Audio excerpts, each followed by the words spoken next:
I, after such a pagan cut. 2. There begins confusion.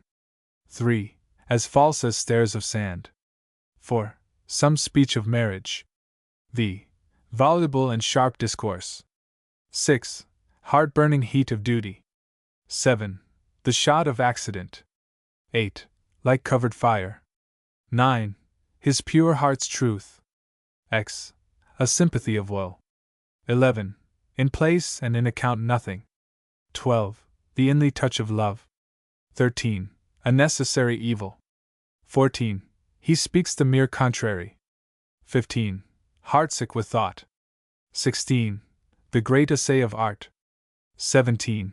A bond of air. 18. Cruel proof of this man's strength. 19. 'Twas wondrous pitiful. XX. In way of taste. 21. This wood changes. 22. The bitter past. 23. This deed unshapes me. 24. Farewell at once, for all, and ever. 25. Whom the fates have marked. 26. O wicked wit and gift. 27. Upon a church bench. 28. Bedecking ornaments of praise. 29. Weighing delight and dole. XXX. Parted our fellowship. 31. How chances mock. 32. Now he is for the numbers. 33. A mint of phrases in his brain. 34. What time she chanted. 35. The world is still deceived. 36. The heavy middle of the night. 37. This is not a boon the Puritans I.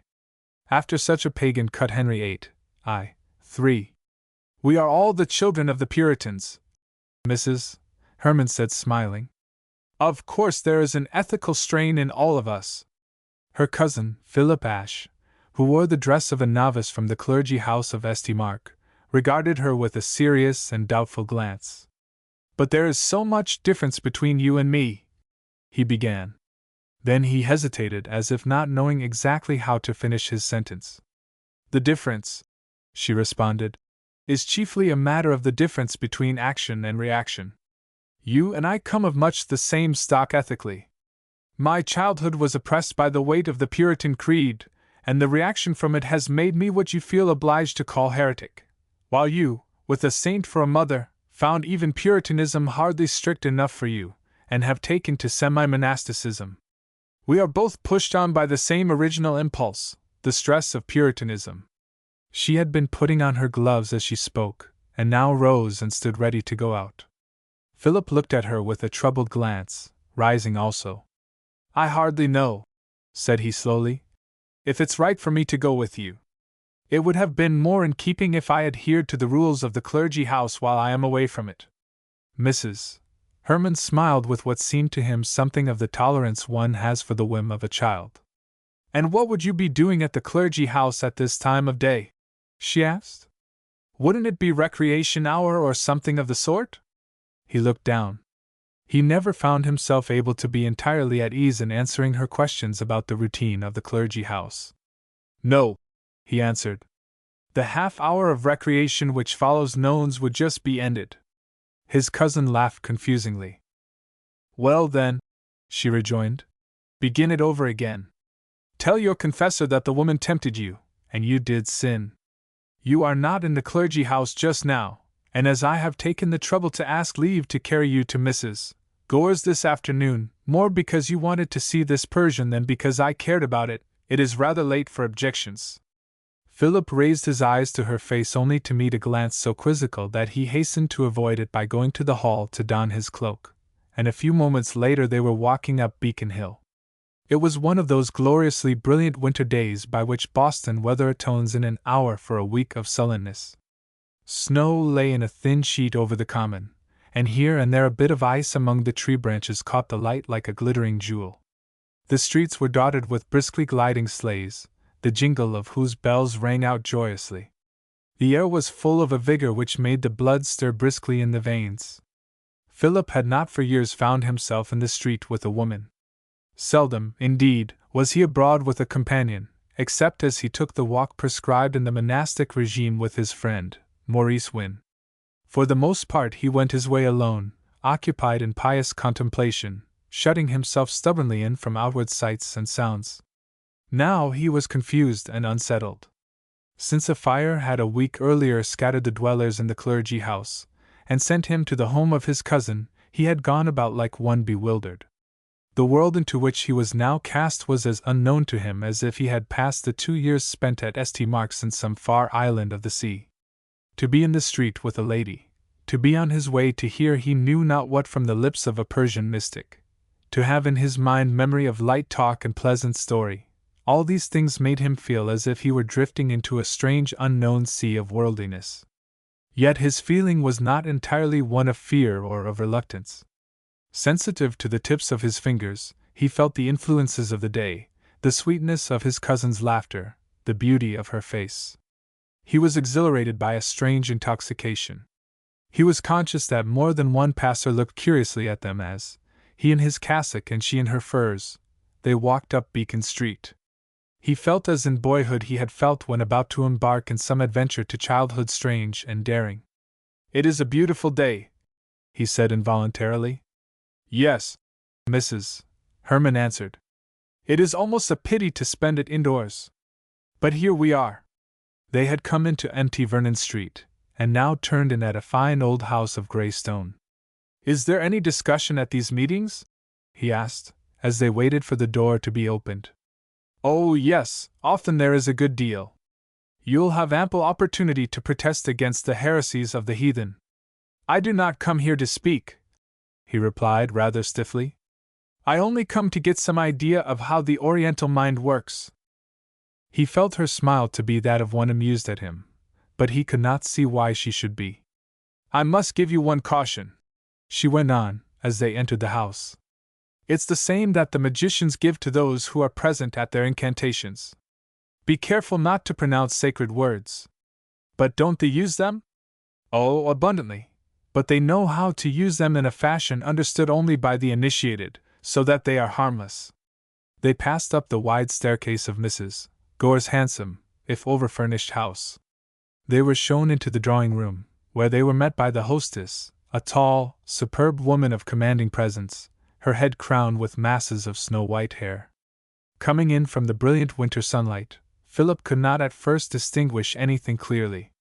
He went mechanically through his presentation to the hostess and to the Persian who was to address the meeting, and then sank into a seat. He looked curiously at the Persian, struck by the picturesque appearance of the long snow-white beard, fine as silk, which flowed down over the rich robe of the seer. The face was to Philip an enigma.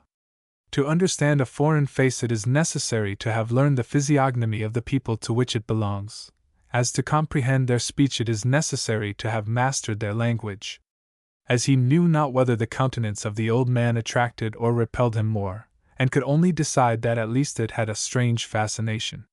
Suddenly Ashe felt his glance called up by a familiar presence, and to his surprise saw his friend, Maurice Wynne, come into the room, accompanied by a stately, bright-eyed woman who was warmly greeted by Mrs. Gore.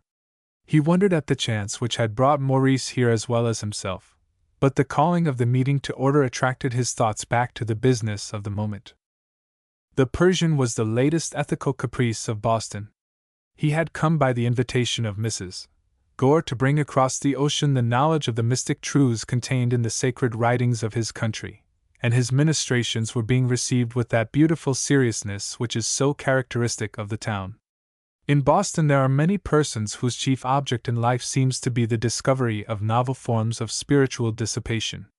The cycle of mystic hymns which the Persian was expounding to the select circle of devotees assembled at Mrs. Gore's was full of the most sensual images, under which the inspired Persian psalmist had concealed the highest truth. Indeed, Ashe had been told that on one occasion the hostess had been obliged to stop the reading on the ground that an Occidental audience not accustomed to anything more outspoken than the Song of Solomon, and unused to the amazing grossness of Oriental symbolism, could not listen to the hymn which he was pouring forth. Fortunately Philip had chanced upon a day when the text was harmless, and he could hear without blushing, whether he were spiritually edified or not. The Persian had a voice of exquisite softness and flexibility. His every word was like a caress. There are voices which so move and stir the hearer that they arouse an emotion which for the moment may override reason, voices which appeal to the senses like beguiling music, and which conquer by a persuasive sweetness as irresistible as it is intangible. The tones of the Persian swayed Ash so deeply that the young man felt as if swimming on a billow of melody.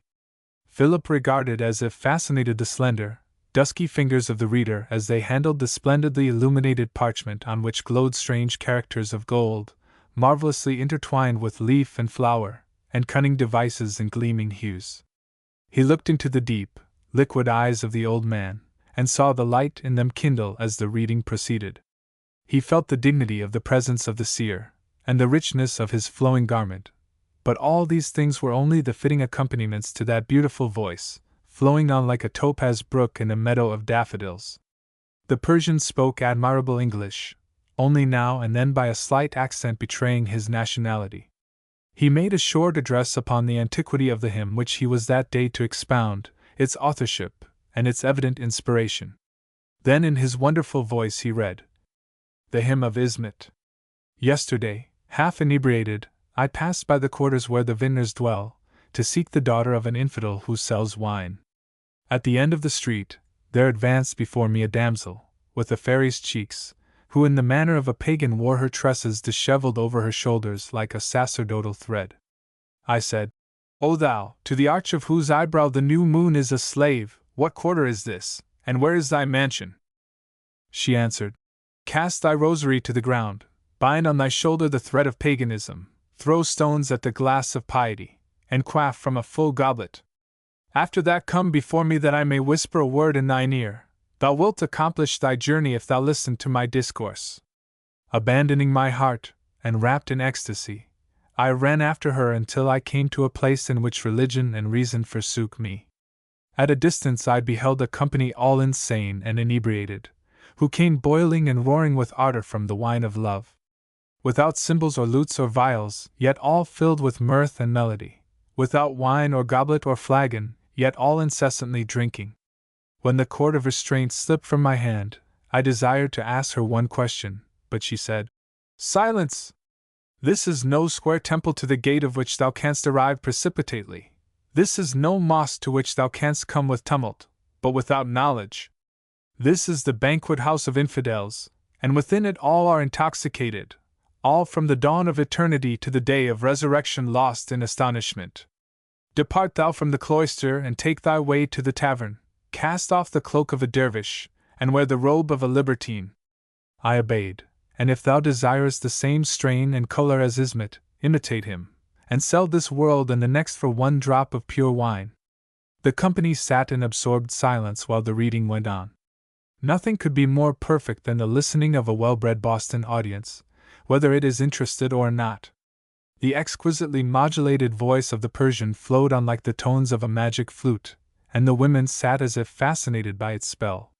When the reading was finished, and the Persian began to comment upon the spiritual doctrine embodied in it, Ash sat so completely absorbed in reverie that he gave no heed to what was being said.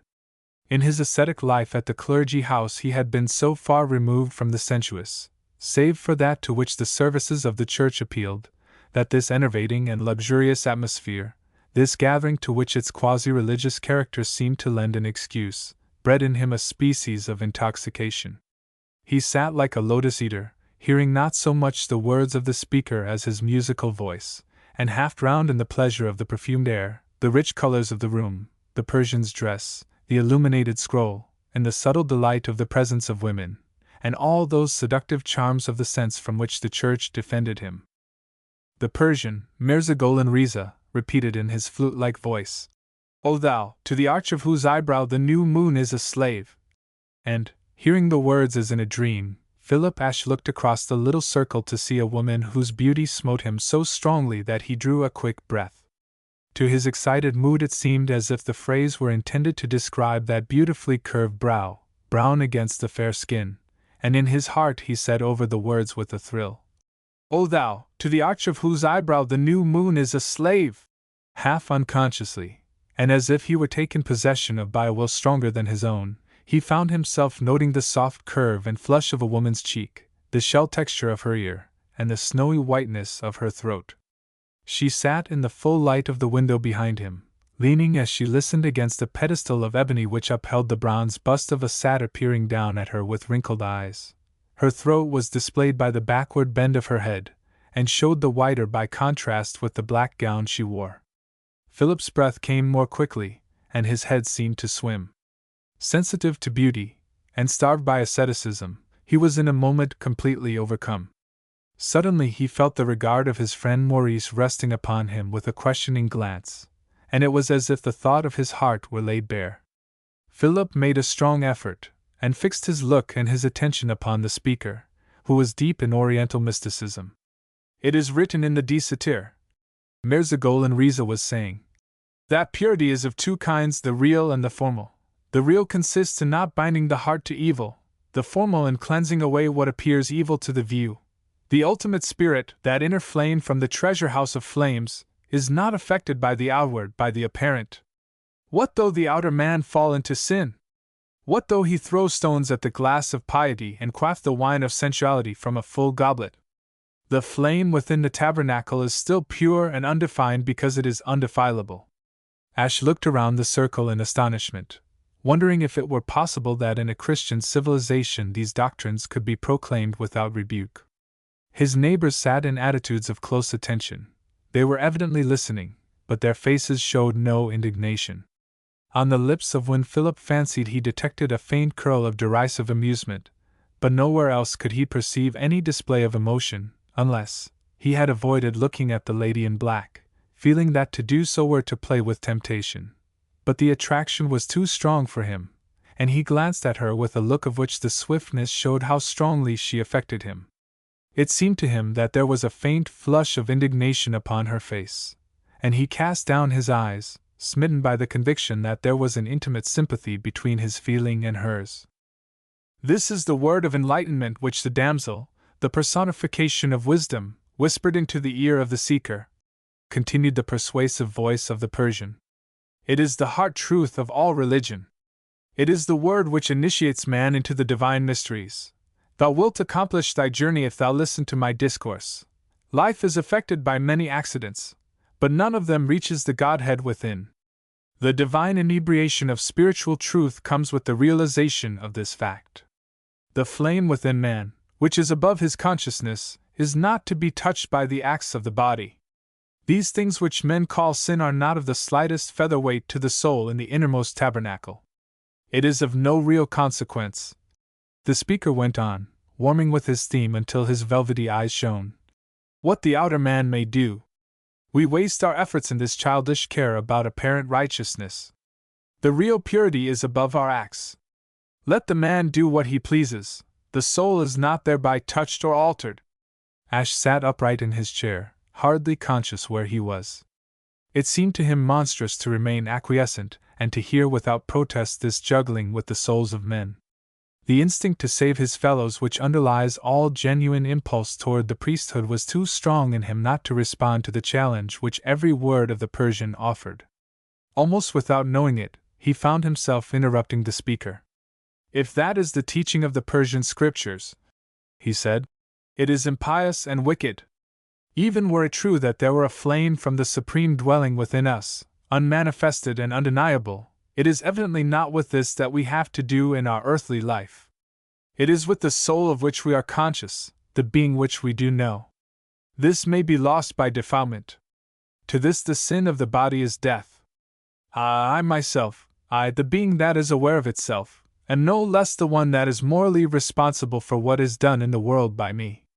Led away by his strong feeling, Philip began vehemently, but the consciousness of the attention of all the company, and of the searching look of Mirza, made the ardent young man falter. He was a stranger, unaccustomed to the ways of these folk who had come together to play with the highest truths as they might play with tennis balls. He felt a sudden chill, as if upon his hot enthusiasm had blown an icy blast. Yet when he cast a glance around as if in appeal, he saw nothing of disapproval or of scorn. He had evidently offended nobody by his outburst.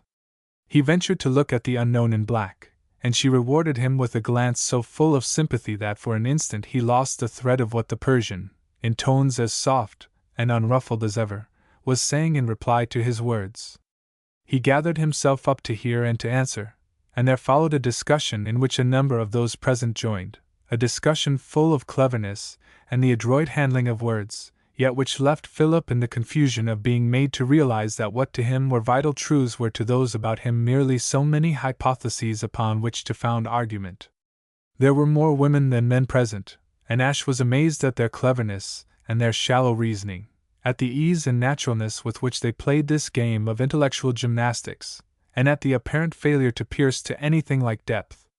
It was evident that while everything was uttered with an air of the most profound seriousness, it would not do to be really in earnest. He began to understand what Helen had meant when she warned him not to pronounce sacred words in this strange assembly. When the meeting broke up, the ladies rose to exchange greetings, to chat together of engagements in society, and such trifles of life. Ash, still full of the excitement of what he had done, followed his cousin out of the drawing-room in silence. As they were descending the wide staircase, someone behind said, "Are you going away without speaking to me, Helen?" Ash and Mrs. Herman both turned, and found themselves face to face with the lady in black, who stood on the broad landing. "My dear Edith," Mrs. Herman answered, "I am so little used to this sort of thing that I didn't know whether it was proper to stop to speak with one's friends. I thought that we might be expected to go out as if we'd been in church. I came only to bring my cousin. May I present Mr. Ash, Mrs. Fenton? I was so glad that you said what you did this afternoon, Mr. Ash," Mrs. Fenton said, extending her hand.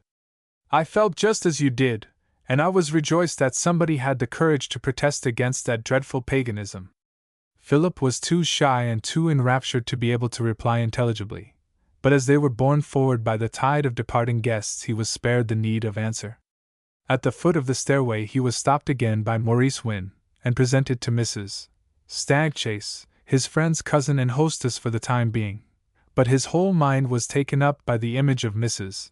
Fenton, and in his ears like a refrain rang the words of the Persian hymn, "O thou, to the arch of whose eyebrow the new moon is a slave!"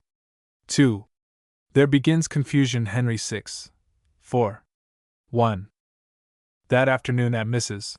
Gore's had been no less significant to Maurice Wynne than to Philip Ash. His was a less spiritual, less highly wrought nature, but in the effect which the change from the atmosphere of the clergy house to the Persian's lecture had upon him, the experience of Maurice was much the same. He too was attracted by a woman. He gave his thoughts up to the woman much more frankly than would have been possible for his friend. She was young, perhaps 20, and exquisite with clear skin and soft, warm coloring. Her wide-open eyes were as dark and velvety as the broad petals of a pansy with the dew still on them. Her cheeks were tinged with a hue like that which spreads in a glass of pure water into which has fallen a drop of red wine. Her forehead was low and white, and from it her hair sprang up in two little arches before it fell waving away over her temples. Her lips were pouting and provokingly suggestive of kisses. The whole face was of the type which comes so near to the ideal that the least sentimentality of expression would have spoiled it. Happily the big eyes and the ripe, red mouth were both suggestive of demure humor. There was a mirthful air about the dimple which came and went in the left cheek like Cupid peeping mischievously from the folds of his mother's robe. A boa of long-haired black fur lay carelessly about her neck, pushed back so that a touch of red and gold brocade showed where she had loosened her coat. Maurice noted that she seemed to care as little for the lecture as he did, and he gave himself up to the delight of watching her. When the company broke up, Mrs. Stagchase spoke almost immediately to the beautiful creature who so charmed him. "How do you do, Miss Morrison?" Mrs. Stagchase said. "I must say that I am surprised that Cousin Anna brought you to a place where the doctrine is so far removed from mine cure. My dear Anna," she continued, turning to a lady whom one knew by name as Mrs. Frostwinch and as an attendant at the Church of the Nativity, "you are a living miracle. You know you are dead, and you have no business consorting with the living in this way. It is those whom you call dead that are really living." Mrs. Frostwinch retorted, smiling. "I brought Berenice so that she might see the vanity of it all." Mrs. Stagchase presented Maurice to the ladies, and after they had spoken on the stairs with one and another acquaintance, and Maurice had exchanged a word with his friend Ash, it chanced that the four left the house together. Wynne found himself behind with Miss Morrison, while his cousin and Mrs. Frostwinch walked on in advance. He was seized with a delightful sense of elation at his position, yet so little was he accustomed to society that he knew not what to say to her. He was keenly aware that she was glancing askance at his garb, and after a moment of silence he broke out abruptly in the most naively unconscious fashion. "I am a novice at the clergy house of St. Mark." A beautiful color flushed up in Miss Morrison's dark cheek, and Wynne realized how unconventional he had been in replying to a question which had not been spoken. "Is it a Catholic order?" she asked, with an evident effort not to look confused. "It is not Roman," he responded. "We believe that it is Catholic." "Oh," said she vaguely, and the conversation lapsed. They walked a moment in silence, and then Maurice made another effort. "Has Mrs. Frostwinch been ill?" he asked. Mrs. Stagchase spoke of her as a miracle. "Ill," echoed Miss Morrison. "She has been wholly given up by the physicians. She has some horrible internal trouble, and a consultation of the best doctors in town decided that she could not live a week. That was 2 months ago. But I don't understand," he said in surprise. "What happened?" "A miracle," the other replied, smiling. "You believe in miracles, of course. But what sort of a miracle?" "Faith cure." "Faith cure," repeated he in astonishment. "Do you mean that Mrs. Frostwinch has been raised from a deathbed by that sort of jugglery?" His companion shrugged her shoulders. "I don't think it would raise you in her estimation if she heard you. The facts are as I tell you. She dismissed her doctors when they said they could do nothing for her, and took into her house a mind-cure woman, a Mrs. Craps. Some power has put her on her feet. Wouldn't you do the same thing in her place?" Wynne looked bewildered at Mrs. Frostwinch walking before him in a shimmer of Boston respectability. He had an uneasy feeling that he was passing from one pitfall to another.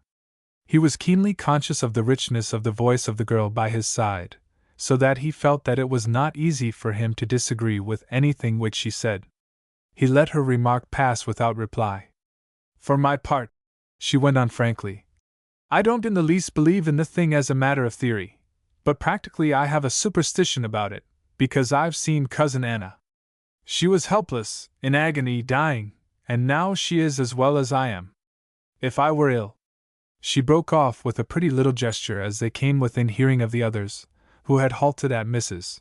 Frostwinch's gate. Wynne said goodbye absently, and went on his way down the hill like a man in a dream.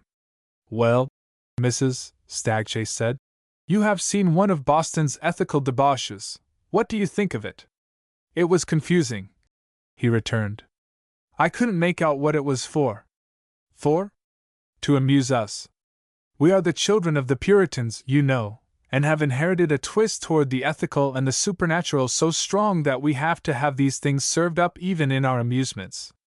"Then I think that it is wicked," Maurice said.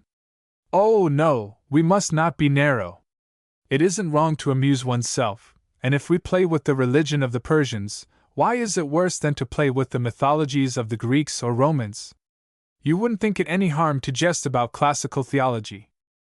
Wynne turned toward her with a smile on his strong, handsome face. "Why do you try to tangle me up in words?" he asked. Mrs.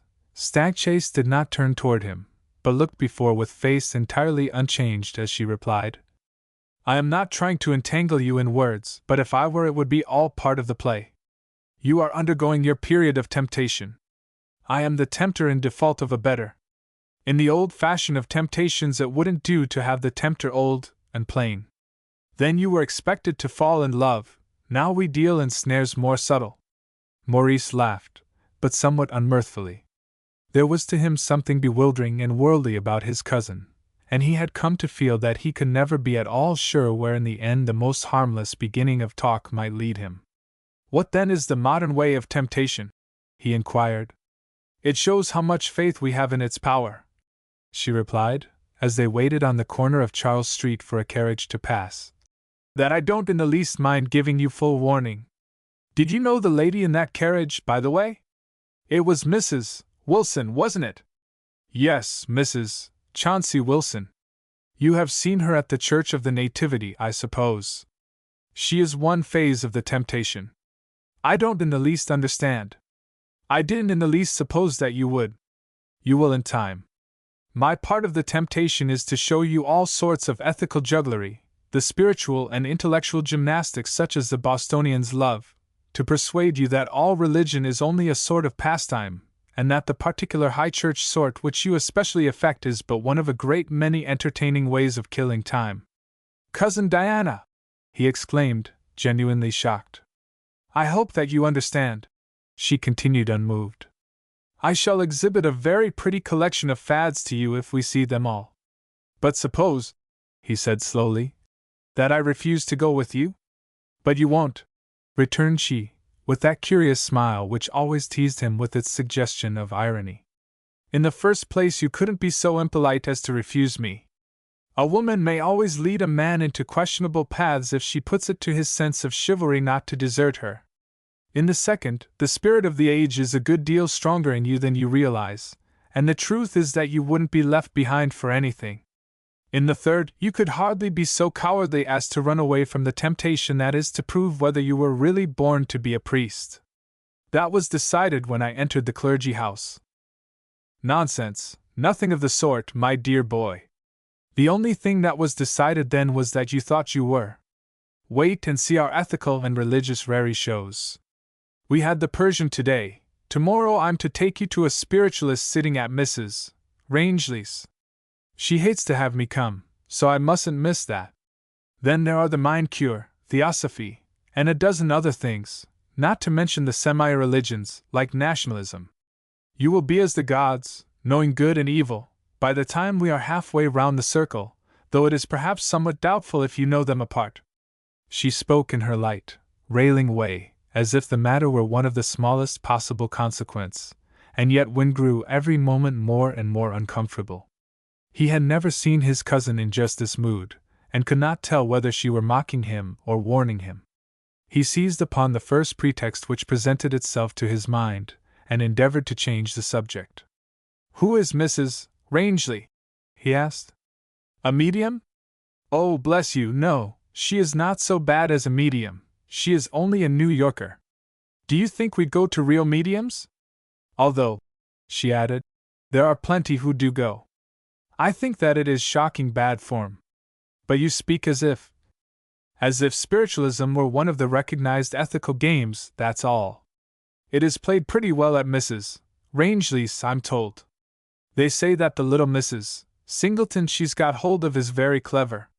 Mrs. Singleton, Maurice repeated. Why, it can't be Alice, Brother John's widow, can it? She married a Singleton for a second husband, and she claimed to be a medium. Did she really? It will be amusing if you find your relatives in the business. She wasn't a very close relative. John was only my half-brother, you know, and he lived but 6 months after he married her. She is clever enough and tricky enough to be capable of anything. Well, Mrs. Stagchase said, as they turned in at her door, if it is she, it will give you an excellent chance to do missionary work. They entered the wide, handsome hall, and with an abrupt movement the hostess turned toward her cousin. I assure you, she said, that I am in earnest about your temptation. I want to see what sort of stuff you are made of, and I give you fair warning. Now go and read your breviary, or whatever it is that you sham monks read, while I have tea and then rest before I dress. Maurice had no reply to offer. He watched in silence as she passed up the broad stairway, smiling to herself as she went.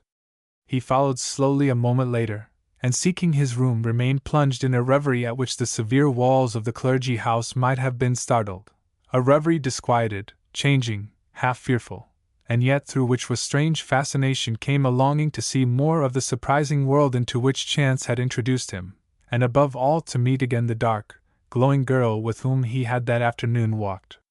3. As false as stairs of sand. Merchant of Venice v. 2. It was cold and grey next morning when Maurice took his way toward a Catholic church in the North End. He had been there before for confession, and had been not a little elated in his secret heart that he had been able to go through the act of confession and to receive absolution without betraying the fact that he was not a Romanist. He had studied the forms of confession, the acts of contrition, and whatever was necessary to the part, and for some months had gone on in this singular course. To his superior at the clergy house he confessed the same sins, but Maurice had a feeling that the absolution of the Roman priest was more effective than that of his own church. He was not conscious of any intention of becoming a Catholic, but there was a fascination in playing at being one, and Wynne, who could not understand how the folk of Boston could play with ethical truths, was yet able thus to juggle with religion with no misgiving. This morning he enjoyed the spiritual intoxication of the confessional as never before. He half-consciously allowed himself to dwell upon the image of the beautiful Miss Morrison to the end that he might the more effectively pour out his contrition for that sin. He was so eloquent in the confessional that he admired himself both for his penitence and for the words in which he set it forth. He floated as it were in a sea of mingled sensuousness and repentance, and he hoped that the penance imposed would be heavy enough to show that the priest had been impressed with the magnitude of the sin of which he had been guilty in allowing his thoughts, consecrated to the holy life of the priesthood, to dwell upon a woman. It was one of those absurd anomalies of which life is full that while Maurice sometimes slighted a little the penances imposed by his own superior, he had never in the least abetted the rigor of any laid upon him by the Catholic priest. It was perhaps that he felt his honor concerned in the latter case. This morning the penance was satisfactorily heavy, and he came out of the church with a buoyant step, full of a certain boyish elation. He had a fresh and delightful sense of the reality of religion now that he had actually sinned and been forgiven. Next to being forgiven for a sin there is perhaps nothing more satisfactory than to repeat the transgression, and if Maurice had not formulated this fact in theory he was to be acquainted with it in practice. As he walked along in the now bright forenoon, filled with the enjoyment of moral cleanness, he suddenly started with the thrill of delicious temptation. Just before him a lady had come around a corner, and was walking quietly along, in whom at a glance he recognized Miss Morrison. There came into his cheek, which even his double penances had not made thin, a flush of pleasure. He quickened his steps, and in a moment had overtaken her. "Good morning," he said, raising his ecclesiastical hat with an air which savored somewhat of worldliness. "Isn't it a beautiful day?" She started at his salutation, but instantly recognized him. "Good morning," she responded. "I didn't expect to find anybody I knew in this part of the town. It isn't one where young ladies as a rule walk for pleasure, I suppose?" Maurice said, falling into step, and walking beside her. "I am very sure that I don't," Miss Morrison replied with a toss of her head. "I do it because I was bullied into being a visitor for the Associated Charities, and I go once a week to tell some poor folk down here that I am no better than they are. They know that I don't believe it, and I have my doubts if they even believe it themselves, only they wouldn't be foolish enough to prevaricate about it. Oh, it's a great and noble work that I'm engaged in." There was something exhilarating about her, as she tossed her pretty head. Wynne laughed without knowing just why, except that she intoxicated him with delight. "You don't speak of your work with much enthusiasm," said he. "Enthusiasm?" she retorted. "Why should I? It's abominable. I hate it, the people I visit hate it, and there's nobody pleased but the managers, who can set down so many more visits paid to the worthy poor, and make a better showing in their annual report. For my part, one am tired of the worthy poor, and if I must keep on slumming, I'd like to try the unworthy poor a while. I'm sure they'd be more interesting." She spoke with a pretty air of recklessness, as if she were conscious that this was not the strain in which to address one of his cloth. There was not a little vexation under her lightness of manner, however, and Wynne was not so dull as not to perceive that something had gone amiss. "But philanthropy," he began, "is surely—" "Your cousin," she interrupted, "declares that only the eye of omniscience can possibly distinguish between what passes for philanthropy and what is sheer egotism." He laughed in spite of himself, feeling that he ought to be shocked. "But what," he asked, "has impressed this view of things upon you this morning in particular?" His companion made a droll little gesture with both her hands. "Of course I show it," she said, "though you needn't have reminded me that I have lost my temper." "I beg your pardon," began Maurice in confusion. Oh, you haven't done anything wrong, she interrupted. The trouble is entirely with me. I've been making a fool of myself at the instigation of the powers that rule over my charitable career, and I don't like the feeling.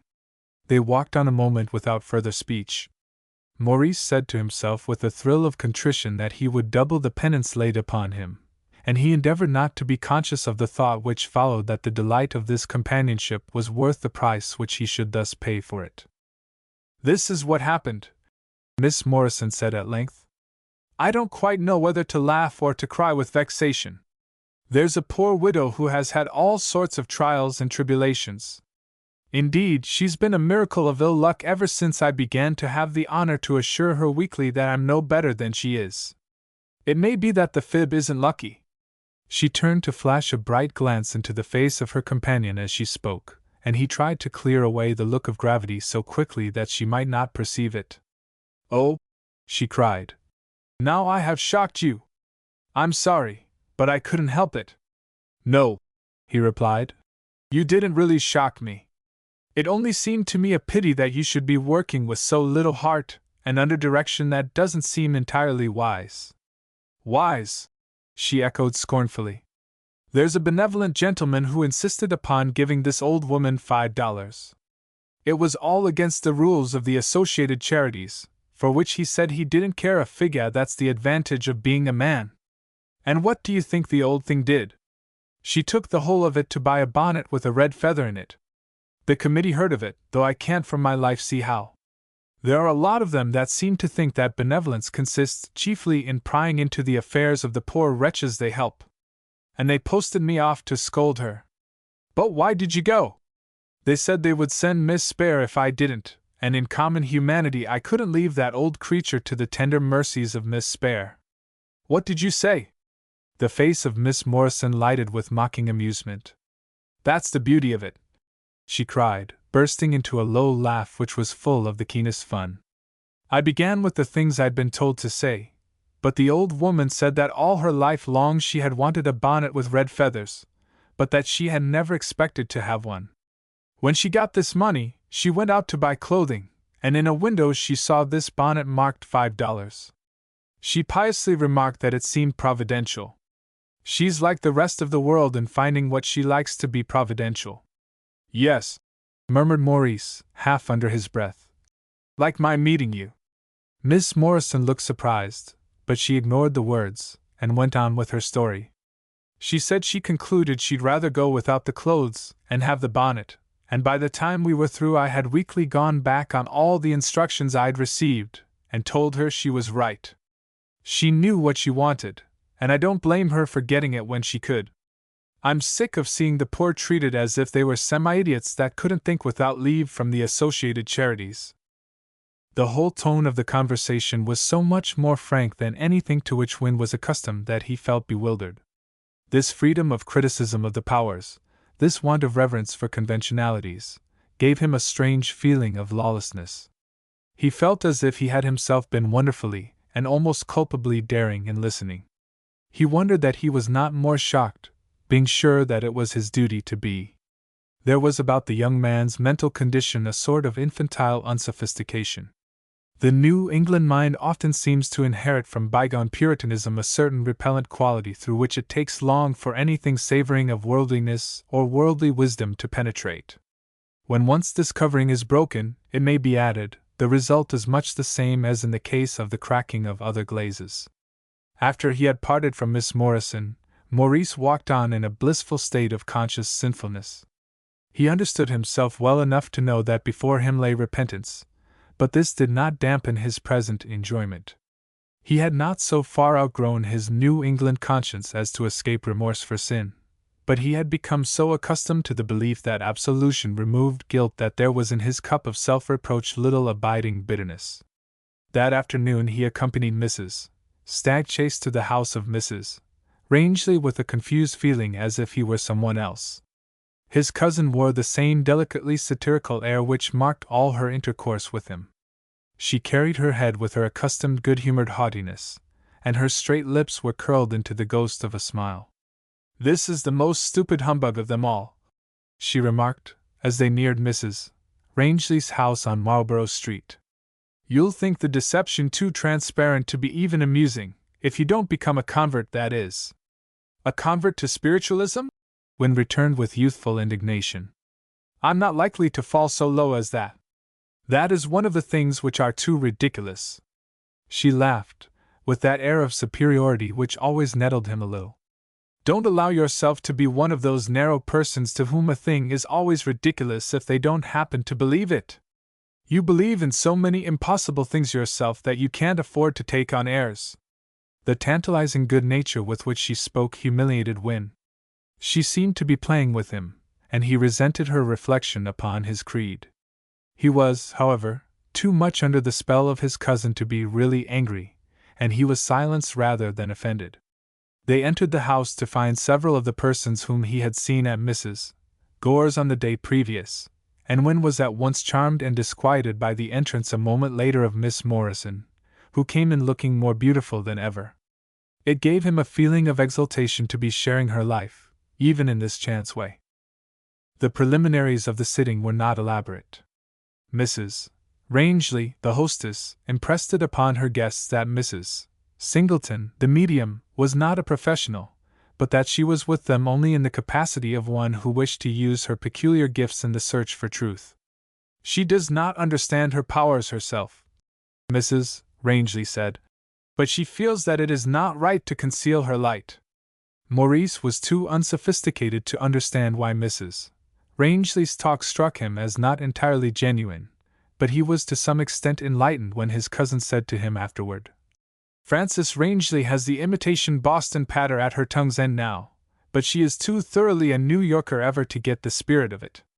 She rattles off the words in a way that is intensely amusing." The shutters of the small parlor in which the company was assembled had been closed, and the gas lighted. There were about a dozen guests, and all had the air of being of some position. While the hostess went to summon the medium, Maurice asked in a whisper if the master of the house was present, and was answered that Fred Rangeley was too clever to be mixed up in this sort of thing. Wynne caught a satirical glance between his cousin and Miss Morrison, and more than ever he felt that the meeting was a farce in which he, vowed to a nobler life, should have had no part. His musings were cut short by the entrance of Mrs.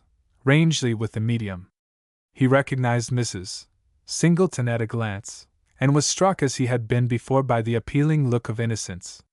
She was a slender, almost beautiful woman, with exquisite shell-like complexion and delicate features.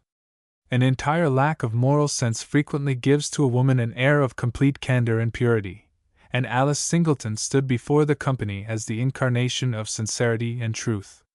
Her face was of the rounded, full-lipped, wistful type, the sensuous, selfish face molded into the likeness of childlike guilelessness which of all the multitudinous varieties of the ever-womanly, is the one most likely to be destructive. Had it not been that Maurice was acquainted with her history, he could hardly have resisted the fascination of this creature, as tender and as innocent in appearance as a dewy rose, but he was thoroughly aware of her moral worthlessness. Yet, as she stood shrinking on the threshold as if she were too timid to advance, he could not but feel her attractiveness and the sweetness of her presence. He watched curiously as in response to a word from Mrs. Rangeley she came hesitatingly forward, bowed in acknowledgment to a general introduction, and sank into the chair placed for her in the center of the circle. She was clad in black, but a little of her creamy neck was visible between the folds of lace which set off its fairness. Her arms were bare halfway to the elbows, and her hands were unloved. Maurice wondered if she would recognize him. Then he reflected that he sat in the shadow, out of the direct line of her vision, and that it was years since she had seen him. "We will have the gas turned down," Mrs. Rangeley said, and at once turned it, not down, but completely out, leaving the room in absolute darkness. There followed an interval of silence, and Maurice, whose wits were sharpened by his knowledge of the medium, and who was on the lookout for trickery, reflected how inevitable it was that this breathless silence, coupled with the darkness and the expectation of something mysterious, should bring about the frame of mind which the medium would desire. The silence lasted so long that he, not wrapped in expectation, began to grow impatient.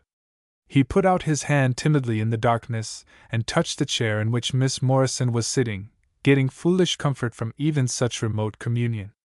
He fell into a reverie in which he felt dimly what life might have been with her always at his side, had he not been vowed to the stern refusal of all earthly companionship. His reflections were broken by a loud, quivering sigh seeming to come from the medium, and echoed in different parts of the room. There was another brief interval of silence, and then the medium began to speak. Her tone was strained and unnatural, and at first she murmured to herself. Then her words came more clearly and distinctly. "Oh, how beautiful!" she whispered. Then in a voice growing clearer she went on. "Bright forms! There are 3, no, there are 5. Oh, the room is full of them. Oh, how bright they are growing! They shine so that they almost blind me. Don't you see them?" The room rustled like a field of wheat under a breeze. "There is one that is clearer than the others," went on the voice of the medium in the electrical darkness. "She is all shining, but I can see that her hair is white as snow. She must have been old before she went into the spirit world. She smiles and leans over the lady in the armchair. Oh, she is touching you. Don't you feel her dear hands on your head?" Maurice felt the chair against which his fingers rested shaken by a movement of awe or of impatience. He flushed with indignation. It was Miss Morrison to whom the medium was directing this childish impertinence. He longed to interfere, and even made so brusque a movement that Mrs. Stagchase leaned over and whispered to him to remain quiet. "There are many spirits here," the medium went on with increasing fervor, "but none of them are so clear. She is speaking to you, but you cannot hear her. She is grieved that you do not understand her. Oh, try to listen so that you may hear her message with the spiritual ear. She is so anxious." The audience seemed to quiver with excitement. Simply because a woman whom Maurice knew to be capable of any falsehood sat here in the darkness and pretended to see visions, these men and women were apparently carried out of themselves. It seemed to him at once monstrous and pitifully ridiculous. "It must be your grandmother," spoke again the voice of Mrs. Singleton, now thick with emotion. "Yes," she nods her head. "She is so anxious to reach through your unconsciousness. Wait. She is going to do something. I think she is going to give you some token. Let me rest a moment, so that I can help her. She wants to materialize something." Heavy silence, but a silence which seemed alive with excitement, once more prevailed. Maurice began himself to feel something of the influence pervading the gathering, and was angry with himself for it. Suddenly a cry from the medium, earnest and full of feeling, broke out shrilly. "Oh, she has something in her hand. Try to assist her. She will succeed in materializing it fully if we can help her with our wills. I can see it becoming clearer, clearer, clearer. Now she is smiling. She is happy. She knows she will succeed. Yes, it is. Oh, what beautiful roses! They are changing from white to red in her hands. She holds them up for me to see. She is lifting them up over your head. Now she is going to drop them. Quick! The light!" The voice of Mrs.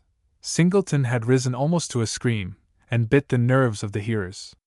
As she ended, Maurice heard the soft sound of something falling, and felt Miss Morrison start violently. The gas was at once lighted, and there in the lap and at the feet of Berenice, who regarded them with an expression of mingled disgust and annoyance, lay scattered a handful of crimson roses. The company broke into expressions of admiration, of belief, of awe. Mrs. Singleton had played to her audience with evident success. Miss Morrison gathered up the flowers without a word, and held them out to the medium, who lay back wearied in her chair. "Don't give them to me," Mrs. Singleton said in a faint voice. "They were brought for you." "How can you bear to give them up?" a woman said. "It must be your grandmother that brought them." "My grandmother was in very good health in Brookfield yesterday," Berenice responded. "I hardly think that they come from her."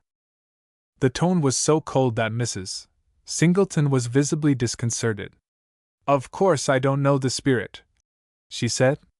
"But are both your grandmothers living?" "She nodded her head, you know," put in another. To this Miss Morrison did not even reply, but the awkwardness of the situation was relieved by Mrs. Rangeley, who broke into conventional phrases of admiration and wonder. "Yes, Francis," Mrs. Stagchase observed dryly. "As you say, it couldn't be believed if one hadn't seen it." Her manner was unheeded in the flood of praise and congratulation with which Mrs. Singleton was being overwhelmed.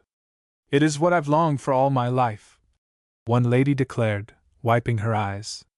"I never could have confidence in professional mediums, but this is so perfectly satisfactory. Oh, I do feel that I owe you so much, Mrs. Singleton." "Yes, this we have seen with our own eyes," another added. "It is impossible for the most skeptical to doubt this." To this and more Maurice listened in amazement, until he rather thought aloud than consciously spoke. "But it all depends upon the unsupported testimony of the medium." Mrs. Rangeley drew herself up with much dignity. "That," she said, "I will be responsible for." "It isn't unsupported," chimed in one of the ladies. "Here are the roses." At the sound of Morris's voice, Mrs. Singleton had turned toward him, and he saw that she recognized him. She looked around with a glance half terrified, half appealing. "It is so kind in you to believe in me," she murmured pathetically. "I don't ask you to. I only tell you what I see, and—" Maurice rose abruptly and strode forward. "Alice," he exclaimed, "what do you mean by this humbug? Don't you see that they take it seriously? Tell them it's a joke." Again Mrs. Singleton looked around as if to see whether she had support. "It is manly of you to attack me," she answered, evidently satisfied with the result of her survey. "I cannot defend myself." "Do you mean to insist?" he demanded, with growing anger. "If the roses do not justify what I said," responded she, sinking back as if exhausted, "it may be that I saw only imaginary shapes." A sharp murmur ran around the room. The believers were evidently rallying indignantly to the support of their Sibyl, and cast upon Wynne glances of bitter reproach. He looked at Mrs. Stagchase, but it was impossible to judge from her expression whether she approved or disapproved of what he had done. He was suddenly abashed, and stood speechless before the rising tide of outraged remonstrance. Then unexpectedly came from behind him the clear voice of Miss Morrison. "It is unfortunate that the roses should have been given to me," she said, "for by an odd chance I saw them bought a couple of hours ago on Tremont Street." There was an instant of hushed amazement, and then the medium fled from the parlor in hysterics. 4. Some speech of marriage measure for measure v. 1. "O thou to the arch of whose eyebrow the new moon is a slave!" Philip ash colored with self-consciousness as the words came into his mind. He felt that he had no right to think them, and yet as he looked across the table at his hostess it seemed almost as if the phrase had been spoken in his ear by the seductive voice of Merzagolin Riza. He sighed with contrition, and looked resolutely away, letting his glance wander about the room in which he was sitting at dinner. He noted the panels of antique stamped leather, and although he had had little artistic training, he was pleased by the exquisite combination of rich colors and dull gold. Some Spanish palace had once known the glories which now adorned the walls of Mrs. Fenton's dining room, and even his uneducated eye could see that care and taste had gone to the decoration of the apartment. Jars of Moorish pottery, few but choice, and pieces of fine Algerian armor inlaid with gold were placed skillfully, each displayed in its full worth, and yet all harmonizing and combining in the general effect. Ashe knew that the husband of Mrs. Fenton had been an artist of some note, and so strongly was the skill of a master hand visible here that suddenly the painter seemed to the sensitive young deacon alive and real. It was as if for the first time he realized that the beautiful woman before him might belong to another. By a quick, unreasonable jealousy of the dead he became conscious of how keenly dear to him had become the living. Ashe had met Mrs. Fenton a number of times during the week which had intervened since the Persian's lecture at Mrs. Gore's. He had seen her once or twice at the house of his cousin, with whom Mrs. Fenton was intimate, and chance had brought about one or two encounters elsewhere. He had until this moment tried to persuade himself that his admiration for her was that which he might have for any beautiful woman, but looking about this room and realizing so completely the husband dead half a dozen years, he felt his self-deception shrivel and fall to ashes. With a desperate effort he put the thought from him, and gave his whole attention to the talk of his companions. "Yes, Mr. Herman is in New York," Mrs. Herman was saying. "He has gone on to see about a commission. They want him to go there to execute it, but I don't think he will." "Doesn't he like New York?" asked Mr. Candish, the rector of the Church of the Nativity, who was the fourth member of the little company. Mrs. Herman and Mrs. Fenton both laughed. "You know how Grant feels about New York, Edith," the former said. "If anything could spoil his temper, it is a day in what he calls the metropolis of Philistinism." "I never heard Mr. Herman say anything so harsh as that about anything," Candish responded. "Do you feel in that way about it?" "The thing which I dislike about the place is its provincialism," she answered. "It is the most provincial city in America, in the sense that nothing really exists for it outside of itself. If I think of New York for 10 minutes, I have no longer any faith in America." "Then I shouldn't think of it, Helen," put in Mrs. Fenton. "Then you wouldn't go with your husband if he went there to do this work, I suppose?" Mr. Candish observed. "I should go with him anywhere that he thought it best to go." "I fear that you haven't an exalted idea of the devotion of the modern wife, Mr. Candish." Ash watched with interest the rector, who flushed a little. He knew of him well, having more than once heard the awkwardness and social inadaptability of the man urged as reasons of his unfitness to be placed at the head of the most fashionable church in the city. Philip saw him glance at the hostess and then cast down his eyes, and wondered if this were simple diffidence. "That is hardly fair," Mr. Candish said, somewhat awkwardly. "The clergy, not having wives, are poor judges in such a matter."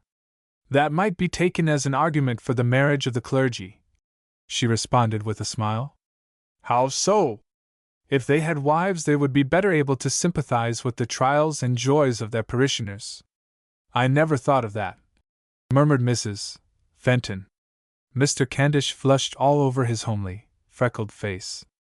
"By the same reasoning you might hold that a clergyman should have committed all the sins in the Decalogue, so that he should have ready sympathy with all sorts of sinners."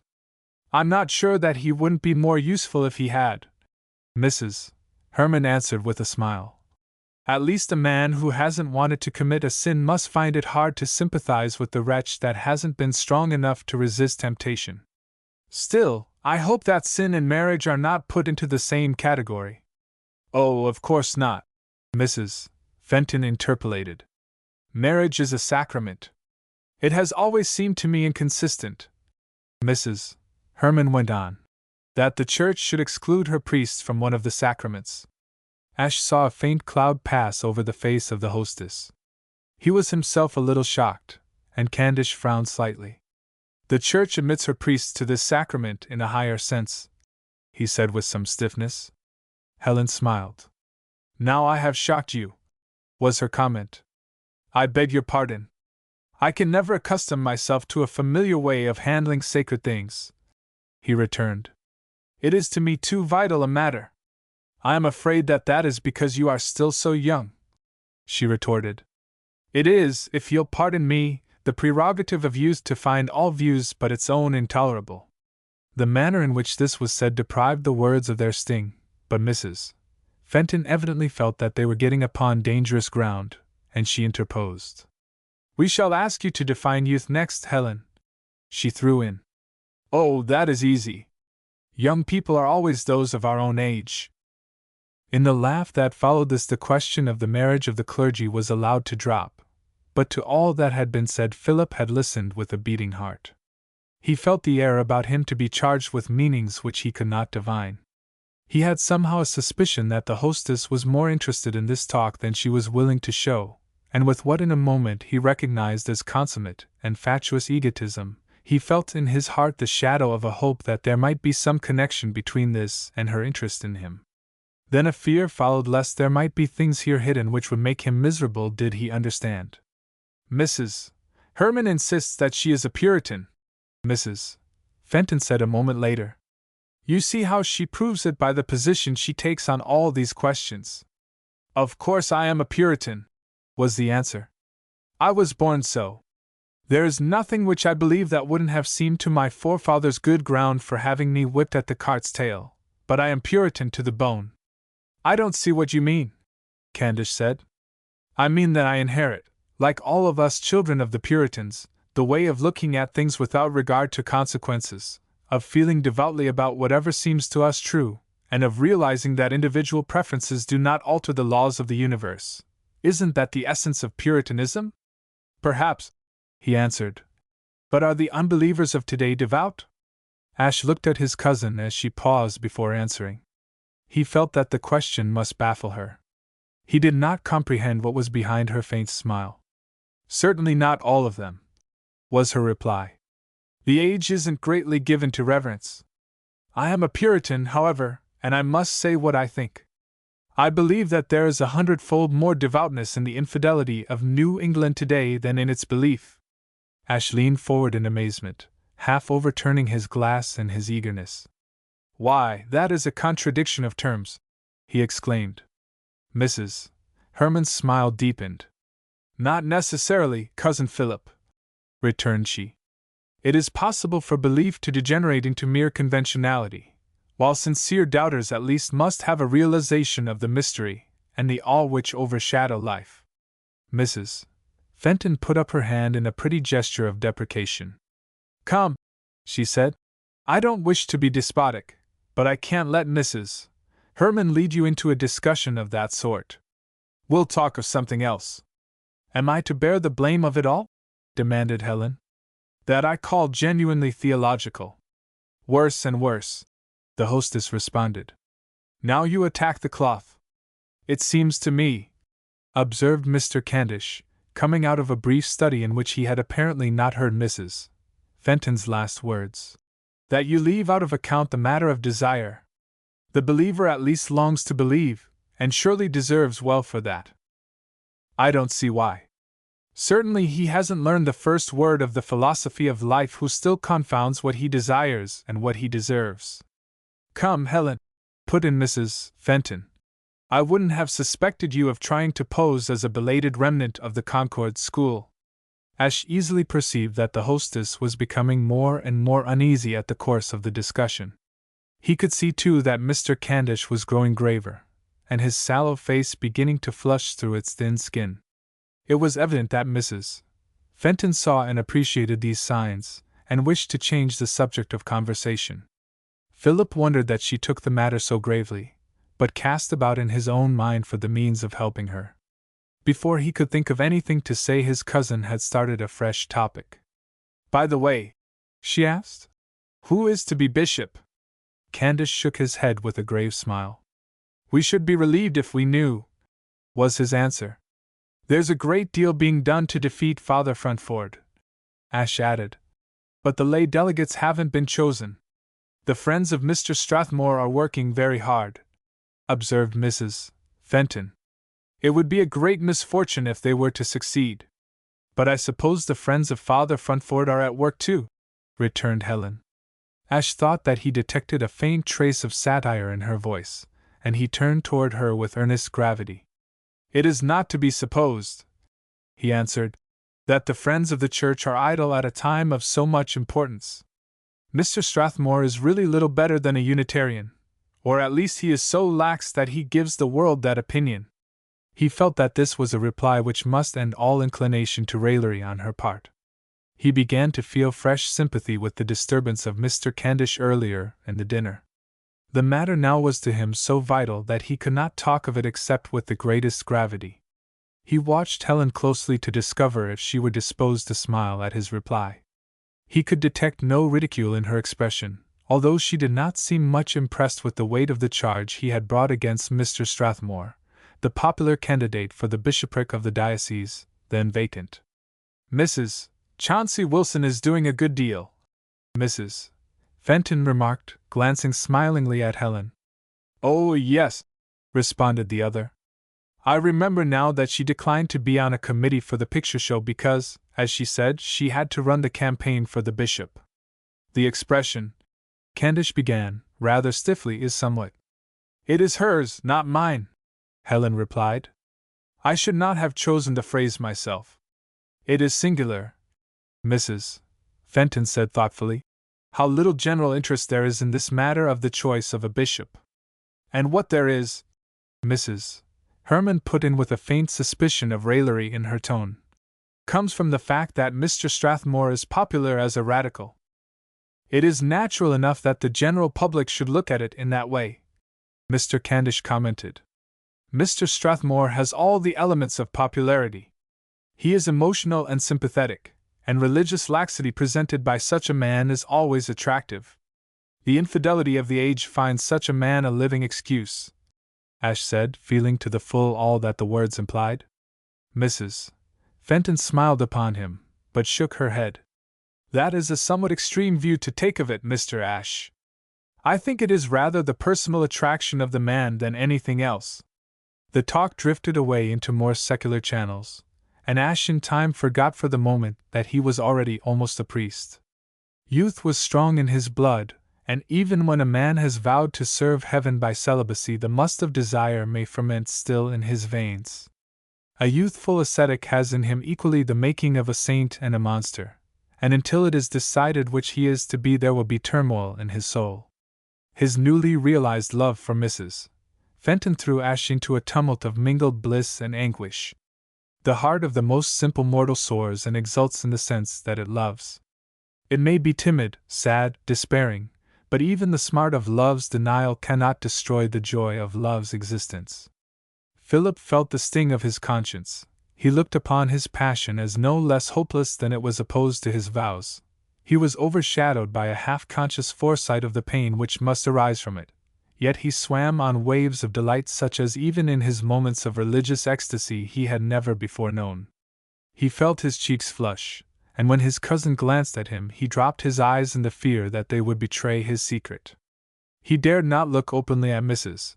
Fenton, yet from time to time he stole glances so slyly that he seemed almost to deceive himself and to conceal from his conscience the transgression.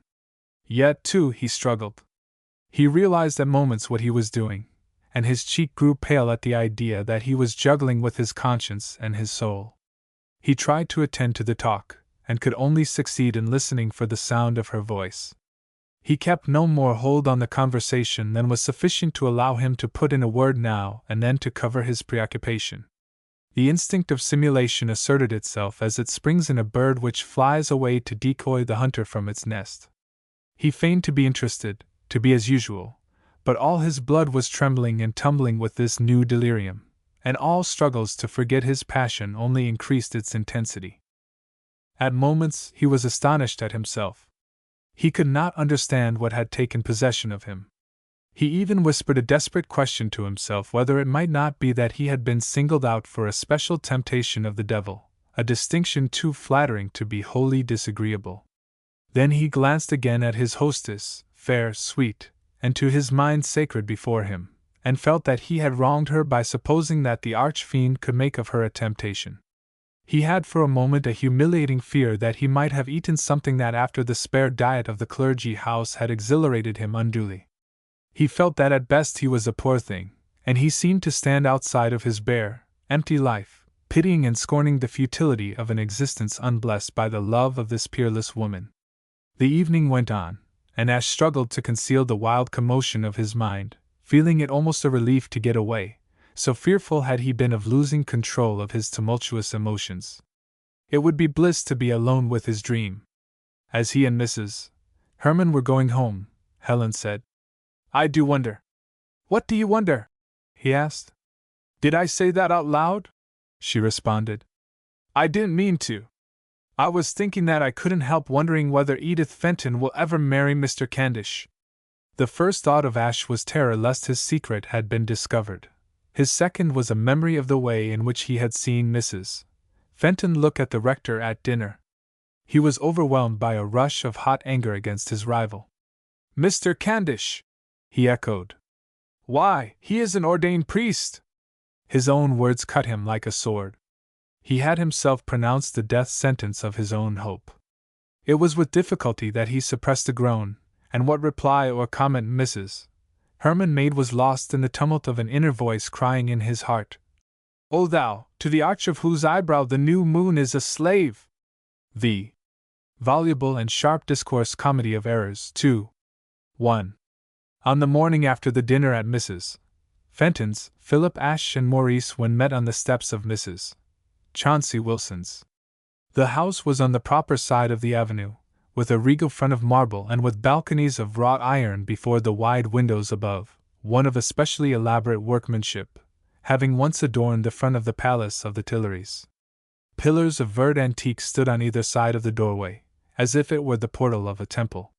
"Good morning, Phil," Maurice called out as they met. "Are you bound for Mrs. Wilson's too?"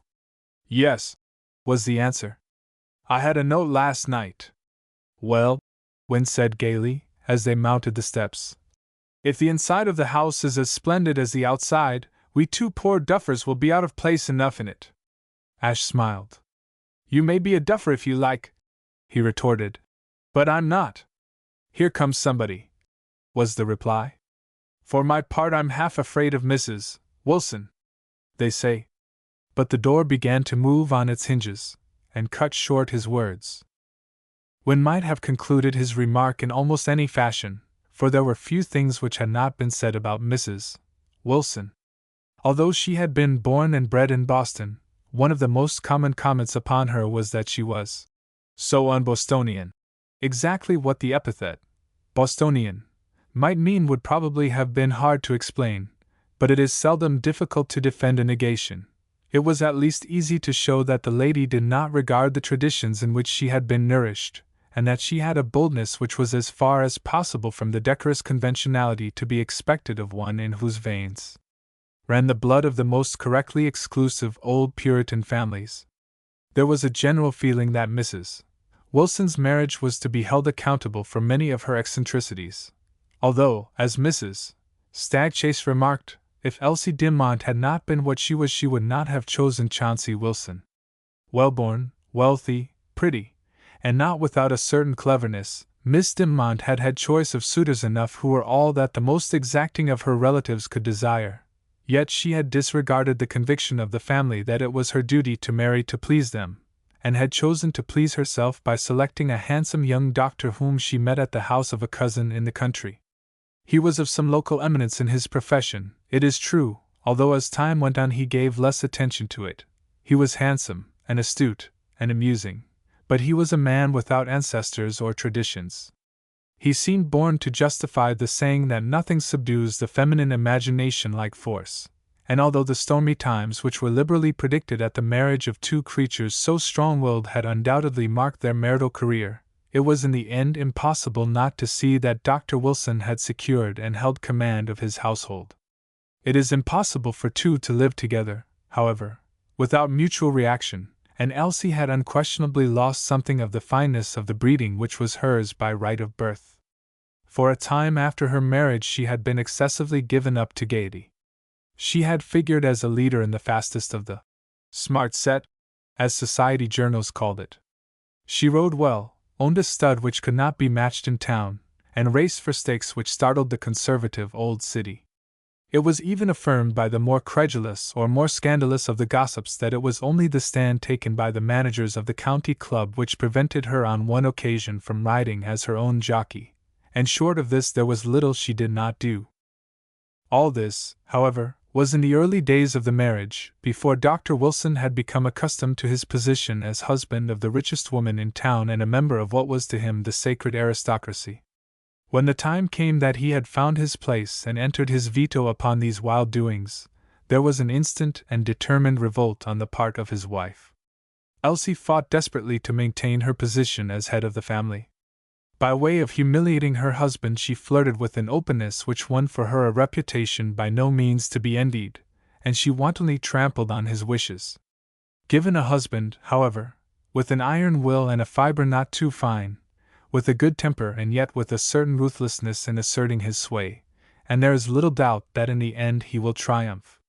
If a clever, handsome, good-humored man does not subdue a wild, headstrong wife, it is almost surely owing to overdelicacy, and Chauncey Wilson was never hampered by this. Elsie plunged and reared when she felt the curb, to use a figure which in those days might have been her own, but she was by a judicious application of whip and spur taught that she had found her master. The result was that she became not only manageable, but devotedly fond of her husband. No woman was ever mastered and treated with kindness who did not thereupon love.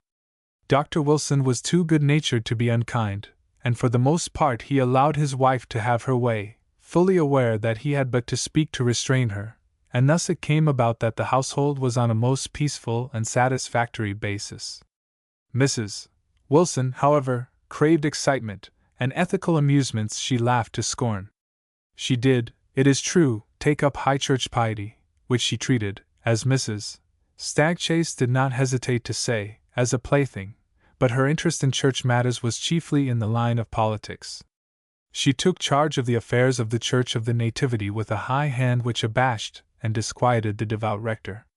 She liked Mr. Candish, although she did not hesitate to jest at his unpolished manners and rather unprepossessing person, and it was inevitable that she should be unable to appreciate his self-denying devotion.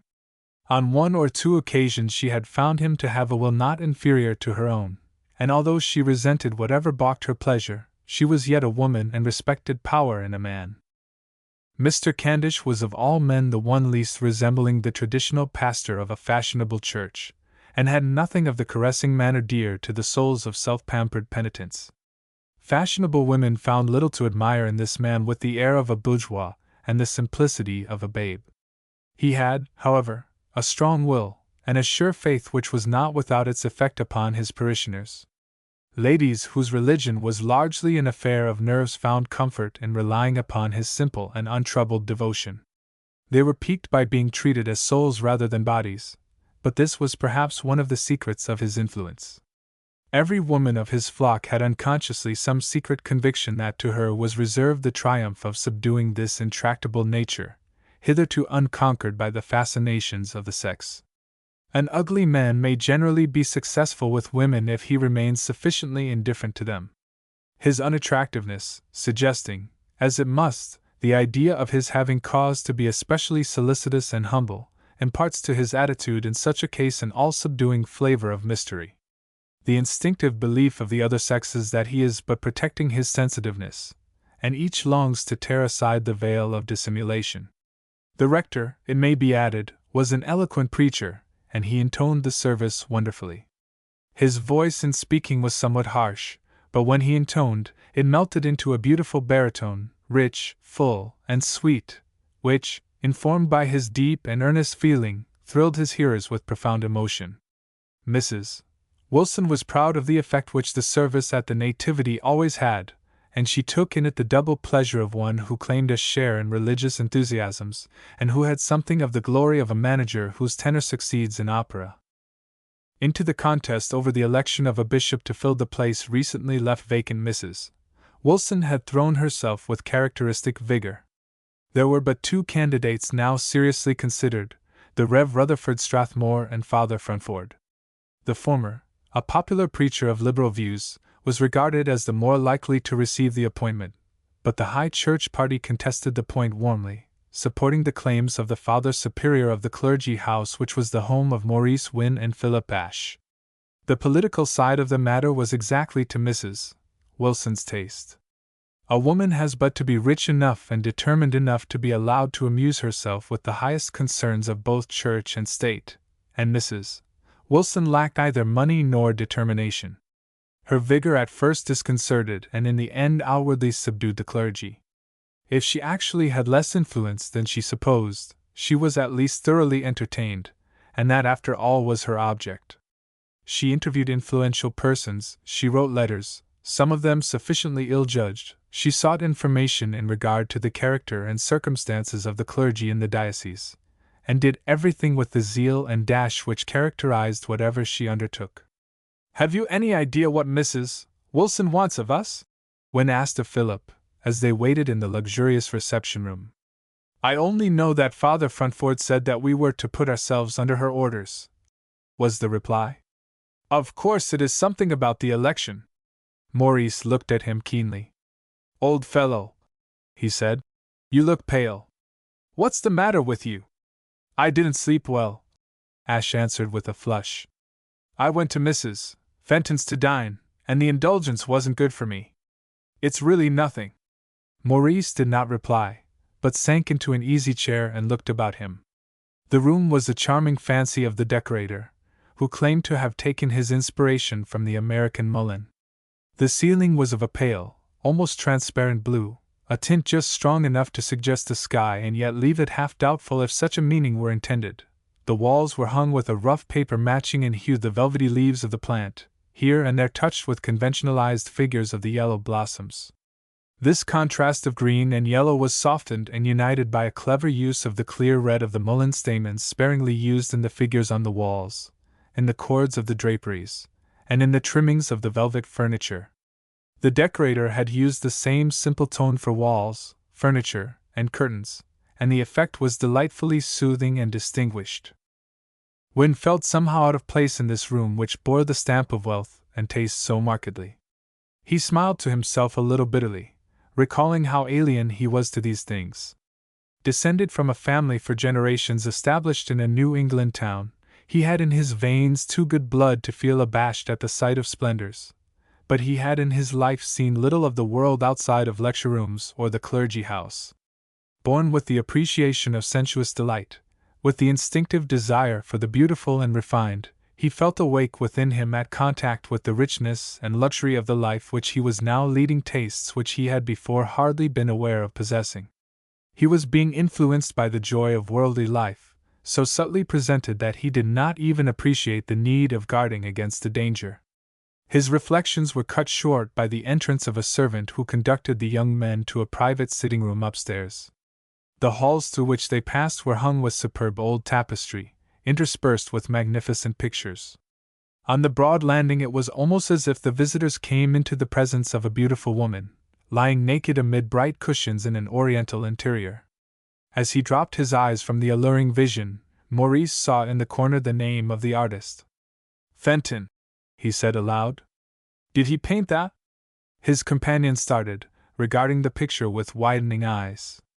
The English footman, whom Wynne addressed, turned back to say over his shoulder, "Yes, sir, they say it's his best picture, and some says he painted his best friend's wife that way, with nothing on, sir." "It is a wicked picture," Ash said with what seemed to Maurice unnecessary emphasis. The footman regarded the speaker over his shoulder with a smile. "Oh, that's owing to your being of the cloth, sir," was his comment. "They don't generally feel to own to leaking it, but they mostly notices it." A superb screen of carved and gilded wood stood before an open door above. When this was reached, the footman slipped noiselessly behind it, and they heard their names announced. "Show them in," Mrs. Wilson's voice said. The lady met them in a wonderful morning gown which seemed to be chiefly cascades of lace, with bows of carmine ribbon here and there which brought out the color of the dark eyes and hair of the wearer. Maurice could hardly have told why he flushed, yet he was conscious of the feeling that there was something intimate in the costume.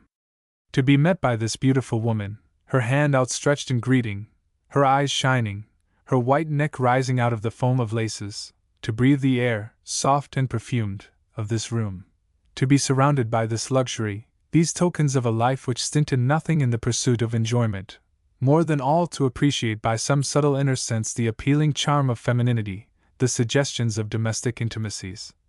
All this was to the young deacon to be exposed to influences far more formidable to the ascetic life than those grosser temptations with which a stupid fiend assailed St. Anthony. Wynne drew a deep breath, wondering why he felt so strangely moved and confused, yet unconsciously steeling himself against owning to his conscience what was the truth. "It is so good of you to come early," Mrs. Wilson said brightly. "I hope you don't mind coming upstairs. I wanted to talk to you confidentially, and we might be interrupted. Besides, you see, I am not dressed to go down." The young men murmured something to the effect that they did not in the least mind coming up. "Didn't mind coming up?" she echoed. "Is that the way you answer a lady who gives you the privilege of her private sitting room? Come, you must do better than that. If you can't compliment me on my frock, you might at least say that you are proud to be here." The two deacons stood awkwardly in the middle of the room, abashed at her raillery. Maurice saw the lips of Ash harden, and he hastened to speak lest his companion should say something stern.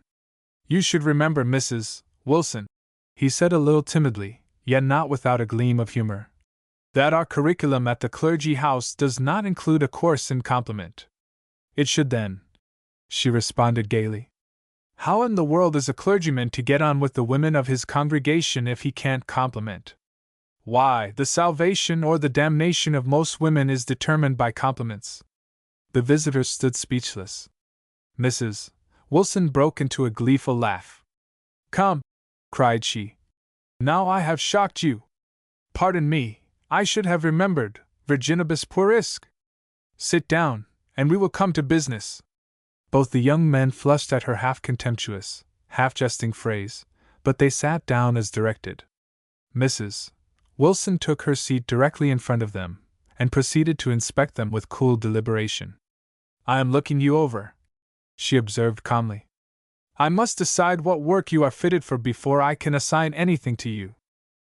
Two young men do not live together so intimately, and care for each other so tenderly as did the two deacons without coming to know each other well, and Maurice was so fully aware of the extreme sensitiveness of Ashe that he involuntarily glanced at his friend to see how he bore this inspection. He resented the impertinence of the scrutiny far more on Philip's account than his own. Ashe's pale face had on it the faintest possible flush, and his always grave manner had become really solemn, but otherwise he made no sign. Wynne had a certain sense of humor which helped him through the ordeal, and there was a faint gleam of a smile in his eye as he confronted the brilliant woman before him, but he was ill-pleased that his friend should be made uncomfortable. Do you judge by outward appearances? He asked. Or have you power to read the heart? Men so seldom have hearts, she retorted, that it is not worth while to bother with that branch. Then she added, as if thinking aloud, and looking Ashe in the face, you are an enthusiast, and take things with frightful seriousness. You must see Mrs. Frostwinch. You'll just suit her. Maurice could see his companion shrink under this cool directness, and he hastened to interpose. But Mrs. Frostwinch, he said, is absorbed in Christian Science or something, isn't she? Oh dear, yes, Mrs. Wilson answered, toying with the broad crimson ribbon which served her as a girdle. There is a horrid woman named Traps, or Graps, or Craps, or something, that has fastened herself upon Cousin Anna, and is mind-curing her, or Christian sciencing her, or fooling her in some way, but Mrs. Frostwinch is too well-bred really to have any sympathy with anything so vulgar. She takes to it in desperation, but she really detests the whole thing. But, Ashe began hesitatingly, does her conscience? Mrs. Wilson laughed, making a gesture as if sweeping all that sort of thing aside. I dare say her conscience pricks her, if that's what you mean, but it's so much easier to endure the sting of conscience than of cancer that I'm not surprised at her choice.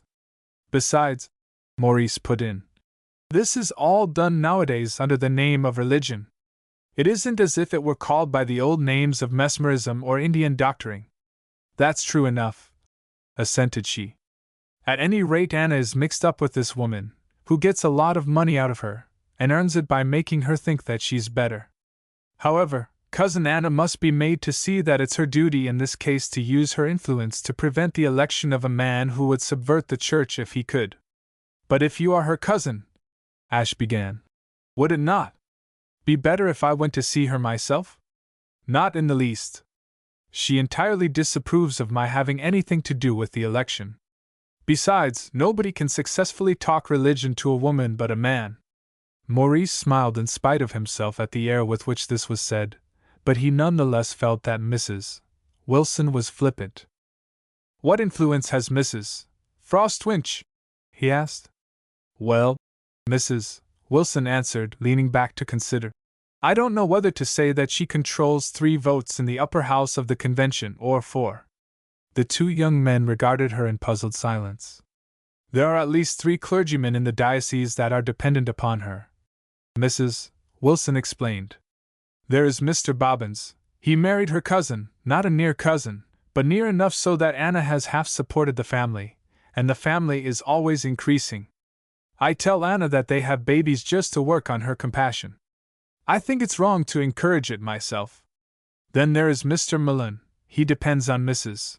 Frostwinch to support his mission. Then there's Brother Pewtap. Did you ever know such a lovely name for a country parson? He just lives on her with a family bigger than Mr. Robbins's. He's really a Strathmore man, but he wouldn't dare to vote against her wishes. She might manage all those votes. Besides, there's a Mr. Jewett somewhere near Lennox that she's helped a good deal, but I haven't found out about him yet.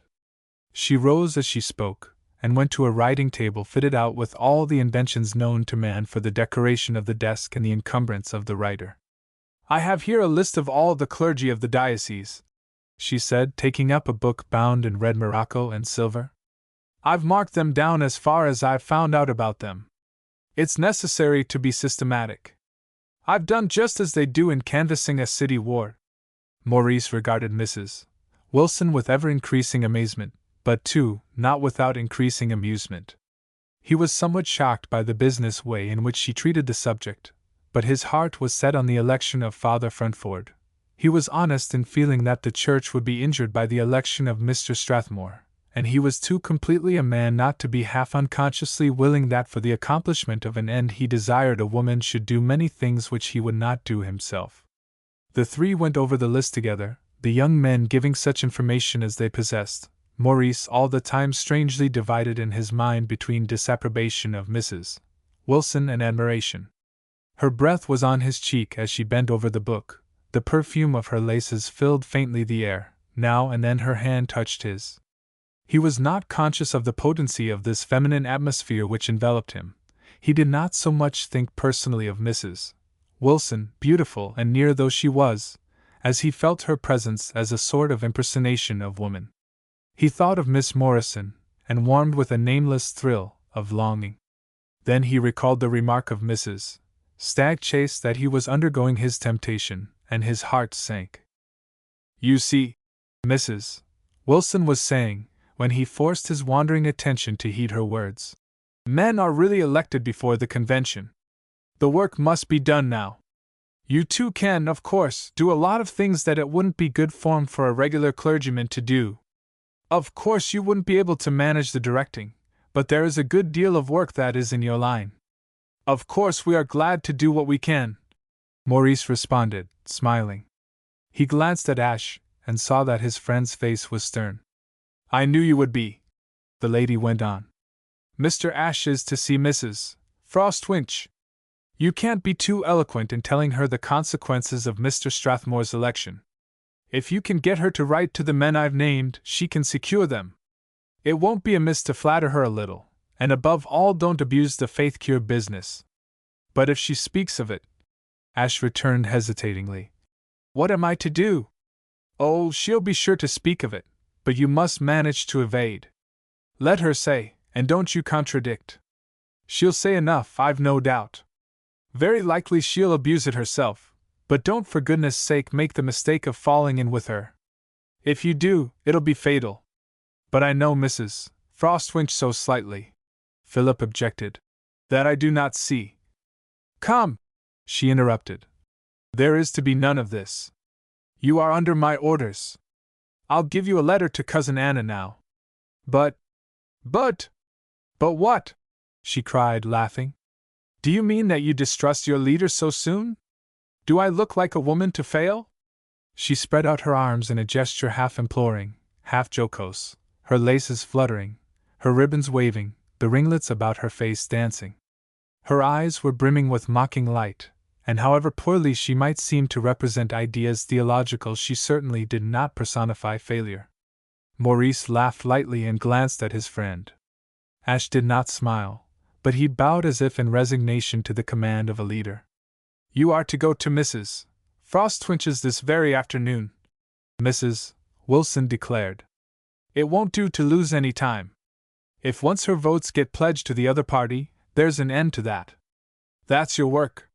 Now you, she continued, turning to Wynne, are to go to Springfield and the western part of the state.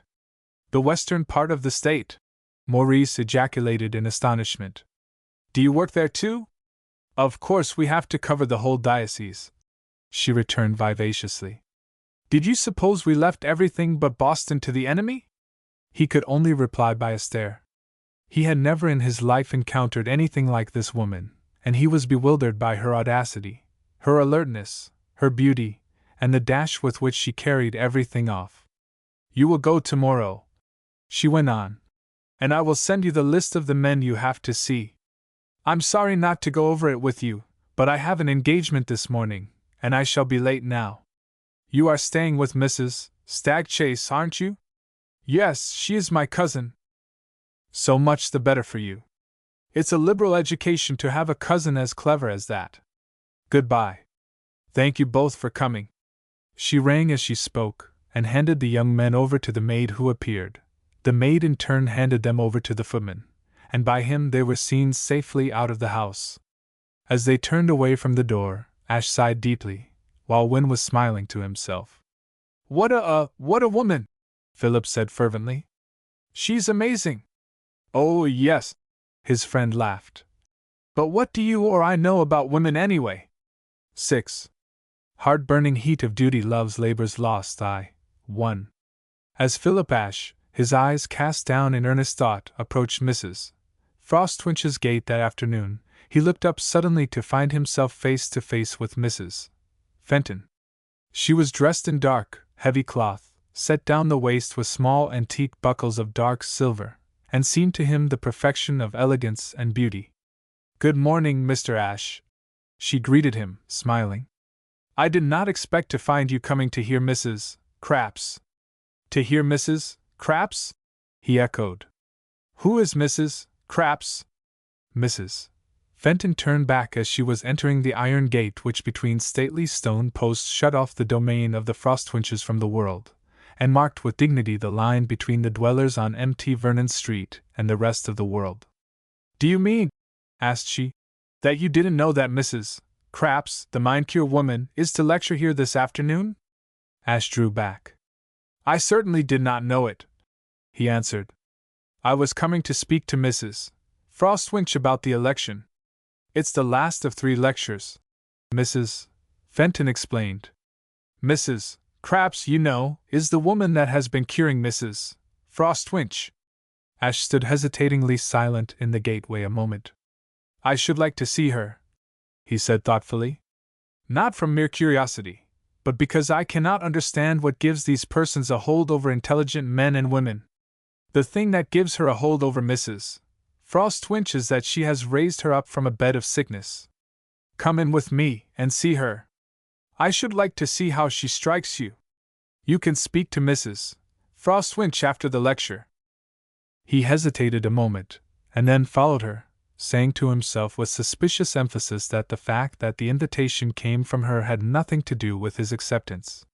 He soon found himself seated in the great dusky drawing-room of the Frostwinch house, an apartment whose very walls were encrusted with conservative traditions. It was furnished with richness, but both with much greater simplicity and greater stiffness than he had seen in any of the houses he had thus far been in. The chief decoration, one felt, was the air of the place's having been inhabited by generations of socially immaculate Boston ancestors. There was a savor of lineage amounting almost to godliness in the dark, self-contained parlors, and if pedigree were not in this dwelling imputed for righteousness, it was evidently held in becoming reverence as the first of virtues.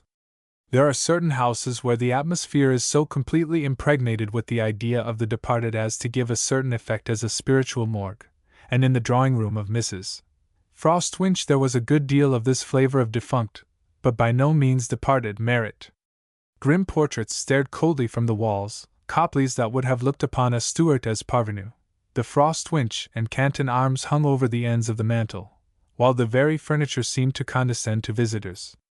Ash could not have told why the place affected him as overpowering, but he none the less was conscious of the feeling. The company was apparently nearly all assembled when he came in, and he sank down into a chair in a corner, glad to escape observation. The speaker of the afternoon was already in her place when he entered, and he examined her with curiosity. She was a woman who might have been 40 years of age, with a hard, eager, alert face. Her forehead was narrow, her lips thin and straight, her nostrils cut too high. Her eyes were bold and sharp, dominating her face, and fixing upon the hearers the look of a bird of prey. Mrs. Craps's hair was tinged with gray, and in her whole appearance there was a sharpness which seemed to speak of one who had battled with the world. Ash was struck by the personality of the woman, yet strongly repelled. She was evidently a creature of abundant vitality, and exultantly dominant of will. The bold, black eyes sparkled with determination, and he could at once understand that Mrs. Crapps was one to establish easily an influence over any nature naturally weak or debilitated by disease. Ash listened with curiosity to the opening of the address. The voice of the speaker had much of the vivacity of her glance. She spoke with an air of candor and frankness, and yet Philip found himself distrusting her from the outset. He said to himself that it was because he was prejudiced that he doubted, but he yet felt that her manner would in any case have begotten repulsion. She had that air of insistence, of determination to be believed, which belongs to the speaker who is absorbed rather in the desire to prevail than in the wish to be true. He felt that her air of conviction was no proof of her conception of the truth of what she was saying. She protested too much. He was at first so absorbed in watching the woman that he paid little heed to her theories, but he soon began to flush with indignation. This woman, with her bold air and masculine dominance, sat there talking of herself as a present incarnation of Christ as the incarnation of the human will, of disease as a sin, and of death as a mere figment of the imagination. The paganism of the Persian as he had heard it at Mrs. Gore's seemed to him less offensive than this. He moved uneasily in his seat, his cheeks flushing, and his lips pressed together. Presently he felt the glance of Mrs. Fenton, who sat near him, and looking up he encountered her eyes. She seemed to him to show sympathy with his feeling, but to remind him that this was not the time or place for protest. He regained instantly his self-control, and perhaps from that time on thought less of Mrs. Crapps than of his neighbor. The talk of Mrs. Crapps was commonplace enough, and hackneyed enough, could Ash but have known it. There was the usual patter about spiritual and physical freedom, about faith and perfection, the deific principle as a rule of health, a jumble of things medical and things physical, things profane and things holy mingled in a strange and unintelligible jargon. By the time that the eager-eyed speaker had talked for an hour, Ash felt his mind to be in confusion, and he could not but feel that not a few of the hearers must be in a state of utter mental bewilderment if the address had impressed at all. "The end of the whole matter is," Mrs. Crapps said in closing, "that mankind has for ages submitted to this cruel superstition of death. We have bowed ourselves beneath the wheels of this juggernaut, we have sent to the dark tomb our best loved friends, we crouch and cower in awful fear of the time when we shall follow. We hear ever thrilling in our ears the quivering minor chord of human woe, voice of the burning heart pain of the race, launched rudderless upon a troubled sea of woe, and undrowned even by the throbbing march beats of the progression of man down the vista of the ages. And yet there is no death. This fear is only the terror of children frightened by ghosts of their own invention. What we dread has no existence save in the fevered and fancy-fed fear of blinded men. O my hearers, why can we not seize upon the hem of this truth which the Messiah came to teach? Death is but sin, and sin has been removed by atonement. The holiness of the soul is immortal. There can be no death. Receive the glad tidings, and cry it aloud. There is no death. Let all the earth hear, until there is none so base, so low, so poor, so ignorant, so sinful that he shall not be immortal. It is his birthright, for we are all born to eternal life." The voice of Mrs. Crapps took on a more persuasive inflection as she delivered this peroration, and it was easy to see that she had affected the nerves if not the minds of her audience. There was a deep hush as she concluded.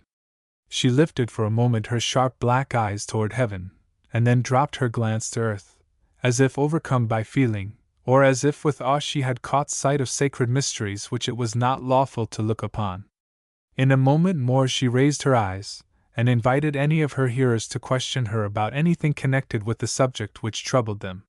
For a breathing time there was silence, and then a lady asked with a puzzled air, "But do you Christian Scientists deny—" "I beg your pardon," Mrs. Crapps interrupted, leaning forward with a deprecatory smile. "But I am not a Christian Scientist. I mean, do you faith healers? That is not our title," Mrs. Crapps said with gentle insistence. "Are you called mind curers, then?" "No," the priestess responded, with an air lofty yet condescending. With those forms of error we have no dealing or sympathy. It is true that those who teach faith healing, mind cure, or any sort of religious rejuvenance, have in part taken our high tenets, but they have in each case obscured them by errors and follies of their own. We are the Christian faith healed, not healers, you will observe, because we believe that all mankind are really healed, and that all that is needed is that they recognize and acknowledge this precious truth. The ladies present looked at one another in some confusion, and Ash caught in the eyes of Mrs. Stagchase, who sat half facing him, a gleam of amusement. This emboldened him to repeat the question which had been abandoned by its first asker, who had evidently been overwhelmed by the delicacy of the distinction of sex made by Mrs. Crapps. "Do you then," he asked, "deny the existence of death?" "Utterly," the seeress returned, bending upon him a bold look as if to challenge him to differ from what she asserted. "It is as amazing as it is melancholy that mankind should have submitted to the indignity of death so long. How can they submit to that which does not exist? It exists in seeming, but not in reality." A murmur ran through the company, and Philip met the eyes of Mrs. Fenton, who shook her head slightly, as who would say that discussion was futile. But how?" one hearer began falteringly, and then stopped, evidently too overwhelmed by the astounding nature of the proposition laid down to be able even to frame a question. "Indeed," Mrs. Crapps said, taking up the word, "we may well ask how. It transcends the incredible that the monstrous delusion of death should ever have been entertained for an instant. The explanation lies in sin. Death is but the projection of a sin-burdened conscience upon the mists of the unknown.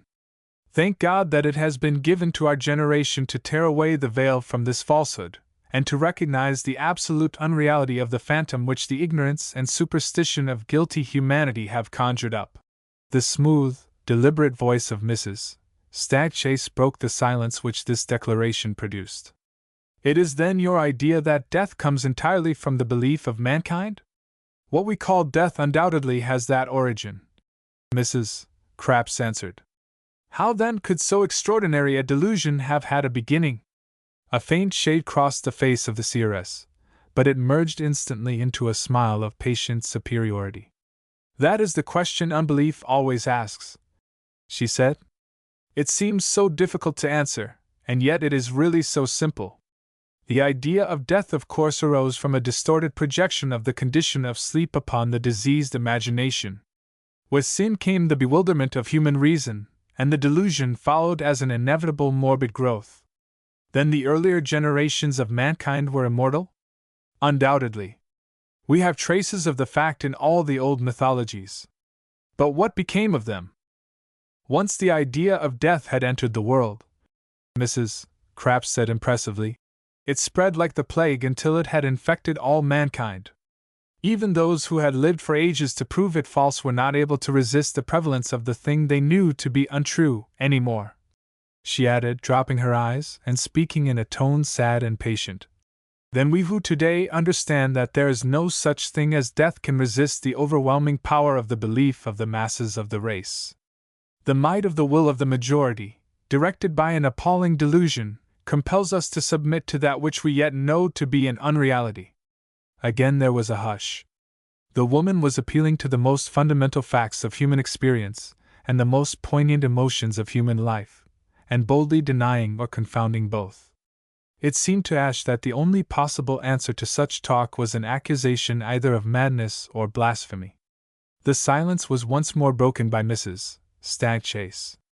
"But if there is no such thing as death," she observed, with the faintest touch of irony perceptible in her well-bred voice, "of course you do not really die, and since you do not share the general delusion in thinking yourselves to be dead, it would seem to follow that although you may be dead for the world in general, you are still immortal for yourselves and each other." The black eyes of Mrs. Crapps sparkled, but she controlled herself, and shook her head with an air of gentle remonstrance. "It proves how strong is the hold upon mankind of this delusion," she said, "that what I tell you appears incredible. The truth is always incredible, because the blind eyes of humanity can see only half-truths except by great effort. I have tried to enlighten you, and I can do no more. It is for you and not for myself that I speak. She rose from her chair, which seemed to be the signal for the breaking up of the assembly, and that her cleverness in securing the last word was not without its effect was apparent by the murmurs of the company. In another moment, however, Ash heard as at Mrs. Gore's the exchange of greetings and bits of news, the making of appointments for shopping or theater going, and all the trivial chat of daily life. He stood aside until the crowd should thin, and in the meantime had the felicity of being near Mrs. Fenton. He began to feel himself almost overcome by the delight of being so near her, of meeting her clear glance, frank and sympathetic, of hearing her voice, of noting the ripples of her hair, the curve of nostril and neck. He was like a boy in the first budding of passion before reason has softened the extravagance of his feeling. The talk of the afternoon, his indignation at the words of Mrs. Crapps, his feeling that he had been assisting at a sacrament of impiety, were all forgotten as he stood talking to his neighbor. "Come," she said at length. "I must speak to Mrs. Frostwinch before I go." He bent forward to remove a chair which was in her way, and her gloved hand brushed against his. He covered the spot with his other hand as if he would preserve the precious touch. "I found Mr. Ashe at the door," Mrs. Fenton said to the hostess, "and I would not let him turn back. I was too much interested in his errand. I am sorry if he needed urging to come in." Mrs. Frostwinch responded with graceful courtesy. "But what was the errand?" "Mrs. Wilson asked me to see you in relation to the election," Ashe answered. "Elsie is having a beautiful time managing this election," commented Mrs. Frostwinch. "She hasn't been so amused for a long time. She thinks Father Frontford is a puppet in her hands, while he knows that she is one in his. I hope," Mrs. Fenton put in, "that you may be able to help Mr. Ashe. I can answer for it that he is not making the matter one of amusement."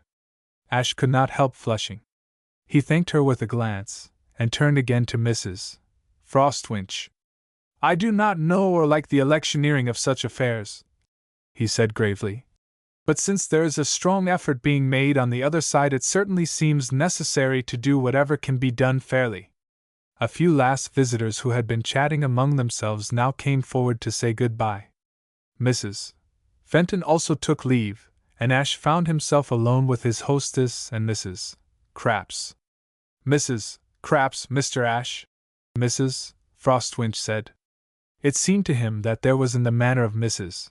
Frostwinch something of condescension, as if the faith healed was a sort of upper servant. He had himself not outlived the ingenuous period wherein a youth feels that the preservation of truth in the world depends upon his not covering his impressions, and he was accordingly extremely cold in his manner. "Ah, a new disciple to our faith, I trust," Mrs. Crapps said, fixing upon him her keen, bold eyes. "I have never even heard of your doctrine until today," he answered. "But surely it must strike you at once," she responded, with a manner evidently meant to be insinuating. He hesitated. He remembered that he had been expressly warned not to say anything against the vagaries with which Mrs. Frostwinch was concerned, but his conscience would not allow him to evade this direct challenge. "It struck me as being blasphemous," he responded with unnecessary fervor. Mrs. Crapps raised her eyes to the ceiling, and uttered a theatrical sigh. "Oh, sacred truth!" she exclaimed. "Come, Mrs. Crapps," Mrs. Frostwinch interposed almost sharply. "You know that Mr. Ashe is right. It is blasphemous, and I feel as if I'd allowed my house to be used for a sacrifice to false gods. If you will excuse us, I wish to speak with Mr. Ashe on business. Will you kindly come to the library, Mr. Ashe?" As he followed, Philip caught sight in a mirror of the face of Mrs. Crapps. It wore a singular smile, but whether of anger or contempt he could not tell. "I dare say, Mr. Ashe," Mrs. Frostwinch remarked, as soon as they were seated in the library, "that it seems strange to you that I have that woman speak in my parlors. Of course I don't mean to apologize, but I am sorry that you should hear things that shocked you."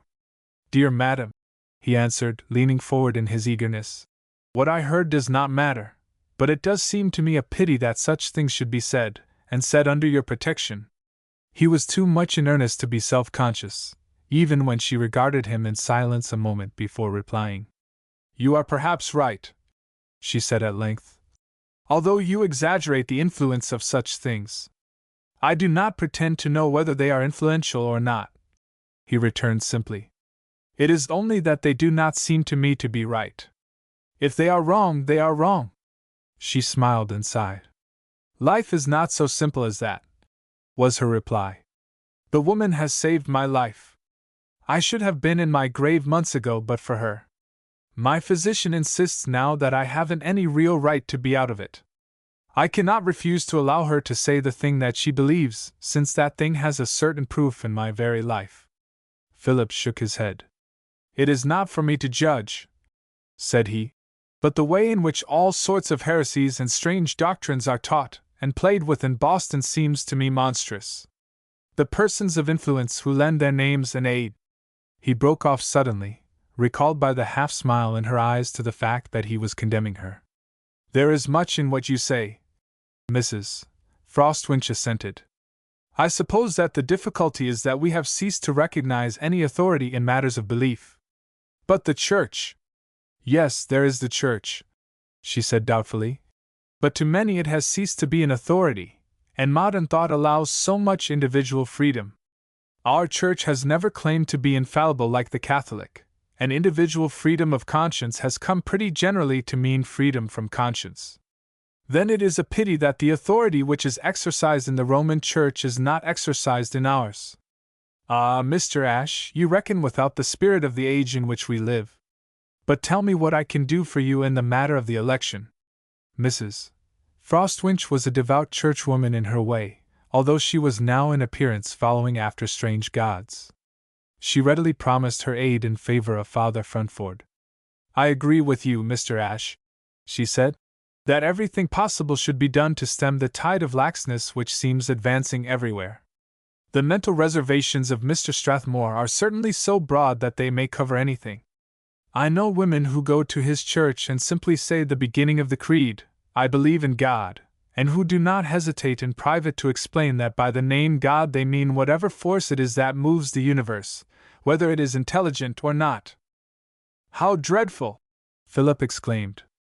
"How can the Church endure if this goes on?" They talked for some time longer, and Mrs.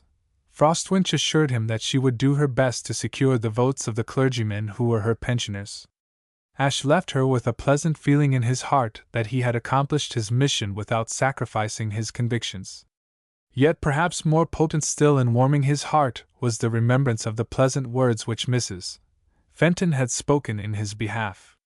The memory colored all his thoughts of elections, of bishops, and of creeds, as a gleam of rosy light tinges all upon which it falls. 7. The shot of accident Othello, 4. 1. "I knew that she was to send me tickets," Maurice Wynne said, standing with an open note in his hand.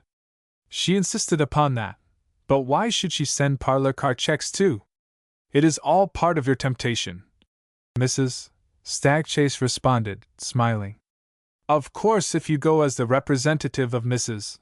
Wilson, it is fitting that you go in state. If you were to represent the Church now—" "If I don't go as a representative of the Church," he responded, as she paused with a significant smile, "I go as nothing." "Oh, I thought that it was Elsie that was sending you. However, it's no matter. The point is that you are becoming acquainted with the luxuries of life. You are being tried by the insidious softness of the world." He regarded her with some inward irritation. He had a half-defined conviction that she was mocking him, and that her words were more than mere badinage. He was not without a suspicion that his cousin was sometimes histrionic, and that many things which she said were to be regarded as stage talk. He did not know how far to take her seriously, and this gave him a feeling at once confused and uncomfortable. To be played with as if he were not of discernment ripe enough to perceive her raillery, or as if he were not of consequence sufficient to be taken seriously, offended his vanity, and the man whom the devil cannot conquer through his vanity is invulnerable. Wynne had no answer now for the words of Mrs. Stagchase. He contented himself with a glance not entirely free from resentment, at which she laughed. "I wonder, Cousin Maurice," she said, If you realize how completely you have changed in the 10 days you have been here. It is like bringing into light a plant that has been sprouting in the dark." He did not answer for a moment, trying to find it possible to deny the charge. "The fact that you know me better makes me seem different," he answered evasively. "How much has the fact that you don't know yourself so well to do with it?" "What do you mean?" "Oh, anything you like. I merely suspect that you are not so sure of your vocation as you were in the clergy house. Even a deacon is human, I suppose, and if life is alluring, he can't help feeling it. Are you still sure that the clergy should be celibate, for instance?" He felt her eyes piercing him as if his secret thoughts were open to her, and he knew that he was flushing to his very hair. He hastened to answer, not only that he might not think, but that she might not perceive that he had admitted any doubt to his heart. "More than ever," he responded. "It is impossible not to see that a clergyman who is married must have his thoughts distracted from his sacred calling." Mrs. Stagchase leaned back in her chair and regarded him with the smile which he found always so puzzling and so disconcerting. "You did that very well," she said. "Only you shouldn't have put in the word sacred. That made it all sound conventional. However, you probably meant it. She is distracting." The hot blood leaped into his face so that he knew that it was utterly impossible to conceal his confusion. "I don't know what you mean," he stammered. Instantly his conscience reproached him with not speaking the truth. He responded to his conscience that it was impossible in circumstances like these to say the whole, and that what he had said was not untrue. He could not know what his cousin meant by her pronoun, and if the thought of Miss Morrison had come instantly into his mind, it by no means followed that it was she of whom Mrs. Stagchase was thinking. Life seemed suddenly more complex than he had ever dreamed it possible, and before this remark the unsophisticated deacon became so completely confused that for the instant it was his instinctive wish to be once more safely within the sheltering walls of the clergy house, protected from the temptations and vexations of the world. He was after all of a nature which did not yield readily, however, and the next thought was one of defiance. He would not yield up his secret, and he defied the world to drag it from him. His companion smiled upon him with the baffling look which her husband called her Mona Lisa expression, and then she laughed outright. "My dear boy," she said, "you are no more a priest than I am, and you are as transparent as a piece of crystal. Well, I am fond of you, and I'm glad to have a hand in proving to you that you are not meant for the priesthood before it's too late. But it hasn't been proved to me," he cried, not without some sternness. "Oh, bless you, it's in train, and that's the same thing. Not poppy, nor mandragora, nor all the drowsy syrups of the East could put you to sleep again in the dream you had in the clergy house. It will take you a little longer to find yourself out, but the thing is done nevertheless." As she spoke, a servant came to the door to announce the carriage. Mrs. Stagchase held out her hand. "Goodbye," she said, as Maurice rose and came forward to take it. "I hope that we shall see you again in a couple of days. I have still a good deal to show you." He had recovered his self-possession a little, and answered her with a smile. "You make it so delightful for me here that I am not sure you are not right in saying that you are my temptation." "Oh, I've already given up the office of tempter," she responded quickly. "I found a rival, and that I never could endure. You'll have your temptation with you." It seemed to Maurice when he came to take his seat in the parlor car that his cousin was little short of a witch. In the chair next to his own sat Berenice Morrison. She greeted him with a friendly nod and smile. "Mrs. Wilson told me that you were going on this train," she said, "and she got a chair for you next to mine so that you should take care of me." He bowed rather confusedly, but with his heart full of delight. "I shall be glad to do anything I can for you," he answered, vexed that he had not a better reply at command. He saw the dapper young man across the aisle regard him curiously, and a feeling of dissatisfaction came over him as he reflected upon the singularity of his garb, and the incongruity between the clerical dress and the squiring of dames. Religious fervor is nourished by martyrdom, but it is seldom proof against ridicule. It is not impossible that the faint shade of amusement which Maurice fancied he detected in the eyes of the stranger opposite was a more effective cause for discontent with his calling than any of the influences to which he had been exposed under the auspices of Mrs. Stagchase. He could not help feeling, moreover, that there was a gleam of fun in the clear dark eyes of Miss Morrison. She was so completely at ease, so entirely mistress of the situation, that when, little accustomed to the society of women, and secretly a little disconcerted by the surprise, felt himself at a disadvantage. It touched his vanity that he should be smiled at by the trimly appointed dandy opposite, and that he should be in experience and self-possession inferior to the girl beside him. He began vaguely to wonder what he had been doing all his life. He reflected that he had not in his old college days been so ill at ease, and it annoyed him to think that 2 years in the clergy house should have put him so out of touch with the simplest matters of life. He said to himself scornfully that he was a monk already, and the thought, which would once have given him satisfaction, was now fraught with nothing but vexation and self-contempt. He had a subtle inclination to give himself up to the impulse of the moment. He felt the intoxication of the presence of Miss Morrison, and he yielded to it with frank unscrupulousness. He resolved that he would repent afterward, yet instantly demanded of himself if this were really a sin. He was after all a man, if he had chosen the ecclesiastic calling. If indeed he were transgressing, he told himself half contemptuously that as he did penance doubly, once that imposed by his own spiritual director and again that set by the Catholic at the North End, he might be held to expiate amply the pleasure of this hour. He at least was determined to forget for the once that he was a priest, and to remember only that he was a man, and that he loved this beautiful creature beside him.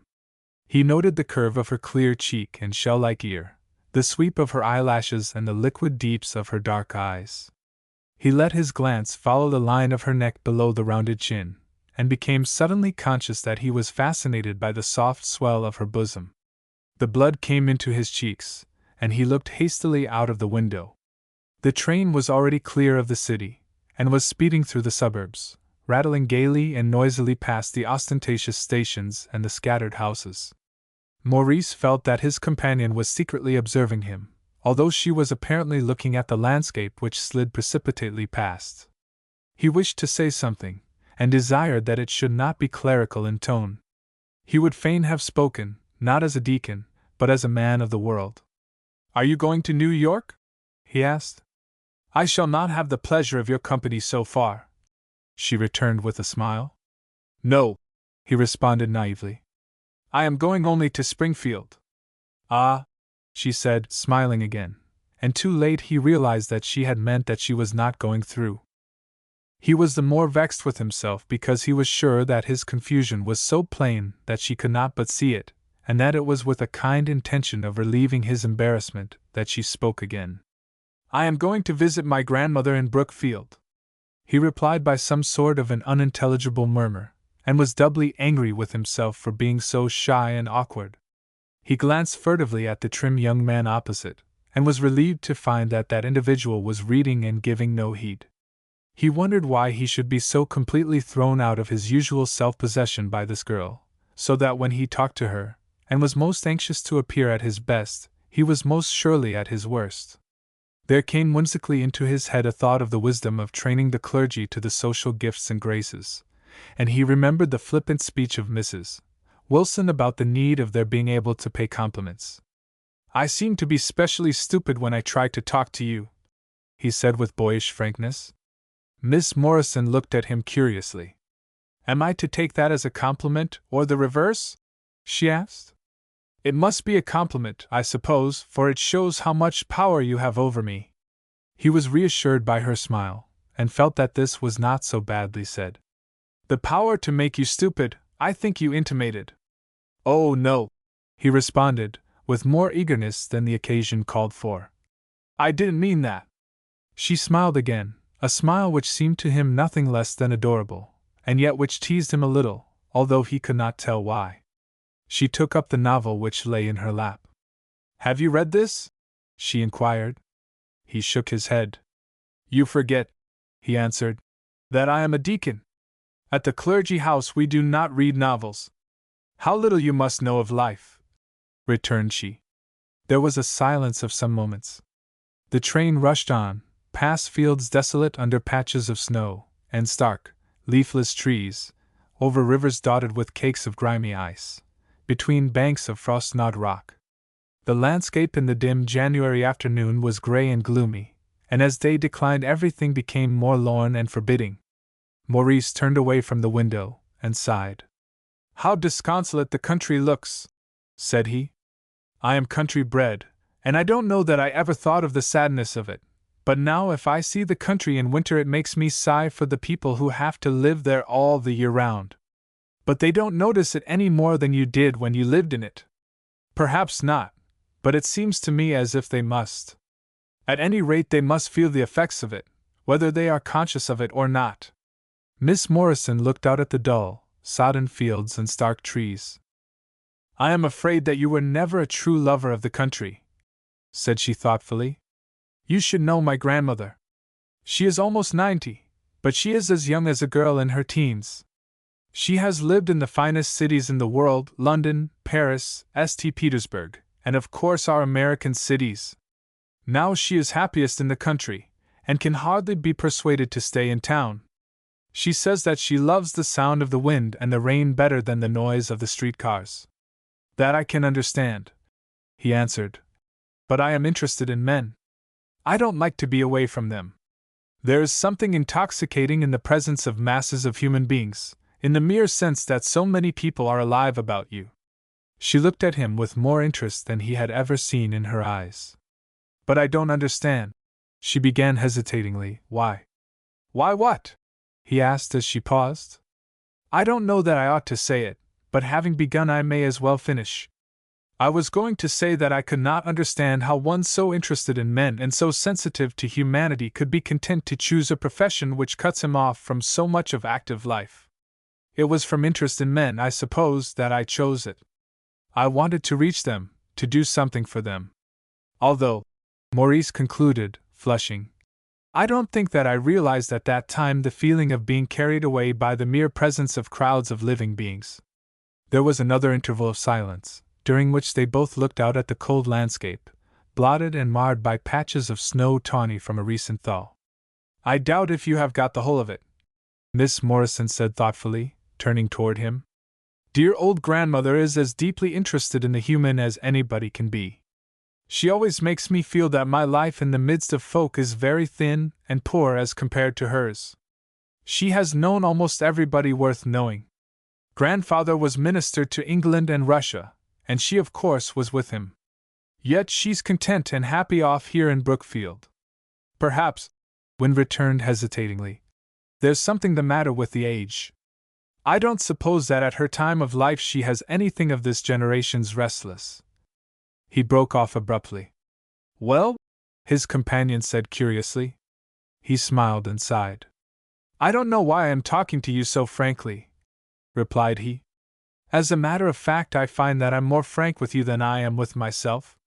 I've always refused to own to myself that there was anything restless in my feeling toward life, yet here I am saying it to you. One often thinks things out in that way. Hasn't that been your experience?" "Yes," he responded thoughtfully. "Although I don't know that I ever realized it before.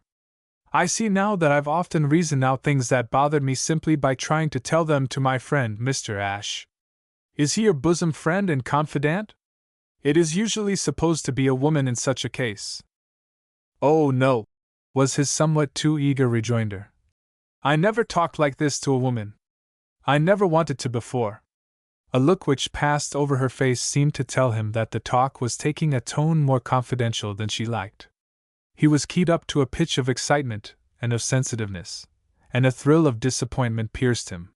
He became at once silent, and then he fancied that she glanced at him as if in question why his mood had changed so suddenly. The train rolled into the station at Worcester, and he went out to walk a moment on the platform, and to try to collect his thoughts. He had forgotten now to question his right to be enjoying the companionship of Miss Morrison. He gloated over her friendly looks and words, thinking of how he might have said this and that, and thus have appeared to better advantage, and resolving to be more self-controlled for the remainder of the ride. The open air was refreshing, and a great sense of joyousness filled him to overflowing. When again he took his seat in the car, he could have laughed from simple pleasure. The chat of the latter part of the journey was more easy and unconstrained than at the beginning. It was not clear to Wynne what the change was, but he was aware that he was somehow talking less self-consciously than before. They spoke of one thing and another, and it teased the young man somewhat that when now and then his companion mentioned a book he had seldom seen it. The things which he had read of late years he knew without asking that she would not have seen. Even the names of current writers of fiction were hardly known to him, and an allusion to what they had written was beyond him. In spite of a word which now and again brought out the difference between his world and hers, however, Maurice thoroughly enjoyed the talk.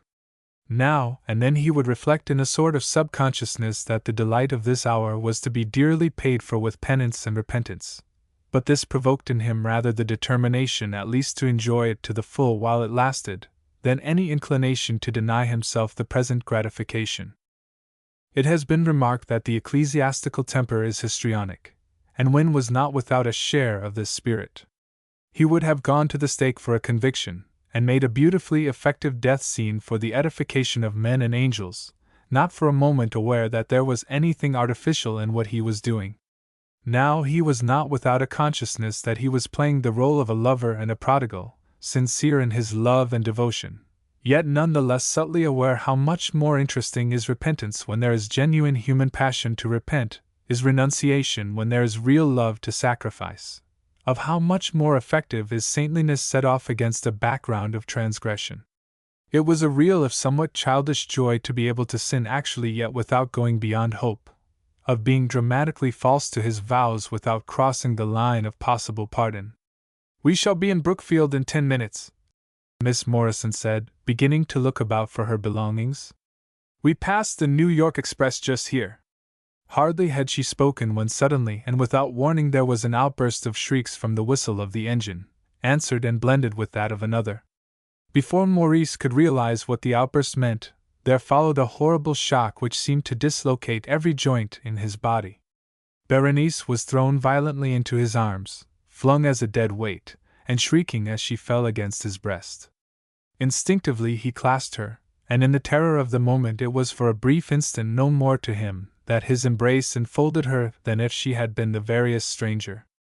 A hideous din of yells, of crashing wood and rending iron, of shivering glass, of escaping steam, of indescribable sounds which had no resemblance to anything which he had ever heard or dreamed of, and which seemed to beat upon his ears and his brain like blows of bludgeons wielded by the hands of infuriate giants.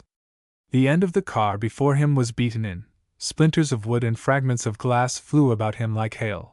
It was like being without warning exposed to the fiercest fire of batteries of an implacable enemy. A woman was dashed at his very feet, torn and bleeding, her face mangled so that he grew sick and faint at the sight.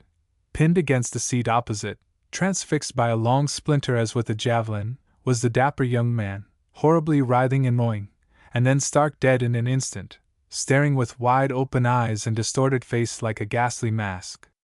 Moans and shrieks, grindings and roarings, howlings and babbling cries that were human yet were piercingly inarticulate filled the air with an inhuman din which drove him to a frenzy. It seemed as if the world had been torn into fragments. Yet all this was within the space of a second. Indeed, although all these things happened and he saw and heard them clearly, there was no pause between the first alarming whistle and the overturning of the car which now came. He was lifted up. He saw the whole car sway with a dizzying, sickening motion, and then plunge violently over. Fortunately it so turned that he and Miss Morrison were on the upper side. He fell across the aisle, striking the chair opposite, but somehow instinctively managing to protect Berenice from the force of the concussion. She no longer cried out, but she clung convulsively about his neck, and as they swayed for the fall he saw in her eyes a look of wild and desperate appeal. He forgot then everything but her. The desire to protect and save her, the feeling that he belonged absolutely to her, and that even to the death he would serve her, swallowed up every other feeling. As they went over, a vice-like grip caught his arm, and amid all the infernal confusion he somehow connected that despairing clutch with a succession of shrill and piercing shrieks which rang in his ear, seeming to be close to him. He remembered that in the chair behind his had been a young girl, and he felt a pity for her that choked him like a hand at his throat. Then as they went down he instinctively but vainly tried to shake off the hold, which was as that of a trap. It was like being in the actual grip of death. All sorts of loose articles fell with them from the upturned side of the car to the other. They were part of a cataract of falling bodies, involved as in a crushing avalanche. Wynne found himself in this falling shower crumpled up between two chairs, one of his feet evidently thrust through a broken window, and the other still held by that convulsive clasp.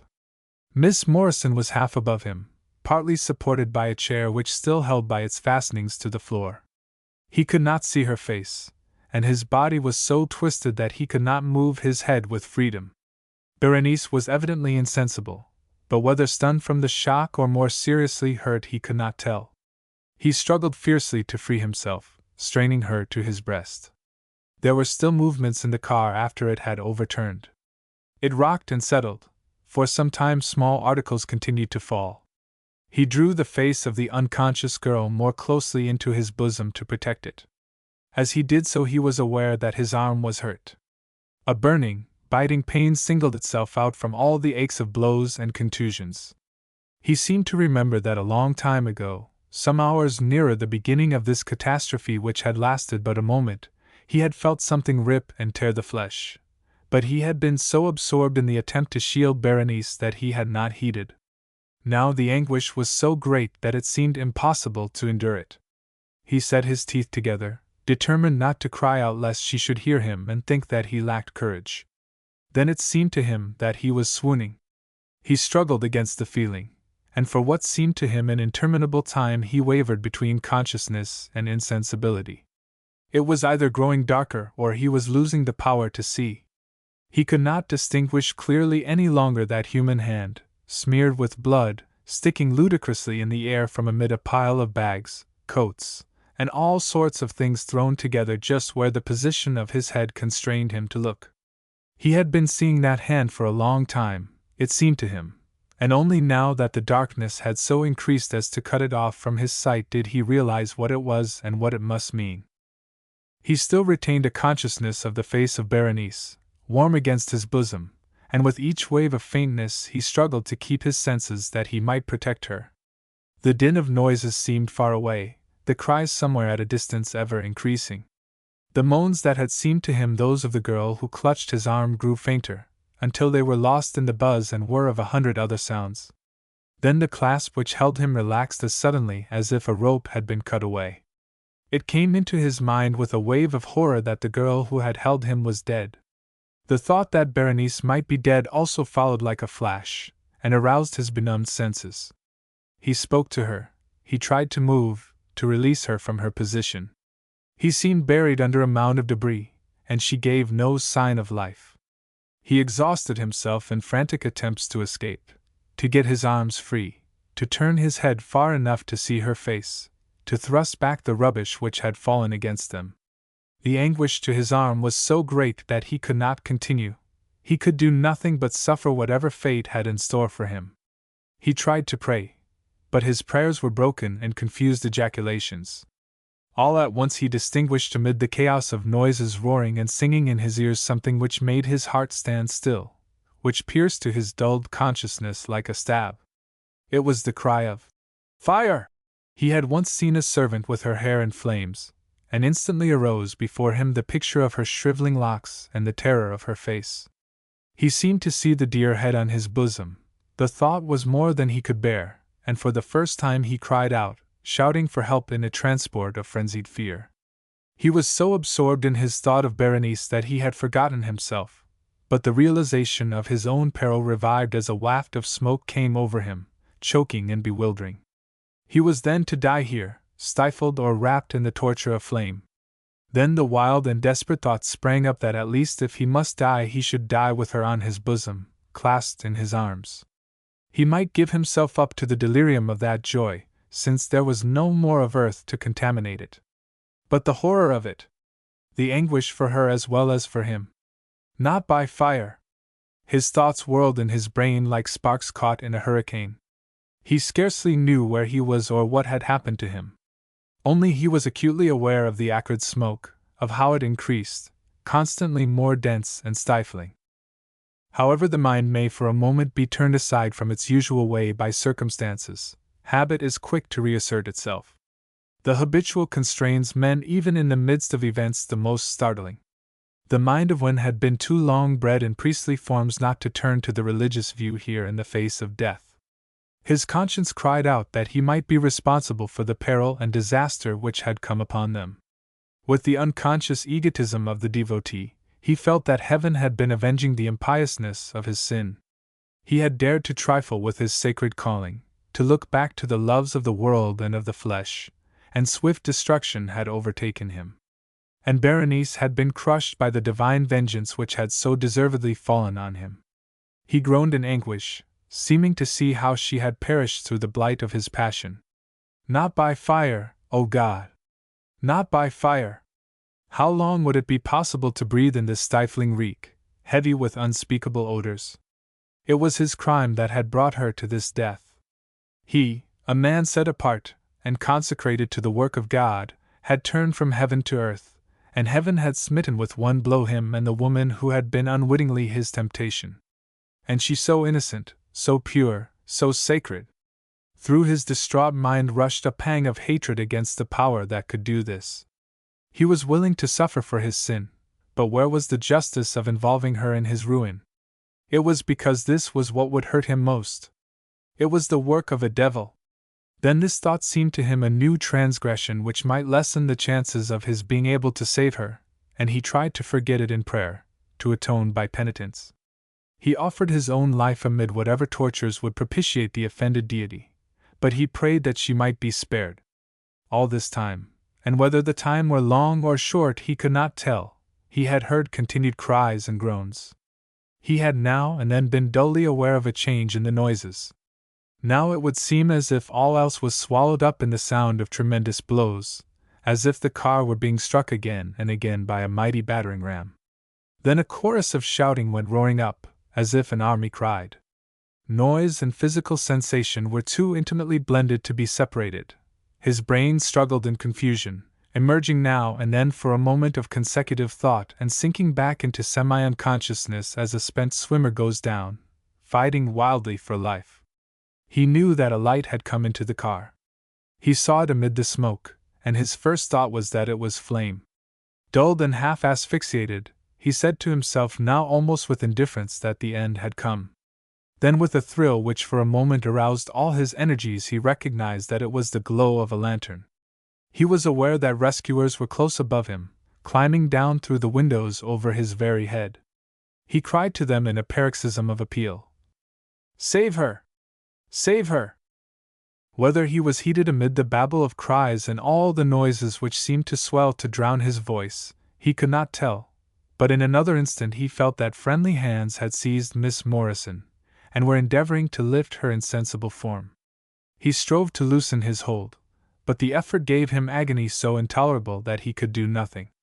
1,000 points seemed to rend and tear him as he tried to move, and when a voice somewhere above him shouted, "We'll have to try to lift them together," he experienced a strange sort of double consciousness, as if he stood outside of himself and heard others talking of him. He felt himself grasped under the arms, and the pain of being moved was too horrible to be endured. He shrieked in mortal agony, and then in a whirl of dizzying circles seemed to go down in a tide of blackness sparkling with millions of sharp scintillations. 8. Like covered fire, much ado about nothing. 3. 1.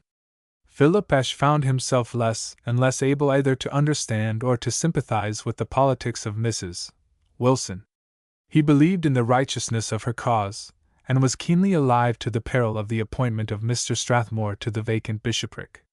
It is an inevitable and necessary condition of enthusiasm that it shall be narrow, and religious fervor would be impossible to a mind open to conviction.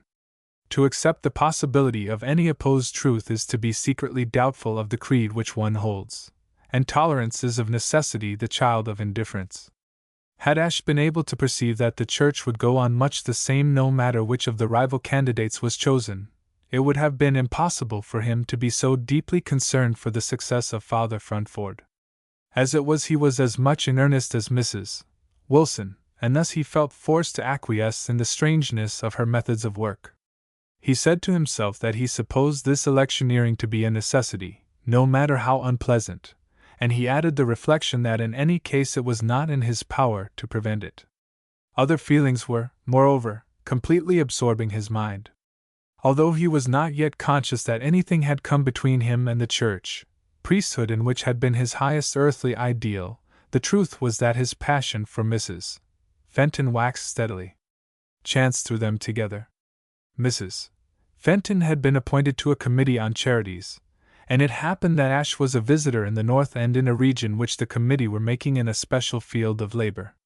He was called into consultation with her, and sometimes they even went together to visit some of the poverty-stricken families which evidently existed chiefly to be subjects for philanthropic manipulation. Day by day Ash felt her speak to him more easily and familiarly, and although their talk was strictly impersonal and unemotional, none the less did it feed his growing love. The nature which does not sometimes try to deceive itself is an abnormal one, and Ash was not behind his fellows in devising excuses for the joy which he found in Mrs. Fenton's presence. He dwelt in his musings upon her devotion to the church, her good works, her visitings of the poor and sick. He assured himself with a vehemence too feverish not to be fallacious that he was instigated only by entirely disinterested feelings, by the desire to assist in deeds of Christian helpfulness, and by pleasure in the society of one whose devotion to godliness was so marked. He argued with himself as eagerly as if he were struggling to convince another, protesting to his own secret heart as earnestly as he would have protested to a friend. A man seldom really deceives himself, however, save in thinking that he can deceive himself. There were moments in which his inner self rose up and laughed him to scorn, moments in which his sin glowed before him in colors blood-red. He saw himself apostate, false to his vows, drawn away by his earthly lusts, and beguiled. There were nights when he cast himself upon the ground in an agony of self-abasement, beating his breast and praying in a passion of remorse. Times when by the cruelty of his self-accusings he involuntarily sought to do penance for the sweets in which festered in his bosom. Worse than all was the color which was imparted to his passion by the self-imposed prohibitions which he was violating.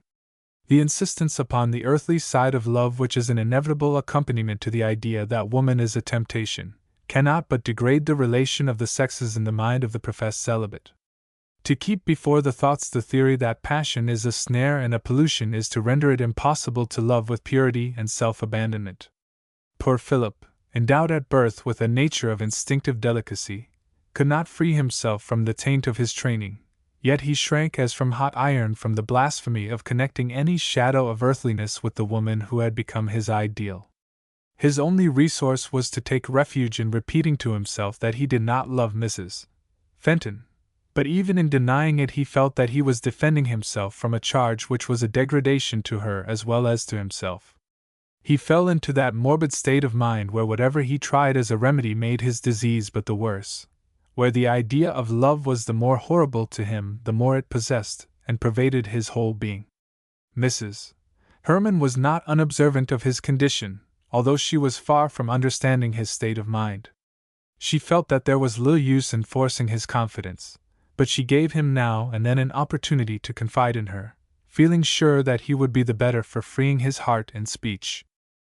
She was sitting one afternoon alone in the library when Ash came home from a missionary expedition. The day was gray and gloomy, and the early twilight was shutting down already, so that the fire began to shine with a redder hue. Mrs. Herman was taking her tea alone, and as it chanced, she was thinking of her cousin. "You are just in time for tea," she greeted him. "It is hot still. But I seldom take tea," he answered, seating himself by the fire with an air of weariness which did not escape her. "That is so much more reason that you should take it now. It will have more effect. I can see that you are tired out. 1 lump or 2? He yielded with a wan smile, and resuming his seat, sat sipping his tea in silence for some moments. At length he sighed so heavily that she asked with a smile, "Is it so bad as that?" "Is what so bad?" he returned, looking at her in surprise. "You sighed as if all life had fallen in ruins about your feet, and I couldn't help wondering if there were really no joy left to you." He smiled rather soberly, and did not at once reply. The fire burned cheerily on the hearth, noiseless for the most part, but now and then purring like a cat full of happy content.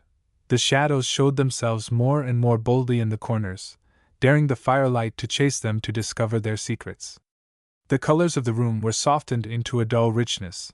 The dim gilding on the old books which had belonged to Helen's father, dead since her infancy, caught now and then a gleam from a tongue of flame which sprang up to peer into the gathering dusk.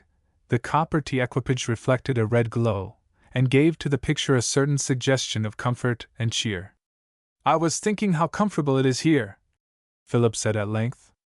"And that made you sigh?" "Yes, I'm ashamed to say that it came over me how far away from me all this is." "If it is," she returned slowly, "it is simply because you choose that it shall be."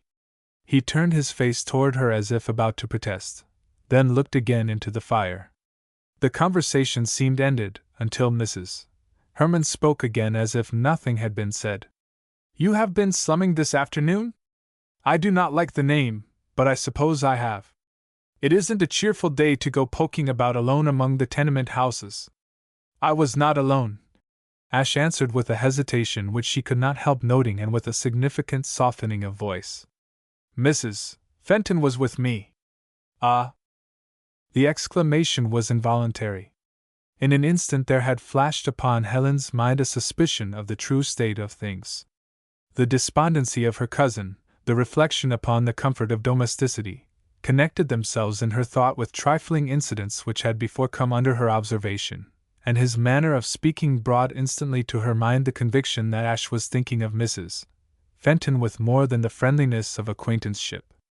When Philip looked up with a question in his eyes, however, she was already on her guard. "The weather is so doleful," she hastened to add, "that I should think that even philanthropy might lose its power of amusing."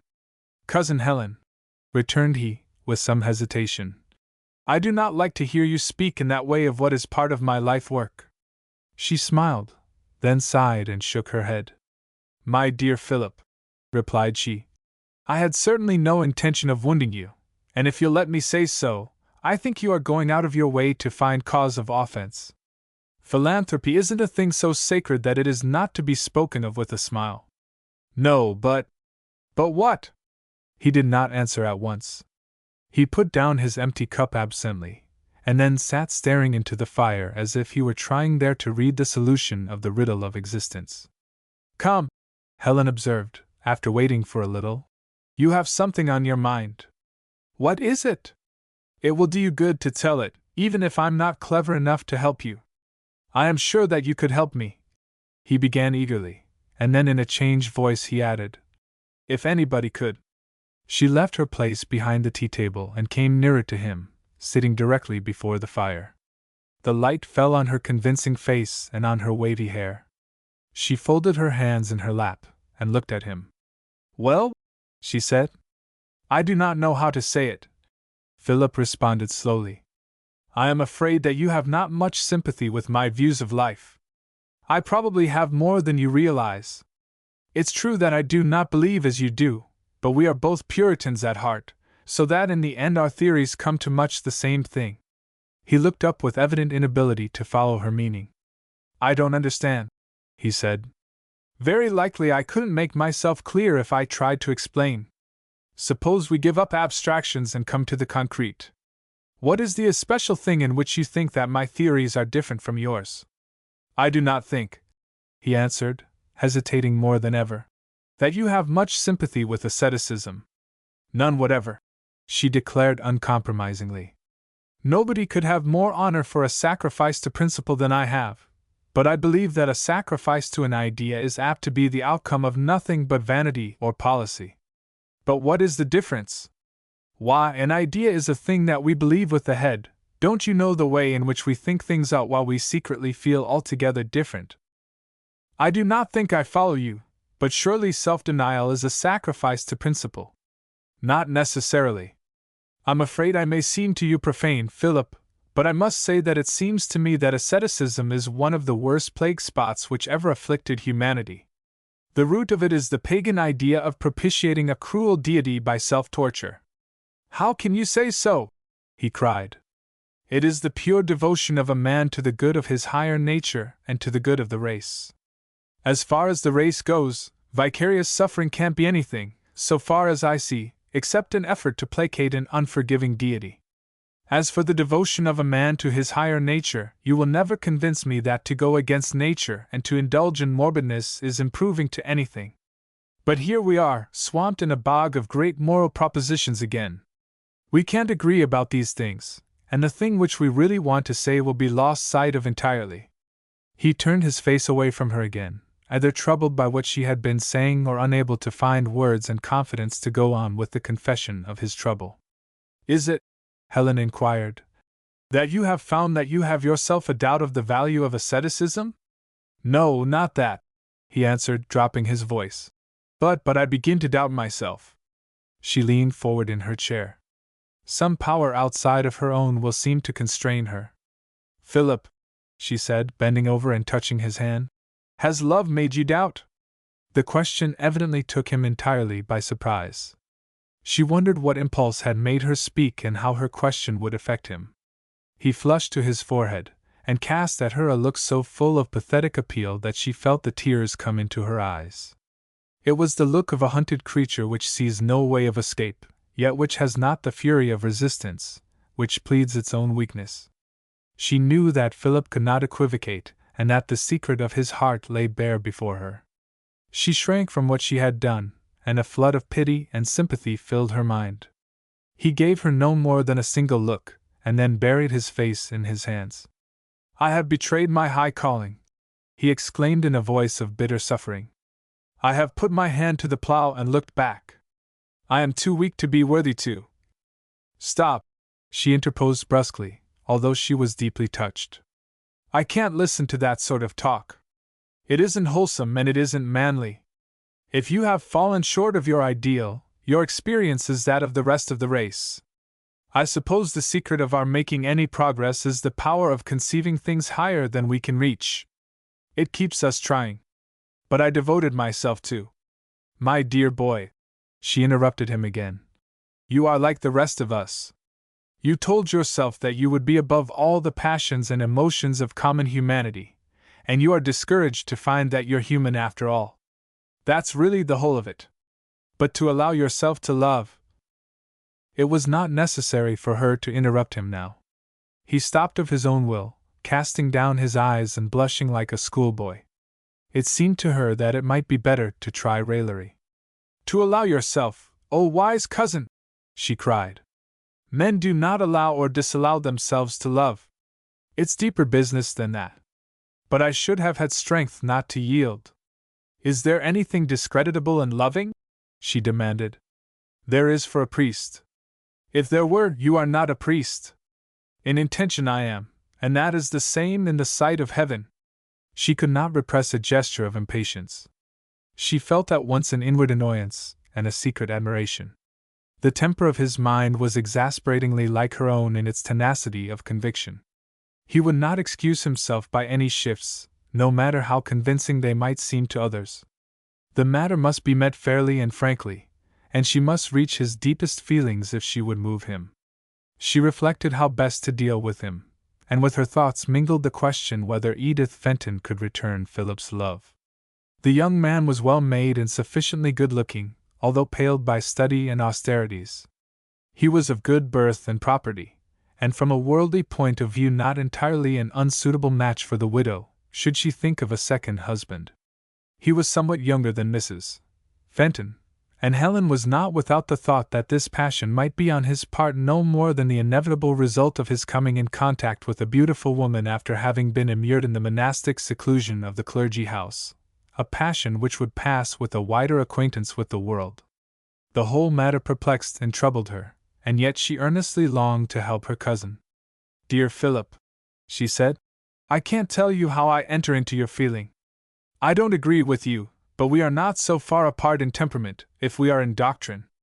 I'm afraid that you'll think that I'm merely tempting you when I say that it seems to me that your conscientiousness is entirely right, and that your conviction is all wrong.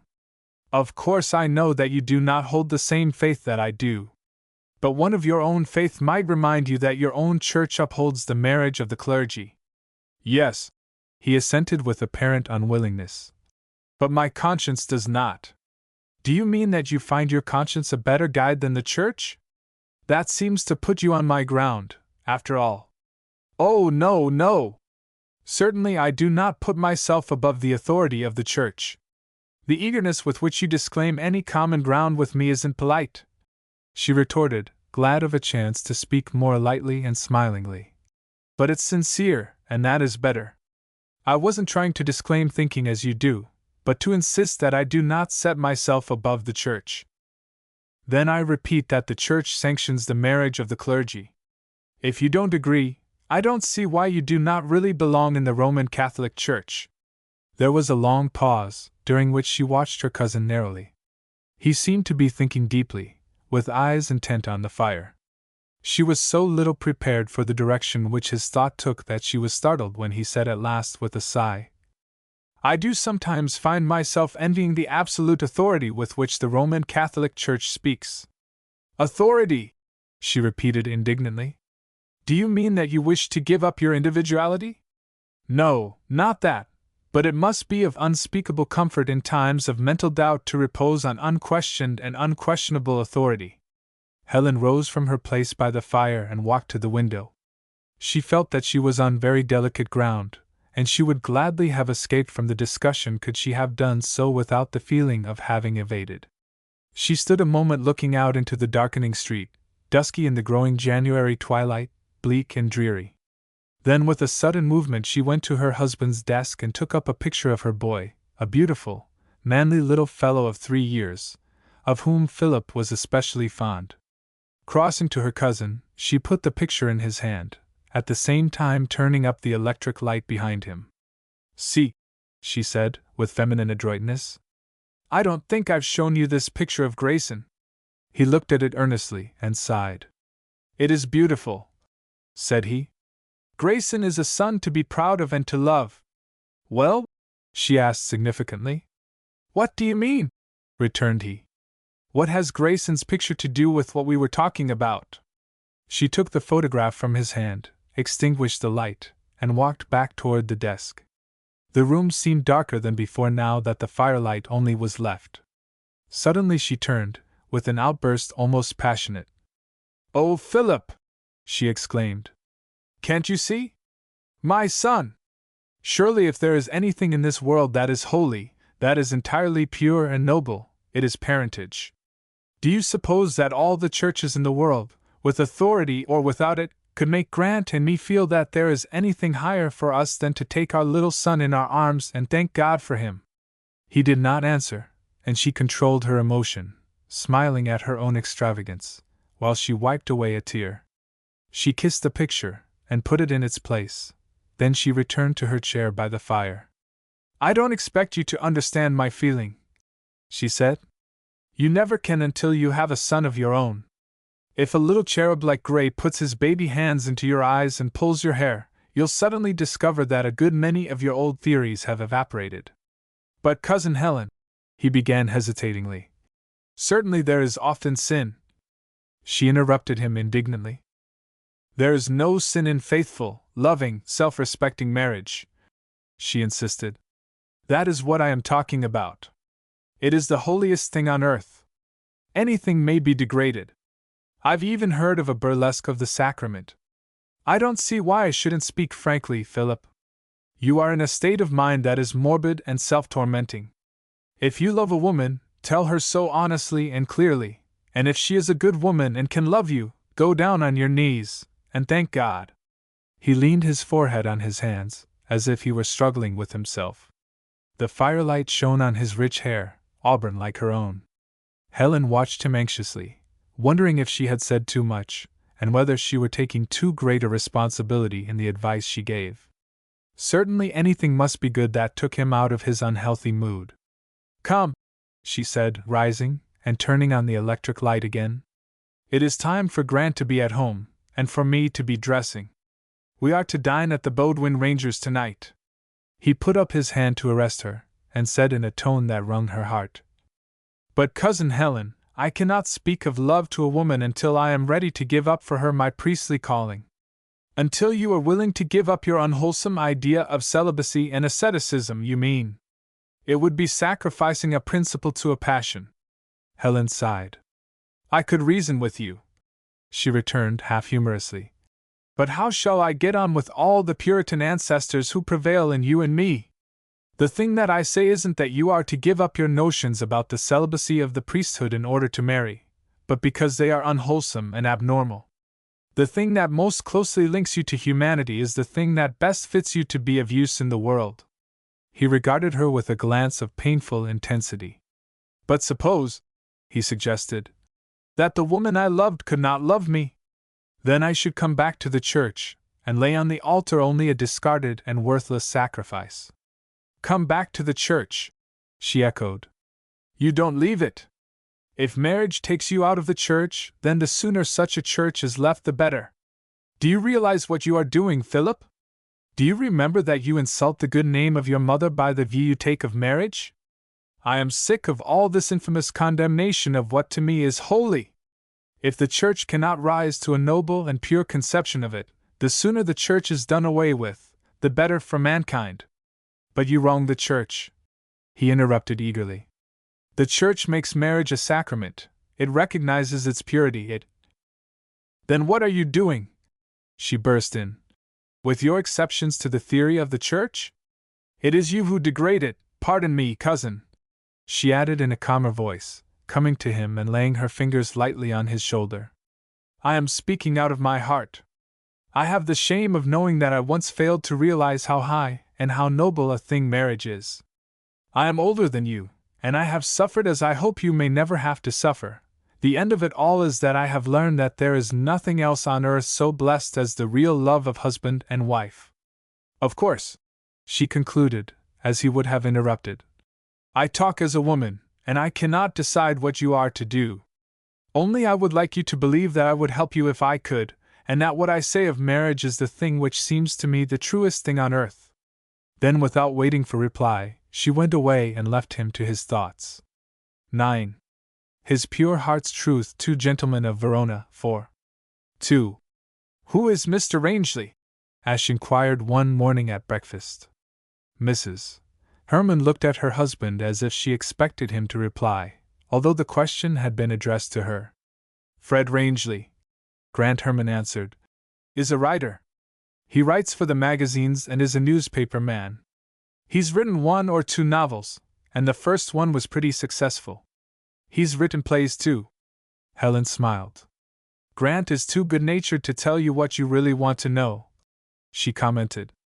Mr. Rangeley was once in some sort a friend of his, in the old days when there was still something like an artistic brotherhood in Boston, and he can't bear to say things that are not to his credit. Now I should have answered your question by saying that Fred Rangeley is a warning. A what? Ash asked, while Herman sighed. A warning. A dozen years ago he was one of the most promising men about. He had made a good beginning, he was clever and popular, and both as a novelist and as a playwright we hoped for great things from him. And now? Now he is a failure. Herman looked up almost reprovingly. I don't think he would recognize that, he observed. No, he wouldn't, and that's the worst of it.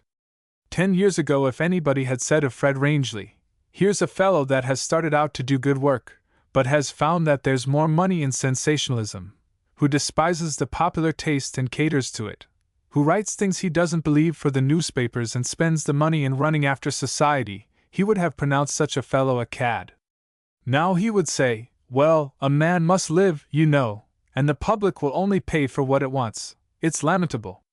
You put it rather worse than it is, her husband responded. We are all in the habit of judging men as if their degradation was deliberate, which as a matter of fact I suppose it never is. Rangeley hasn't coolly accepted the choice between honesty and Philistinism. It's all come gradually. Like learning to pick pockets, she interpolated. Besides, Herman continued, we overestimated in the beginning both his character and his talent.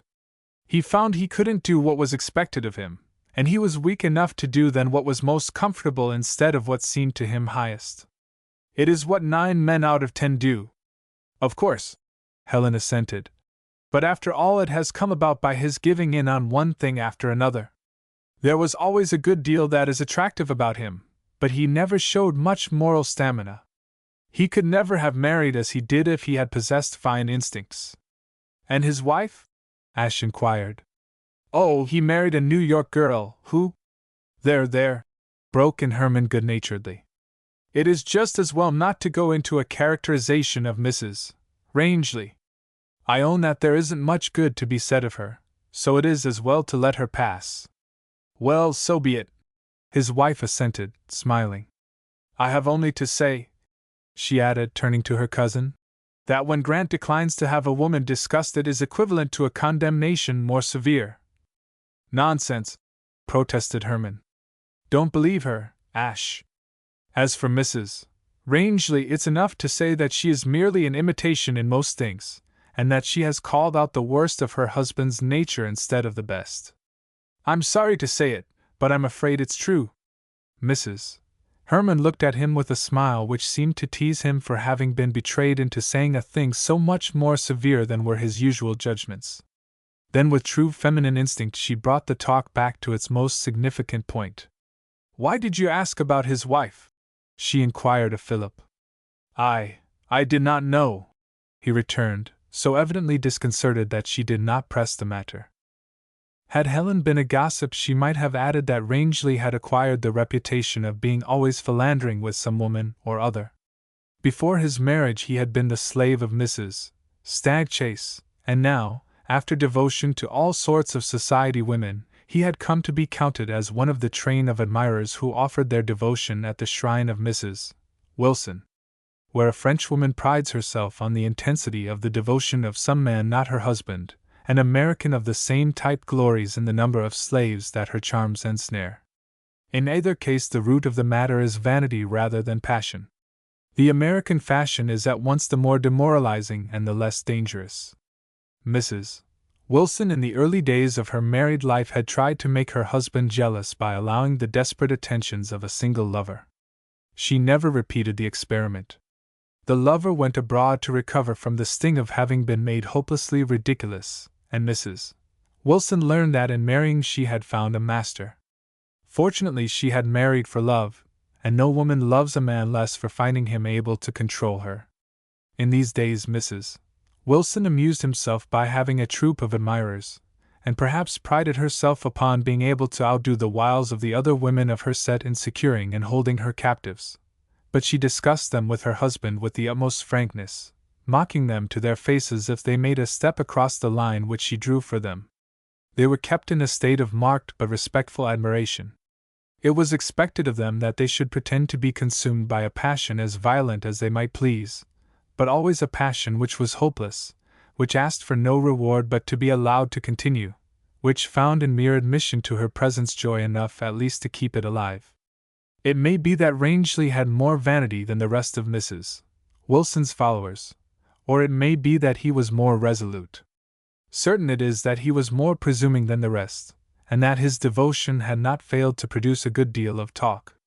Little as Mrs. Herman was accustomed to pay attention to social gossip, she had not failed to hear tattle about Elsie Wilson, and while she probably did not much heed it, she was at heart too conscientious not to feel shame and irritation. That a woman in the position of Mrs. Wilson should allow herself to give rise to vulgar gossip moved her to deep disapproval, while she could not but feel contempt for the man who neglected his own wife to wait upon the caprices of one whom Helen looked upon as a heartless and vain creature. Behind the question which Ash had asked about Rangeley lay an incident which had occurred the day previous. He was now called upon to see Mrs. Wilson frequently in relation to matters connected with the election, and with that instinct which was inborn she had carelessly exercised upon him her arts of fascination. There is a certain sort of woman in whom the mere presence of anything masculine awakens the rage for conquest. It is as impossible for such women not to exert their fascinations as it is for a magnet to cease to attract. It is the destiny of woman to love, and dangerous is she who is inspired only with the desire to be loved, the woman who instead of loving man loves love. Elsie was saved from being such a monster by the fact that she had a husband strong enough to subdue and control her nature, but nothing could prevent her from trying her wiles on every man she met. Philip was too completely unsophisticated to understand, and too much absorbed by his passion for another woman to respond to the cunning attractions of Mrs. Wilson, yet it is not impossible that she so far influenced him as to render him unconsciously jealous of another man. He had surprised Rangeley kissing the hand of that lady with an air of devotion so warm that the blood of the young deacon rose in resentment which he supposed to be entirely disapproval. He was in a state of mind which made him especially sensitive to any suggestion of love, and the sight of any man caressing the hand of a beautiful woman could not but set his heart throbbing with disconcerting rapidity. In his world even the touch of a woman's fingers was almost a forbidden thing, and to kiss them an act not to be so much as imagined. Philip dared not think, or to define to himself what significance he attached to this incident. An unsophisticated man is often suspicious from the simple fact that he is forced to distrust his judgment. He is unable to estimate the value of appearances, and in the end often falls the victim of errors which might seem to arise from malevolence or low-mindedness, when in reality they are the inevitable fruit of ignorance. As Philip stood confronted with Mrs. Wilson after Rangeley had left the room, it seemed to him that he read unspeakable things in her glance. His clerical bias with its unholy blight of asceticism, his ignorance of the world, made him a victim of a misapprehension which brought the blood to his cheeks. His hostess looked at him curiously, and then burst into a laugh. "Upon my word," she cried, "I believe you are shocked. You are really too delicious." He flushed hotter yet, and there came over him a helpless sense of being alike unable to understand this brilliant creature or to cope with her. But, he stammered. I. Well?" she demanded, her eyes dancing. "You what? You saw Mr. Rangeley kiss my hand. You may kiss it too if you like, though I doubt if you can do it half so devotedly. He's had a lot of practice with a lot of hands." Ash stared at her with wide open eyes. "But has he a wife?" he asked gravely. "Meaning to remind me that I have a husband?" she gaily returned. "Yes, we are both of us married. To think," she continued, spreading out her hands and appealing to the universe at large, "that such simplicity exists. Where have you been all your life? Did you never kiss a lady's hand, or a lady's lips, for that matter?" "I think you forget, Mrs. Wilson," Ash said with real dignity, "that I am a priest." She regarded him with lifted brows for a moment. Then she moved to a seat. "Come," said she. "Sit down and talk to me. Where have you passed your life? You cannot have been brought up in a monastery, for we don't have them in our church." "It is a great pity," responded Philip, obeying her command, and seating himself in a large armchair near her. "Do you really mean it?" was her reply. "Yes, I believe you do. You were evidently born to be a monk. Oh, how triste it must be to be made without an appreciation of us." He remained silent, his face more grave than ever. "Well," she went on, settling herself comfortably in the corner of her sofa amid a pile of sumptuous cushions, "tell me something about your life. It may be that you were designed by fate to introduce a new order of monks." "There is not much to tell," he responded stiffly and almost mechanically. "I was brought up in the country by a widowed mother. I went through Harvard and the Divinity School, and since then I have lived at the clergy house." She regarded him closely. Her glance seemed half mocking, and yet to search into the very secrets of his heart, as if she were asking him questions which he would not have dared to ask himself. Her eyes suggested impossible things. They demanded if he had not known of forbidden cups which held wine deliriously enticing. He cast down his glance, no longer able to endure hers, yet not knowing why he was thus abashed. "But don't you know anything of life?" she questioned. "How could you go through Harvard without seeing something of it? What were your amusements?" "I rode some, and I walked. The only thing that was a real pleasure outside of my work was to be with Maurice Wynne. I do not remember that I ever thought about needing to be amused. Of course I knew a few fellows. I never knew a great many of the men." "And no women?" "None except the boarding-house keeper." She looked at him rather incredulously. Then she once more threw out her hands in a gesture of amusement and amazement. "Good heavens!" declared she. "There are just two things which might be done with you. You should be put in a glass case as a unique specimen of otherwise extinct virtue, or you should be sent to Paris to learn to be a real man. However, it's not my place to take charge of you, so that may pass." There burned in the cheek of Ash a spot of crimson which was perhaps too deep not to betoken something of the nature of earthly indignation. "Mrs. Wilson," he said, "I came here to discuss church interests, and not to be myself the subject of remarks which you certainly would not think of making to other gentlemen who call on you." She clapped her hands. "Bravo!" she cried. "There's the making of a man in him. It's a thousand pities you can't go to Paris and learn the fun of life." He rose indignantly. "If you wish only to talk lightly of evil things," said he, "I do not see that it is necessary for me to take up more of your time." "Well," she responded, smilingly unmoved, "I'll confess that if there is one thing for which I am especially grateful to Providence, it is for its having spared me the ennui of having to live in a virtuous world. But sit down, and I'll talk as if that blessing had not been granted to us. As for the salutation of Mr. Rangeley which so shocked your reverence, that was part of the campaign. He had just promised to write an article for the Churchman advocating Father Fruntford from the point of view of a layman, and of course until that is in print it is necessary to be gracious to him. The trouble with you is that you've seen so little of life that you exaggerate the most innocent things.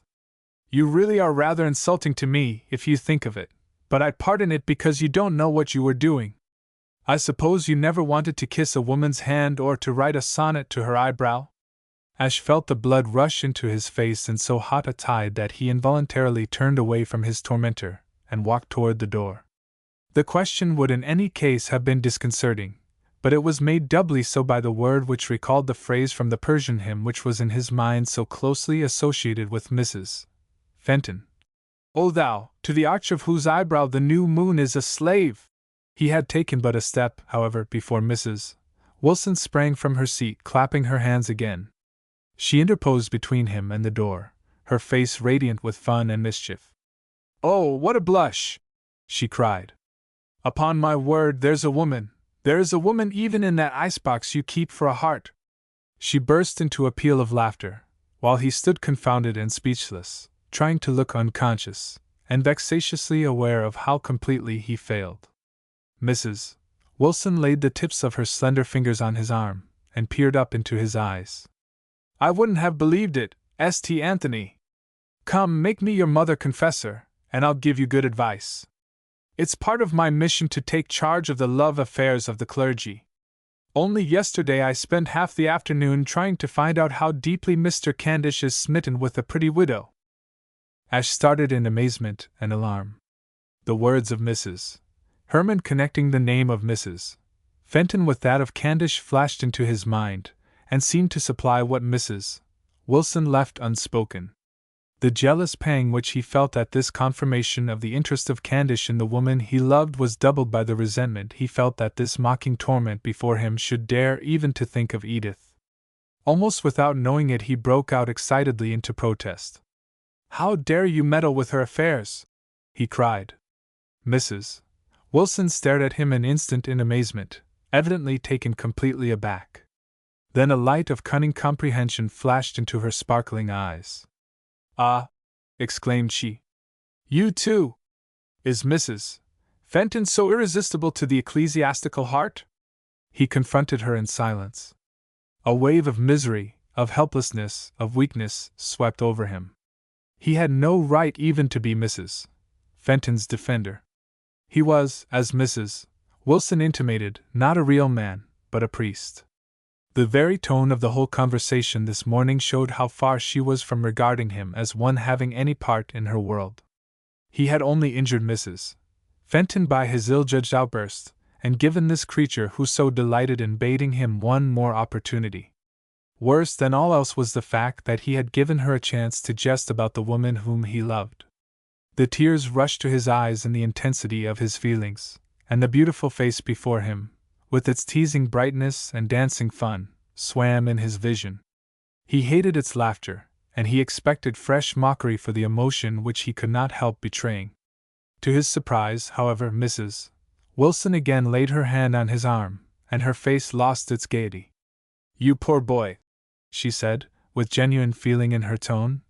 "Is it so real as that? I wouldn't have hurt you for the world if I had known. What business had you to be meddling with vows and renunciation until you knew what they meant?" She moved back to her seat as she spoke, motioning Ash to resume his place. He was too deeply moved to obey her. "If you will excuse me," he said, "I will see you tomorrow in regard to those delegates. I am not quite myself. But you shall not go without saying that you forgive me for my teasing. Really, I am sorry and ashamed. I never intend to hurt you, but I see that my teasing may be taken more seriously than it is meant." There was real gentleness and pity in her smile, and as she rose to stand looking into his face with a winning smile of apology, he forgot all his bitterness. "The trouble is with me," he said. "I do not understand the world, and I should keep out of it." "Oh, not at all," she retorted briskly. "You should learn how to live in it." A spark of mischief kindled in her glance as she spoke, and she extended to him the back of her hand. Her smile challenged him, and he had been won and moved by the sympathy of her voice. The hand, too, was so beautiful, so slender, so feminine. He had so keen a longing to be comforted, to be soothed by womanly softness, and to assuage his loneliness by woman's sympathy, that it seemed impossible to resist the invitation of those delicate fingers. He took her hand, and raised it halfway to his lips. Then he dropped it abruptly, letting his own arm swing lifelessly to his side. "No," he said bitterly. "I am a priest." X. A sympathy of woe. Titus Andronicus 3. 1.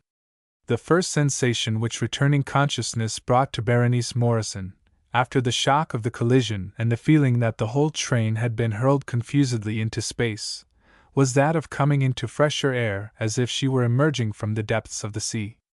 Opening her eyes without comprehending where she was or what had happened, she found herself on the side of an overturned car. Around her were dreadful noises, yells, groans, cries, shouts. Her nostrils were filled with the reek of burning stuffs. The light of lanterns and of torches blinded her eyes. A sense of horror oppressed her. Appalling calamity which she could not understand seemed to have overtaken her, and she shuddered with terror unspeakable. Her first impulse was to shriek and to attempt to flee from the fearful things which surrounded her, but instantly the self-control of returning reason made itself felt. Berenice found herself supported by a couple of men, and it became clear to her in an instant that she had just been lifted from that pit below where she could see the glint of flame and the blinding smother of smoke, and from which came such heartrending cries that she instinctively tried to cover her ears. In the movement she realized that beside the hold which her rescuers had of her, she was grasped by other arms, that she was in the embrace of a man apparently dead. In the dim light her dazed sense did not recognize him, and she struggled to release herself from the hold of this corpse. "Take him away from me!" she shrieked hysterically in mingled terror and repulsion.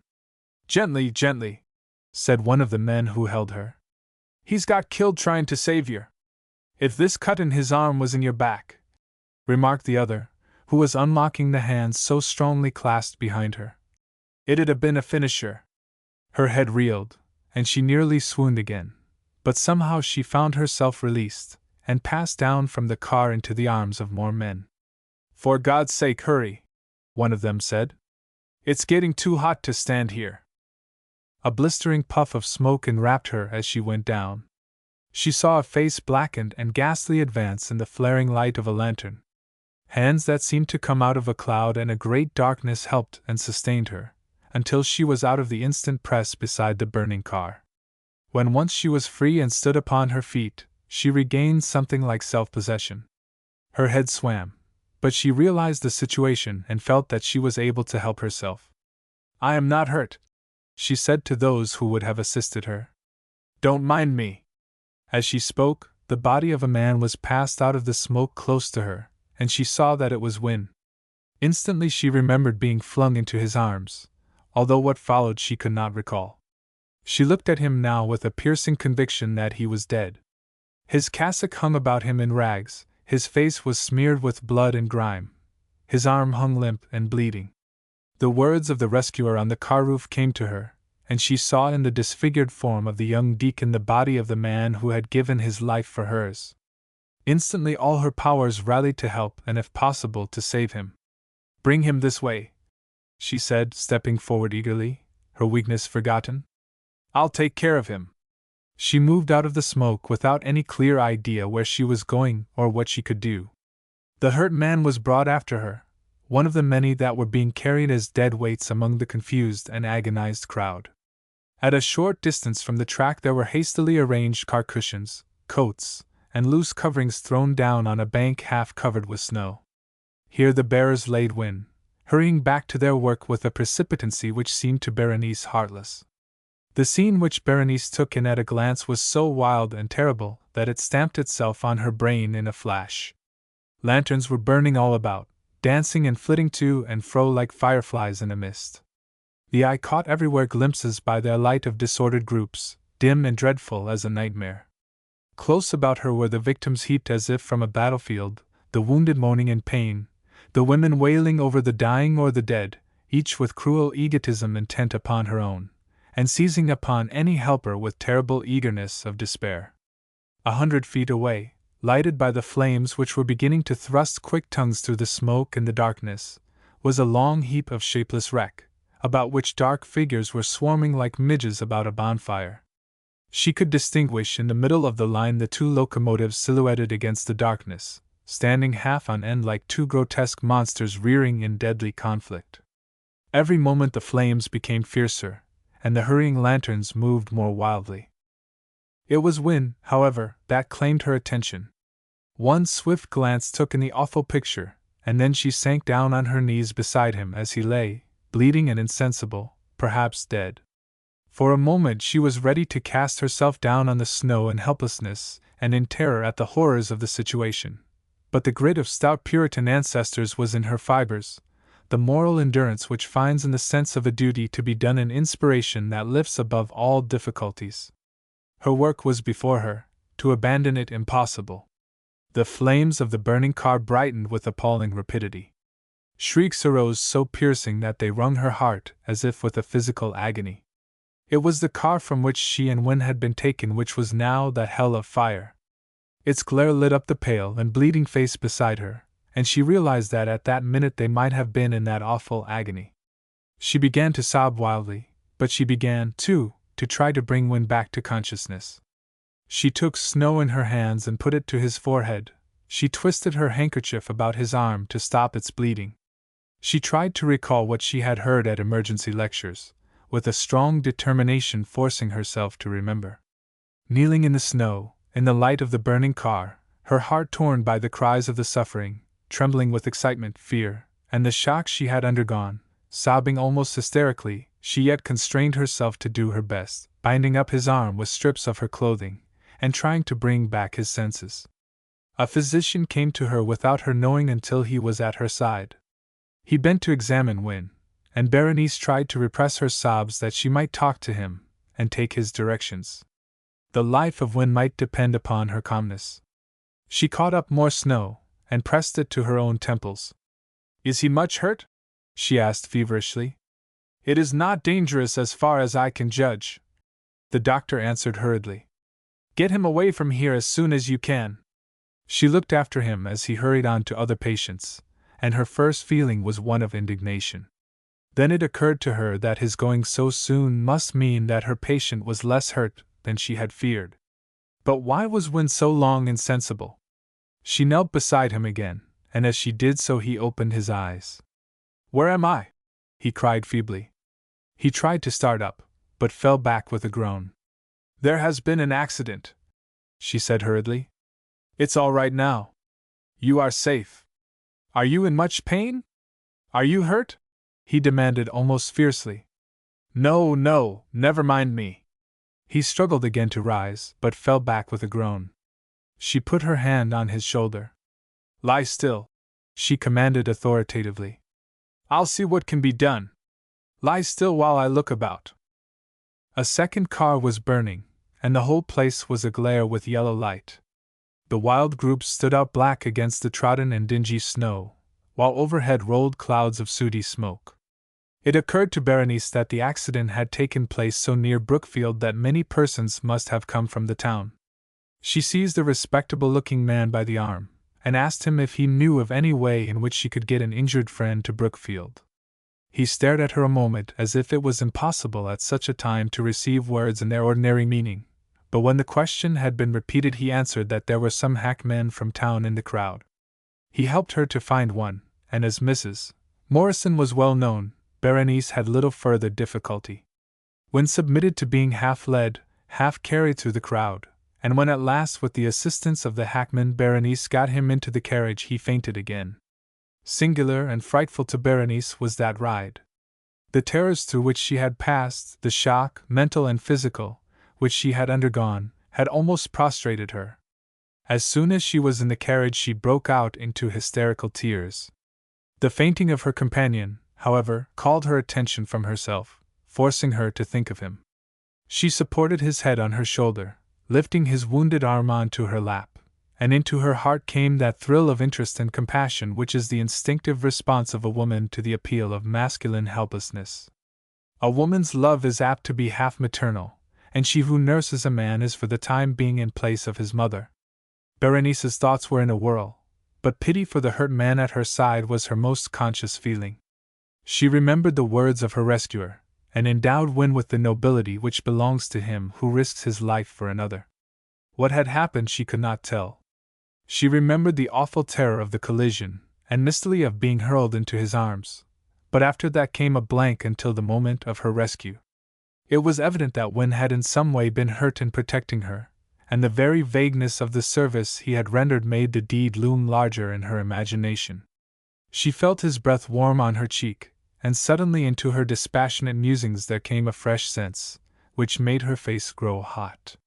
She was angry at the absurdity of flushing there in the dark, and asked herself why the mere breath on her cheek of an insensible and wounded man should set her to blushing like a self-conscious fool. Then she remembered how he had held her in his arms, and she grew more self-conscious still. A jolt made her companion moan, and in a twinkling all else was forgotten in the anxiety of getting to shelter and aid. When the carriage stopped before the house of Mrs. Morrison, the old lady and a servant appeared instantly, rushing out to see what the arrival meant. Almost before the carriage had come to a standstill, Berenice put her head out of the window and called as cheerily as she could. "All right, grandmamma?" She could not keep her voice steady, and she could only try to carry off her emotion by a laugh which was rather shaky and hysterical. She could not rise, for Wynne's head was on her shoulder. The carriage door was torn open, and she felt her grandmother's arms about her in the darkness. "My darling! My darling!" she heard murmured in a sobbing voice. "Look out, grandmother," she said, embracing Mrs. Morrison with her one free arm. "I've brought a man with me, and he's hurt. I think he's fainted." There is nothing so efficacious in restraining the outpouring of emotion as the necessity of attending to practical details.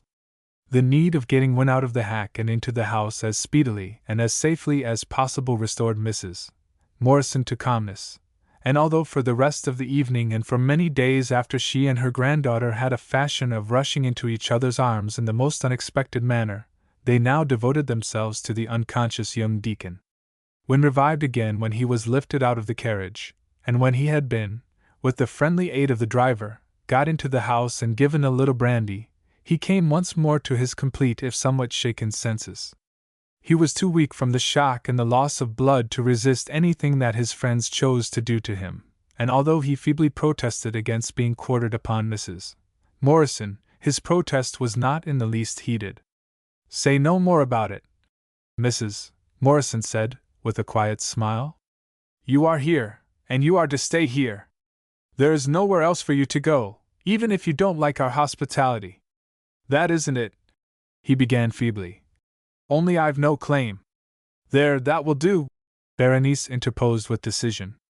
"Do you suppose, grandmother, that it's possible to get anybody to come and see his arm?" "I'm afraid not, dear," was the answer. "Everybody's at the wreck. I've been cowering down in the corner of the fire for what seemed to me years since me Hittabel came rushing in with the news, And all the time I've heard people driving past the house on their way out of town.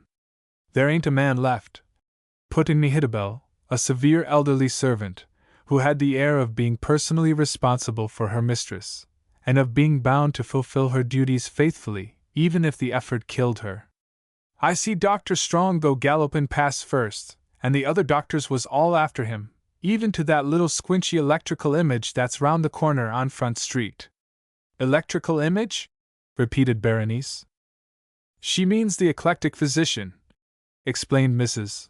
Morrison. "I'm sure that there's no use in sending for the doctors now. Later we will see. We must manage the best we can. If I hurt you, Mr. Wynne, you must tell me." Berenice looked on, sick with the sight of the blood, while her grandmother examined the wounded arm. Wynne shrank a little, but Berenice noted that he bore the pain pluckily. The sleeve was cut to the shoulder, and his arm lay bare. A jagged cut was revealed reaching from the wrist to the elbow, a cut so ugly in appearance that the girl went faint again. There, Miss B," old Mehitabel said, taking her by the shoulder. "You've had enough of this sort of thing for one night. You'll dream gray hairs all over your head if you don't get out." But Berenice refused to give up her place. She stood beside Wynne while her grandmother examined the arm, handing the things that were wanted, fighting with the faintness that came over her in waves. "No, Mehitabel," said she. "I'm made of better stuff than you think." In her heart she had a half-unconscious feeling that she had been inclined to hold this man in contempt because of his priestly garb, and that she owed him this reparation. She did not know what had occurred in that overturned car, but she looked back to it as to a horror of great darkness in which one had risked his life for hers. She felt that she could not do less than to stand by while the wound he had received in her service was being attended to. It was Wynne himself who put her away. "You are too kind, Miss Morrison," he said, "but you are not fit to do this.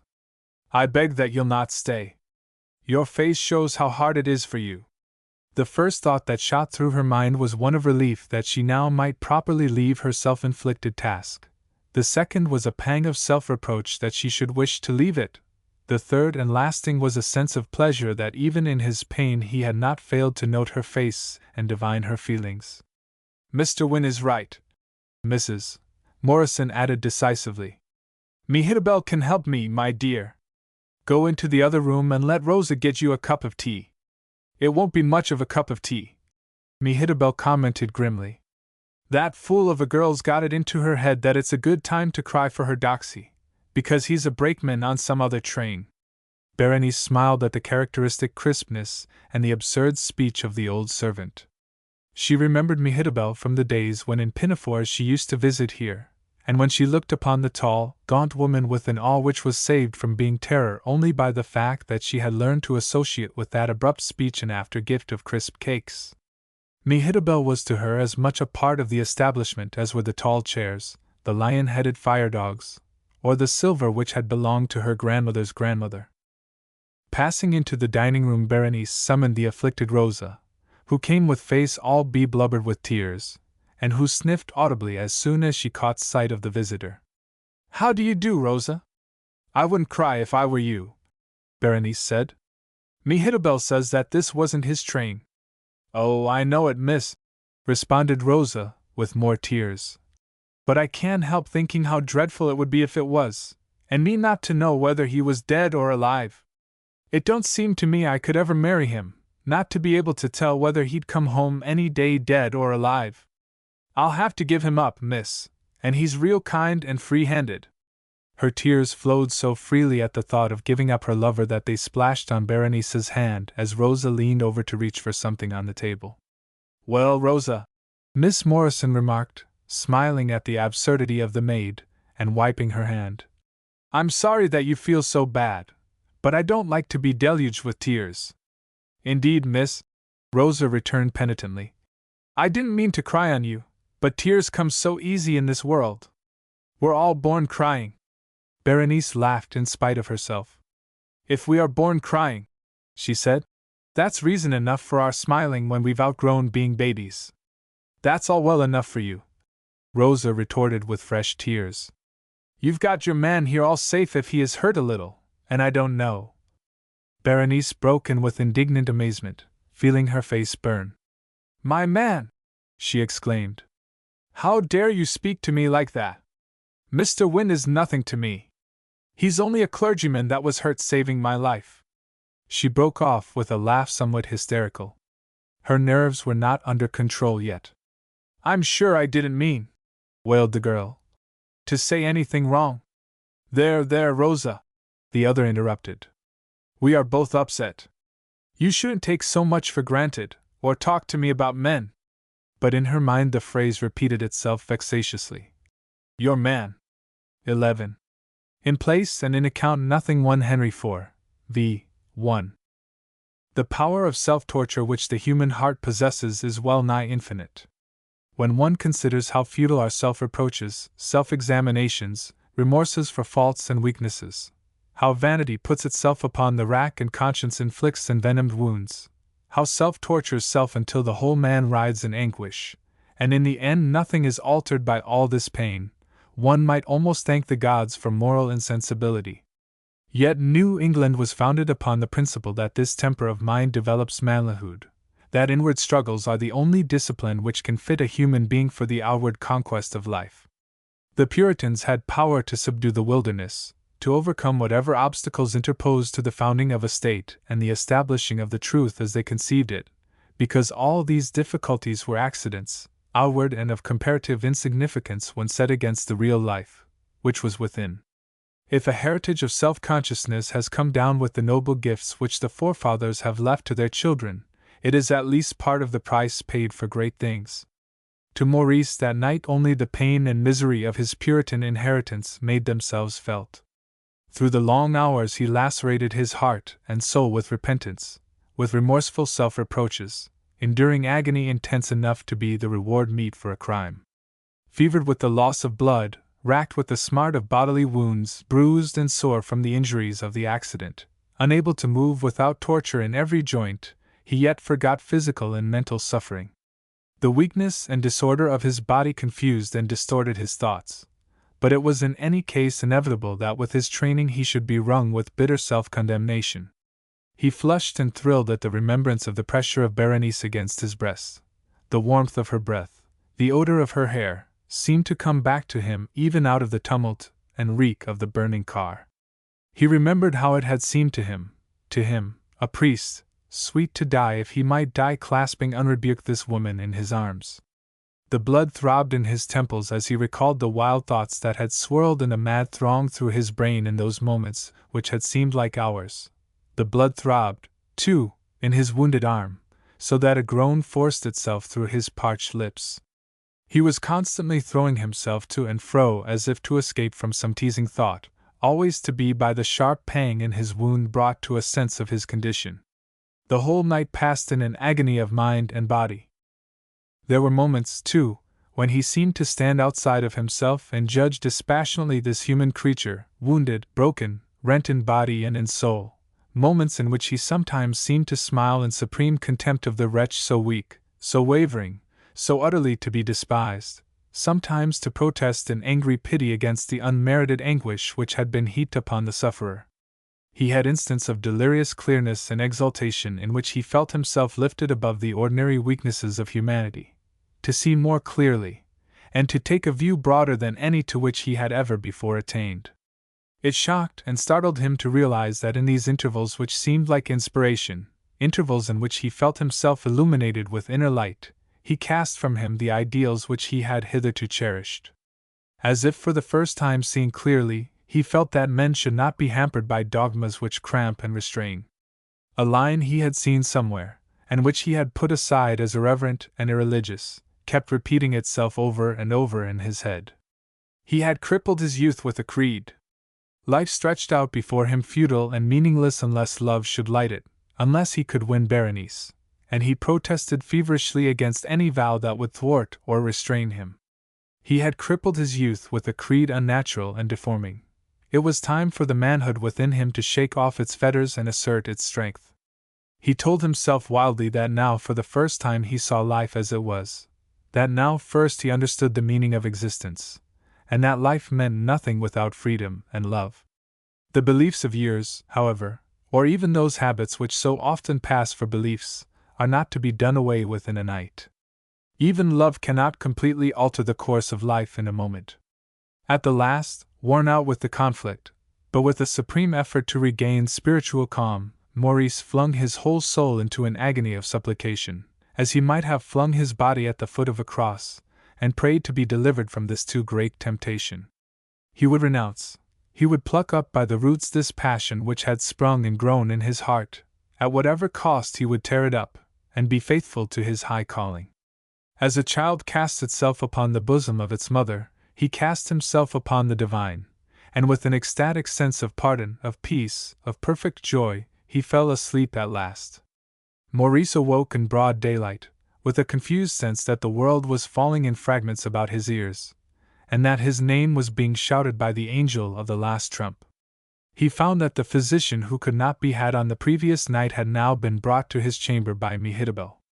"Here's the sawbones at last," was the characteristically uncompromising introduction of the woman. "Dr. Murray's come to tell you that all Miss Morrison did last night was wrong, and that probably you'll have to have your arm cut off cause of it." Wynne sat up in bed dazed and uncomprehending, but the smile of the doctor brought him to a sense of where he was. The latter was not in the least surprised by Mehitabel's manner of speech. "If you'd had anything to do with it, Mehitabel," was Dr. Murray's comment, "I've no doubt the arm would have had to go, but when Mrs. Morrison does a thing, it's another story." "Humph!" sniffed she. "You've got some small amount of sense, if it ain't much. Now, young man, set your teeth together and put out your tongue, your arm, I mean." Maurice smiled, not so much at the humor of the error as at the fact that it was so evidently intentional on the part of the elderly virgin, who cunningly glanced at him and at the doctor to discover if the rare stroke of wit were properly appreciated. "Jocose as ever, Mehitabel," observed the doctor, going to work at once with swift and delicate precision.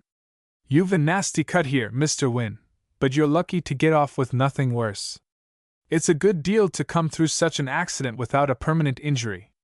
"That's true," Maurice responded cheerfully. "I dreamed in the night that I was all in bits. Plenty of poor fellows were. It was the most terrible smash-up for years." "How is Miss Morrison?" Wynne asked, wondering if his voice betrayed the inward agitation without which he could not pronounce her name. "Oh, she's all right. Nervous and shaky, of course, but she's a sound, wholesome creature, and it won't take her long to recover her tone." "Yes, I brought her up," interposed Mehitabel, with grim self-complacency. "Don't pull that bandage so tight, doctor. You want to have me running over after you in an hour to come and loosen it. That's it, Mehitabel, teach your grandmother to suck eggs. I come here, Mr. Wynne, chiefly to learn my profession from her." "She seems willing to teach you," Wynne replied, and then, with a boyish doubt if she might not take offense, he added, "Which of course is very kind of her." Mehitabel chuckled in high good humor. "Kind it is and unappreciated it is, and little is the credit he does to his training. Men are all alike. If they owned half they owe to women they'd be too ashamed to show their heads in daylight." The droll airs of the old woman entertained Wynne so greatly that he bore with exemplary fortitude the painful attentions of the physician, the harder to bear because the wound had had time to inflame. The arm was dressed at last, and the doctor took himself away with a parting passage of arms with Mehitabel. "The thing for you to do, young man," she said, when Dr. Murray had departed, "is to stay in bed where you are, and that's reason enough for a man to want to get up." "I'm not fond of staying in bed," Maurice responded with a smile. "And besides that I must get back to Boston." She regarded him with an expression of marked disfavor. "Humph," said she. "Quarters ain't good enough for you, I suppose?" "On the contrary, it is I who am not good enough for the quarters." Mehitabel went on with her work of arranging the curtains and putting the room to rights as she answered. "Well, I dare say you ain't, but what special thing be you done?" "Special thing?" Maurice repeated, somewhat confused. "Oh, I see. The fact is, I don't think I've any right to impose on the hospitality of Mrs. Morrison." "Well," assented she again, "I dare say you ain't, but if she's willing, you ain't no occasion to grumble, as I see." She ain't going to hear of your starting out hotfoot, as if she wouldn't keep you. It'd look bad for the reputation of the family. But, began he. Besides, the old woman continued, ignoring his attempt to speak, you ain't got much to wear. Them petticoats you come in, which ain't suitable for any man to wear, without it's the bearded lady in the circus if she's a man, which I never rightly knew, is so torn to pieces by the grace of heaven that you can't go in them, and all the rest of your clothes are all holes and blood. I suppose my clothes were pretty well used up, he replied, divided between a desire to laugh and a feeling that he should resent the affront to his clerical garb. And of course my baggage is nowhere. Can I get clothing here, or shall I have to send to Boston? You can't get men's petticoats, Mehitabel retorted uncompromisingly. Nor none of them popish things. If it's good, plain God-fearing pants and such, there ain't no trouble, and the price is reasonable. Plain God-fearing trousers and coat will do, Maurice answered, bursting into a laugh. Do you think that you could send for some if I give you the size? She was evidently pleased at the success of her attempts to be funny, for her face relaxed, but she set her mouth primly. I'd go myself, was her reply. I'd trust myself to pick out things, and it might give the girls ideas to go traipsing round buying pants and men's fixings. When she was gone, Maurice lay in a pleasant half-doze, smiling at the absurd old servant with her labored determination to be thought witty, and wondering at the caprices of existence. He was interrupted by the arrival of his breakfast, and after that had been disposed of he received a visit from Mrs. Morrison. She was a fine old lady with snowy hair, her sweet face wrinkled into a relief map of the journey of life, her eyes as bright and sparkling as those of her granddaughter. Wynne could see the family likeness at a glance, and said to himself that some day when time had wrinkled her smooth cheeks and whitened her hair, Berenice would be such another beautiful dame. Mrs. Morrison brought with her an air of brisk yet serene individuality, as of the fire which on a winter evening burns cheerily on the hearth, warming, invigorating, suggesting wholesome and happy thoughts. She was so kindly, and yet so thoroughly alive to the very tips of her fingers that her age almost seemed rather a merry disguise like the powdered hair of a young girl. Good morning, she greeted him cheerily. The doctor says that you are doing well. I hope that you feel so. Thank you, he answered. I don't seem to have as many joints as I used to have, but I'm doing famously, thanks to the skillful treatment I had last night. It was not too skillful, I'm afraid, but Dr. Murray says I did no harm, and that's really a good deal of a compliment from him. I cannot thank you enough for your kindness, Maurice said. It is so strange to be taken care of.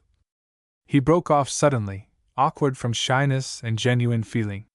He looked up, however, to meet a glance so reassuring that he felt at once at ease. It is time that it ceased to be strange, she returned. We must try before you go to make you more accustomed to being looked after a little. He returned her kind look with a grateful smile. You are too generous, he said. I must not trespass on your good nature. I think that I could manage to get back to Boston today if the trains are running. The trains are running, but that is no reason why you should think of running too. We mean to mend you before we let you go. But there is no but about it, Mrs. Morrison declared, speaking more seriously. Berenice and I have settled it, and we are accustomed to having our own way. You are selfish to wish that we should be left with all the obligation on our shoulders. Obligation? Repeated he. How on earth is there any obligation but mine? Do you think that there is no obligation in owing to you B's life? He stared at her in complete confusion. He made a vain effort to recall clearly what had happened in the car. He remembered the crash, the din, the pain, the horrible clutch on his arm, the choking reek of the smoke, his frantic fear for Berenice, but all these things seemed blurred in his mind like a landscape obscured by a night fog. Only one memory stood out clear and sharp, that was the joy of holding Berenice clasped in his arms, and of thinking that they would die together. He felt the blood mount in his cheek at the thought, and he hastened to speak, lest his hostess should divine what was in his mind. Why do you say that? He asked. It was not I that saved her. I was not even conscious when she was taken out. Mrs. Morrison smiled, and touched lightly with the tip of her finger the bandaged arm which lay on the outside of the coverlid. "We won't dispute about it," said she. "The proof is here. Let it go, if you like, but we shall remember." "But," protested Maurice, "it wouldn't be honest for me to let you think that I did anything for Miss Morrison. I should have been only too glad to help her, but I couldn't. I wish what you think could have been true, but since it isn't, I can't let you think it is." Mrs. Morrison let the matter drop, but her kind old eyes were brighter than ever. She contented herself with saying that at least he was to remain with them, and need not try to escape. Then she led the talk to more indifferent matters. Her hand, worn and thin, the blue veins relieved under the delicate skin, lay on the white coverlid like a beautiful carving of ivory. As Maurice looked at it, it brought into his mind the hand of his mother, as in her last days, when he sat by her bedside, it had rested in the same fashion. The tears sprang in his eyes at the memory, half blinding him. As he tried to brush them away unseen, he caught the sympathetic look of his hostess, and its sweetness overpowered him still more. Meeting his glance, she leaned forward tenderly, taking his fingers in her own. "What is it?" asked she softly. "Your hand," he answered simply. "It looked so like my mother's." "Poor boy," she murmured. He returned the pressure of her clasp, and then the masculine dislike for effusiveness asserted itself. "I'm afraid I'm weaker than I thought," he said shamefacedly. "I'm almost hysterical." She glanced at him shrewdly, and smiling, rose. "For all that," she returned, "you are to get up. Dr. Murray says that it will be better, and you would get hopelessly tired of bed before tomorrow morning. I'll send you something in the way of clothing, and will let you play invalid in a dressing gown today. If Mehitabel can help you, you've only to ring. I dare say that you can do something with one hand." "One never knows until he tries," Wynne answered. Maurice wished to ask for a barber, but could not pluck up courage. When he was alone, he gazed ruefully into the mirror at his stoutly sprouting black beard, which so little understood the exigencies of the situation that it persisted in growing as vigorously as ever. "If I stay here a couple of days without shaving," he mused, "I shall simply be hideous. Well, my vanity very likely needs a lesson. What did Mrs. Morrison mean by my saving Miss Morrison's life? I certainly could not have said so when I was unconscious.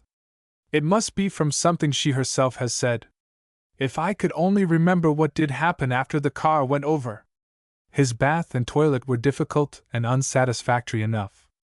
The linen with which he was provided, however, smelled sweetly of lavender, and the odor seemed to bear him away into a pleasant reverie, in which he was chiefly conscious of the pleasure of being near, he assured himself, so delightful and sympathetic an old lady as Mrs. Morrison. A feeling of well-being, of content, saturated him. Behind his thought of his hostess and his denial to himself that the presence under the same roof of Berenice was the true source of his happiness, lay the consciousness that the latter regarded him as her preserver. He resolutely thrust the thought down deep into his heart, but he could not forget it. Before he was ready to leave his chamber, Mehitabel brought him a telegram from Mrs. Stagchase, to whom he had sent a line announcing his safety. It was merely a friendly word with an offer to come to him if he needed her, but it changed the whole current of his thoughts. He seemed to see the mocking smile of his cousin as she read that he was staying with the Morrisons, and to hear again her words about his period of temptation. He resolved, however, to put the whole question of the future out of his mind. Somehow there must be a way to steer safely between his duty and his inclination. He failed to reflect that he who decides to compromise between duty and desire has already sacrificed the former. Berenice greeted him on his appearance in the library, whither he descended rather shakily. She held in her hand a telegram when he entered under the escort of Mehitabel, and her cheeks were flushed. Instantly into his mind came the feeling that her color was connected with the message which the yellow paper brought, and he became jealous in a flash.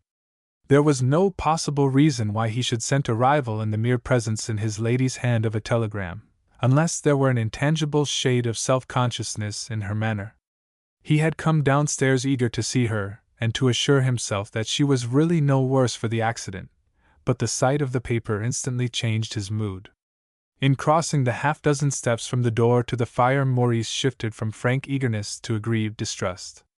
He said good morning as he entered in the tone of a lover. He spoke as he reached the hearth with the formality of an acquaintance. He was too keenly alive to the change in his feelings not to know that he showed it. He endeavored to hide his perturbation under an appearance of simple politeness, but he was sure that she watched him and that she was puzzled. "Well," she said, as she arranged a cushion in the big easy-chair beside the crackling wood fire.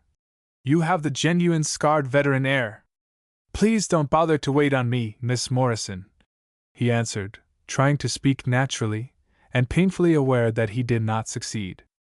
"I'm all right, except for the scratch on my arm." "Scratch, indeed," she returned with a smile which almost disarmed him. "How many stitches did the doctor have to put in?" "'Bout enough for a week's mending," interpolated Mehitabel, putting him into the chair with an air of authority, and preparing to retire. "There, now stay there till you want to go upstairs again, and then send for me." "Indeed," he protested, laughing, "I am not helpless. You can't make a baby of me just for a disabled arm." "I suppose," Berenice said, "that I ought to be willing to say that I had rather the wound were in my back, where it would have been but for you. Only as a matter of fact I shouldn't be telling the truth. I am sorry for you, Mr. Wynne, but I can't help being glad for myself." She seemed to be setting herself to win him from his ill humor, and he had to look into the fire away from her lips and eyes to prevent himself from yielding. He fortified his resistance, which he felt to be weakening, by the reflection that it was his duty not to be carried away by her charm. He called upon his religious scruples to aid him in holding to his passion-born jealousy.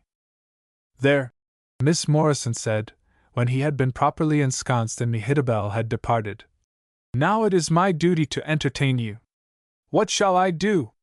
My accomplishments are at your service. I can read, without stopping to spell out any except the very longest words. I can play 2 tunes on the mandolin, only that I've forgotten the middle of one and the other has a run in it that I always have to skip. The piano is too far off across the hall to be available, so that the little I can do in that way doesn't count. I can teach you 3 solitaires, or play cribbage, or, I beg your pardon, I forgot." "You forgot what?" he asked, so intent upon watching the sunlight filtering through her hair that he had hardly noticed what she said. She looked at him questioningly. "You don't play cards, perhaps?" she said tentatively. "No," he answered. "In the country in my boyhood they weren't held in high repute, to say the least, and naturally we don't play at the clergy house." There was a brief interval of silence, during which he watched her, while she in her turn looked into the fire. When she spoke again it was in a different tone. "I know," said she, "that you must think me frivolous, and that I can't be anything else, but—" "Oh, no," he interrupted. "I never thought you frivolous." She made an impulsive little gesture with one of her hands. "Oh, you wouldn't put it in that way, I dare say. You'd call it being worldly, I suppose, but it comes to much the same thing."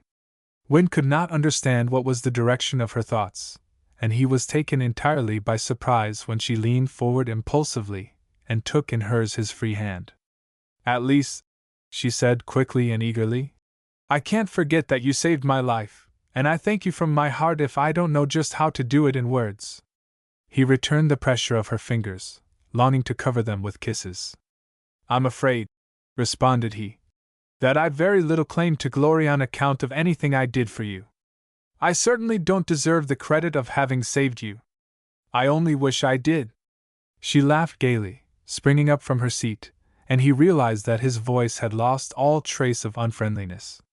He told himself recklessly that he did not care, that if he were 1,000 times a priest he could not but be kindly to Berenice. "Come," she laughed. "We have been through a real adventure, and that's more than happens to most people if they live to be 100. Suddenly she became grave. "I can't bear to think of it, though," she added. Then she turned toward him, and spoke with seriousness. "At least, Mr. Wynne, I am not so flighty that I do not thank God for my escape yesterday." "Amen," he responded. She walked over to the window, and stood looking out at the sunny day. The fire burned cheerfully on the wide, red hearth, and Maurice looked into its glowing heart, thinking gratefully of his preservation and of the friendly refuge into which he had been brought. No reverend man can come face to face with death and escape without some feeling of awe and of gratitude to the power which has preserved him, and Maurice was filled with a sense of how great had been the hand which could bring him through such peril, how kind the protection which had preserved Berenice unscathed. Humility and tenderness overflowed his heart, and the inward thanksgiving which his spirit breathed was as sweet and as unselfish as if a personal passion had never invaded his breast.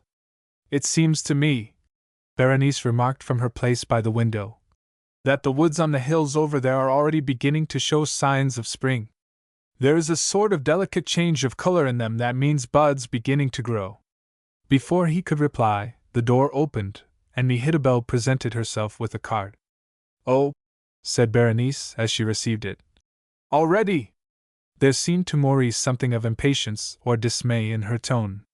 She excused herself and went out, leaving the old servant with Win. As soon as the door closed, Mehetabel turned upon him at once. "Do you know him?" she demanded. "Know whom? This sprig that's come from Boston to see Miss B?" Maurice looked at her with a sharp sense that he ought not to allow her to go on, yet with a desire to know more so burning that he could not refrain. "I didn't even know that anybody had come from Boston to see Miss Morrison," he replied, "so that it isn't easy to say whether I know him or not. His name is Parker Stamford, and he's all the signs of being better than his grandfather's and knowing it through and through. He's too fond of his looks to suit me." "I don't know him," Maurice answered, "except that I've heard my cousin, Mrs. Stagchase, mention his name. He's very rich, I believe, and a good deal of a leader in society." "Humph!" sniffed Mehetabel. "He may be a leader in society, but he's as selfish as a sucking calf." "You seem to know him pretty well," commented Maurice. "I suppose you've seen him often." "Never saw him in my life till this minute. Young man, I'll tell you this, though. Every woman with any brains knows what a man is the minute she claps eyes on him. Only if he's good-looking, or awful wicked, or makes love to her, or 40,000 other things, she'll deny to herself that she knows any bad about him. Then it seems to be much the same thing as if your sex weren't gifted with such extraordinary insight," Maurice responded, laughing. "If women didn't cheat themselves, there wouldn't be no marriages," Mehetabel retorted, grinning, and retired in evident delight over her success and repartee. As for Maurice, he became wonderfully grave the moment he was left alone. 12. The Only Touch of Love. 2 Gentlemen of Verona. 2. 7. To be is an irregular verb in all languages, but always regular is the verb to love. There are many sides to the existence of mortals, but to love is the same for high and low. Any mortal knows little enough about himself, but a mortal in love knows nothing. Love is a bewildering and a bedazzling fire, wherewith the eyes of youth are so blinded that they are able to see clearly neither within nor without. Often it happens, indeed, that the first intimation the heart has of the presence of the divine flame is the bewilderment which fills the mind. Berenice had long been contentedly and unenthusiastically convinced that she was to marry Parker Stamford. She approved of him. He was wealthy, well-born, agreeable enough, and apparently very fond of her. She had not, it is true, become formally engaged to him. When he had asked her to become his wife, she had teasingly asked for time for deliberation. But this was not because she felt any especial doubt about ultimately accepting him. She was pleased, maidenlike, to dally, and shrank from being formally bound. Her pulses had not yet stirred with the unrest which love awakens. Her vanity had been pleasantly aroused, and for the rest she was in all the ignorance of those whom passion has not yet made wise. She regarded marriage rather as an abstract thing. She was familiar with the idea that it was a matter of social arrangement and necessity, to be looked upon as a part of life. She had, it is true, some vaguely sentimental notion that love was a necessity, and being persuaded that the match before her was a desirable one, was persuaded also that she was in love with Stamford. At least she was sure that he was in love with her, and as she liked him, that answered.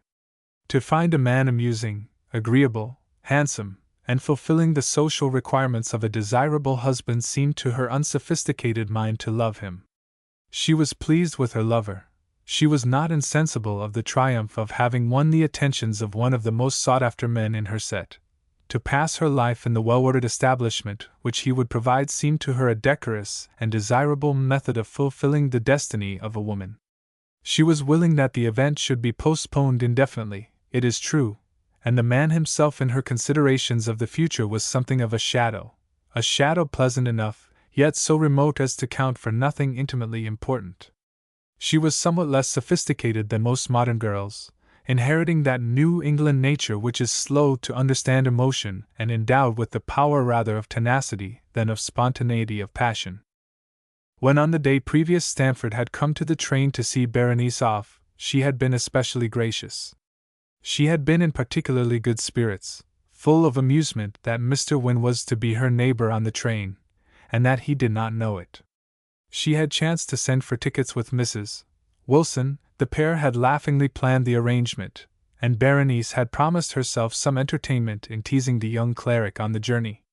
It pleased her, too, that Stamford should take the trouble to come to the station, especially as Kate West, who had tried so hard to secure him despite the fact that she was 10 years his senior, chanced to be meeting a friend and to be there to see. She allowed herself to smile on her lover with more warmth than usual, and was a little vexed as well as a little amused by it afterward. On the train she reflected that if she were to be so gracious Stamford would press his suit more warmly than she wished. Yet on the other hand it occurred to her that if she were to be engaged to him, she might as well get it over. Why not marry in the spring and go abroad? She wished much to go to Bayreuth for the Wagner operas in the summer, and the aunt with whom she had hoped to travel was not willing to go. Besides, she really could not afford the trip, and at least Stamford had plenty of money. The idea of marrying with a thought to his wealth was distasteful, and she at once said to herself that she could not do that. But if she were to marry him, as the train rolled on she had filled in the talk with Wynne with speculations whether it might not be as well to let Stamford propose once more, and have matters settled. These cogitations, however, she interspersed with reflections that her traveling companion had a beautiful eye and a finely cut nostril, that he was on the whole a fine-looking man, handsome and well-made, if he were not disguised in that detestable clerical garb, and that his hands were distinctly those of a gentleman. She liked the tones of his voice and the carriage of his head, smiling to herself at the thought that in the latter there was hardly so much meekness as was to be expected in one of his profession. She laughed at him almost openly, for to the young woman of today there is apt to be something bordering on the ludicrous and unmanly in a youth who is preparing to take orders, no matter how great her respect for the completed clergyman.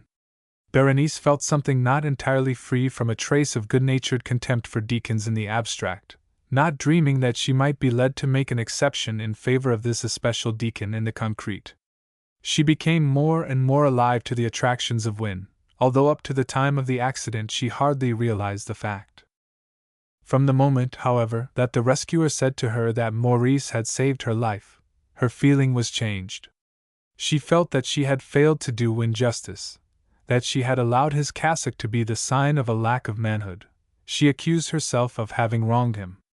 She began now to exalt him in her thoughts, and to regard him as a hero. She had long been aware of the effect that she had on him.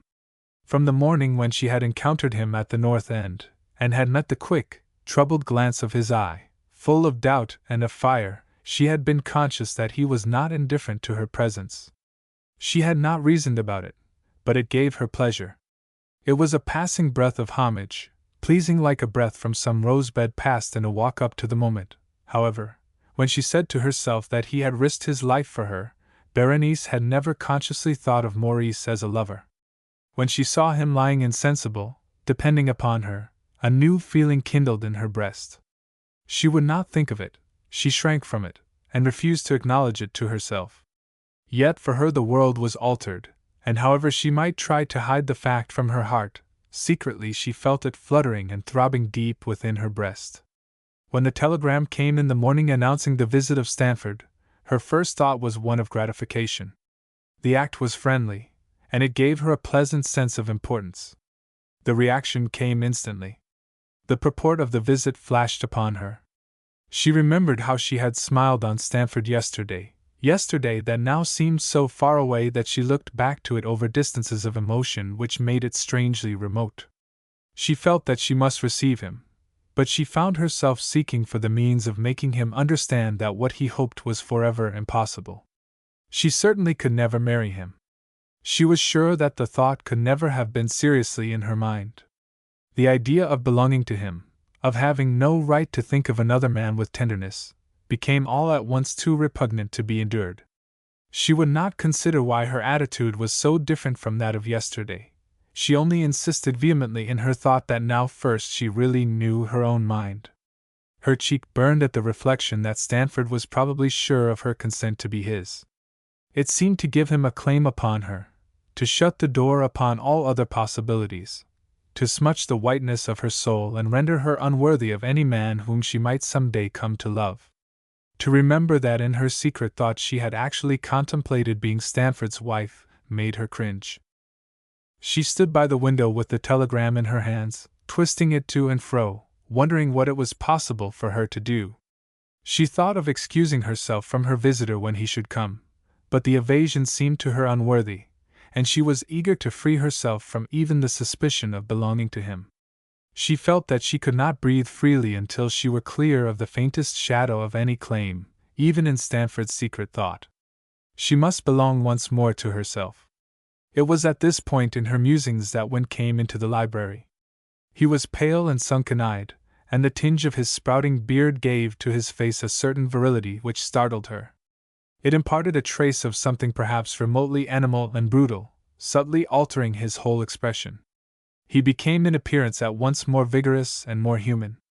For the first time Berenice saw a suggestion of the possibility that this man might be a master, and the strength in man that makes a woman tremble also makes her thrill. Some inward voice cried in her ear, "Here is the reason why Parker Stanford is repugnant!" But she denied the accusation indignantly in her mind, putting the thought by, and refusing to see in Wynne anything more than the man to whom she had cause to be grateful. Yet in that part of her mind where a woman keeps so many things which she declines to confess to herself that she knows, Berenice from that moment kept the fact that this man before her had touched her heart. She made a strong effort to greet Wynne frankly, and to conceal from him the feeling which his coming excited. She would have died rather than show him how glad she was that he had come. She saw the eagerness of his glance when he entered, and she felt the warmth of his greeting. She noted the change in his manner, and fancied it arose from his fear lest he betray himself. She set herself to overcome his reserve, and when she had succeeded she sprang up with a gay laugh, light-hearted and full of a delicious, incomprehensible pleasure. She wanted to break out into singing, so sweet is the delight of new love unrecognized save as simple joy in living. The entrance of Mehitabel with the card of Mr. Stanford brought her back to earth. "Already?" she said, feeling as if she were defrauded that thus her moment of enjoyment was cut short. She could not trust herself for more than a word of excuse to Wynne, but hurried to her chamber to collect her thoughts, and to examine her toilet before she descended to her visitor. Some inward personality seemed to be trying properly to frame the speech by which she should make Stanford understand that it was idle for him to hope longer, while all the time she was thinking of the man whom she had just left. Stanford was holding out his hands to the blaze in the fireplace when she entered the parlor, for the morning was a sharp one. Berenice saw with appreciation how satisfactory he was in all his appointments, and in his bearing, how well kept and how well bred. She felt, however, for the first time that he was perhaps a little too faultlessly attired for a man, and she glanced at his cleanly shaven cheek with an acute memory of the stout black stubble on the face she had left behind her, yet carried still in the eye of her mind. "Good morning," she said, giving the visitor her hand, and making her manner at once as cordial and as unemotional as possible. "It was too good of you to come all the way up here in this cold weather, just to see me." He pressed her hand with eagerness, and so meaningly that the color flushed into her cheeks. His air seemed to her to have in it a suggestion of intimacy which was irritating beyond endurance. "There was nothing good about it," he answered. "I had to assure myself by actual sight that you were safe, and besides, it gave me an excuse for coming, and I was only too glad of that." "Sit down," Berenice said, ignoring the compliment. "It really was frightful, but I came through safe. Grandmother wouldn't let me see the paper this morning, but I know the details must have been horrible. She grew grave as she spoke. She seemed again to see the whole terrible sight. The wreck thrusting out tongues of fire, the dead and the dying strewn about on the snow, Wynne, at her feet, insensible and ghastly in the uncertain light. She shuddered and drew in her breath. "Oh, don't let's talk about it!" she exclaimed. "I can't bear to think of it, and I feel as if I should never get it out of my head." Stanford was silent a moment, pulling his mustache as if trying to find the right word. "It must have been awful," he said hesitatingly, "and I'll never speak of it again if you don't wish. Only I must say that it was dreadful to me too. The thought of how near I came to losing you is more than I can stand." She leaned back in her chair, suddenly chilled, yet moved by the feeling in his voice. Her conscience reproached her that she had allowed a false hope to grow up in his mind. She felt as if he were establishing a claim upon her, and that at any cost she must make him see things as they were. "You are very kind," she responded, trying to keep her tones from being too cold. "But of course we always feel a shock when any friend has been through a great danger." Her eyes were cast down, but she could divine his regard of disquiet and surprise. "And especially those we love," he added, leaning forward and endeavoring to take her hand. "Oh, of course, Mr. Stanford," she said hastily. "That is of course true. Were people in Boston much excited about the accident?" She felt herself a hypocrite, yet she could not help this one more effort to avoid the explanation she dreaded. "I suppose so. I don't know.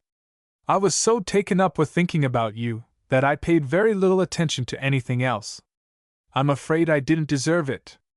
I wasn't thinking of anybody but myself. It was very good of you." "Of course you weren't thinking of anybody," Stanford responded, pulling his mustache more furiously than ever. "But I was at the club instead of being in a burning car. I was half crazy at the thought that my future wife—" "Stop!" Berenice broke in. "You mustn't say such things. I'm not your future wife. Forgive me.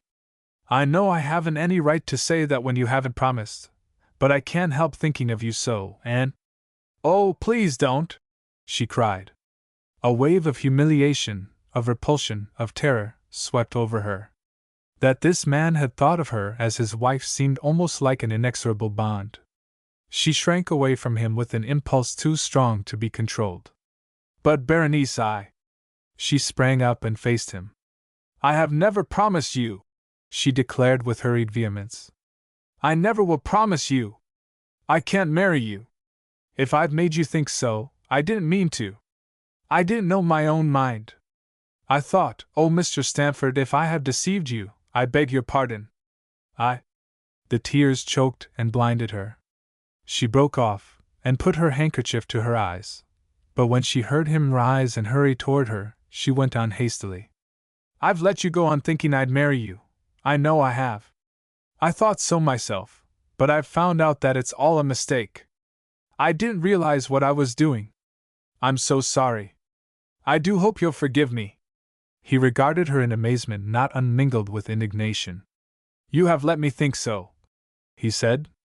"Now I suppose there's somebody else." "Oh, I shall never marry anybody," she answered quickly. "When a girl tells one man she never'll marry," retorted he bitterly, "there's sure to be another man in her mind."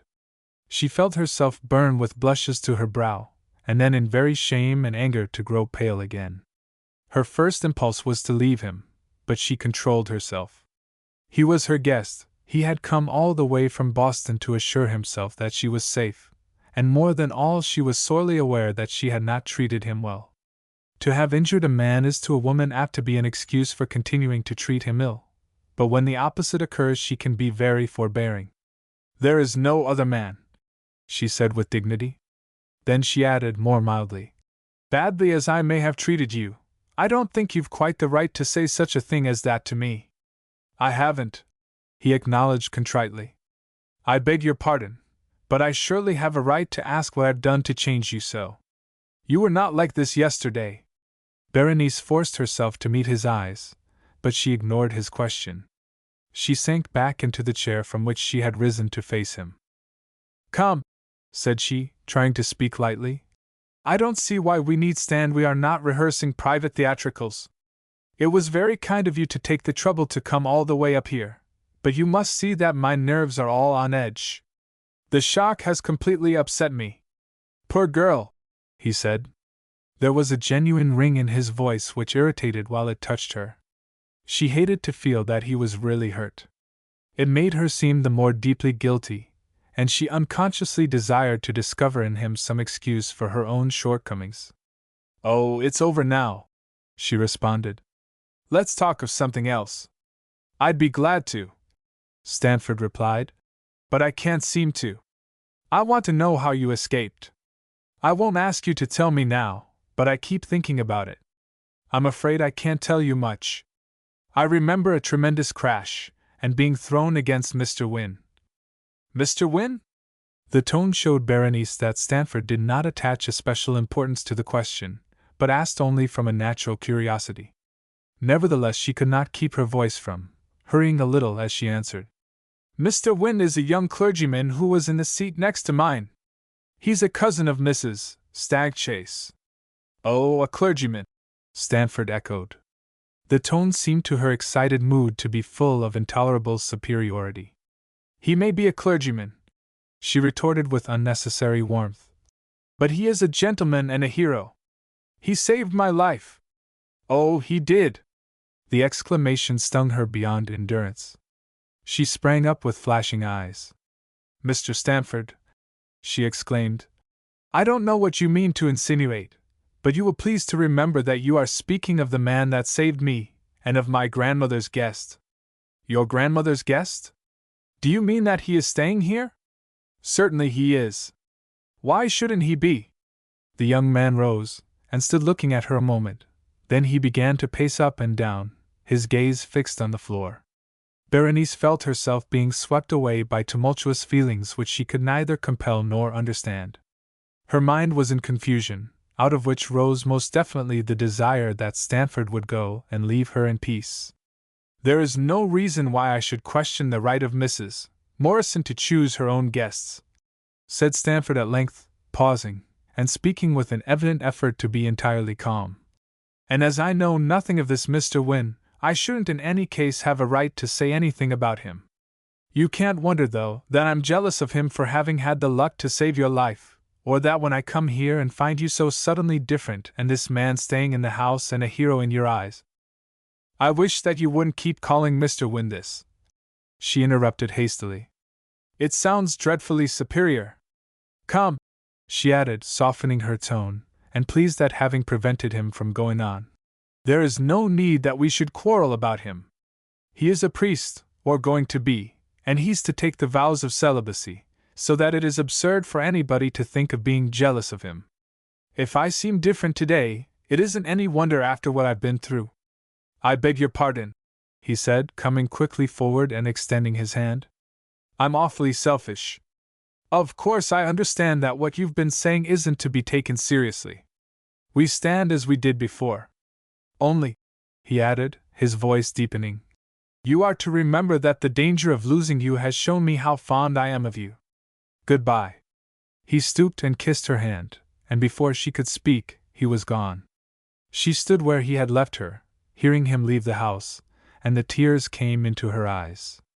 Oh, she moaned to herself. I've made it worse than it was before. I wanted to be honest, and he wouldn't let me. She stood a moment disconsolately, then she shrugged her shoulders as if to throw off all care. Well, she told herself, I've given him fair warning. Now it is time to go and entertain grandmother's guest. 13. A necessary evil. Julius Caesar, 2. While the advocates of Father Fruntford were laboring, the friends of other candidates were not idle. By the middle of January, however, the contest had practically narrowed itself down to a struggle between the supporters of the Father and those of the Rev. Rutherford Strathmore. Other names had been suggested, but in the end it was felt that there was no doubt that one or the other of these men would succeed to the vacant bishopric. Even church politicians are human, and most divisions are sure sooner or later to arouse the vanity of contestants. The struggle, which begins without consciously personal motives, is apt to be strongly tempered by the determination not to be beaten. For thousands who can accomplish the difficult feat of triumphing humbly, there is hardly one who can submit to defeat generously, and against the humiliation of failure the human being instinctively strives with every power.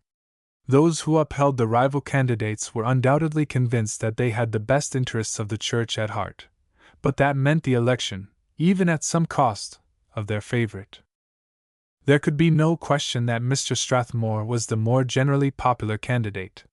He was a man who appealed strongly to the common heart, both by his sympathy and by flexibility of character and temperament, which made it impossible for him to be repellently stern or austere.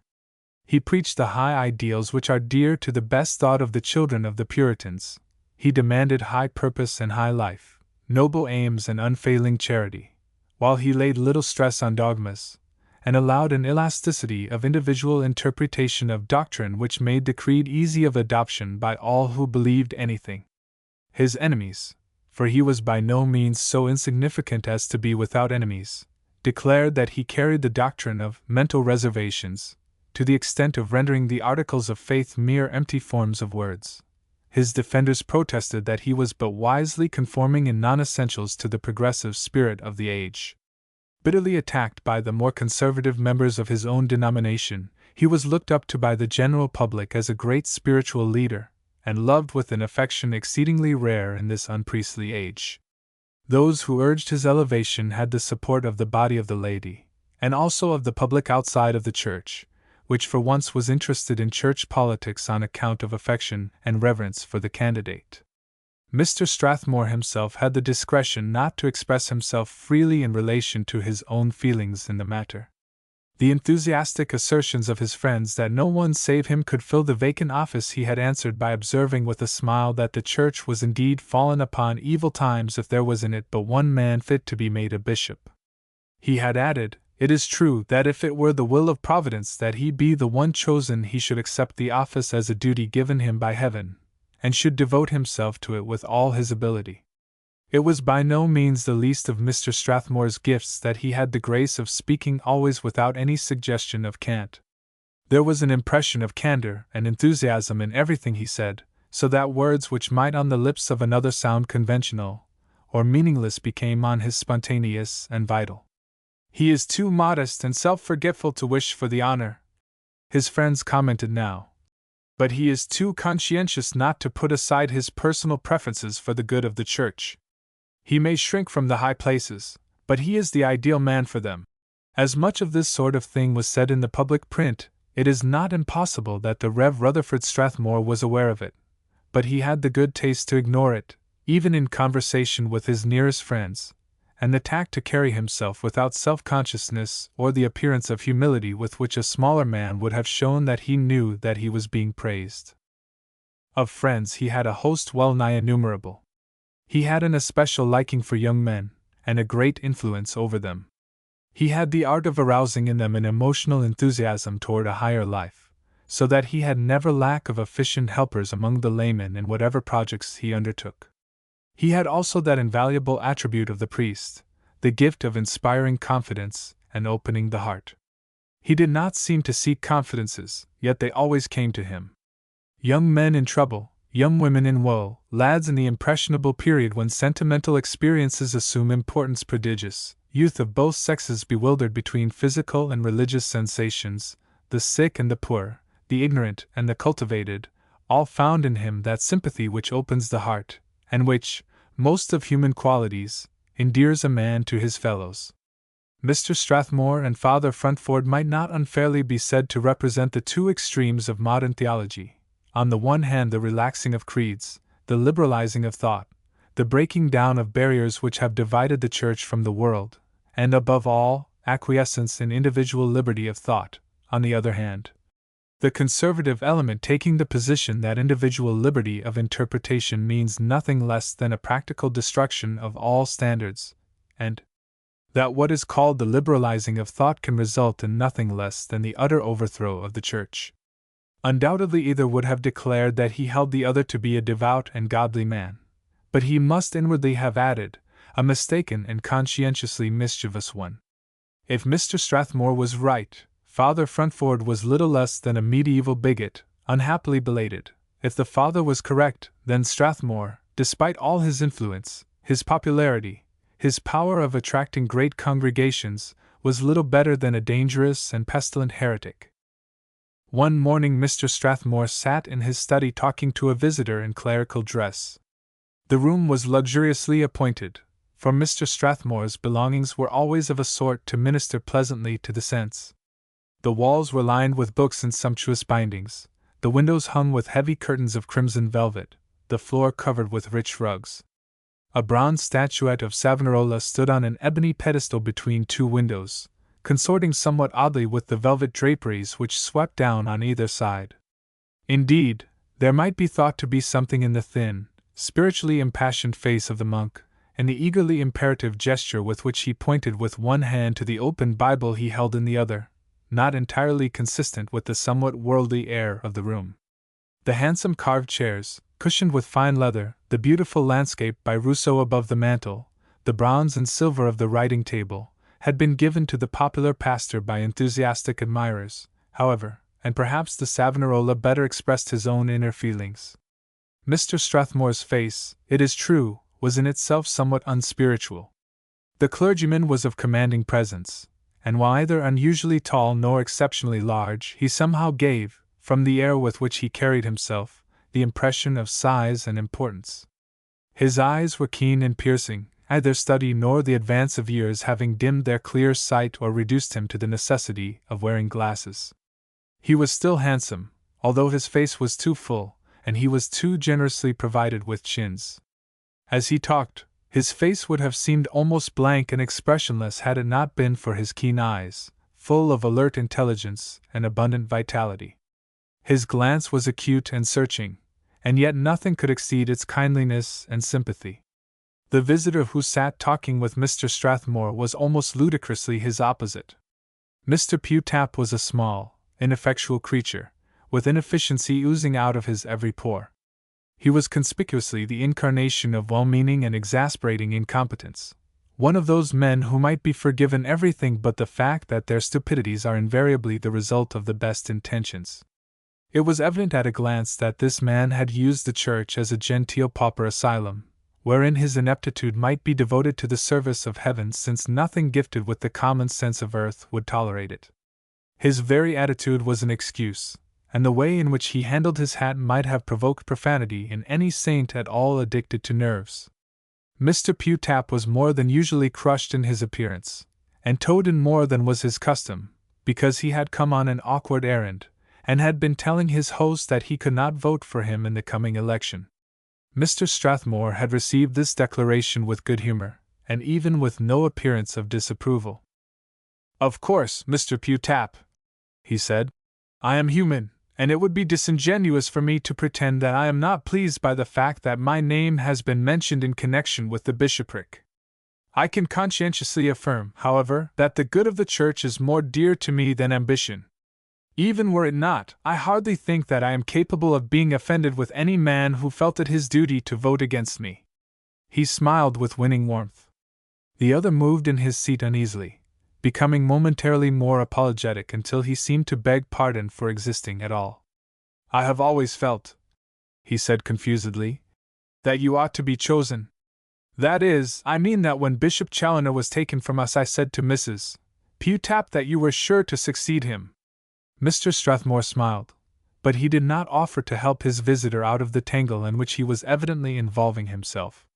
"It isn't the good of the church, exactly," Mr. Pewtap stumbled on, turning his seedy hat about like a slow wheel which had some connection with grinding out his speech.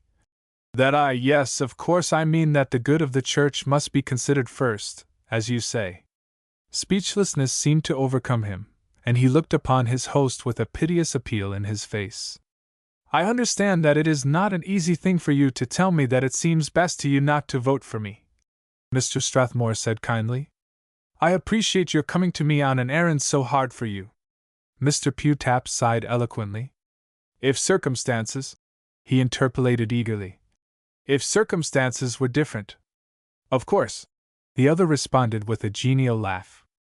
As they are, however, it seems to you best to vote for Father Fruntford, and you have a kindness for me that makes you come and tell me your reason. I'm glad you do me the justice to believe that I won't misunderstand. Oh, I was sure you wouldn't misunderstand. You see, Mrs. Frostwinch has been so good to my family. I have 7 children, Mr. Strathmore, all under 10. The eye of the host twinkled, but he was otherwise of admirable gravity. And my chance might be better if you hadn't so many? He suggested. Oh, we never could have had so many if it hadn't been for Mrs. Frostwinch, Mr. Pewtap responded eagerly. I mean, of course, that we couldn't have taken care of them all. She has for years given Mrs. Pewtap a little annual income, little to her, I mean, of course, but it doesn't take much to be a great deal to us. Mr. Strathmore picked up a paper knife of cut silver and played with it a moment in silence, as if waiting for the other to go on. Do I understand, he said at length, that Mrs. Frostwinch has something to do with your decision in regard to the election? Yes, she wrote to me that she was sure that I'd vote for Father Fruntford, and that she was greatly interested in his being bishop. It's the only thing she ever asked of me, and she has been so generous that I don't see how I can refuse when Father Fruntford is so good a man, and so earnest for the upbuilding of the church. You must certainly follow your conscience, Strathmore commented blandly. Oh, I shouldn't have any conscience against voting for you, Mr. Strathmore. I couldn't possibly have. Besides, it would be my inclination if circumstances were different. I wanted to explain to you that it is not because I fail to appreciate how kind you have been to me that I vote for him. When I was told yesterday that the vote was likely to be close, and that my vote might make a difference, I assure you I was quite distressed. I told Mrs. Pewtap last night in the night that I couldn't feel comfortable till I'd seen you and explained. It is most kind of you, Strathmore put in, his face inscrutable, but his eyes still kindly. I wanted to explain that under the circumstances I had no choice. I understand. It is not necessary to say any more about it. Of course, in a case of this sort, a man has only to follow his conscience, and let the consequences take care of themselves. That is what I said to Mrs. Pewtap, was the enthusiastic reply. I said to her that you would understand that this is a matter to be decided by conscience, and not by individual preferences. Otherwise, I should have been very glad to vote for you. I am sure you understand that I personally wish you all success. He rose as he spoke, his face lighted with an expression of relief.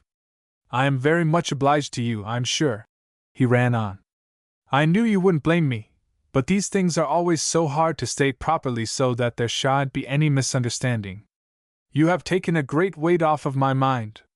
Of course, as you say, in such a case there is nothing to do but to act according to one's conscience, and let the consequences be cared for by a higher power. Only personally, you know, personally I shall be delighted if you are successful. When Mr. Pewtap was gone, Mr. Strathmore stood a moment in thought, his forehead wrinkled as if with doubt. Then his face melted into a smile, as if he were amused at the peculiarities of his visitor. He shrugged his shoulders, and sat down to write a note. At that moment there was a tap at the door, and his colleague came into the room. Good morning, Thurston, Mr. Strathmore greeted him. I shall be ready to go with you in a moment. I am writing a note to Mrs. Gore. The Rev. Philander Thurston was a short, brisk, worldly-looking divine, with shrewd glance. Nature had evidently been somewhat too hasty or careless in the making of his face, for she had cut his nostrils unpleasantly high, and set his eyes much too near together. I saw Mrs. Gore yesterday, Thurston responded. She thinks that she can answer for those votes of which we were speaking. She says that the vote of Mr. Pewtap will depend upon Mrs. Frostwinch. He has just been here, Strathmore said, smiling. He told me in so many words that he is to vote for Fruntford. His conscience will not allow him to run the risk of depriving his children of the annuity Mrs. Frostwinch gives his wife. I'm sure I'm not inclined to blame him. It is outrageous that he should fail you after all you've done for him, Thurston declared with some heat. I never had any confidence in him. Oh, he acts according to his nature, was the good-humored response. And I'm afraid there isn't substance enough to him for Grace to get a very strong hold to change him. If Mrs.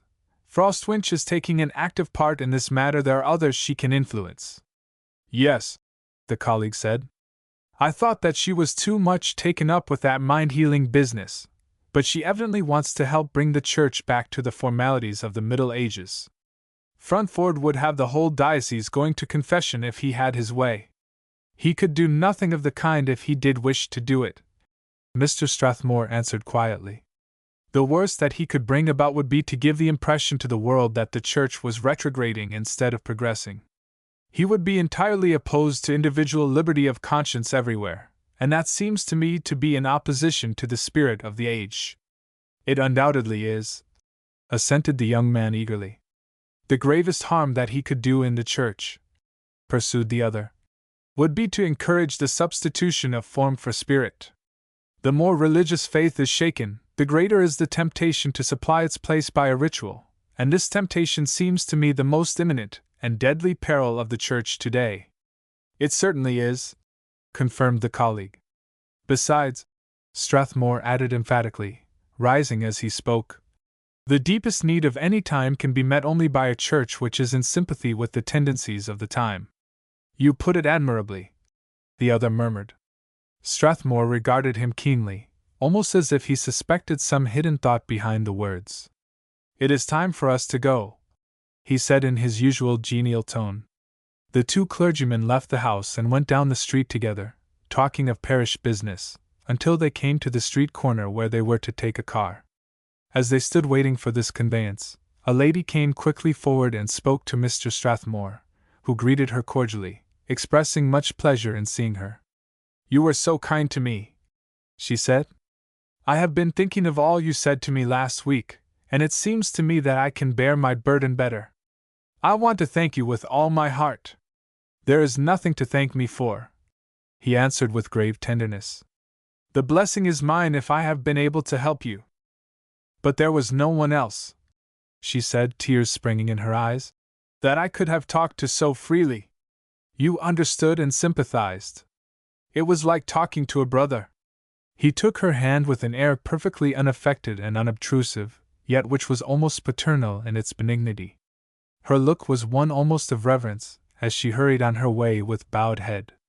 Thurston, Mr. Strathmore asked, as they took the car together, do you know the name of that lady who spoke to me on the corner? I didn't notice, sir. I was watching for the car. She seemed to know me perfectly, Strathmore said rather absently, and yet I can't place her. By the way, did you bring that letter from the church committee in New York? There is a passage in it that I may want to read at the meeting. I brought it, sir. There's likely to be a good deal of difference of opinion at the committee meeting today, Mr. Thurston said with an air of craftiness which was like an explanatory footnote to his character. So I judged that it was well to be provided with documents. The other made no reply, but fell into deep thought, making no further remark until they left the car near the place where they were to attend a meeting of the Charity Board. I think, he observed dispassionately, that there are 4 clergymen whose votes Mrs. Frostwinch may be able to control. 14. He speaks the mere contrary love's labours lost. 1. Ash had in these days been dallying with temptation. He contrived not to confess it to himself, but by a variety of ingenious devices to cheat his conscience into the belief that he was serving the church by his consultations with Mrs. Fenton, his services to her charity work, and his continual thought of her views in regard to the election. It is amazing how clever even a dull man may be when it comes to inventing excuses for his own beguiling, and Philip struggled with such desperation to convince himself that he was acting disinterestedly that he all but succeeded. He could not, however, achieve what is impossible, and there was a pain in the heart of the young man which testified that his sense of right was sore despite all his cunning. At the meeting of the Charity Board to which Mr. Strathmore had been going, Ash sat beside Mrs. Fenton. His obvious excuse was that she was to make a report, and that he, as a visitor in her district, was able to support her in case there were any discussion. The session had been looked forward to with much interest, from the general feeling that there would probably be something like a conflict between the Fruntford and Strathmore factions. There had for a long time been a growing division on the subject of the method of conducting church charities, and it was expected that at this meeting the feeling would break out openly. It would not be easy to say how it was known that anything of the sort was to occur. There was no announcement of business which differed materially from that of the ordinary sessions of the board. The time did not seem propitious for a discussion, and there were evident reasons why the followers of either candidate might be supposed to wish to avoid arousing antagonism. Yet it was certain that the meeting would not close without some sort of a demonstration. There are times when public feeling seems to demand enforced declarations of principle or of purpose which policy would gladly suppress, and such a time had arrived in the Charity Board. Ashe was so strongly moved by the possibilities of the situation that even the proximity of Mrs. Fenton did not absorb his attention, although he was not for a moment unconscious of being beside her. The business routine was gone through, and after that half an hour passed in the ordinary fashion. At the end of that time Mr. Thurston, with apparent unconsciousness, threw a spark into the combustibles. "The fact seems to be," he said, "that there has been too much the air of proselyting in our charity work, and that has brought it into discredit with the class which we most wish to reach." He sat down with a face admirably controlled. Mr. Strathmore showed in his benignant countenance nothing save charity for all and general approval of the remarks of his subordinate. The audience stirred nervously, realizing that the critical moment had come. Father Frontford, pale, ascetic, austere, rose with grave deliberation. "What has just been said," he began, "brings up a subject which has been in the minds of many for some months, the question whether there is or should be any difference between the charity work of the Church and that of the city or the world in general. As far as I understand the position of the last speaker, I take it to be his opinion that there is, or at least that there should be, no such difference. He believes in alleviating misery, and he would have religion kept in the background, lest the poor should feel that they are being fed for the sake of being led to a better life. I do not myself see the objection to their thinking so. I am by no means sure that they do, but I am convinced that they look for a motive, and it seems to me better that they should believe the object of missionary work to be proselyting, I think that was the word, than that they should embrace the too prevalent and most dangerous idea that charity is a bribe from the rich to keep the poor quiet. There is not a little feeling nowadays that philanthropy is encouraging socialism. The poor echo incendiary orators in saying that the rich dole out a little of what they know to belong to the poor so that they may be allowed to keep the rest unmolested. I believe that this feeling is a menace to the state, and that philanthropy which nourishes such a belief is working hand in hand with treason." He paused a moment, and there arose a faint murmur. Ashe looked at his companion, and encountered a glance which seemed to express something of his own surprise at the boldness of Father Frontford's words. That the speaker should be uncompromising was to be supposed, but this was an attitude unexpected and astonishing. One or two men started up as if to reply, but the father went on again. His voice was thin and incisive, with a vibrating quality when it was raised which affected the nerves. It was easy to dislike his tones, but it was not easy to resist their influence. He passed to another point, and his words had a keener emphasis. "Neither have we escaped the accusation that we use the poor simply as a means of self-improvement. An old Irish woman in a tumble-down tenement house once said to me, 'You'll have no chance to work out your salvation doing for me.' I believe that there are many of the poor who more or less consciously have the same idea. They think that we make visiting them a sort of penance, and they resent it. I am not sure that I can find it in my heart to blame them. He is either sacrificing himself completely, or making one of those bold strokes that are irresistible." Ashe whispered to Mrs. Fenton, and she nodded assent. "What should be?" the speaker proceeded, amid a deep hush which showed the keen interest which his words had aroused, "is that we should dare to be consistent.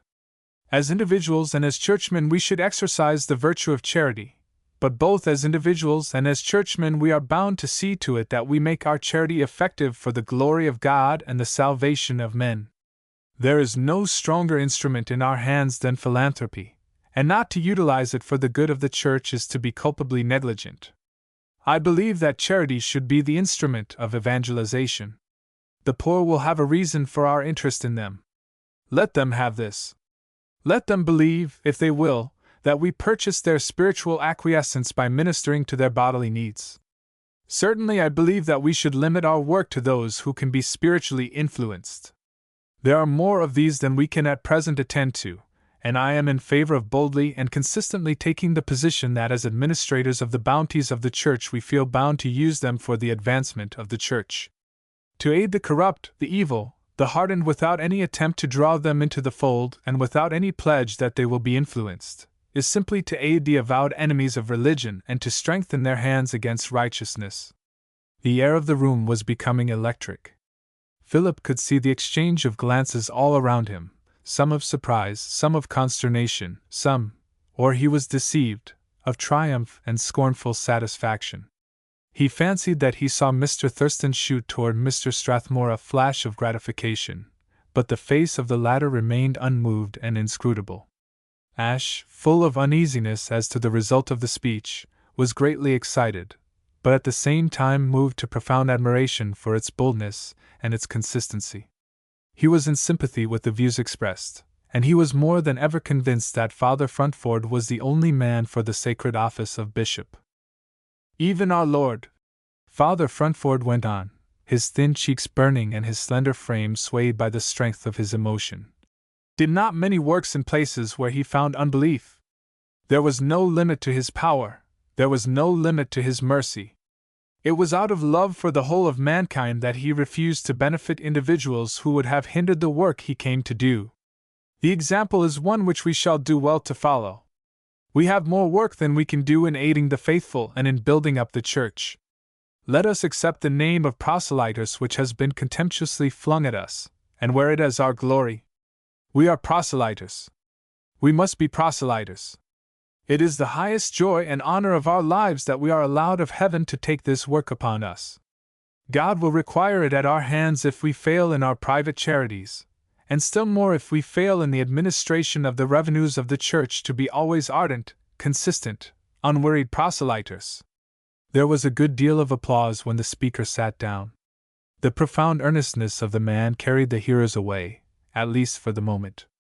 Ashe saw Thurston look inquiringly at Strathmore, as if to ask if the latter was not intending to reply, but Strathmore sat silent. "Don't you suppose Mr. Strathmore means to speak?" Mrs. Fenton whispered. "He almost always does speak after Father Frontford, and he has expressed very strong views about the charities." "I cannot understand why he doesn't speak," Ashe responded. "It may be he feels that the meeting is not with him, and does not wish to take the unpopular side." Several men did speak, however, among them Mr. Candish. Their remarks were in accord with the views expressed by the father, yet they somehow lessened the effect of his words. Put into their plain and sometimes even awkward language, his position seemed unpractical and hopelessly far from daily life, so that even Ashe, warm partisan as he was, could not but feel his enthusiasm somewhat chilled. Again he intercepted a glance between Thurston and his superior. Philip sat with the two men directly in his range of vision, and could not keep his eyes from watching them. He recognized that there was danger in the keen, crafty face of the colleague, thin-lipped and narrow-eyed. He wondered in troubled fashion how far it was possible that Mr. Strathmore was of the same nature as his assistant. Ashe was confident that Thurston was a born intriguer, and he instinctively watched for signs of understanding between Mr. Strathmore and the other. He could detect nothing of the sort. The Rev. Rutherford Strathmore bore a countenance as beneficent, as kindly, as guileless as ever, responding to the challenge of his colleague's eyes by no evidence of understanding or connivance. It was not until the talkers ceased and there fell a silence which indicated that the first force of admiration and enthusiasm had spent itself, that Strathmore rose. "No one can possibly disagree with the sentiments which have just been expressed," he began in his cordial, frank manner. "There is no truth which we need in these days to keep more constantly before us than the duty of being always eager for the advancement of the Church, and of employing all means to this end. The question which is of vital interest is how best to do this. When the caution was given that to the harmlessness of doves be added the guile of serpents, it might almost seem as if it was especially intended for our own day and case. There has certainly never been a time when wisdom was more needed than it is today. The growth of doubt, the overthrow of old traditions, old beliefs, old forms, in short of all that has been sanctioned by custom and by time, have gone on in every department of human knowledge and endeavor. The spirit of the time is restless, progressive, liberal, even irreverent. The beautiful serenity of the Church, its reverent conservatism, its hallowed enthusiasm for old ideals, are at variance with the temper of the century.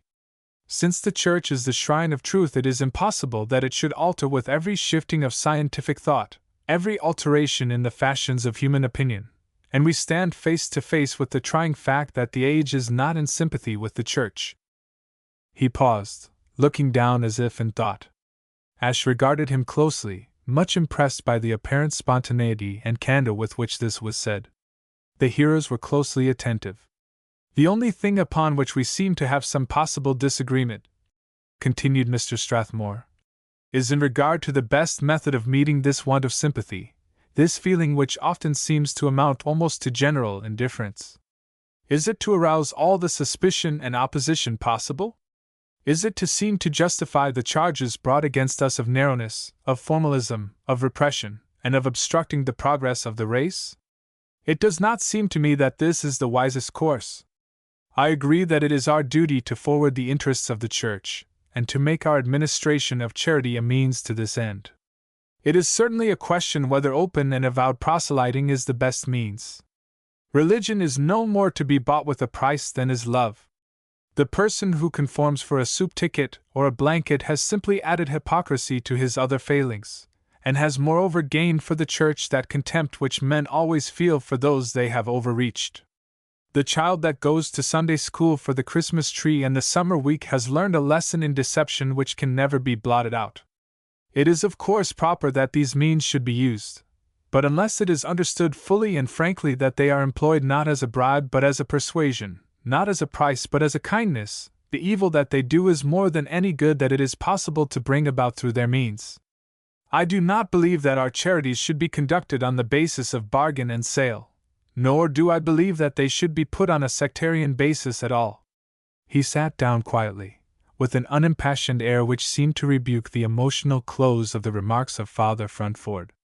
Strathmore could be emotional and impassioned upon occasion, and this deliberate, matter-of-fact mien affected Ashe as a calculated stroke of policy. Philip felt that his leader had suffered a defeat, and he was profoundly moved by the thought. Other speakers took up the question, but he paid little heed. He was occupied in speculating how the meeting would affect the chances of the election. When he was walking home with Mrs. Fenton after the session was over, he was so absorbed that she rallied him on his absent-mindedness. "I was thinking of the discussion," he said. "I am afraid that Father Frantford injured himself this morning. But how noble it was of him to say what he believed in spite of the chances," she responded. "I was delighted with Mr. Candish for seconding him as he did." "Yes," Ashe said, a pang of jealousy piercing him at the mention of Mr. Candish. "It was fine. What I cannot make out," he added, "is whether Mr. Strathmore is as simple and candid as he looks. He always seems to speak sincerely and freely, and yet he somehow contrives never to say anything that might not have been thought out with the most clever policy." "I cannot make out either," returned she. "Mr. Fenton used rather paradoxically to say that Mr. Strathmore was too frank by half to be honest." She sighed as she spoke, and instantly all thought of bishops and church matters vanished from the mind of Ashe. He became entirely absorbed in wondering how warm was Mrs. Fenton's affection for her dead husband and in hating himself for the thought. 15. Heartsick with thought, two gentlemen of Verona, I. Instead of returning to Boston next morning, Maurice remained at Brookfield for 10 days. Mrs. Morrison decided the matter, and it is not to be supposed that he was entirely unwilling to be constrained. He naturally saw much of Berenice, and he passed hours in brooding over thoughts of her. He was convinced that she was not engaged. She had spoken of Stamford's visit, and it had seemed to Wynne that she had conveyed the impression that her relations to the visitor were less intimate than might at first sight appear. If she were free, the thought made his heart beat, and he wondered if, had the circumstances been different, he might himself have won her. He tormented himself with all her ways and words, the smiles she gave him, the trifling attentions which were addressed to the guests, but which seemed to have a touch of something deeper, that might be due to her thinking of him as her preserver, but which might even go beyond that. There was a delicious torture in all this reverie, in these continual self-reproaches which involved the thought of her, the remembrance of how she had looked, how she had spoken, how she had moved. He became every day more hopelessly her slave, yet every day insisting more strongly to himself that he felt nothing more than warm friend. Once for a moment he tried to believe that his feeling was merely a desire for her spiritual good, that his attitude was that which it was proper for a priest to feel toward a beautiful and frivolous worldling. But the pretense was too ghastly, and he abandoned it with a shudder of disgust. He had moments, too, when he said to himself frankly, in defiance or in sorrow as the mood might be, that he loved her, but for the most part he tried to keep the assumption of simple friendship between him and bitter thought. He found great pleasure in Mrs. Morrison. She was to him a revelation of possibilities of which he had never dreamed. It was a continual surprise to him to find himself so impressed by the wit, the wisdom, and the sanity of this fine old lady. He not only felt himself an ignorant and inexperienced boy beside her, but found himself shrinking from comparing with her the men whom he had followed as leaders. The ease of her manner, the completeness of her self-poise, her frank simplicity, high-bred and winning, delighted him, while the extent of her mental resources filled him with amazement. Mrs. Morrison opened to win a new world in her conversation. At first she gave herself up chiefly to entertaining him, telling him delightful stories of famous folk she had known, of her life abroad and in Washington. She was full of charming little tales which she had the art of relating as if she were not thinking of how she was telling them, but as if they came to her mind and bubbled into talk spontaneously. She had a way, too, of putting in unobtrusive observations on character and events which impressed Maurice. The art of saying things trenchantly he had found in Mrs. Stagchase, but his cousin had the air of being aware of her cleverness, while Mrs. Morrison said these things as if they were of the natural and habitual current of her thoughts. Mrs. Morrison said clever things as if she thought them, Mrs. Stagchase as if she thought of them. It did not take the young man long to discover that Mrs. Morrison was not in sympathy with his creed. She was too well-bred to bring the matter forward, but he could not resist the temptation now and then to touch upon it. She was of principles at once so broad and so deep that he found himself as often surprised by her devoutness as he felt it his duty to be shocked by her liberality. One day, when Maurice had made some allusion to a discussion over the doctrine of predestination which was agitating the English Church, Mrs.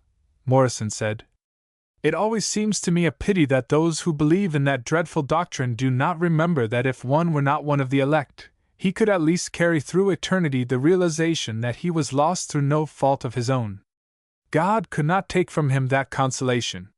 He was silent in mingled amazement and disapproval. Yet he found his mind following out with obstinate persistence the train of thought which her words suggested. In this or in many another remark it could hardly be said that her words convinced him, but they awoke a swarm of doubts in his mind. He found himself following speculations that were lawless, wild, dangerous, and intoxicating. However convinced he might be that the reasoning of Mrs. Morrison was fallacious, he did not find it easy to tell just wherein the fallacy lay. He felt that as a priest he should be able to refute her, and he was filled with dismay to discover that he was rather himself falling into the attitude of a doubter. One subject which was constantly in his mind he did not touch upon until the day before he left Brookfield. He longed to sound Mrs. Morrison on the subject of a celibate priesthood. He was well enough aware that she would not approve of it, and he was irritated by the knowledge that he secretly felt that her decision would be founded on strong common sense. He tried to assure himself that it was her dangerous laxity of principle that blinded her to the nobility and sanctity of asceticism, but it was impossible to feel that such was the case. He was teased by a wish which he would not acknowledge that she might advance arguments which he could not controvert, though to himself he said that she would be his temptation in tangible form, and that he would struggle against it with his whole soul. His opportunity came while they were discussing the election of the bishop. Mrs. Morrison was not immediately concerned in the matter, not being a churchwoman, but she had an intelligent interest in all questions of the day. "I find it hard to understand," Mrs. Morrison observed, "how any churchman can be so blind to the importance of conciliating public thought, and the general feeling as for a moment to think of any other candidate than Mr. Strathmore. He is so completely in sympathy with the broadening tendencies of the time." "But that means ultimately the destruction of creeds," Maurice objected, answering rather the implication than her words. "I think that perhaps the highest courage men are called upon to show," she answered, "is that of giving up a theory which has served its use. The race forces us to do it sooner or later, but the men who are really great are those who are able to say frankly that their creeds have done their work, and that the new day must have new ones. You might almost say that the extent to which a man prefers truth to himself is to be judged by his willingness to give up a dogma that is outworn. But you leave no stability to truth. The truth is stable without effort or will of mine," she returned, smiling. "But surely you would have human appreciation of it advance." He felt that there must be an answer to this, but he was not able to see just what it was, and he shifted the question. "But Mr. Strathmore," he said hesitatingly, "is married." "Yes," she assented. "The husband of one wife." "If you begin to quote scripture against me," Maurice retorted, laughing in spite of himself, "I might easily reply to St. Paul by St. Paul. But letting that pass, it is certainly true that the Church has always held that marriage absorbs a man in earthly things so that he cannot give the best of his thoughts to his work. When the Church sets itself against marriage," Mrs. Morrison responded quietly, "it seems to me to be setting up to no more than the creator of the race." Maurice colored, although he might not have been able to tell whether his strongest feeling was horror at this bold language or joy at the emphasis with which she spoke. "Perhaps I should beg your pardon for saying so frankly what I think," Mrs. Morrison continued. "It isn't the way in which one generally talks to a clergyman, but the subject is one for which I haven't much patience, and of course I couldn't help seeing that you are in doubt yourself." Maurice started. "What do you mean?" he stammered. I in doubt. I hadn't any intention of forcing your confidence," returned she. "I am an old woman, and sometimes I find that I don't make allowance enough for the slowness of you young people in arriving at a knowledge of self." He cast down his eyes. "Until this moment," he said, "I have never acknowledged to myself that I was in doubt. I see what you mean, and it shows that I have been playing with fire." She looked at him questioningly, then turned the subject. "Which is perhaps a hint that our fire is going down. Sit still, please. Every woman likes to tend her own fire." "I should have learned that by this time," was his answer. "I lost an inheritance once by insisting upon fixing a fire." "That sounds interesting. Is it proper to ask for the story?" "Oh, there isn't much of a story. I had a great-aunt who was worth a lot of money, and who was eccentric. She was in a way fond of me when I was a child, and used to have me at the house a good deal. I confess I didn't like it much. Things went by rule, and the rules were often pretty queer. One of them was that nobody should presume to touch the fire if she was in the room. I liked to play with the fire as well as she did, and when I was a boy just in my teens I used to do it. After she'd corrected me half a dozen times I got into my foolish pate that it was my duty to cure her of her whim. So I set to poking the fire ostentatiously until she lost her temper and ordered me out of the house. Then she burned up the will in my favor and made a new one, giving all her money to the church." "How unjust," commented Mrs. Morrison. "And how human. Did you never make peace with her?" "Yes, but of course I was careful that she should understand that I didn't do it for the sake of her money. She told my mother that she had made a new will in my favor, but it never turned up. My aunt's death was very singular. She was found dead in her bed, and the woman who lived with her, an old nurse of mine, had disappeared. Of course there was at once suspicion of foul play, but the doctors pronounced the death natural, and there was no evidence of theft." "Did you never discover the nurse?" "Never. We tried, for we thought she might give a clue to the missing will. She'd been in the family so long that she was a sort of confidential servant, and knew all Aunt Morse's affairs. She was devoted to me. The romance may not be ended yet, Mrs. Morrison suggested smilingly. Who knows but the missing nurse will some day turn up with the missing will. I'm afraid that after a dozen years there's little enough chance of it. His mind was so racked upon this wretched question of the right of a priest to marry, that he could not rest until he had drawn from Berenice also an expression of opinion on the subject. He made Mr. Strathmore again the excuse for the introduction of the topic. I don't see, he said to her, how you can think that it's well to have a married bishop. His wife is sure to be meddling in the affairs of the diocese. She looked at him with a mocking glance. Do you wish to drag me into a discussion of the wisdom of allowing the clergy to have wives? She asked cruelly. He flushed with confusion, but tried to carry a bold front. Very likely it does come down to the general principle of the thing, he answered. Well then, the question of the marriage of the clergy doesn't interest me in the least. She looked so pretty and mischievous that he began to lose his head. But it is of the greatest possible interest to me, he returned, with a manner which gave the words a personal application. She flushed in her turn, and tossed her head. That is by no means the same thing, she retorted. But what interests me you might try to consider, just out of charity, of course. Oh, well then, since you asked me, this celibacy of the clergy of our church isn't at all a thing that anybody can take seriously. Everybody knows that a clergyman may have his vows absolved by the bishop, so that after all he can marry if he wants to, so that the whole thing seems. Well? He demanded, as she broke off. Seems how? Pardon me. I didn't realize what I was saying. Seems how? He repeated insistently. He challenged her with his eyes, and he could see the spark which kindled defiantly in hers. She threw back her head saucily. Well, since you insist. I was going to say that it made the whole thing seem a little like amateur theatricals. He became grave instantly. I beg your pardon, he said. You do not seem to understand that what you are speaking of may mean the bitter sacrifice of a man's whole life.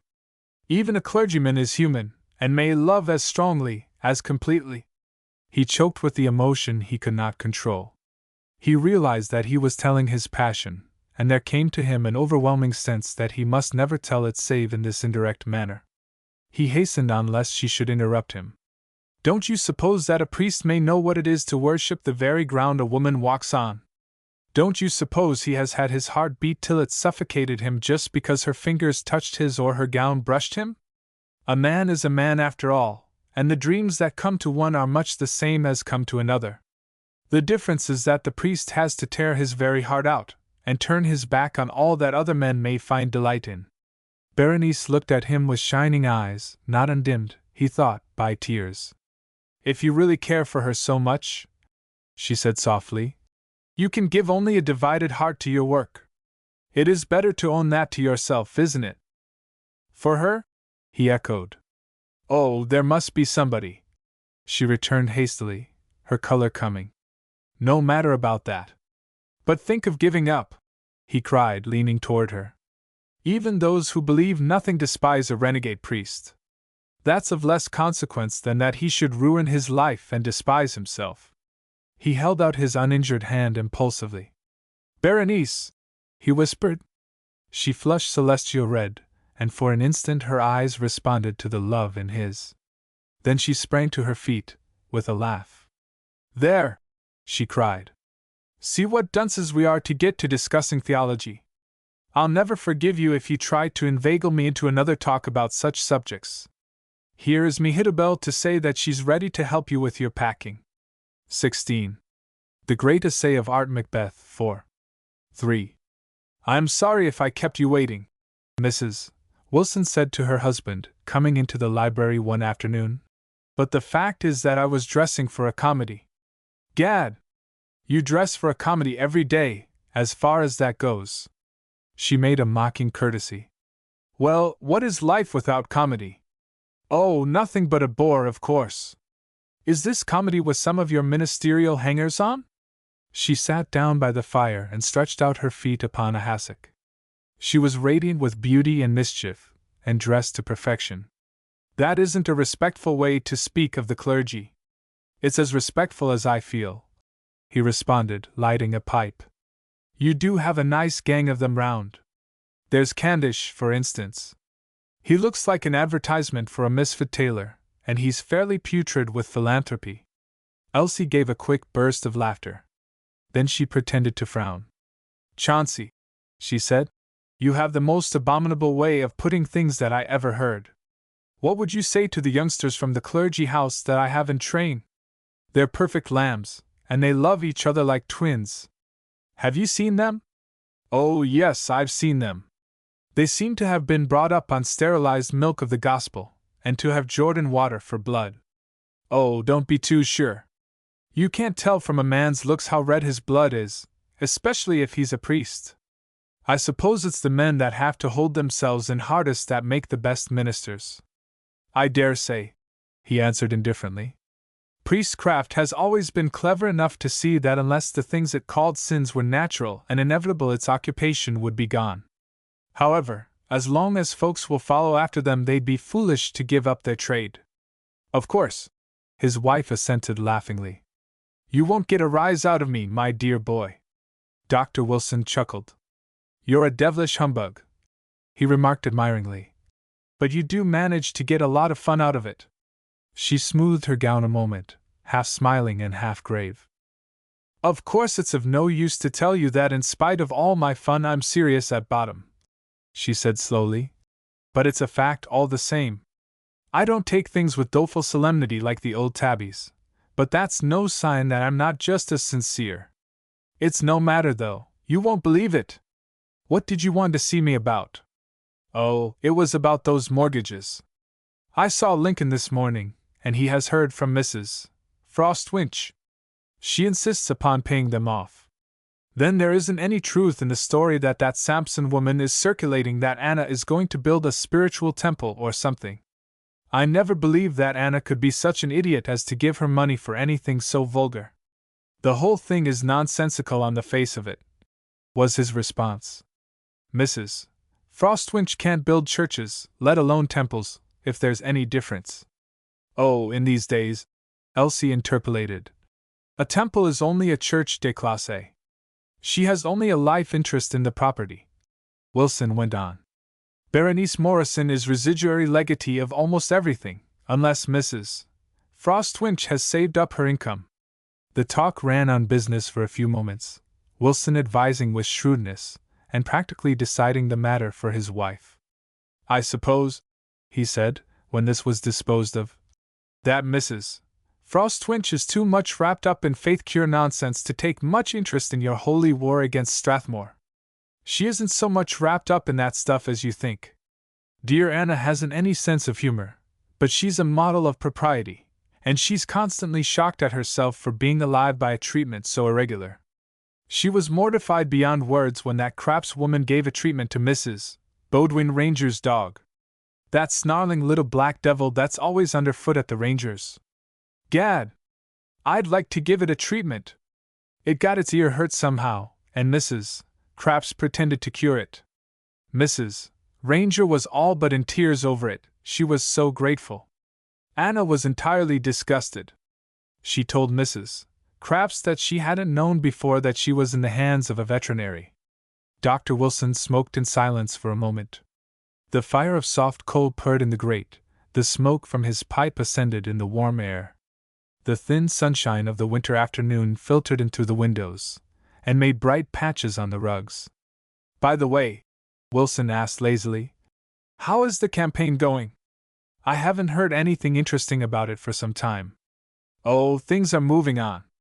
The man I sent up to canvass the western part of the state, one of your sterilized milk of the word babies, you know, got smashed up in the accident, but he'll be back in a few days. Cousin Anna has brought her pensioners into line beautifully. There's no doubt that we'll carry the convention. What happens after that? The election has to be ratified by a majority of bishops, but of course they'll hardly dare to go against the convention, even if they want to. It would make things much more interesting if they do it, and get up a scandal, commented the doctor. You'll get bored to death with the whole thing if something exciting doesn't turn up. I had half a mind to get up a scandal myself with Mr. Strathmore, Elsie said with a laugh. But I confess I should be afraid of that she-dragon of a wife of his. It's devilish interesting to know that you are afraid of anybody. At least, she went on, I could go to New York and see Bishop Candace. I can wind him round my finger. I'd tell him what Mrs. Strathmore said about his Easter sermon last year. With a little judicious comment that would do a good deal. I never yet saw a man that couldn't be managed through his vanity. I suppose that explains why I'm as clay in your hands? Oh, you're not a man, you're a monster, she retorted, rising. Well, I must go and prepare for my comedy. He regarded her with a look of evident admiration, a look not without a savor of the sense of ownership, and too, not entirely devoid of good-natured insolence. You are devilishly well dressed for it, he observed. Thank you, returned Elsie, sweeping him a courtesy again. The wife that can win compliments from her own husband has indeed scored a triumph. Dr. Wilson puffed out a cloud of smoke with a characteristic chuckle. I have to admire you to justify my own tastes. But you haven't told me about the comedy. She thrust forward one of her pretty slippers. Do you see that? She demanded. I suppose you expect me to say that I see the prettiest foot in Boston. Thank you again, but I'm not yet reduced to trying to drag compliments out of you, Chauncey. I shan't do that till the other men fail me. It's the slipper I wanted you to notice, and these ravishing stockings. If the comedy has stockings in it, he began, but she stopped him. There, no impudence, she said. Did you ever see anything so entirely heavenly as those stockings and slippers? I declare I've wanted ever since I put them on to keep my feet on the table to look at. You might do worse. Oh, I'm going to. Indeed. It's apparently getting time for me to interfere. What's your game? I'm going to squelch that detestable Fred Rangeley. How? My slippers, Elsie said vivaciously, again thrusting one of them forward, are ravishing. Gad, her husband returned, regarding her with a look of the utmost amusement in his topaz brown eyes. You have a good deal to say about them. Do you notice anything particular about my hair? She asked. It looks as if it might come down. It will come down, she corrected, nodding. Then she glanced at the clock.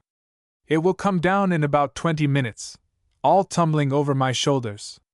I shall be so mortified and surprised. Her husband stretched himself luxuriously back in his chair, regarding her with laughing eyes. There was an air of perfect understanding between the two which might have been an effectual enlightenment for any man who thought of making love to the wife. Elsie went on, telling off on her slender fingers the points as she made them. In 15 minutes I shall be standing on the piano in the drawing-room, straightening a picture. I never can bear a picture crooked, and I had Jane tip it a little this morning, just to vex me. Fred Rangeley will come in unannounced. Of course I shall be dreadfully confused, and have to get down. In my maidenly confusion I am almost sure I can't help showing my slippers, and just a trifle, a very discreet trifle, of course, of these beautiful, beautiful stockings. Nothing vulgar, you know, but just enough, interpolated Wilson with huge enjoyment. You needn't apologize. I don't begrudge the poor devil whatever satisfaction he can get out of that. And then as he is helping me down, with his heart in a flutter, it will flutter, I assure you. You mean his vanity, but it's of no consequence. He'd call it a heart if he were putting the scene in a novel. With his whichever it is in a flutter, by some provoking accident down comes my hair and tumbles over his shoulders. Wilson regarded her with amused admiration. 5 years ago, he observed placidly, I should have thought you were telling me half the truth to cover the other half, and were really having a devilish flirtation with that cad. Elsie flushed, and into her gay voice came a strain of seriousness. 5 years are 5 years, she answered. Don't go to dragging all that up again, Chauncey. His laugh was not untinged with malicious delight, but he put his hand on hers and patted her fingers. All right, old girl. Bygones are bygones. But what in the world is all this fooling with Rangeley for? Why, don't you see?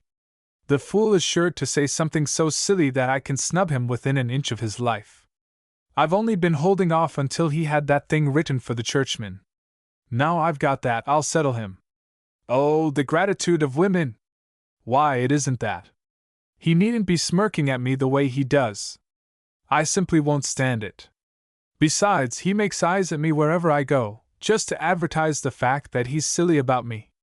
He's a cad through and through. Would you come here as he does if I refuse to invite your wife? Chauncey Wilson laughed again, leaning forward to knock the ashes out of his pipe. He's a fool, fast enough, and I dare say you're tired of his beastly spooning, but all the same, the real reason for this circus is that you want to amuse yourself. She drew up her head in mock dignity. Of course, she returned. If my own husband does not appreciate how I resent. She broke off in a burst of laughter. Nobody ever understood me but you, Chauncey, she cried. Goodbye. It's time I took the stage. She threw him a kiss and went to the drawing room. Looking at her watch, she placed herself behind the curtains of a window which commanded the avenue. Presently she espied her victim, and with a last glance around to assure herself that everything was as she wished it to be, she mounted to the top of the piano. There she hastily tucked the hem of her skirt between the piano and the wall.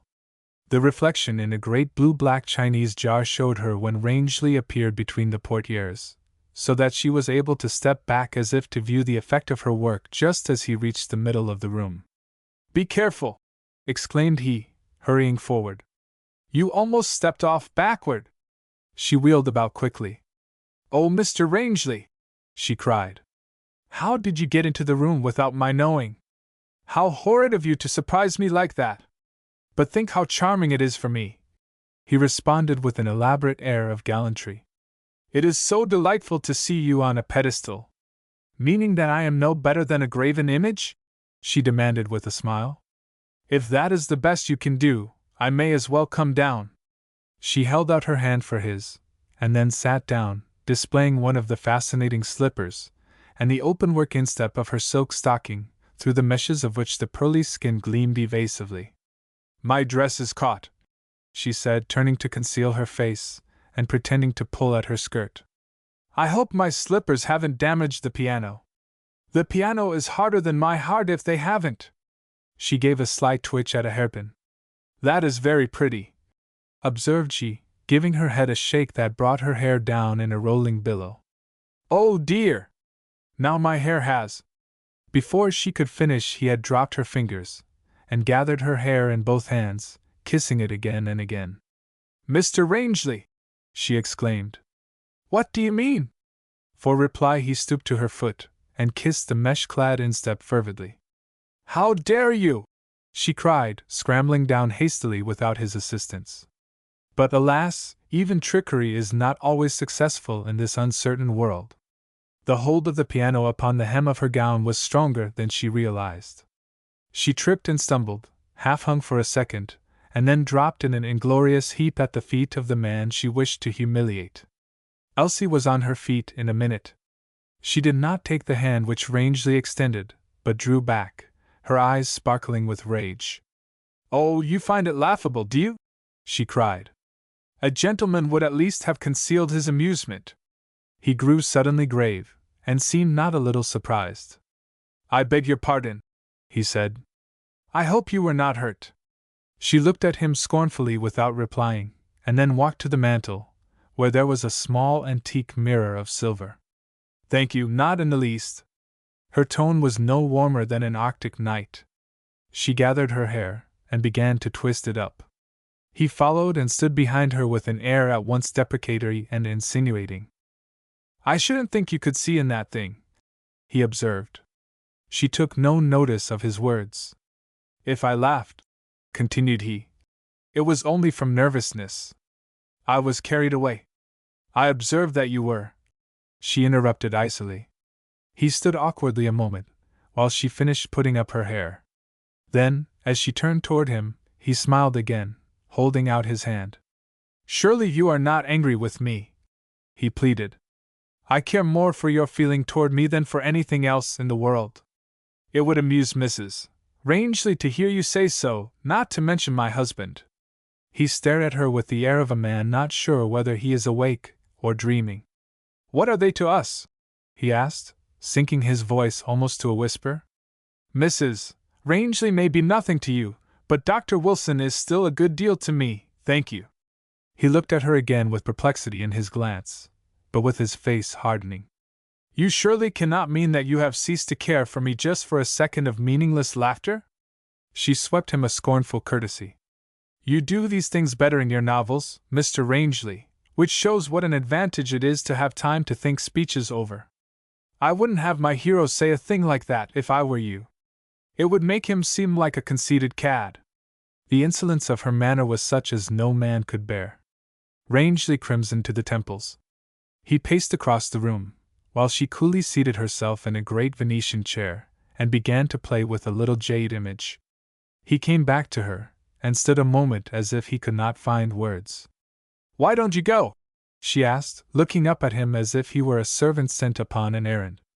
"Because," he broke out angrily, "when I go I shall not come back, and I should like to understand this thing."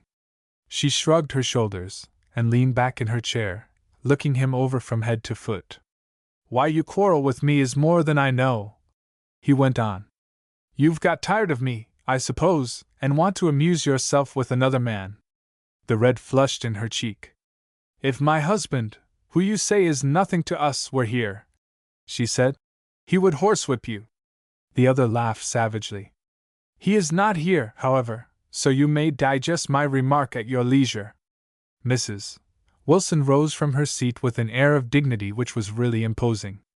"Mr. Rangeley," she said, "it is not my custom to bandy words, even with my equals.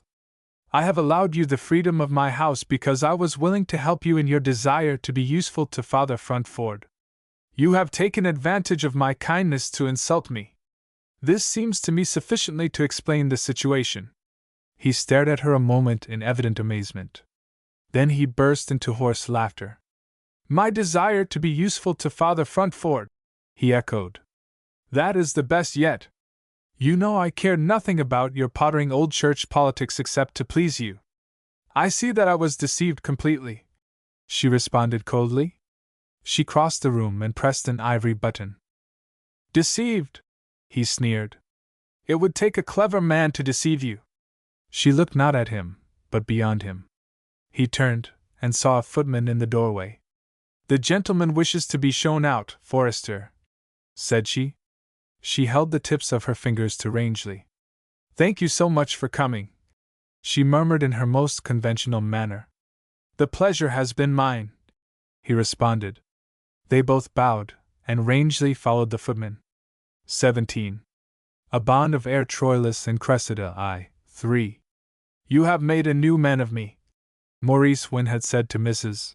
Morrison in bidding her goodbye, and the words repeated themselves in his mind as he came back to Boston, and as he once more took up for a few days his home with Mrs.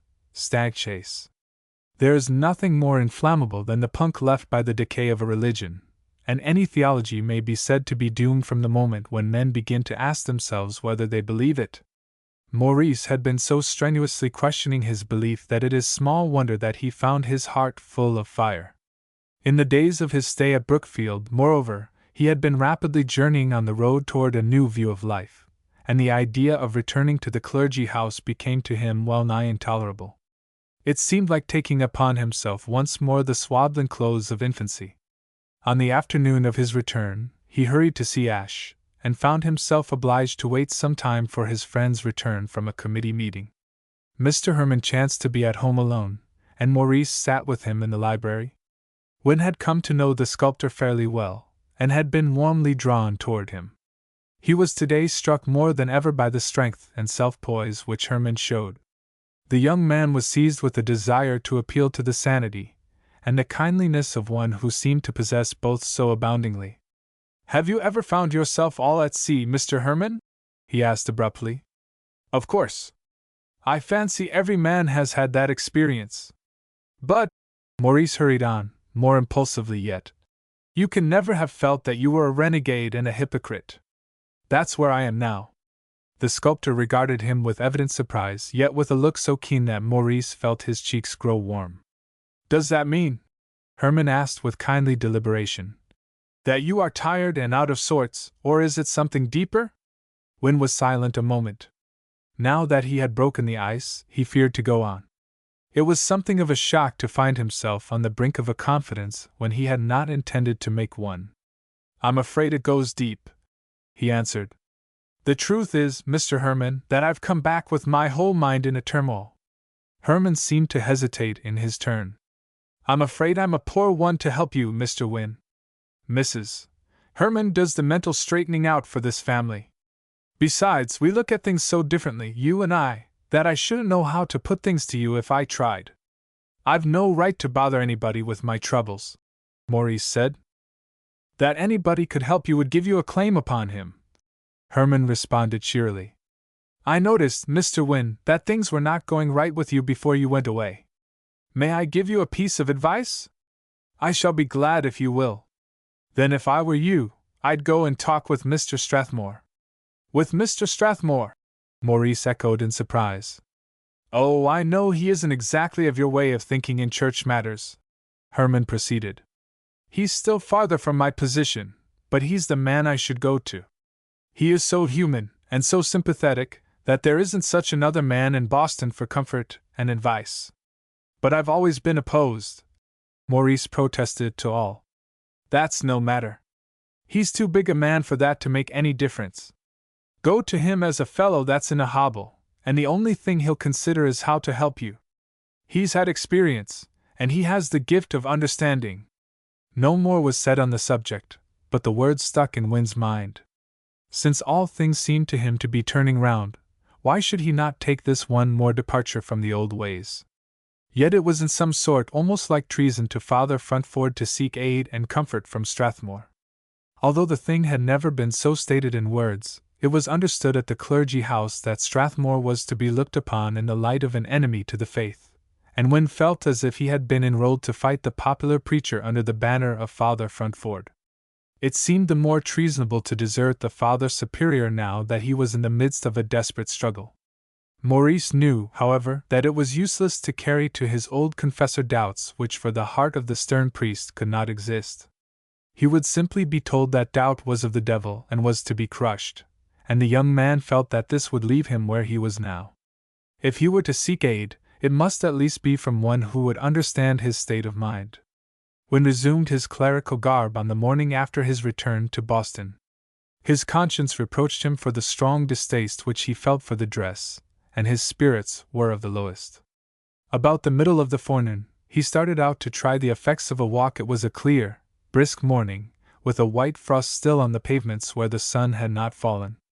The air was invigorating, and Maurice began to feel its exhilaration. He walked more briskly, holding his head more erect, even forgetting to be irritated by the swish of his cassock about his legs. Without consciously determining whither he would go, he followed the streets toward the house of Mr. Strathmore, in that strange yet not uncommon state of mind in which a man knows fully what he is doing, yet assures himself that he has no purpose. When at last he found himself ringing the bell, Wynne carried his private histrionics so far that he told himself that he was surprised to be there. The visitor was shown at once to the study of Mr. Strathmore, whose readiness to receive those who sought him was one of the traits which endeared him to the general public. Maurice felt the keen and inquiring look which the clergyman bestowed upon him, and found himself somewhat at a loss how to begin. I am from the clergy house of St. Mark, he said, rather awkwardly. So I judged from your dress, Strathmore responded cordially. Sit down, please. That is a comfortable chair by the fire. The professed ascetic smiled, but he took the chair indicated. It is a beautiful, brisk morning, the host went on. The tingle in the air makes a man feel that he can do impossible things. Wynne looked up at him with a smile. He was won by the heartiness of the tone, by the bright glance of the eye, by some intangible personal charm which put him at once at his ease and made him feel that understanding and sympathy were here. And I have done the impossible, he said. I have ventured to come to talk with you about the celibacy of the clergy. He saw the face of the other change with a curious expression, and then melt into a smile. And what am I, a married clergyman, expected to say on such a topic? Maurice smiled at the absurdity of his own words, and then with sudden gravity broke out earnestly. I am completely at sea. All things I have believed seem to be failing me. I don't even know what I believe. Will you pardon me? Strathmore asked. If I ask why you consult me rather than your superior?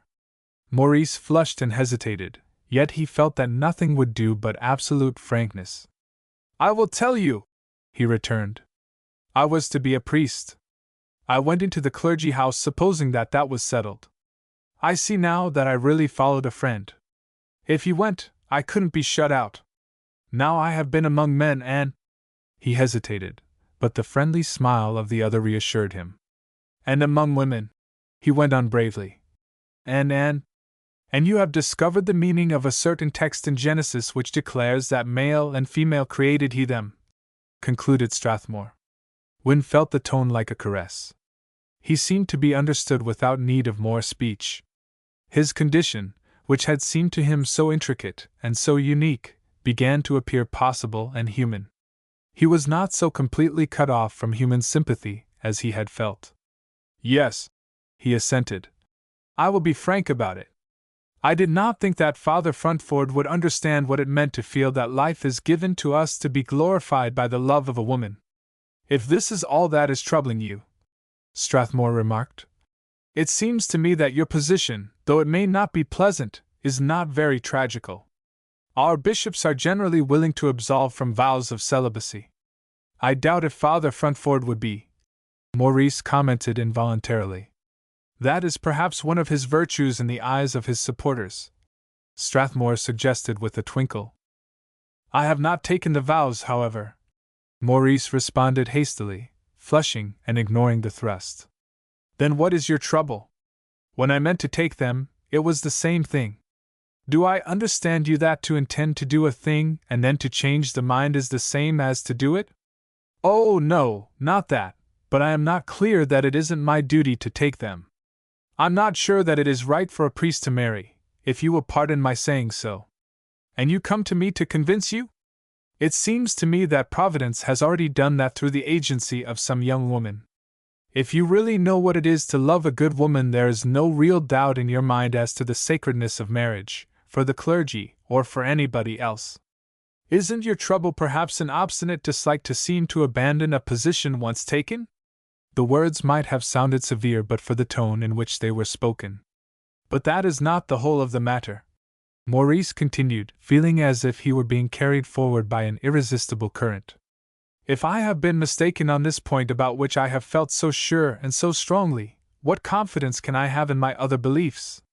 Ah, it goes deep, Strathmore said with emphasis. It is of no use to put old wine into new bottles. The effect of trying to make you young men accept medievalism, like clerical celibacy, is in the end to make you doubt everything. Haven't you any respect for the authority of the Church? Oh, implicit, Maurice responded. But, his host remarked with a smile, because you begin to have doubts about a thing which the Church doesn't inculcate, you show an inclination to throw overboard all that she does teach. Maurice was silent a moment, playing with a rosary which he wore at his belt.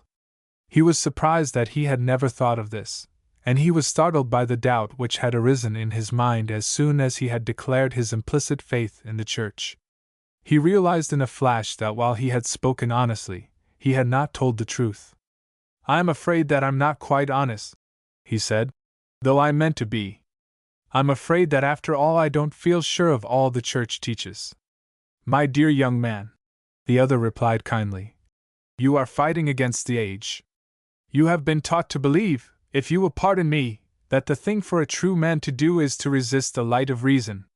There are, for instance, a great many things which used to be received literally which we now find it necessary to interpret figuratively. It would be refusing to use the reason heaven gives us if we refuse to recognize this.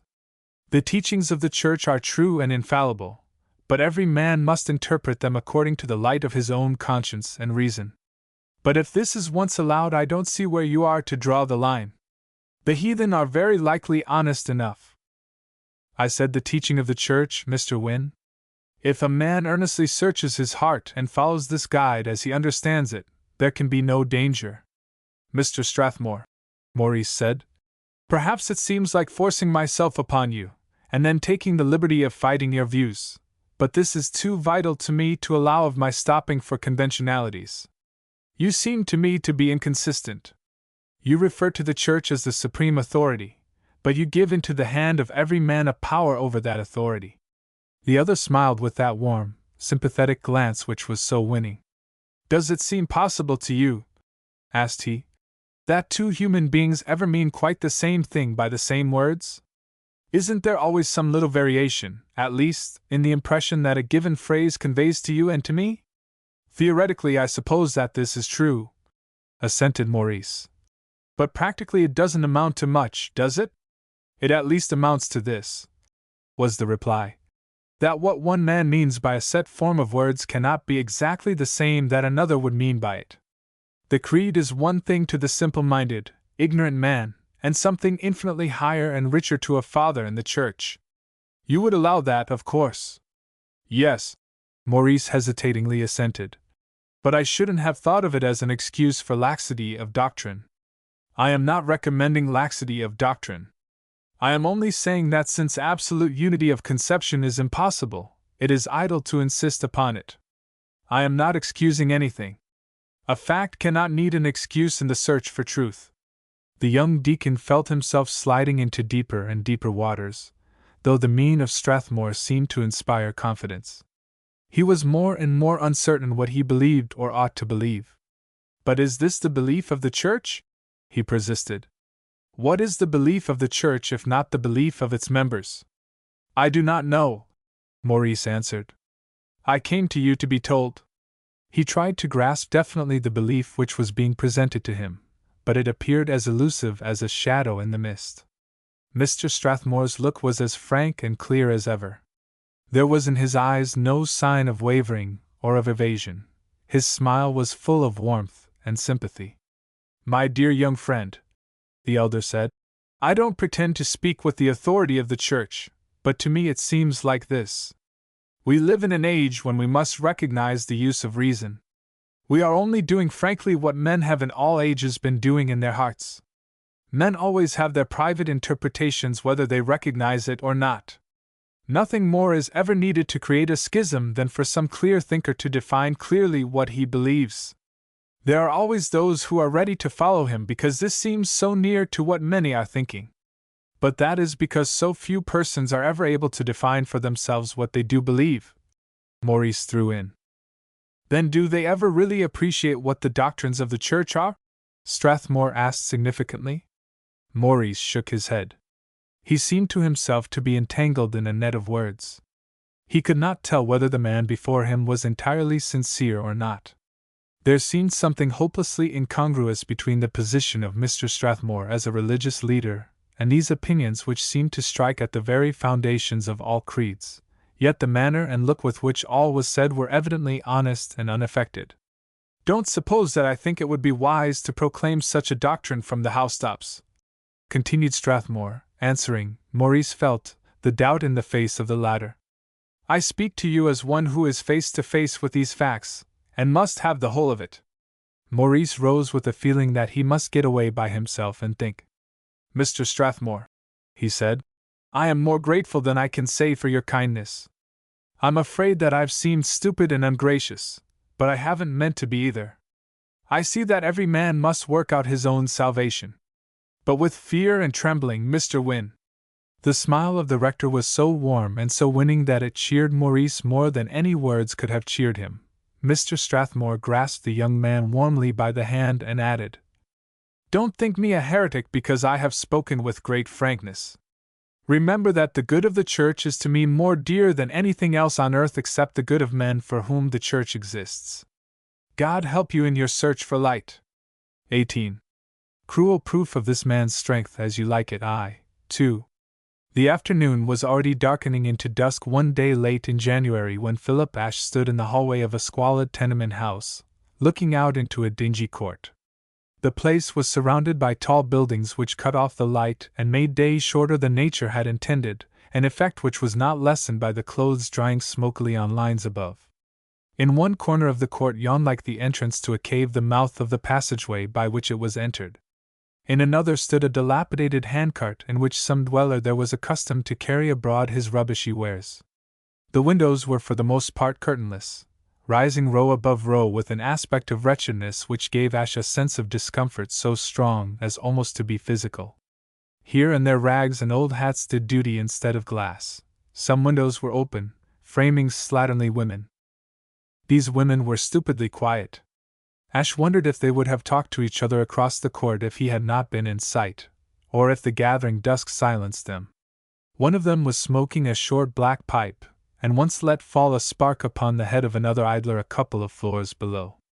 The injured woman poured forth a volley of oaths, and Ash expected a war of words. Nothing of the sort occurred. The figure above was so indifferent as hardly to glance down where the offended harridan was steaming with the fume of curses. Philip began to be uneasy. He looked up at the darkening sky, and backward to the gloom of the stairway behind him. No gas had been lighted in the building, and he wondered if any ever were. It was certainly too late for Mrs. Fenton to be poking about in these dangerous places. They had been doing charity visiting together, and she had insisted on coming to this one house more before going home. He had remonstrated, but she had laughed at his fears. "I don't believe any of these places are really dangerous," she had declared. "I've been coming here for years, and nobody ever troubled me. By daylight it is all very well," he had answered, "but it's a different thing after dark. I have been here once or twice to see some sick person in the evening, and it is a rough place. But it isn't after dark," she had persisted. "And it won't be for an hour." She had had her way, but Ash reflected uneasily that if harm came to her it would be his fault. He should have insisted upon her going home. The light was fading fast, and the locality was one of the worst in town. He wondered why the mere absence of daylight gave wickedness so much boldness. Men who by day were the veriest cowards seemed to spring into appalling fearlessness as soon as darkness gave its uncertain promise of concealment. The thought made him turn, and begin slowly to walk up the stairs. He was not sure what floor she meant to visit. She was going, he knew, to see a woman whose husband got drunk and beat her. She had told him about the poor creature as they came along. She was sure Mrs. Murphy must have known a decent life. She set her down as having been a housekeeper or upper servant who had foolishly married a rascal. The woman, Mrs. Fenton had added, was evidently ashamed of her present condition, and afraid that those who had known her in her better days should discover her. "It is pitiful," Mrs. Fenton had said musingly, "to see how she clings to her husband. She pulls down her sleeves to cover the bruises, and tells how good he was to her when they were first married. She says he doesn't mean to hurt her, but that he's the strongest man in the court, and doesn't realize what he is doing. She's even proud of his strength. Strength is apt to impress women," Ash had answered, not without a secret sense of humiliation to lack this quality.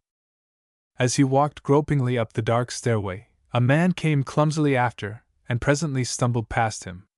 A strong smell of liquor enveloped the newcomer, and he lurched heavily against Ash without apology.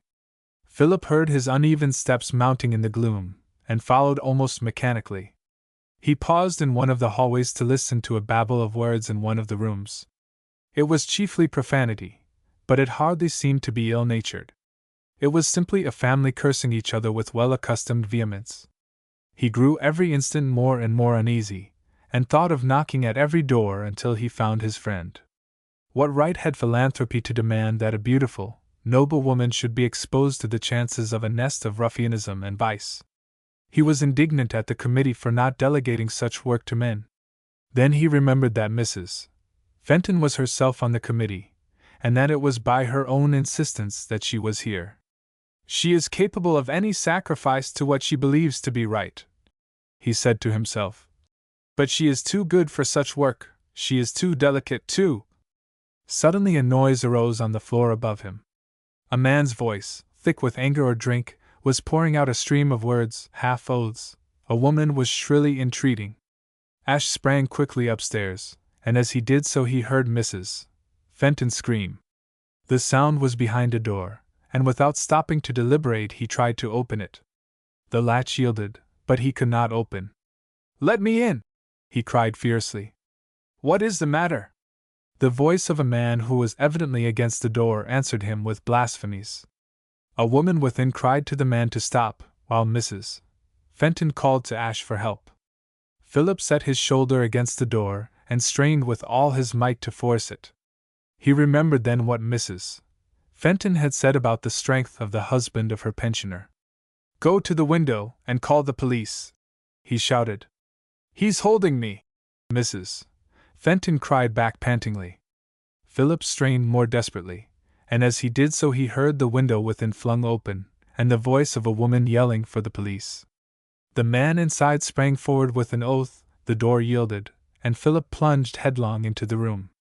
As Philip fell upon his knees, he saw a man seize the woman who from the window was calling for help, and fling her to the floor. The sound of her fall, with her wild shriek beaten into a choking gasp by the force with which she struck, turned his heart sick, but his fear for Mrs. Fenton kept him up. He scrambled to his feet, and as he did so she ran toward him. "Your cassock is all dust!" she cried hysterically. "Oh, come away!" The absurdity of the words made him burst into nervous laughter, yet he saw that the drunken man was coming, and he instinctively put her behind him and took some sort of a posture of defense. "Save yourself," he cried hastily. "He's killed the woman." All this passed with the quickness of thought. There seemed to Philip hardly the time of a breath between the opening of the door and the blow which now fell upon the side of his face. Fortunately he partly evaded it, but he reeled and staggered, feeling the earth shake and the air full of stinging points of fire. He saw the figure of his assailant towering between him and the light. He had a glimpse of Mrs. Fenton rushing to the window to call again for help. He realized with a horrible shrinking that hammer-like fist was again striking out for his face. He was conscious of a sickening impulse to run, a humiliating and overwhelming sense of his inability to cope with this brute, and of even his ignorance how to try. Yet most of all he felt the determination to defend Edith, or to die in the attempt. In a wild and futile fashion he dashed against his assailant, striking blindly and furiously, crying with rage and weakness, but throwing all his force into the fight. He felt crushing blows on his head and chest. Once he was struck on the side of the throat so that he gasped for breath with the sensation that he was drowning. Now and then he felt his own fist strike flesh, and the sensation was to him horrible. He fought blindly, doggedly, inwardly weeping for the shame and the pity of it, wondering if there would never be any end, and what would happen to Mrs. Fenton if he were beaten helpless. Surely if aid were coming it must have arrived long ago. He had been fighting for hours. He kept striking on, but he felt his strength failing, and he could have laughed wildly at the pitiful feebleness of his blows. He was knocked down, and scrambled up again, amazed that he was not killed or disabled. His one hope lay in the fact that the man was evidently much the worse for drink, and often struck as blindly as himself.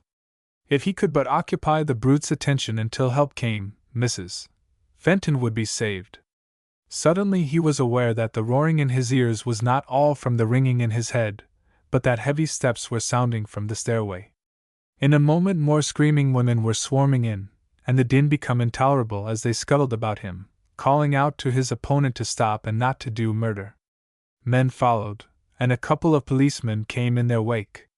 Ash saw through heavy eyelids the shine of brass buttons, and felt that the wearers of the uniforms to which these belonged had seized upon his assailant.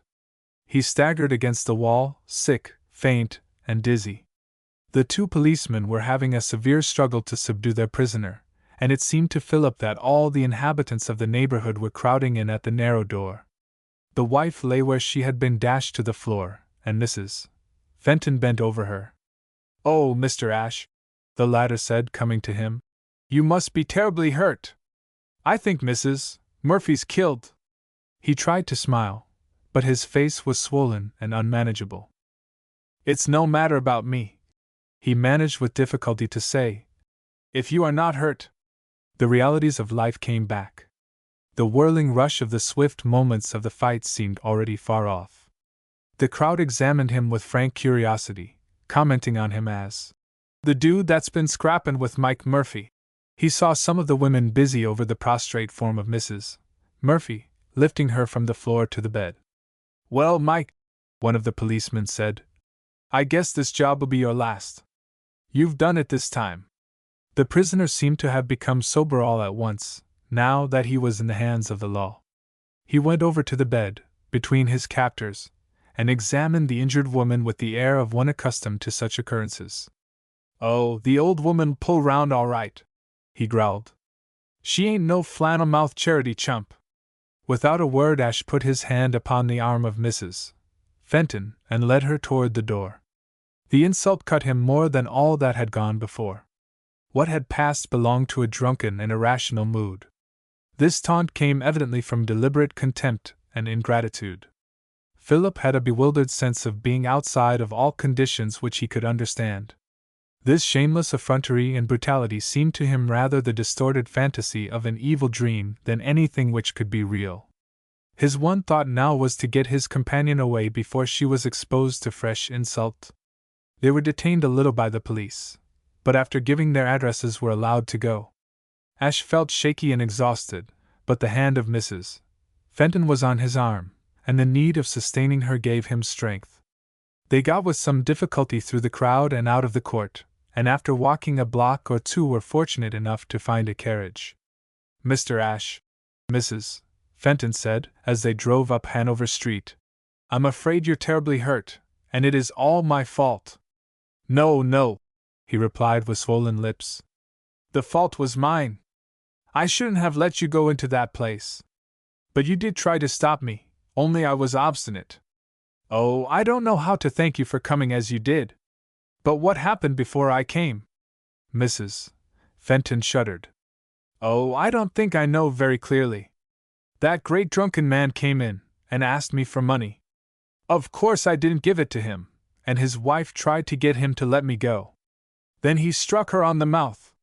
The brute!" Ash involuntarily cried, clenching his bruised fists. "Then he caught me by the waist, and I screamed, and in another minute I heard you at the door. But it was the woman that called the police."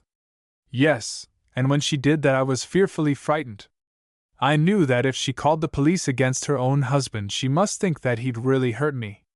Philip leaned back in the carriage, dizzy with the overwhelming sense of the peril that had beset her. Then, mastered by an overpowering impulse, he threw himself forward and caught her hands, covering them with kisses. "Oh, my darling!" he gasped. "Oh, thank God you are safe!" She dragged her hands away from him, and shrank back. "Mr. Ash!" she cried. "What is the matter with you? What are you doing?" He did not attempt to retain his hold, but drew himself back into the darkness of his corner of the carriage. A strange calmness followed his outbreak, a sort of joyous uplifting which made him master of himself completely. "I am sinning," he answered with a riotous sense of delight. "I am laying up remorse for all my future. I am telling you I love you, that I love you, I love you. I love you and I have saved you, and I shall brood over that, and do penance, and brood over it again, and do penance again, all my life long." "Oh, you are confused, excited, hurt," she cried. "You don't know what you are saying." "I know only too well what I am saying. I am saying that I—" "Oh, for pity's sake, don't!" she moaned, putting out her hand. He caught her wrist, and again kissed her hand passionately. "Yes, I know that I ought not to say this now when you have had to bear so much already, that I ought never to say it, but it is said. It is said. You'll forget it, but I shall remember it all my life. I shall remember that you've heard me say that I love you." He threw himself back into his corner, and she shrank into hers, while the carriage went rattling over the pavement. Aching and sore, Philip yet knew a wild exhilaration, a certain divine madness which was so intense a delight that it almost made him weep. It was like a religious ecstasy, recalling to his mind moments in which he had seemed to be lifted almost to trance-like communion with holy spirits. "I ought to ask you to forgive me, Mrs. Fenton," he said as they drew near her house. "But I cannot. I did not mean to do this, but I can't regret it. I am sorry for you. I am sorry. I shall be sorry, that is, for the sin of it, but the sin is sweet. He wondered at his own voice, so even yet so high in pitch. "Oh, what shall I do, Mrs. Fenton cried sobbingly. "Is it my fault that this happened? Oh, nothing can be your fault. It is all mine. But you must love me, I love you so." "No, no," she exclaimed vehemently. "I don't love you. I cannot love you. For pity's sake, don't say such things." She buried her face in her hands and burst into sobs. Philip set his lips together, smiling bitterly at the pain it gave him. He controlled his voice as well as he was able. "I beg you will forgive me," said he. "I have been out of my head. Forget my impertinence and—" He could not finish, but the stopping of the carriage at her door saved him the need of farther effort. He assisted her to alight, rang the bell, and said good night in a voice which he was sure did not betray him to the coachman. 19. 'Twas wondrous pitiful Othello, I 3. Poor Ash got home more dead than alive. His passion had shaken him like a delirium. He had been swept away by his emotion, and had thrown to the winds past and future. He felt as the carriage drove away from Mrs. Fenton's as if he had been swung up and down on some monstrous wave and dashed, broken and bleeding, on a rough shore. He could not think, and fortunately for him he was even too benumbed to feel greatly. He reached the Hermans in a sort of half-stupor, in which indifference, keen joy, and bitter contrition were strangely mingled. The contrition, however, seemed somehow to belong to the future. It was what he must endure when the time should come for repentance. The joy was a present blessing, tingling in his every fiber. He met Mrs. Herman in the hall. She exclaimed when she saw him, and he stood smiling at her, swaying as if he were intoxicated. "What has happened?" she cried. "What have you done to your face?" The room and his cousin swam before him in a golden mist. He felt that he was grinning idiotically, yet he could not stop. He tried to speak, but his lips seemed too swollen to form words. He put out his hand to grasp a chair, and perceived that he could not reach it. "I fall!" he managed to ejaculate. Mrs. Herman caught him, and supported him to a chair. He felt her arm around him, and he wondered how he came to be thus embraced. He tried to grope back into the dusk of his mind to tell what had happened, and the fiery glow of the moment in which he had kissed the hand of Mrs. Fenton came back to him. He sat suddenly erect.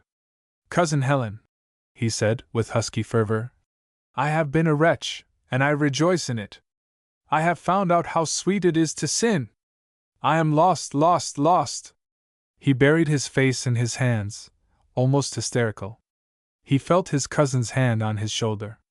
"Philip," she said decisively, "you must stop this, and tell me what has happened." "I beg your pardon," he answered, dropping his hands. "Mrs. Fenton was attacked by a drunken man in the North End, and I fought him. I am afraid that I am pretty disreputable looking." "Yes, you are. I hope that is the worst of it." She took him by the arm and led him into the library, where she established him in an easy chair by the fire. "I'll send for a doctor to look you over," she said, "and meanwhile you are to take what I give you." She left him, and Philip sat looking into the coals. "Ah, if the glove had been off!" he murmured half aloud. He flushed hotly, and struck his clenched hand against his breast, rubbing it back and forth until the haircloth within stung and smarted. "No, no," he said to himself fiercely. "I will not think about it." Helen came back with a tumbler of something hot and fragrant, which made his eyes water as he drank. It sent a strange sensation of warmth through him, and seemed to restore his energy. The doctor, who came in soon after, found nothing serious the matter. Ash was temporarily disfigured, but had luckily escaped without worse injury.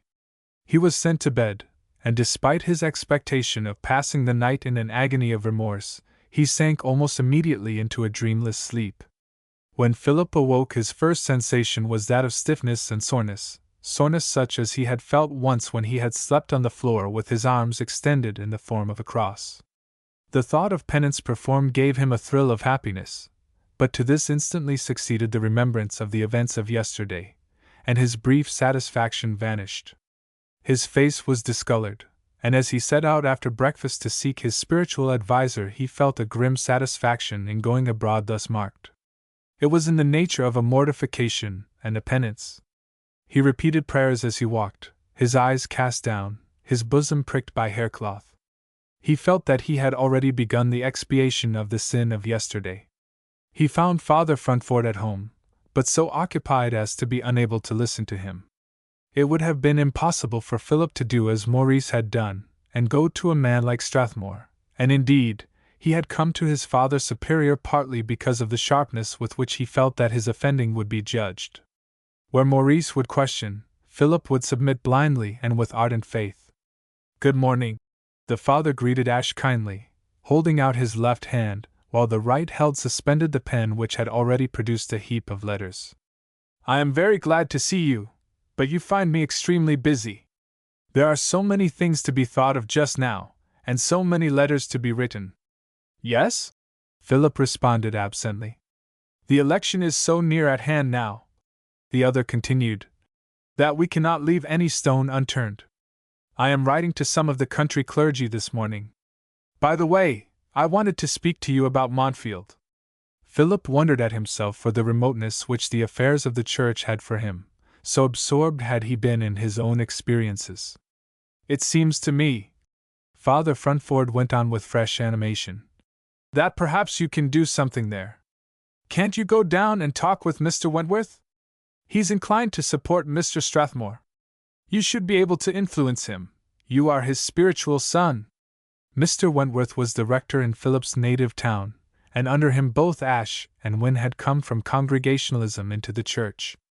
"It is possible," Philip said doubtfully. "Mr. Wentworth is, however, rather inclined to disagree with me nowadays. He is completely carried away by Mr. Strathmore." A strange look came into the face of the old priest. He laid down his pen, and pressed together the tips of his white fingers, thin with fasting and self-denial. "Did you not once tell me," he asked, "that Mr. Wentworth has hoped for years that he might bring your mother also into the fold?" "Yes."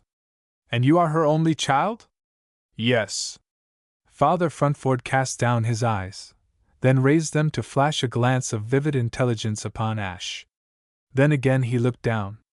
"I think that you had better run down and see your mother," he said. "It is possible that she may be even now leaning toward the truth, and in any case you might arouse Mr. Wentworth to fresh activity. It is of much importance that the country clergy should be pledged not to support Mr. Strathmore in the convention." Philip went away confused and baffled. He said to himself that his feeling was caused solely by his disappointment that he had found no opportunity to talk with the Father Superior about his own affairs. But it was impossible for him to put out of his mind the way in which his mission to Montfield had been spoken of. He was willing to go down and do what he could to arouse Mr. Wentworth to the gravity of the situation, but he could neither forget nor endure the hint that he should make of the hope of his mother's conversion to the church a bribe. He could not think of this without being moved to blame Father Frantford, and he set himself to argue his mind into the belief that there was no harm in the suggestion. He walked along in a reverie as deep as it was painful, trying to see that the occasion called for the use of all lawful means, and that it was natural for the father to suppose that Mrs. Ash might be influenced more readily if the rector yielded to the wishes of her son in voting for Frantford. "My dear Ash, what have you been doing to yourself?" a strong voice asked him. He came with a start to the consciousness of where he was, and that he had almost run into the Rev de Lancey Candish. The thought flashed through his mind that Father Frantford had been too deeply absorbed in his plans to notice the bruised face of his deacon. "How do you do?" he exclaimed impulsively. "Providence has sent you to me. Can you spare me a little of your time?" "Certainly," the other answered, with some appearance of surprise. "I'm on my way home now." They walked in silence toward the home of Mr. Candish, Ash trying to frame some form of words by which he could confess the sin of his heart without betraying Mrs. Fenton. He wondered if Maurice Wynne could have helped him, and reflected how they had been in the habit of confiding everything to one another. Now he shrank from opening his heart to his friend, and was almost seeking out a confidant in the highways and hedges.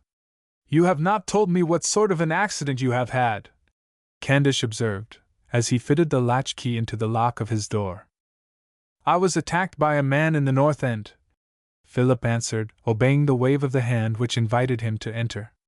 "He had insulted Mrs. Fenton and—" "Mrs. Fenton!" echoed Candish. The tone made Ash turn quickly. Into his mind flashed the words of Helen and of Mrs.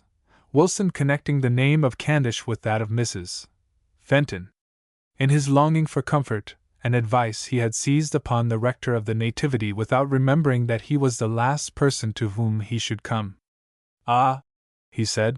"It was true." Candish did not answer, and they went into the study in silence. The host sat down in the well-worn chair by his writing table, while Philip took a seat facing him. "What a foolish thing for me to say!" Ash broke out, then, surprised at the querulousness of his tone, he stopped abruptly. "Mr. Ash," Candish said gravely, "if there is anything I can do for you, will you tell me what it is?" Philip rose quickly, and took a step towards him, leaning down over the thin, homely face. "I have found you out!" he cried with exultation. "I came to confess my sin to you, and I find that you love her too." "Don't be hysterical and melodramatic," was the cool response. "Sit down, and let us talk rationally if we are to talk at all." The manner of Candish recalled Philip to himself. He sat down heavily.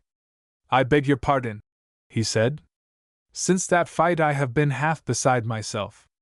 I am like a hysterical girl." The other regarded him compassionately.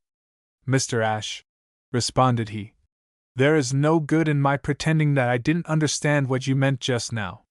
You and I are both given to the priesthood. If we both love a woman—" "I love her," burst in Philip, half defiantly, half remorsefully. "And I have told her so. I have condemned myself."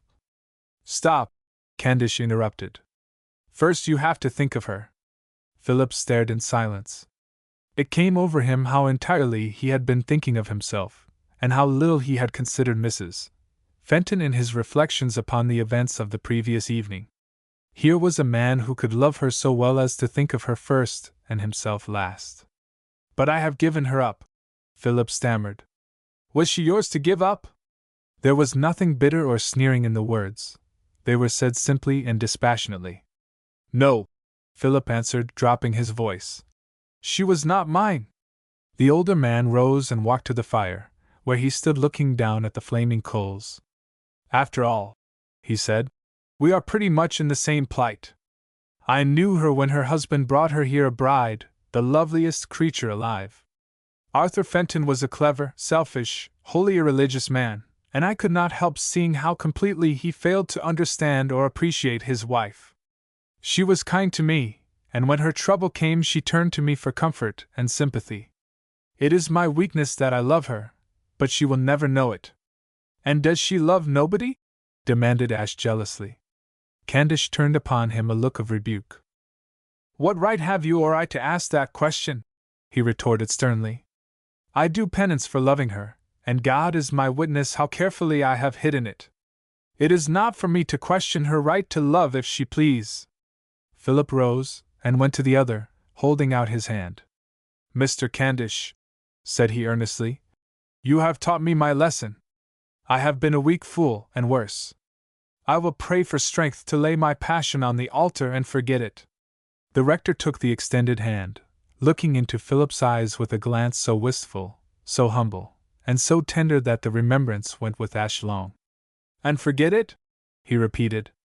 "I do not know that I could do that." He dropped the hand of Ash, and shook himself as if he would shake off the mood which had taken possession of him. "Come," he declared resolutely. "This will not do. This is not the sort of mood that makes men. Let me give you a single piece of advice. I am older, you know. Don't pity yourself, whatever else you do. In the first place, that would be equivalent to saying that Providence doesn't know what is best for you, and in the second, it spoils all one's sense of values." As Ash that afternoon journeyed down to Montfield, he recalled all the details of this interview. The more he considered, the more he respected Candish, and the less satisfaction he found in his own conduct. Yet perhaps the human mind cannot see self-justification at any point short of annihilation, and Philip still had in his secret thought a deep feeling that the Church should more absolutely settle the question of the celibacy of its clergy, so that there might be no more doubts. He honored the attitude of Candish, and he resolved to imitate it. He who has never shaken hands with the devil, however, can have little idea how hard it is to loose his grasp, and Philip groaned at the thought of how far he was even from wishing to put his love out of its high place in his heart. His mind was calmer as he sat that evening talking with his mother. Mrs. Ashe was a plain, sweet-faced woman, with gray hair brushed smoothly under her cap of black lace. There was in her pale, faded face little beauty of feature or coloring, yet the light of her kindly and delicate spirit shone through. Maurice Wynne had once said that she was like a sweet pea, born with wings, but tethered so that she might not fly away. Philip, with his exquisite sensitiveness, found an unspeakable comfort in her presence, a soothing sense of rest and peace so blissful that it seemed almost wrong.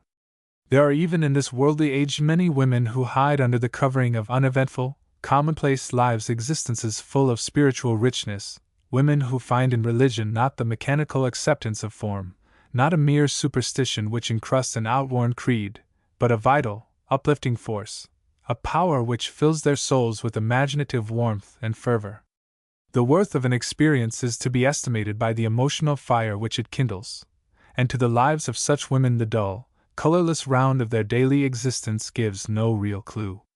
Theirs is the life of the spirit, and for them the inner is the only true life. It is when the sunken eye shines with a glow from deep within, when the thin cheeks faintly warm with the ghost of a flush and the blue veins swell from the throbbing of a heart stirred by a spiritual vision, that the observer gets a hint of the realities of such a life. Mrs. Ashe was a type of the saintly woman that the spirit of Puritanism bred in rural New England. Such women are the living embodiment of the power which has inspired whatever is best in the nation, the power which has been a living force amid the worldliness, the materialism, the crudity that have threatened to overwhelm the people of this yet young land, so prematurely old. In her face was a look of high unworldliness that marks the mystic, the inheritance from ancestors bred in a faith impossible without mysticism in the very fibers of the race. The heroic self-denial, the persistent belief, the noble fidelity to the ideal which is the salvation of a nation, shine in such a countenance, and make real the high deeds of a past generation, the narrowness of whose creeds too often blinds us today to the greatness of their character. She smiled a little on hearing the object of her son's visit. "I am glad to see you on any terms," she observed, "but I cannot say that I think you're coming very wise." "But, mother," he urged, "don't you see that it is a matter of so much importance that we ought not to neglect any chance?" "My dear boy," questioned she, "do you really think that it is of so much importance who is bishop?" "It is of the greatest possible importance," he returned earnestly.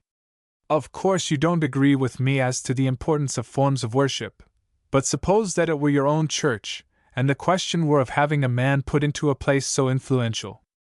Wouldn't you be troubled if one were likely to be chosen who taught what you regarded as heresy?" She smiled on him still, but he saw the seriousness in her eyes. "Yes," she said, "I suppose I should. But doesn't it ever occur to you, Philip, that we are all too much inclined to feel that everything is going wrong if Providence doesn't work in our way? We can't help, I suppose, the habit of regarding our plans as somehow essential to the proper management of the universe." He laughed, and shook his head. "You always had a most effective way of taking down my conceit," he responded. "I don't mean that it is necessary that Father Frontford shall be bishop because I want him, but because you believe in him," his mother interrupted with a little twinkle in her eye. "Well, we cannot do better than to follow our convictions, I suppose," she ended with a sigh, and Philip knew that it was because into her mind came the sadness she felt at his defection from the faith of his fathers. "Yes, you trained me from the cradle to do what I thought right without considering the consequences." They fell into more general talk after that, and after the news of the family and the neighborhood had been pretty well exhausted, Mrs. Ashe said, "I have asked Alice Singleton to make me a visit." "Alice Singleton? Why, mother, I cannot think of a person I should have supposed it less likely you would want to stay with you." "I'm afraid that I don't want her very much," But she wrote me that she was very lonely, that she hadn't any plans, and that Boston seemed to her a very homesick place. Her mother was my nearest friend, you know, and if Alice needs friendship, it's very little for me to do for her. I didn't know she'd been in Boston, Philip commented thoughtfully. She never seemed to me honest, Mother. I never could be charitable to her at all. The sweet face of his mother took on a curious expression of mingled amusement and contrition. If I must confess it, Phil, she said, neither could I, and I'm afraid that there was more notion of doing penance in my asking her than of real hospitality. She is after all not to blame for her manner, and no doubt we do her wrong. If you have come to doing penance, Mother, there's no knowing how soon you will be with me. No, Phil, she answered softly. Do you remember what Monica told her son? Not where he is, shalt thou be, but where thou art he shall be. He shook his head, sighing. I ought not to have touched on that matter, Mother. You know that I am trying to follow my conscience. Yes, I cling to that. I should be miserable if I did not believe that your way and my way will come together somewhere, on this side or the other, and I bid you Godspeed on whatever way you go with prayerful conviction. A sudden impulse leaped up within him, and it was almost as if some voice not his own spoke through his lips, so little was he conscious of meaning to ask such a question. Even if the way led to home? Mrs. Ashe grew paler, but her eyes steadfastly met those of her son. I trust you in the hands of God, she said. Late that night Philip woke from a heavy sleep into which fatigue had plunged him. He reached out his arm, and drew aside the curtain near his bed, so that he might see the window of his mother's chamber. A faint light was shining there, and he knew that the beams of the candle fell on his mother on her knees. XX. In way of taste Troilus and Cressida 3. The two deacons were together again in the clergy house. Maurice frankly confessed to himself that he did not like it, and he wondered if Philip were also dissatisfied.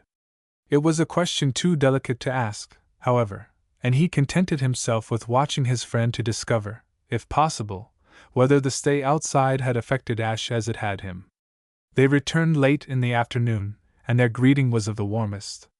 Dear old boy, Maurice cried. You don't know how glad I am to get at you again. Where in the world have you kept yourself? Just at the last, Philip responded.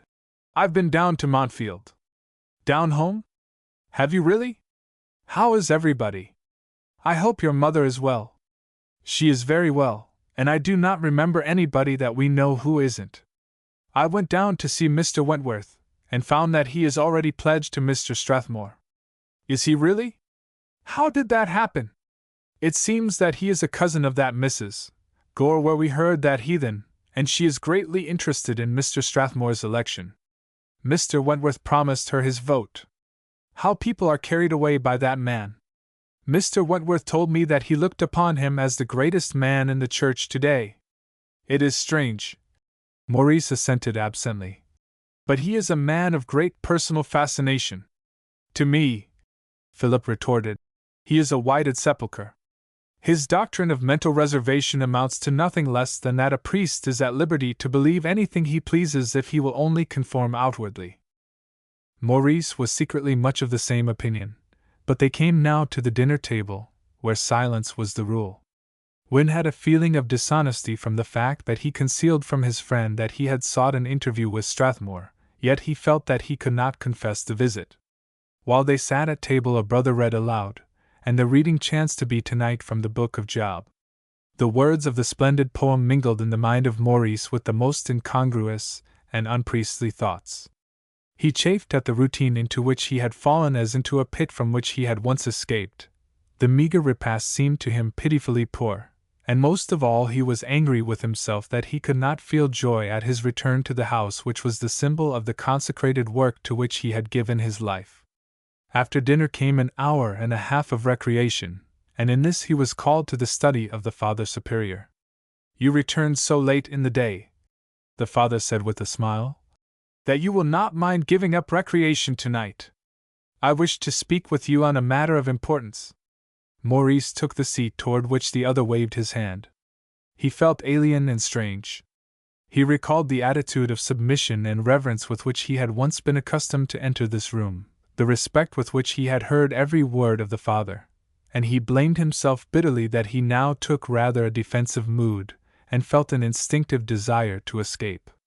He reflected that he had been poisoned by the world, yet he could not wholly shut out the consciousness that he had no genuine desire to be freed from the sweet madness which had seized him. He tried to put all thought of these matters by, however, and to give his whole attention to what the priest might say to him. "I think that you have met Mrs. Frostwinch," the father said. "I went to her house once," Maurice answered, surprised at the remark, and feeling his pulse quicken at the remembrance of his first sight of Berenice. "I remember that you mentioned it in confession," was the grave reply. "Satan sets his snares in the most unlikely places." The words seemed almost a reply to Wynn's secret thought. His first impulse was to resent this open allusion to a sacred confidence whispered in the confessional. It was like a stab in the back, or a trick to take unfair advantage, and the matter was made worse by this allusion to a snare of Satan, which could mean nothing else but Berenice herself. Maurice flushed hotly, but habit was strong in him, and he cast down his eyes without reply. "Have you heard that Mrs. Frostwinch is on her way home?" Father Frontford went on. "No. It is said that her faith-healing superstition has failed her, and she is coming home to die." "To die?" echoed Maurice. He recalled Mrs. Frostwinch as he had seen her, gracious, high-bred, apparently brilliantly well, and it appeared monstrously impossible that death should be near her. She had seemed a woman who would defy death, and live on simply by her own splendid will. "So it is said," the father assured him. "Do you know how important it is to us to have her influence in the election? I know that there are certain votes that she may influence, and that she is in," he almost said, but he caught himself in time. "Our interests. There are 3 and perhaps 4 votes which depend upon her. 3 are sure to go over to the other side if she is not able to stand behind them. They are all dependent upon her for support in one way or another." "But surely," Maurice suggested, "they would not vote unconscientiously? They wouldn't sell their convictions for her support?" "They would not vote unconscientiously," was the dry response. "But they believe that the support which she gives to them and to their missions is of more importance than that the man they really prefer should be chosen." "But what can be done?" Father Frontford sat leaning back in his chair, his face in shadow, and the tips of his thin fingers pressed together in his habitual gesture. "Perhaps nothing," he answered. His voice had dropped into a soft, silky half-tone, insinuating and persuasive. Maurice began to have an uneasy feeling as if he were being hypnotized, yet the words of the other came to him with a quality strangely soothing and attractive. "Perhaps," the priest went on after a pause of a second, "perhaps everything that is necessary." It seemed to Maurice that there was something significant in the tone which the words did not reveal. He looked keenly at the shadowed face, but without being able clearly to make out its expression. He could see little but the bright eyes holding and dominating his own. "It is for you to do this work," Father Frontford continued, "and it is wonderful how Providence brings good out of all things. Here is an opportunity for you not only to expiate your fault, but to serve the cause of the Church." Without understanding, Maurice began to tremble with inner dread lest the name of Berenice should again be brought up between himself and this pitiless priest. "I do not see that there is anything that I can do," he said coldly. "On the contrary. Do you chance to know anything about the Canton estate? I suppose you are not likely to." "Nothing whatever." "What is the Canton estate?" "Mrs. Frostwinch was a Canton. Her father was a brother of old Mrs. Morrison." Maurice could not see how all this involved him, but he became more and more uneasy. "The estate of old Mr. Canton," the father went on in the same smooth voice, "was, as I have just learned from Mrs. Wilson, left to his daughter for life and to her children after her. If she died childless, it was to go to Miss Morrison." "And she is childless?" "She is childless. If she is taken away now, the property will all be in the hands of Miss Morrison." There was a moment of stillness in which the thought most insistent in the mind of Maurice was that in this fortune fate had raised another wall between himself and Berenice. He spoke to escape the reflection. But all this is surely not my concern. It is your concern if it shows you a way in which the votes of those clergymen may be assured, although Mrs. Frostwinch should not recover. It shows me no way. Maurice tried to speak naturally and without evidence of feeling, but his throat was parched and his heart hot. He hated this inquisition. The long reverence and admiration which had bound him to the father melted to nothing in the twinkling of an eye. Who was this Jesuit that sat here making of Berenice and her fortune pawns in his game, involving her in a web of intrigue unworthy of his sacred office, and forcing his disciple to listen through a knowledge of facts stammeringly poured out in the confessional? Absence from the clergy house and from town, and after that a growing reluctance, had prevented Maurice from confessing anything beyond his first attraction to Miss Morrison, but he had written to the Father Superior of the accident, and had mentioned that he was thought to have been of assistance in saving her. It came to him now that he was being repaid for the accursed vanity which had led him to make this boast, and he became the more animated against his director from his anger against himself. Whatever Mrs. Frostwinch has done with the property, Father Frantford said, of course Miss Morrison may do if she pleases. I should suppose so, but I know nothing about it. Then if Miss Morrison will promise to continue the donations of Mrs. Frostwinch, the position of the beneficiaries will be the same toward her as toward Mrs. Frostwinch. Maurice bent forward quickly, unable longer to maintain an appearance of calm. Father Frantford, he exclaimed, you certainly cannot ask this of Miss Morrison. It would be sheer impertinence. I beg your pardon, but I cannot help saying it. Besides, there is something horribly cold-blooded in talking about what shall be done with the property of Mrs. Frostwinch when she is dead. Miss Morrison would not listen to anything of the sort. The circumstances justify what otherwise would be inadmissible. It is necessary, Mrs. Wilson thinks, to be able to tell those men that their situation is not changed by the death of Mrs. Frostwinch, which is almost sure to take place before the convention. You must explain that to Miss Morrison. The obligation which she is under to you, the father said, ignoring the exclamation, will naturally incline her to listen. But I cannot. I had thought that it was mine to decide what you could and should do. But, father, this is so extraordinary, so impossible, so… Miss Morrison is to be in Boston in a couple of days. Mrs. Wilson will let us know when she arrives. I know how strange this looks to you, and how repugnant it must be. Do you think that it is any less hateful to me? Do you think that it is easy for me to be working for what is to be my own personal exaltation if we succeed? I give you my word, Win, that the severest sacrifice that any one can be called on to make in this matter is that which I make when I take these steps toward putting myself in office. I am not naturally humble, and it humiliates me to the very soul, but I do what seems to me to be for the good of the Church, and try to put my personal feeling entirely out of the matter. It is for you to do the same. It was impossible for Maurice to doubt the sincerity with which this was said. He had no answer to give. Go now, my son, the father concluded, and do not forget to thank God that the weakness of your heart may be turned into a means by which the Church may be served. Maurice retired to his room in a whirl of conflicting thoughts. He was summoned almost immediately to vespers and complines. The familiar ritual soothed him, and he was able to join in the chants in much the old way. His feeling was that he would gladly have had the service last into the night. He would have liked to go on with this half-emotional, half-mechanical devotion, which kept him from thinking, and which put off the dreaded hour when he must face the proposition which had been made to him. It was the rule of the house that all the inmates should preserve unbroken silence among themselves from complines until afternoons the next day. Maurice knew therefore that he was free from intrusion of human companionship, which it seemed to him he could not have borne. Even the talk of dear old Phil, to a chat with whom he had looked forward as the one pleasure in coming back to the clergy house, would have been intolerable while this nightmarish trouble lay upon him. He went at once to his chamber, a cell-like room, and sat down to think. Could he do it?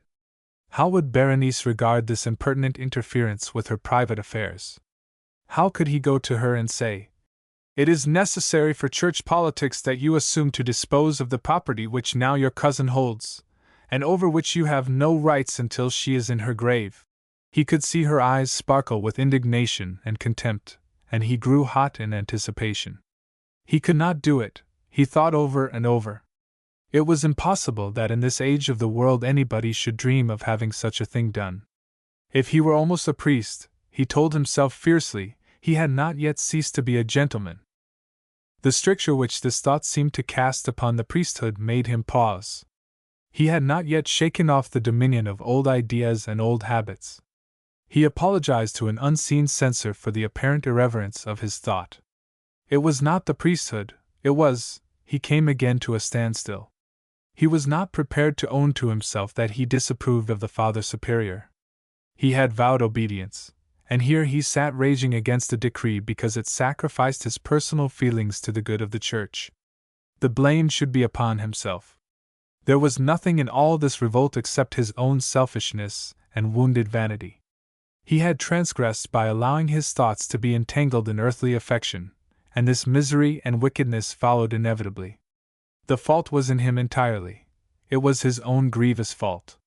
The familiar words of the office of confession made him beat his breast, and fall in prayer before the crucifix which seemed to waver in the flickering candlelight. He repeated petition after petition. He would not allow himself to think. It was his to obey, not to question. He would regain his old tranquility, his old docility. He would submit passively. It was his own fault, his most grievous fault. The 10 o'clock bell rang, calling for the extinguishing of lights. He sprang from his knees, blew out the candle, threw off his clothes in the dark, and hurried into his hard and narrow bed. He was resolved not to think. He said the offices of the day, he repeated psalms, and at last, in desperate attempt to control his mind and to induce sleep, he began to multiply large numbers. All the time he was resolutely saying to himself, "It is my fault, my most grievous fault," and all the time some inner self, unsubdued, was persistently replying, "It is not! It is not! I am right!" 21. This would change his Hamlet for 7. Maurice woke next morning to a deep sadness, as if some bitter calamity had befallen. In a moment the conversation of the previous evening rushed to his mind, and his gloom rather deepened than grew less. The rising bell had rung, and he rose languidly in the cold, grey twilight. So long had he tossed restlessly in the night unsleeping that he felt worn out and miserable, and after the hours which he had necessarily kept at the house of his cousin 5:30 seemed hardly to be day.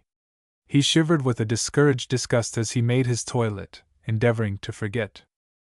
The routine of the morning followed: meditation, lauds and prayers, mass, breakfast, prime, then the study hours before luncheon, and so on to nones. All this time the rule of the house protected him from speech, but now that the hour for recreation came he was in the midst of questioning fellow deacons. They had all so much to tell, however, of the manner in which they had passed their time during their absence from the clergy house that Maurice was able for the most part to listen instead of speaking. He watched with curiosity to see that they appeared glad to return to seclusion. They had been troubled by the sensation of finding themselves out of their accustomed groove, and had found the world confusing. Most often they seemed to him to have been oppressed by the need of deciding what they should do, and how they should meet trifling unforeseen emergencies. "It is impossible to be spiritually calm except in seclusion," one of them said. Involuntarily Maurice looked at the speaker, feeling that this must be mere cant.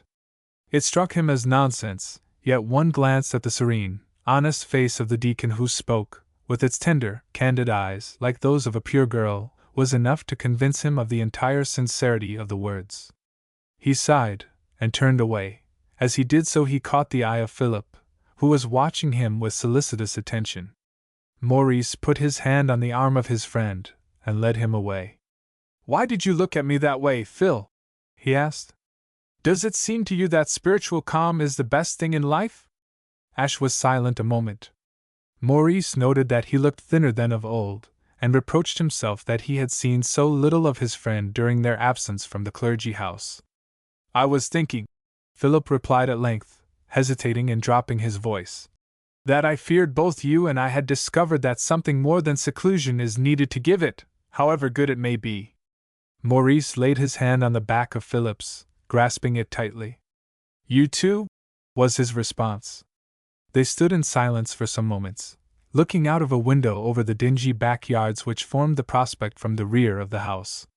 Wynne was wondering how it was that for the first time in his life it was impossible to be frankly confidential with Philip, and how far it was probable that his friend would be in sympathy with him in his trouble. He longed for counsel, and the force of old habit pressed him to tell everything. "Phil," he said, "will you go out with me for a walk this afternoon?" "Of course," Ash answered. "Don't we always go together?" Wynne laughed, turning to look at his companion as if from afar. "I doubt," he observed, "if anything I could tell you directly would give you so good an idea of how upset I am, and how completely out of the routine of our life, as the fact that I seem to have forgotten that there ever were any walks before. I am afraid that I am a good deal out of touch with the life here," Ash responded seriously. "I have been troubled, and tempted, and oh, Maurice," he broke off suddenly. "Maynard is right. No spiritual calm is possible in the world outside."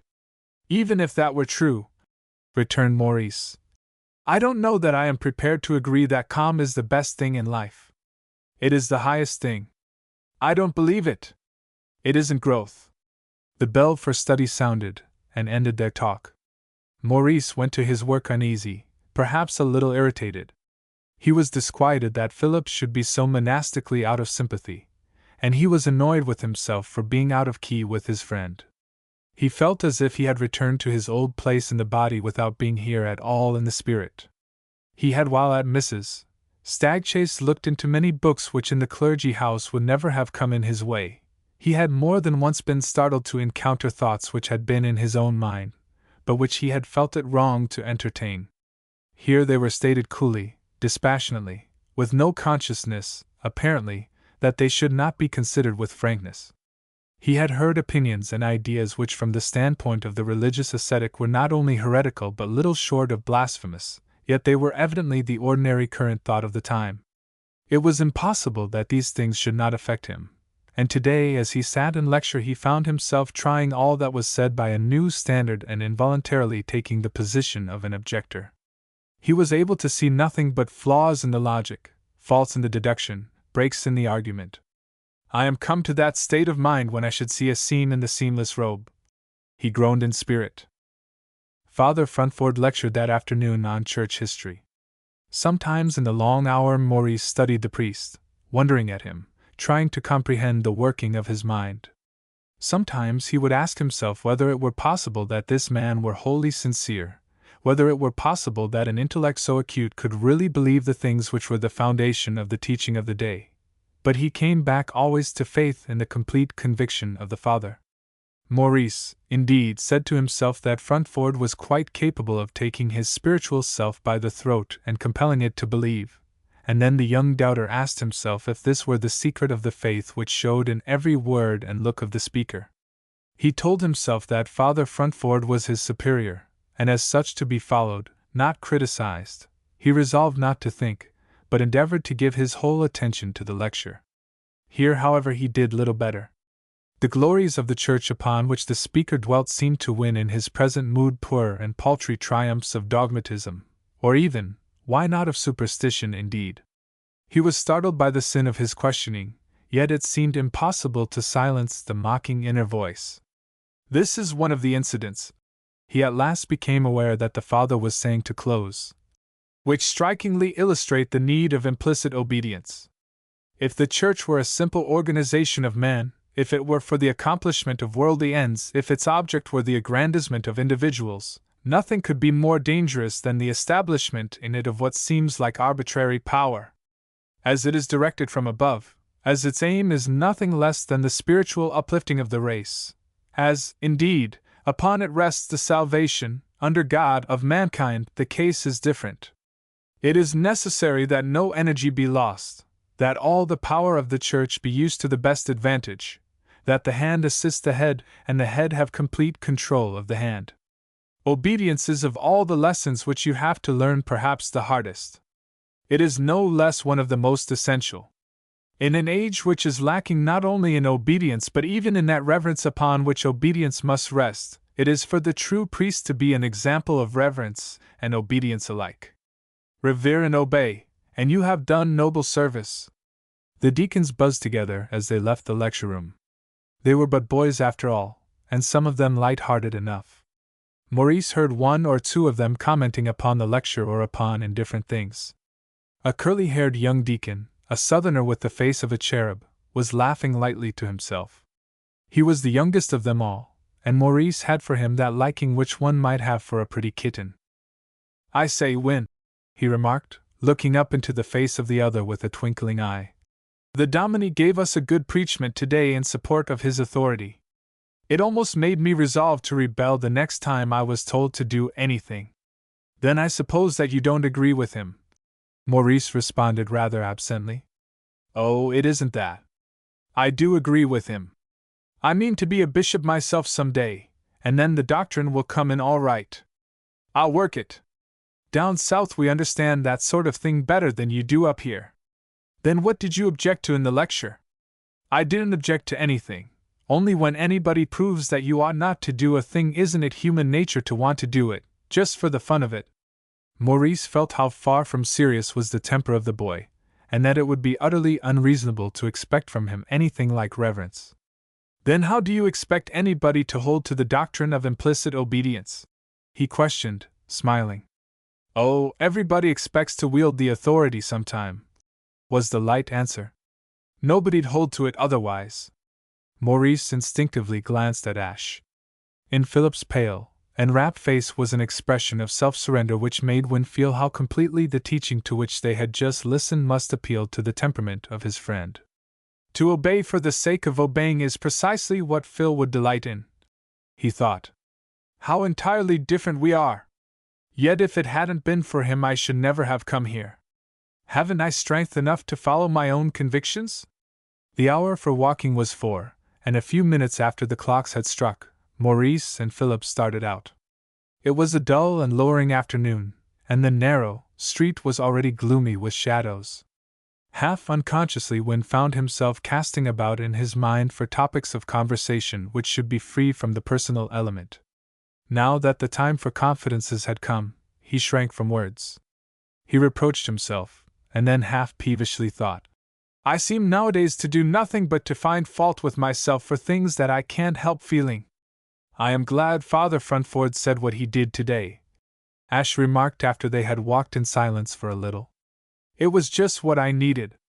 I've got so in the habit of following my own will since we have been out in the world that I needed to be reminded that there is something better."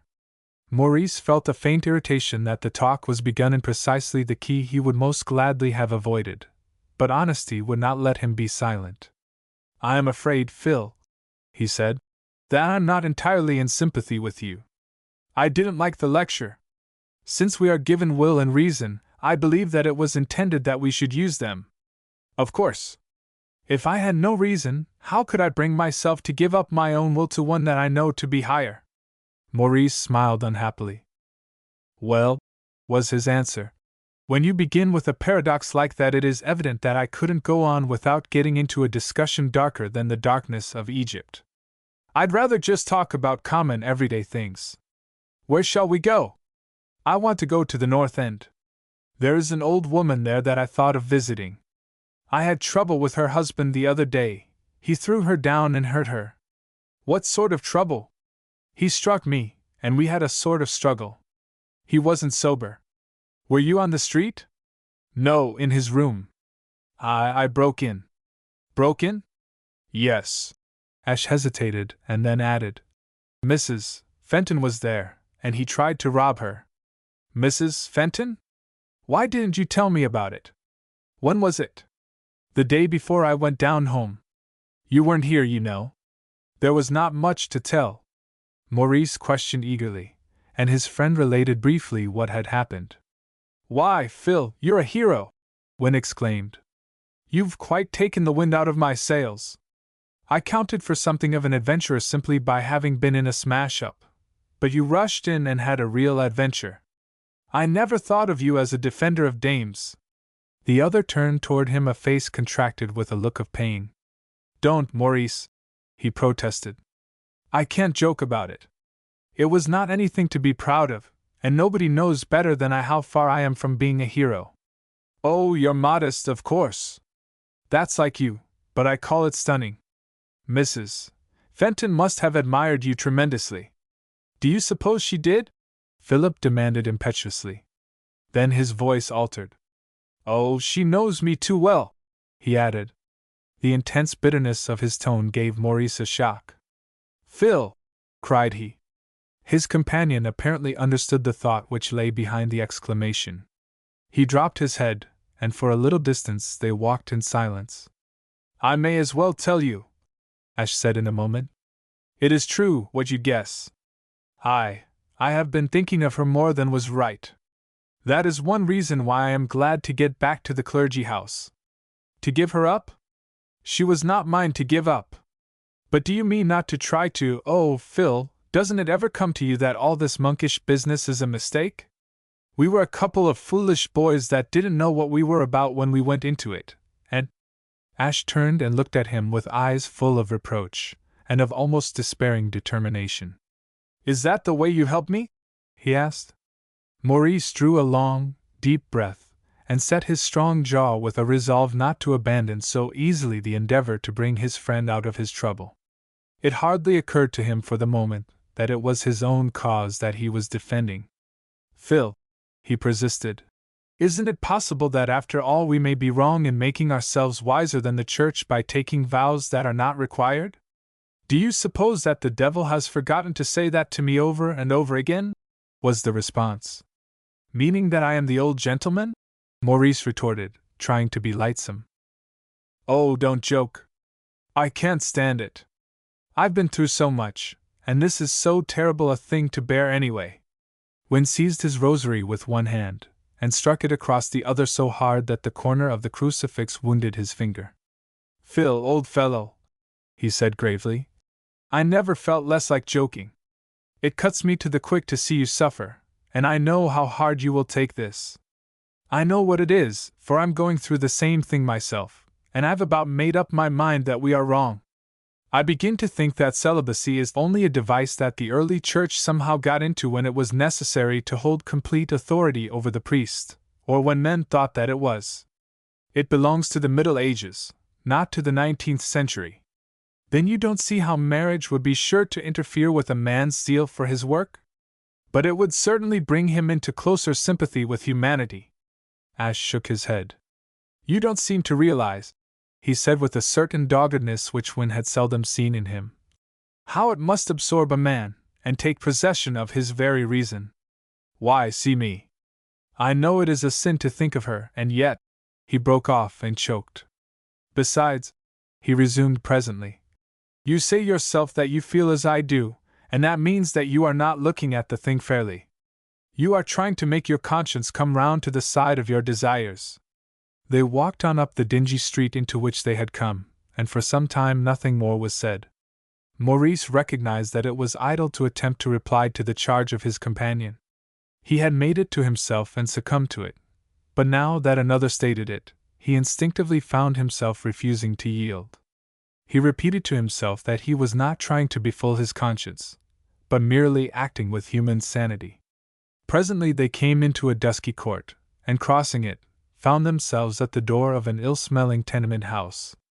Here Ash turned suddenly, and faced his friend, his face full of strange excitement. "Do you suppose," he said in a voice which, though low, was full of feeling, "that I do not know how absorbing a thing it is to give up life to a woman? Here I am, when she is nothing to me, when I do not mean ever to see her again, going into this place simply because here she was half a minute in my arms, because here for 2 minutes she looked at me as her preserver. It is sin, and I know it, but it is too strong for me." "But, Phil," Maurice exclaimed in astonishment, "there is surely no harm in going to see a sick woman." The other laughed bitterly. "So I told myself, And so I kept saying over and over till the talk we've had forced me to stop lying to myself. I'm not going to see a sick woman.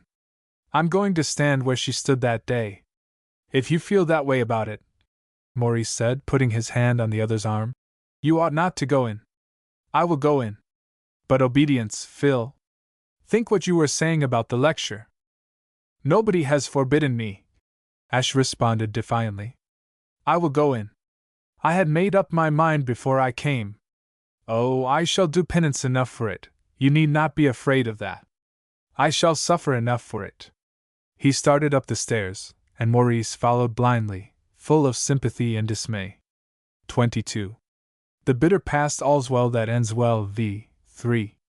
They found the old woman in bed, attended by a slatternly half-grown girl, who was reading by the dying light a torn and dirty illustrated paper. There was little furniture in the chamber, merely the frowsy bed, a bare table, a single broken chair besides the one in which the girl was sitting. The floor was bare and dirty. One of the window panes was broken and stuffed with a bundle of paper. There were a rusty stove, a few dishes on the shelf, a kettle and a tin teapot. On the windowsill by the bed were a medicine bottle and a cup. How do you do, Mrs. Murphy? Ash asked. Are you any better today? No better, thank your reverence. I'll never be better again. My back is broke, and the pain in me is like purgatory already. The slatternly girl laid her paper on her knees, but she neither rose nor spoke. To Maurice she seemed to have an air of contempt. I am sorry to hear it, Mrs. Murphy, said Ash. I thought that I would drop in and ask after you. Maurice involuntarily glanced at him, surprised by the indifference of the tone. Enlightened by the passionate words which had been spoken below, he could see that Philip was preoccupied, and gave to the sick woman no more than the barest semblance of attention. Ash mechanically inquired about Mrs. Murphy's wants, his thin cheeks glowing and his eyes wandering about the room. He was apparently reacting the scene of the fight, and presently he made a step or two backward, so that he stood near the middle of the chamber. Here he took his stand, and seemed to become lost in reverie. Might as well set, remarked the girl, looking toward the unoccupied chair. Maurice made a slight gesture inviting Philip to the seat, but Philip remained where he was. When realized that his companion must be standing where he had supported Mrs. Fenton in his arms, and so touching was the expression of Ash's face that he felt his throat contract.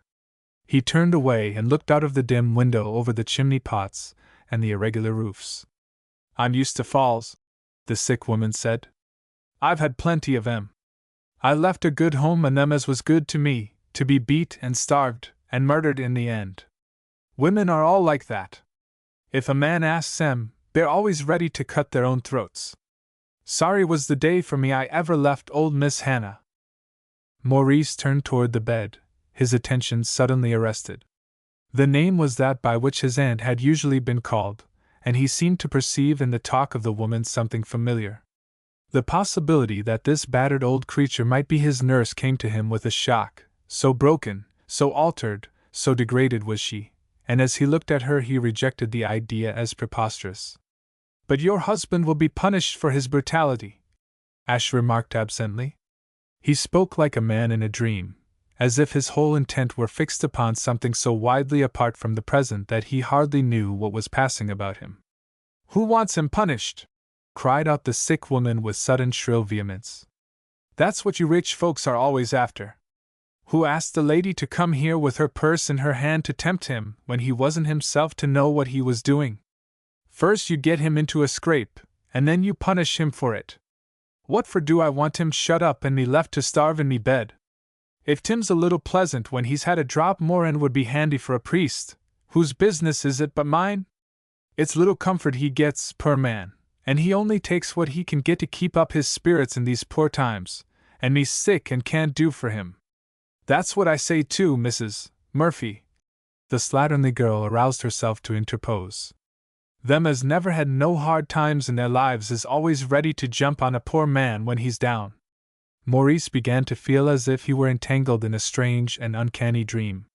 Philip seemed more and more to retire within himself, and Wynne felt that he must do something to attract attention from his friend's conduct. We haven't anything to do with punishment, Mrs. Murphy, he said soothingly, coming forward as he spoke. We came only to see if there is anything we can do to make you more comfortable. The old woman answered nothing, but she stared at him with wild eyes. We may be able to make you more easy, he went on cheerfully, if we can't fix things for you just as they were at Aunt Hannah's. He used the name half unconsciously as the result of the suggestion of old association and half with an impulse to prove the faint possibility that this might be Nora Dolan. As he spoke, Mrs. Murphy raised herself on one elbow, stretching out a lean hand convulsively toward him. Master Maurice! She cried. Holy Mother of Heaven, is it yourself? He went to her quickly, and took the outstretched hand. Yes, Nora. It is I. She gazed at him a moment with haggard eyes, and then a look of deep tenderness came into the worn old face. Blessed be the saints, she murmured. It's me own boy. She drew her hand out of his grasp to stroke his arm and the folds of his cassock. He sat down by her on the bed, and she fell back upon the dingy pillow, breaking into hysterical tears.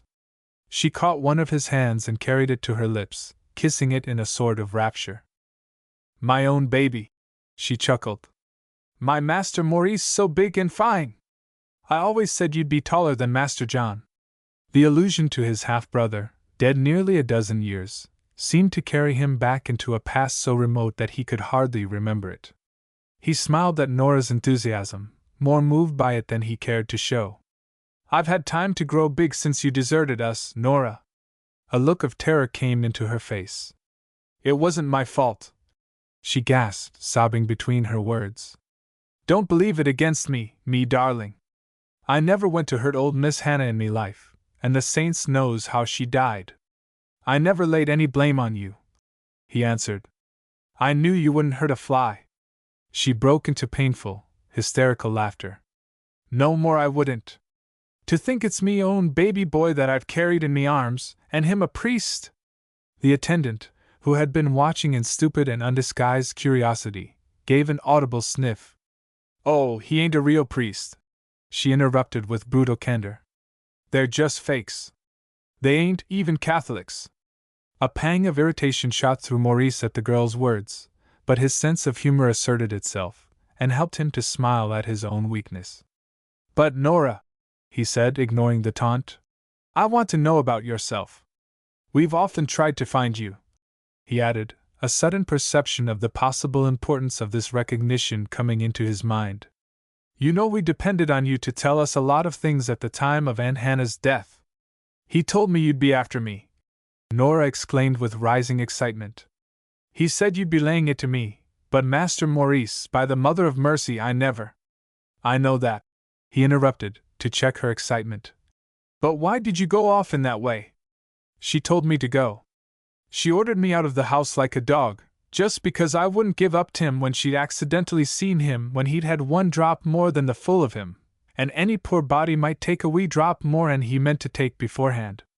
She was that hot in her way when her temper was up, rest her soul, and that nobody knows better than yourself, that the devil himself couldn't hold her with a pair of red-hot tongs, saving the presence of your reverences for mentioning the old gentleman. Her momentary discomposure at having mentioned the arch-fiend in the presence of those who were his professional enemies gave Wynne a chance to interpolate a question. He could easily understand that the violent excitement of a quarrel with her old servant might account for the sudden death of his aunt. He perceived in a flash how Nora, terrified by the newspaper reports which had openly accused her of making way with her mistress, would without difficulty be induced by her husband to conceal herself. The matter to him most important, however, had not yet been touched upon. But what became of her will? He asked. You told me she made a new one. She did that, Master Maurice. Wasn't I night and day telling her she treated you scandalous, and upside down of all reason, and didn't she send for old Burnham, with the squinchy eyes and the wife that had a wart on her nose, and have it all writ over? So he said. But what became of it? Ain't you ever had it? No, we could never find it. Why didn't you look under the bottom of her little desk? Mrs. Murphy demanded in much excitement. Under the bottom of her desk? He repeated. The double bottom, The little traveling desk with the little pictures on the corners. She was that contrary that she wasn't willing you should find it all fair and open. She wanted to tease you a while before you found out she changed her mind and give in. Maurice, Ash broke in. We have overstayed our time. Wynne rose at once, the habit of obedience being strong. Mrs. Murphy clung to his hand, mumbling over it with tears of delight, and could hardly be persuaded to let them go. It was only when he had promised to return on the next day, and the slatternly girl had peremptorily ordered her patient to lie down and stop acting like a buzz-headed fool, that he escaped. He hurried down the dark stairway and out of the house with a step to which excitement lent speed, while Philip followed in silence. As they were leaving the court they encountered a middle-aged priest, evidently an Irishman, with a kindly face and a bright eye. "Can you tell me," he asked in a rich brogue, greeting them in friendly fashion, "where Mrs. Tim Murphy lives?" "In the house we came out of," Maurice answered. "She's on the 5th floor, at the front." The priest regarded him with some surprise in his look, and something, too, of uncertainty. "You haven't been there, have you?" he asked. "Yes, we've just come from her place." "Then perhaps she won't want me," the priest remarked. "It'll save me a good bit of a climb." "But we went only as friends," Maurice explained. "She might wish the consolations of religion." "Then you did not." "We are not of your church," Maurice interrupted, flushing. The priest looked at them with a puzzled air. "But surely," he said, "you are Catholic. Haven't you been to me at the confession?" Maurice had not at first recognized the priest to whom he had been in the habit of confessing at St. Eulalia, but he had known him before this announcement made Philip stare at him with a face of astonishment. "Yes," he responded steadily. "I have confessed to you at St. Eulalia, but I am not of your communion." He turned and walked away quickly, not looking at Phil. He resolved not to bother his head about this unchancy encounter. It was awkward, and the fact that he had never confided in Ash seemed to give to these visits to St. Eulalia an air almost of underhandedness. But there was nothing wrong, he told himself, and he would not be vexed at this moment when he was full of delight at the probability of discovering the missing will. He was certainly in no danger of becoming a Catholic. He smiled to think how little likely he was to exchange the too strict rule of the clergy house for one which might be more rigid still. The keen thought now was the remembrance of the wealth which he hoped soon to possess. "Phil, old man," he said joyously, "I believe I shall get Aunt Hannah's money after all. I always felt that it belonged to me." "Yes," Ash replied, so dully that Maurice turned to him quickly. "Come, Phil, don't answer me like that. What are you moping about?" There was no answer for a moment. Maurice, full of a fresh vigor born of the discovery of the afternoon, was yet rebuked by the silence of his friend. "Of course, Phil," he went on, "you know I don't mean anything unkind. I am no end obliged to you for taking me there this afternoon. When we go tomorrow—" "I shall never go there again," Ash interrupted. "Nonsense! Why not? I went today to say goodbye to my sinful folly. I shall not go again." A prickling irritation began to make itself felt in the mind of Maurice. Even so slight a contact with the material realities of life as this interest in the will had put him completely out of tune with the monkish mood. "Oh, stuff, Phil!" he exclaimed. "For heaven's sake, don't be so morbid. You talk like a medieval anchorite." Ash regarded him with a look of pain. "It doesn't seem possible that this is you, Maurice." "It is I," was the sturdy answer. "And it is I in a sane frame of mind, old fellow. Come, it's no sin to be human, and as far as I can see that's the only fault you've committed." "Maurice," Ash retorted in a voice of intense feeling, "have you thrown away everything that we believe? Aren't you with us any more?"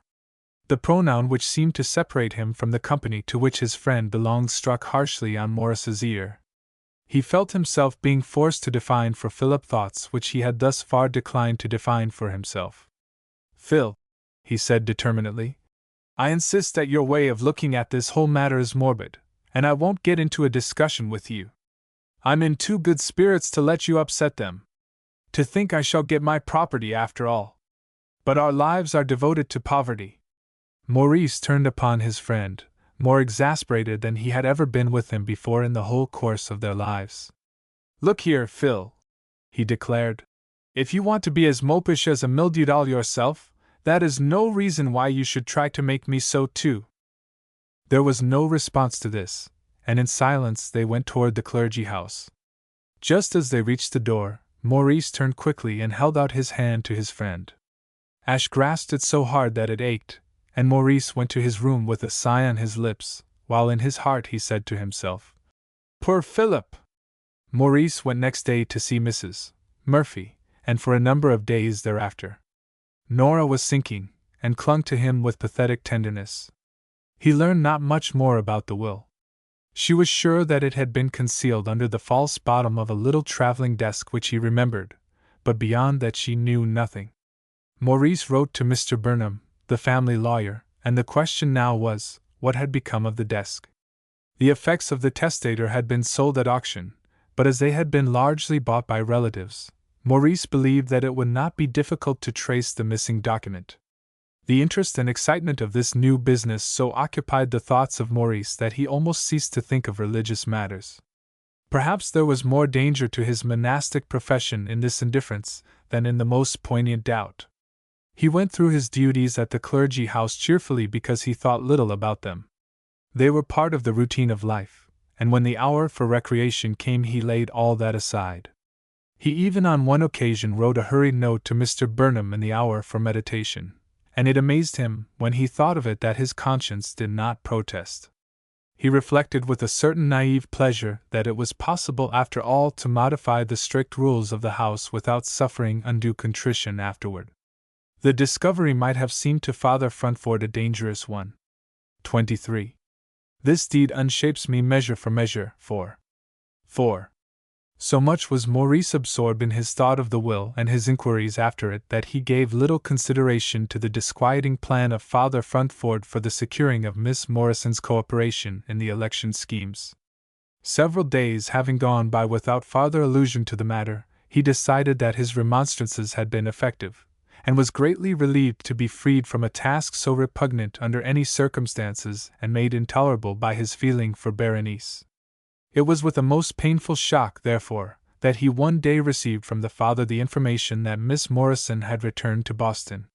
He met the Father Superior in the hall one morning after matins, and although it was a silent hour the latter spoke.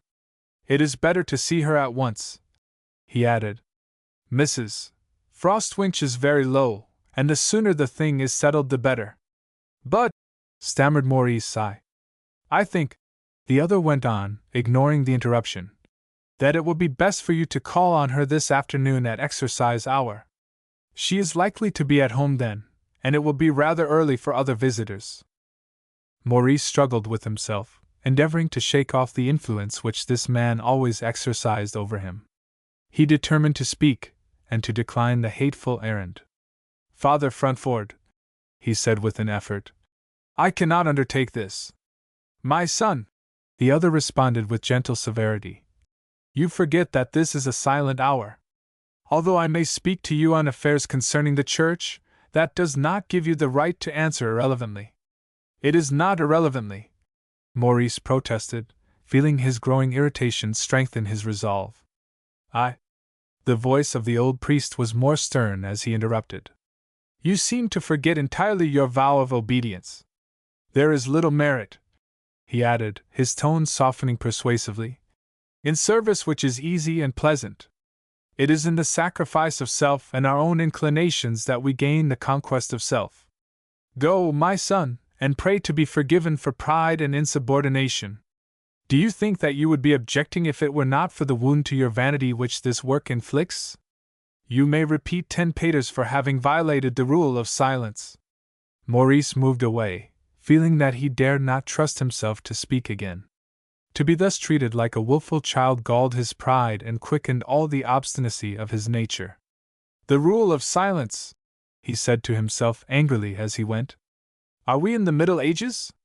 It came to him as a sort of jeer from an outside intelligence that after all they were trying to ape medieval discipline. He had been for weeks coming to the point where the whole monastic life seemed to him fantastic and theatrical, and now that his personal liberty was so sharply assailed, his self-respect so threatened, he was prepared to see everything in the most unfavorable light. He laughed bitterly in his mind at the tangle he was in, and contempt for himself and for the community took hold of his very soul. Yet he was not ready to throw off allegiance. The bonds of habit are strong, the power of old belief is stronger, and strongest of all is that vanity which holds a man back from the avowal that he has been mistaken in his most ardent professions. It is one thing to change a conviction, it is quite another to acknowledge that a belief formerly upheld with ardor is now outgrown. It is not simply the ignoble shame of fearing the opinion of others that is involved in such a case, but that of losing confidence in one's own judgment, of standing convicted of error in that inner court of consciousness where all disguises are stripped away and all excuses vain. To see that even the most passionate conviction may have been mistaken is to feel profound and disquieting doubt of all that human faith may compass.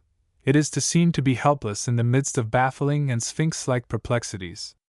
Maurice was already at the point where he could hardly be regarded as holding his old opinions, but he had not reached that of being ready to confess that he had been wrong in a matter so vital that error in it would involve the whole reordering of his life and leave him with no standards of faith. He was, moreover, noble in his impulses, and he had too long been bred in introspection not to perceive now that he was greatly influenced by his inclinations. He was too honest not to be aware that there was as much passion as reason in his revulsion from the monastic life, and that Berenice Morrison's perfections weighed as heavily in the scale as any shortcomings of theology. He reproached himself stoutly, in thoroughly monkish fashion, and ended by resolving that obedience was a duty, that the errand on which he was sent was one which would abase his sinful pride and must be executed for the benefiting of his spiritual condition. He said this to himself sincerely, yet he was human, and behind all was the consciousness that in this bad business there was at least the consolation that he should be face to face with Berenice. If humiliation was doubly bitter by being wrought through his love, at least his love might find some scanty comfort in the very means of his humiliation. When the hour for exercise, 4 in the afternoon, came, Maurice set out on his mission. He had blushed at himself in the mirror for the solicitude with which he regarded his image, but he had tried to believe that this arose only from a disinterested anxiety to appear at his best in behalf of the object which he was sent to accomplish. Miss Morrison was living with Mrs. Frostwinch, and as Maurice walked buoyantly along, forgetting his errand and only remembering that he was to see her, he recalled how on the day when they had first met he had walked home with her from Mrs. Gore's. He recalled the pretty, wilful turn of her head and the saucy side glance of her eyes, the proud curve of her neck, the color on her cheeks delicate as the first peach blossom in spring. That he had no right thus to be thinking of a woman perhaps added a certain piquancy to his thought, but he quieted his conscience with the reflection that he was in the path of duty, and of a duty, moreover, which was likely to prove sufficiently hard and humiliating. Miss Morrison was at home, and would see Mr. Wynne. The high reception room in which he waited for her had a gloomy formality, a sort of petrified respectability, most discouraging. On the wall was a large painting, evidently a copy from some famous original, although Maurice did not know what. The picture represented a painter with a model in the dress of a nun. The artist was evidently engaged in painting a saint for some convent, a beautiful sister had been chosen as his model, and he was improving the opportunity to make love to her. Her reluctant and remorseful yielding was evident in every line of her figure, as she allowed the painter to steal his arm around her waist and bend his lips toward hers. Wynne looked at the picture with vague disquiet. Here was the struggle of the natural human impulse against the constraint of ascetic vows, the irresistible yielding to nature and to the call of a passion interwoven with the very fibers of humanity. The somber Boston parlor vanished, and he seemed to be in some old-world nunnery with the unknown lovers. He felt all their guilty bliss and their scalding remorse. He sighed so deeply that the soft laugh behind him seemed almost an echo. Turning quickly, he found Berenice watching him with a teasing smile on her lips. "I beg your pardon for startling you," she said, holding out her hand. "But you were so absorbed in Filippo and his Lucretia that you paid no attention to me." "I beg your pardon," he responded, taking her hand cordially. "I was looking at the picture and wondering what it represented. It is that reprobate Filippo Lippi and Lucretia Budi, the nun that he ran away with. Why it pleased the fancy of my grandfather, I'm sure I can't imagine. Sit down, please. It is a long time since I have seen you, and now that Lent is coming, I suppose that you will be lost to the world altogether." He sat down facing her, but he did not answer. His voice had deserted him, and his ideas had vexatiously scattered like frightened wild geese. He looked at her, beautiful, witching, full of smiles. Then, without knowing exactly why he did so, he turned and looked again at the Lucretia. Berenice laughed frankly. "Are you comparing us?" she asked gaily. "Or are you trying to decide what I would have done in her case? I can tell you that. What would you have done?" "Done? I would have run away from him and the convent both. Do you think I was made to be cooped up in a nunnery if I could escape?" "No," he answered with fervor. "You were certainly not made for that. That is an unclerical answer from a monk. I am not a monk." She put her head a little on one side with delicious coquetry. "Would it be rude to ask what you are, then?" He regarded her a moment, and then with explosive vehemence he broke out. "I am a deacon who has not taken the vows, and I am a man who loves you with his whole soul." She paled, and then flushed to her temples. She cast her eyes down, and seemed to be struggling for self-control. He did not offer to touch her, although his throat contracted with the intensity of his effort to maintain his outward calm. Then she looked up with a smile light and cold. "We are not called upon to play Filippo and Lucretia in reverse parts," she said. "I am not trying to tempt you away from your calling. Wouldn't it be better to talk about the weather?" He was unable to answer her, but sat staring with hot eyes into her face, feeling its beauty like a pain. "It has been very cold for the season during the past week," she went on. "Miss Morrison," he retorted hotly, "I had no right to say that, but you needn't insult me. It is cruel enough as it is." Her face softened a little, but she ignored his words. "Tell me," she remarked, as if more personal subjects had not come into the conversation, "what are the chances of the election? I hear so many things said that I have ceased to have any clear ideas on the subject at all." Maurice sat upright, throwing back his shoulders. This girl should not get the better of him. He lifted his head, his nostrils distending. "It is too soon to speak with certainty," he responded. "But it is in regard to that I came, that I was sent to see you this afternoon. We are under vows of obedience at the clergy house." He said this defiantly, fancying he saw in her face a smile at the idea of his servitude. "You will regard what I say as the words of a messenger." "All?" she interrupted. He flushed with confusion, but he was determined that he would not again lose control of himself. "All that I shall say," he responded. "What I have said is to be forgotten." "By me or by you?" she asked, dimpling into a smile so provoking that he had to look away from her or he should have given in. "By you," was his reply, but he could not help adding under his breath, "if you wish to forget it." She laughed outright. "I will consider the matter. But this errand from the powers that be at the clergy house, I am curious about that. You will remember," he urged, his face falling, "that it is only a message for which I have no responsibility." "Certainly, although you would of course bring no message of which you didn't approve." "I am not asked whether I approve or disapprove. It is the decision of the Father Superior that it should be said, and that is the whole of it." "Well?" she inquired as he paused, unable to go on. "After this tremendous preamble, what is it?" It seemed to Maurice that he could not say it, but he cleared his throat, and forced himself to look her in the face. "It has to do with your inheritance your inheritance through Mrs. Frostwinch." "My inheritance? What do you mean?"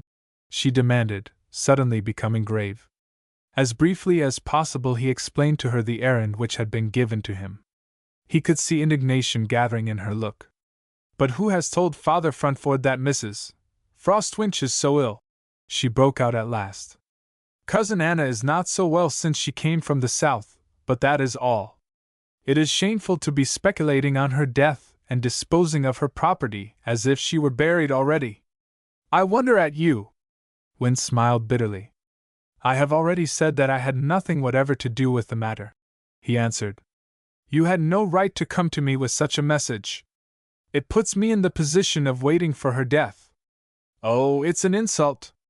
It's an insult to me and to Cousin Anna. What will she think? She will think nothing, he said, roused by a sense of her injustice. Because she will never know. Why will she not? Because if it is cruel for me to say a thing which harms nobody except me for bringing the message, it would be 1,000 times more cruel for you to tell your cousin that her death was counted on. He rose as he spoke, and stood looking down on her with the full purpose of constraining her to his will. She sprang up in her turn. Very well, I will not tell her. You may say to Father Frontford from me that it will be time enough for him to undertake the disposal of my property when it is mine. I thank him for his officiousness. You are unjust to Father Frontford. I have made his wish seem offensive by the way I have put it, I suppose. At any rate, he is simply seeking the good of the Church. And to have himself made bishop. He would vote tomorrow for any man that he thought would do better than he can do. He would support Mr. Strathmore himself if he believed it well for the Church. I do not find myself in sympathy with everything that he does, but I know him, and of one thing I am sure, he would be burned alive in slow fires to advance the good of the Church. She looked at him curiously. Then she turned away in seeming carelessness, and began to arrange some pink roses which stood in a big vase on a table near at hand. Goodbye, he said. I am sorry to have offended you. Must you go? Responded she with a society manner which cut him to the quick. Let me give you a rose. She broke one off, and handed it to him.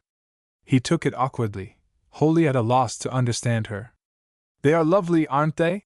She said. Mr. Stanford sent them to me this morning. He looked at her until her eyes fell. Then he laid the rose on the table near the hand which had given it to him, and without further speech went out. 24. Farewell at once, for all, and ever Richard too. 2. Although Ashe had said that he should not go again to the poverty-stricken dwelling of Mrs. Murphy, he found himself a few days later beside her bed. Word had been brought to him that she was dying, and that she begged to see him before her death. There was no resisting a call like this, and on a gloomy afternoon he had gone down to the dingy court, torn by memories and worn with inward struggles. He found the old woman almost speechless with weakness. The room was more comfortable, and he knew that Maurice had been at work. The slatternly girl was in attendance, and there was also the pleasant-faced priest whom Philip and Maurice had encountered in the court. The priest had come with an acolyte to administer the last rites, and the woman had made her confession. So intent, however, was Mrs. Murphy upon the purpose for which she had summoned Ashe that she cried out to him as he entered, and apparently for the moment forgot all else. Ashe looked at the priest in apology, but the latter said kindly, "Let her speak to you, and then she will be done with things of this earth." It was the safety of her husband for which the poor creature was concerned. It was on her mind that Ashe and Mrs. Fenton could save him from punishment if they chose. She pleaded piteously with Philip to have the prisoner set free. "He'll be all alone of me," she moaned. "That'll be more punishment than you're thinking, your reverence. He'll come out of jail sober, and he'll remember how he had me to do for him night and day these long years. He'll not be liking that, your reverence, and he'll be uneasy to think maybe he had some small thing to do with it himself. Not that I say he did," she added hastily. "His little fun wouldn't be the cause of harm to me as is used to his ways, but maybe he'll be after thinking so. It's the fever I have, from poor living, and maybe from being so long without Tim and worrying the heart out of my body for him, and he there in jail.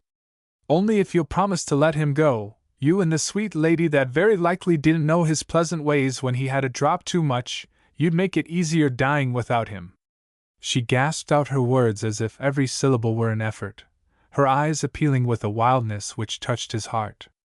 The girl went to the bed and leaned over, taking in hers the thin, withered hand. There, Mrs. Murphy," she said. "Of course the gentleman'll do it. He couldn't have the heart to resist your dying prayer.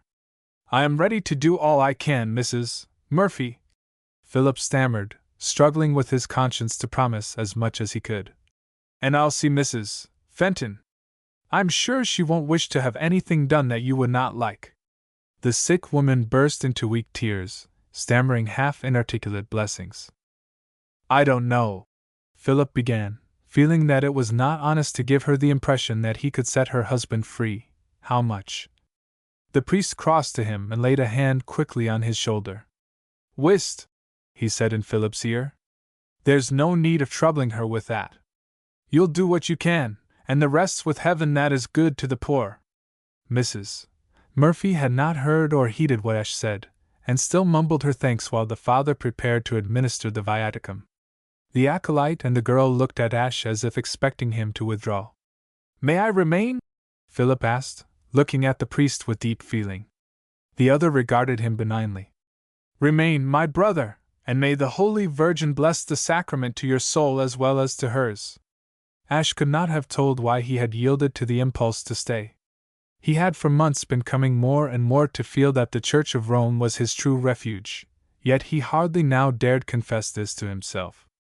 He had been deeply affected by the discovery that Maurice had been to confession at St. Eulalia, and he longed himself to follow the example of his friend. To Ash, however, it seemed like trifling with sacred things, and he could not do it. Now, as he knelt on the unclean and uneven floor of that sordid chamber, he experienced a peace and a security such as he had never before known.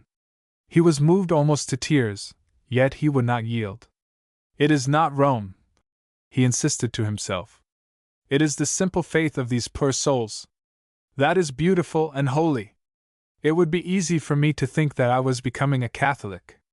He left as soon as the rite was concluded, but the memory of it remained. He saw Mrs. Fenton on the afternoon following. He had not been alone with her since his mad declaration of love.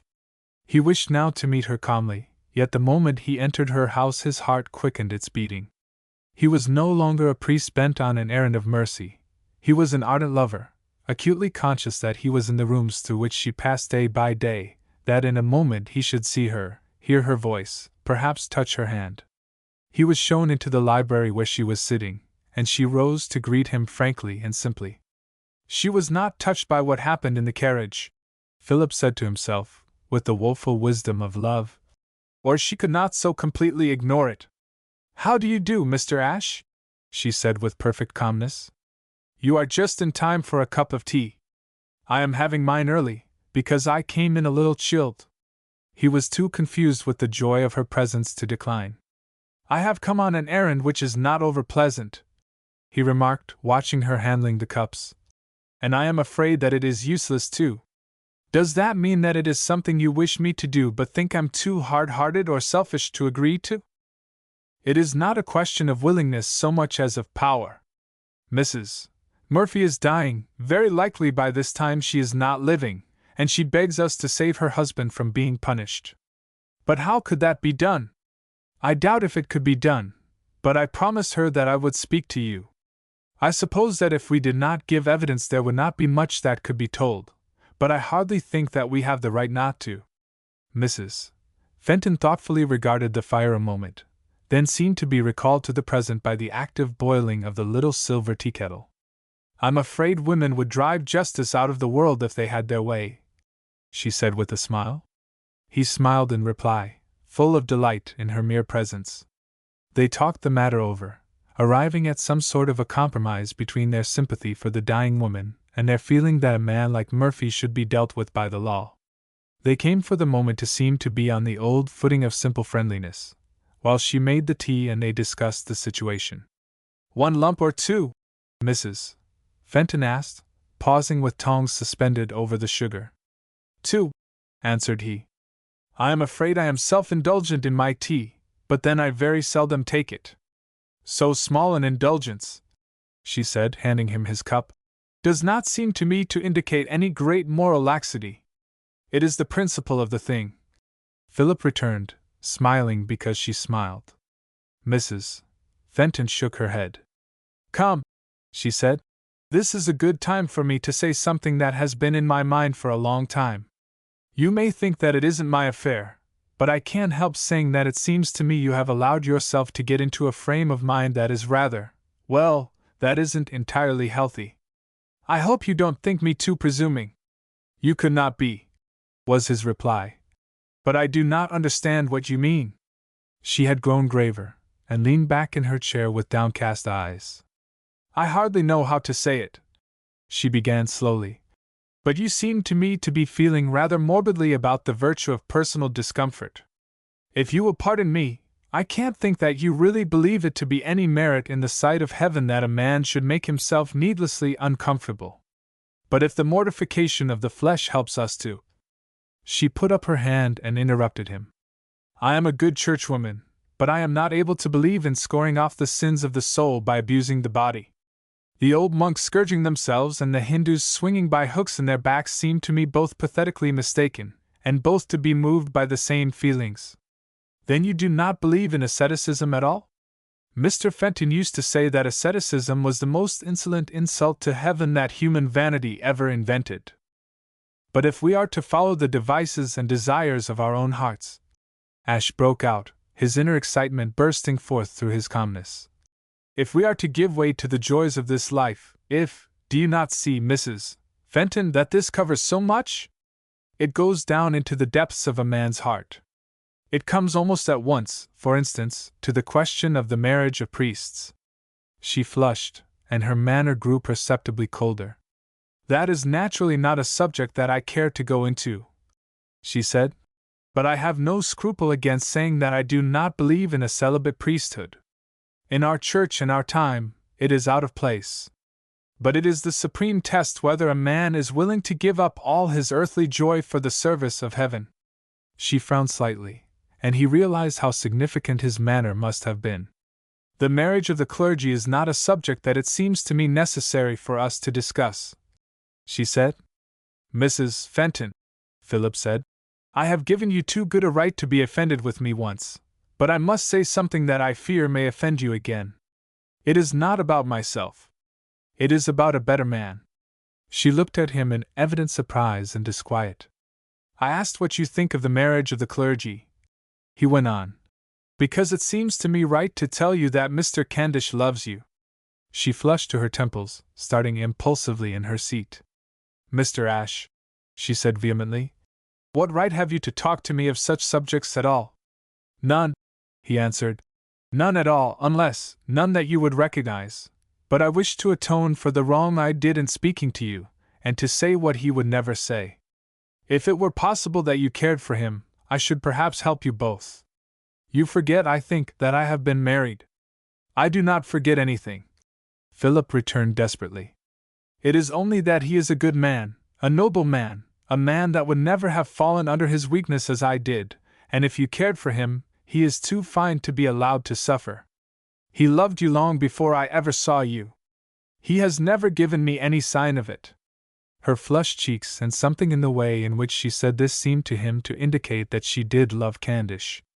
He had been moved by the most sincere desire to sacrifice his own will and happiness to the well-being of the woman he loved, and if it were that she loved his rival he had been ready to forget everything but that.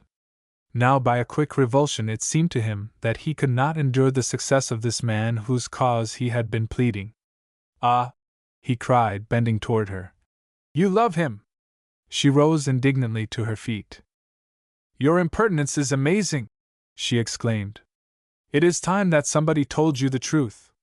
It is hard for me to say unkind things to one who has saved my life, but you ought to know how you appear.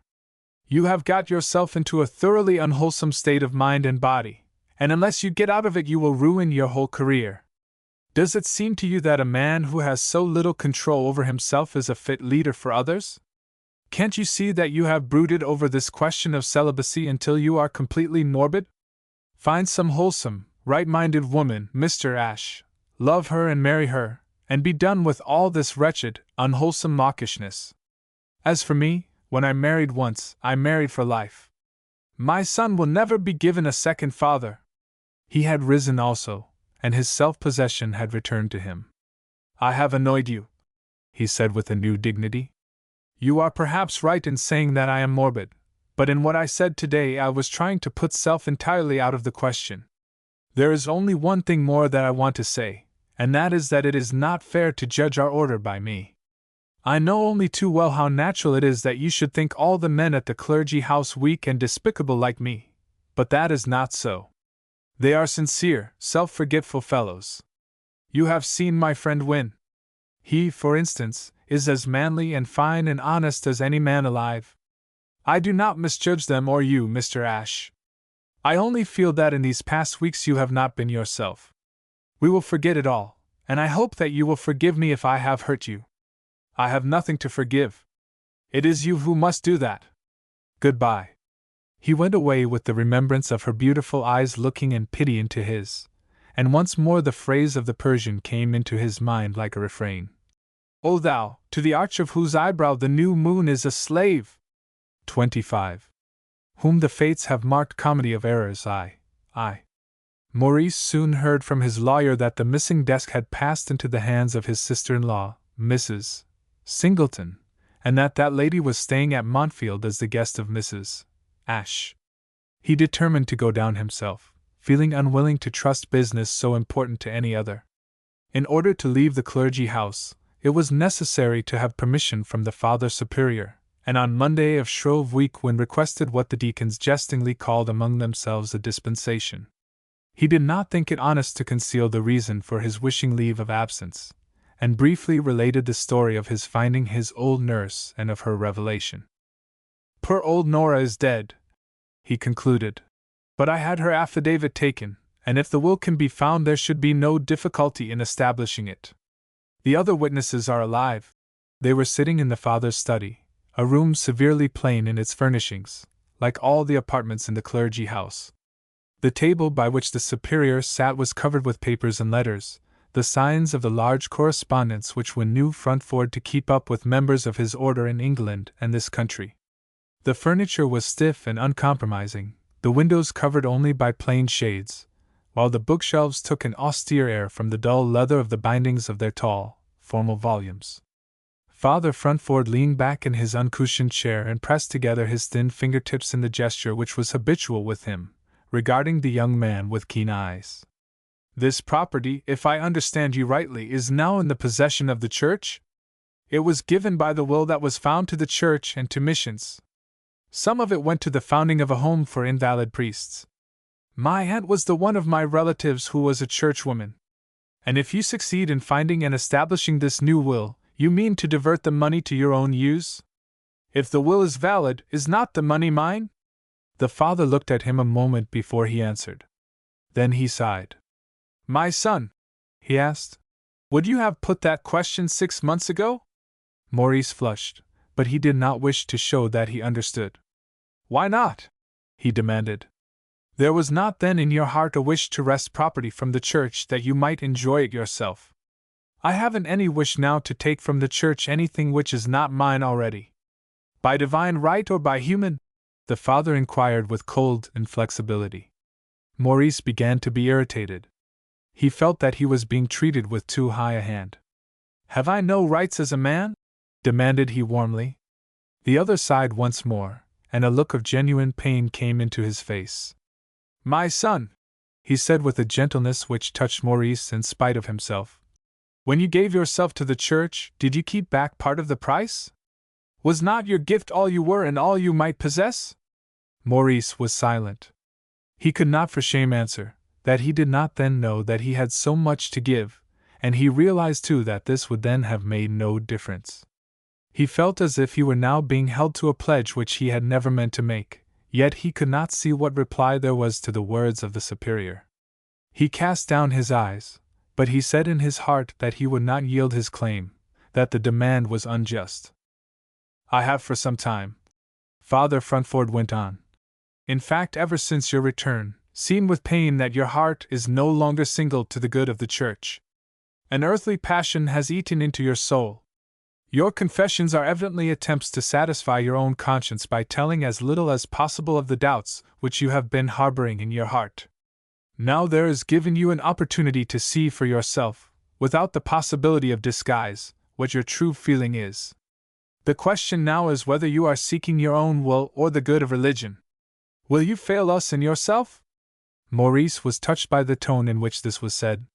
While he had been growing to be less and less in sympathy with Father Frantford and with the ideals which the Brotherhood represented, he had never for an instant ceased to believe in the sincerity of the Superior.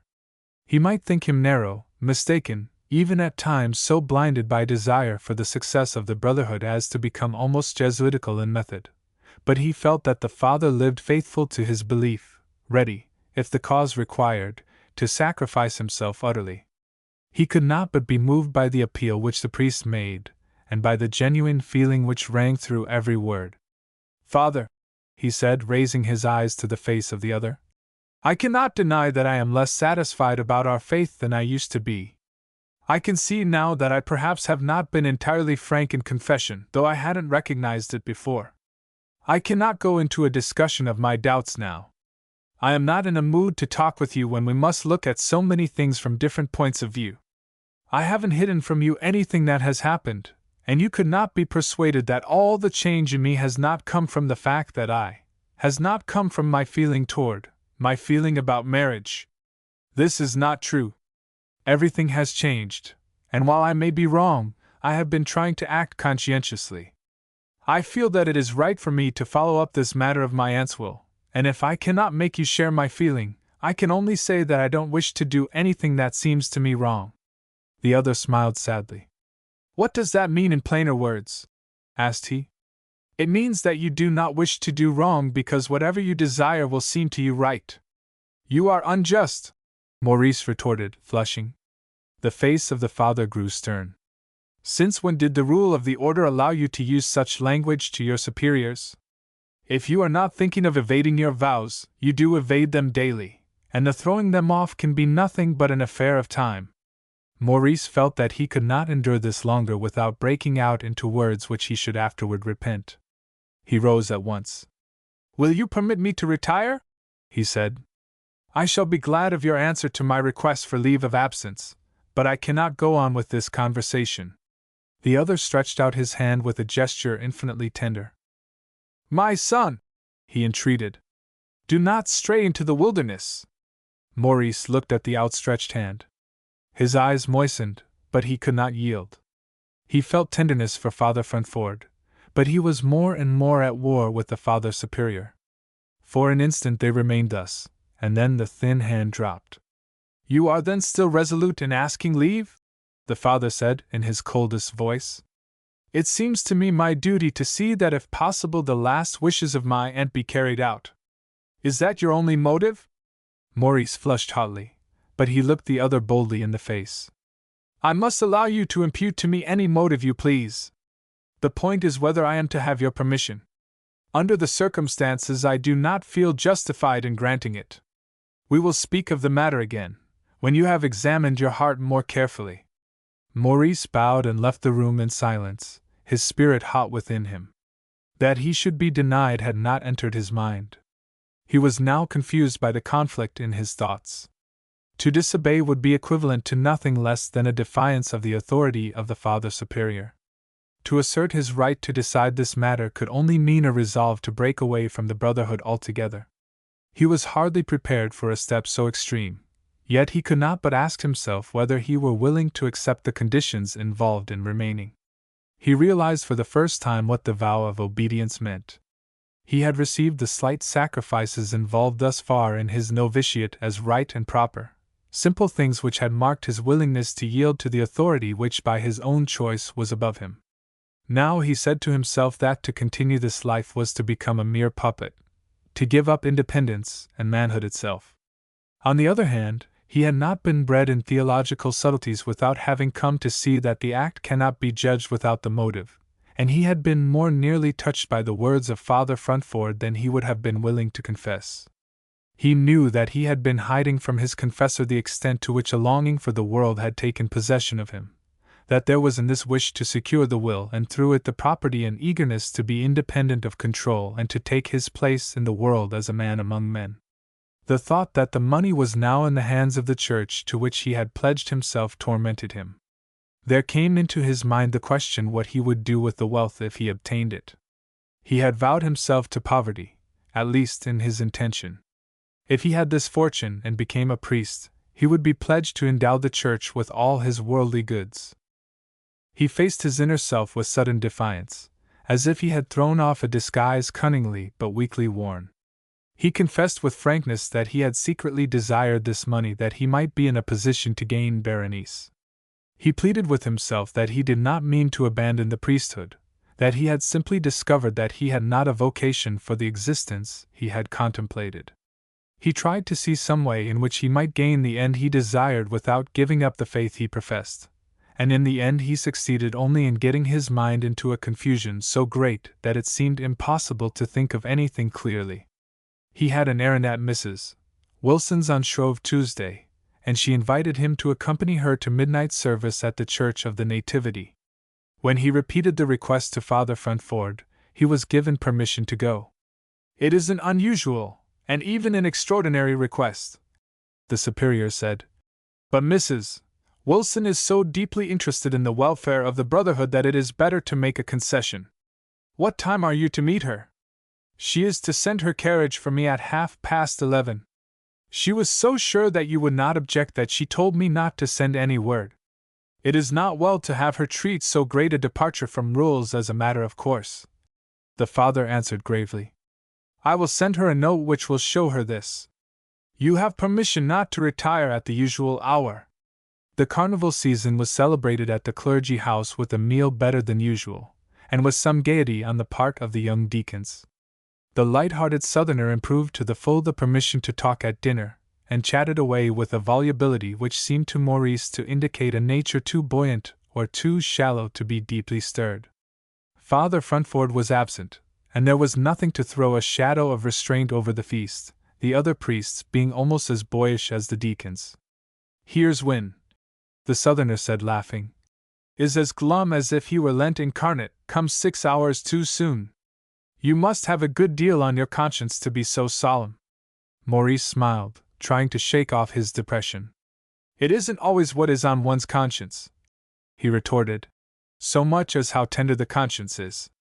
"Good! He has you there, Valentine," one of the deacons cried.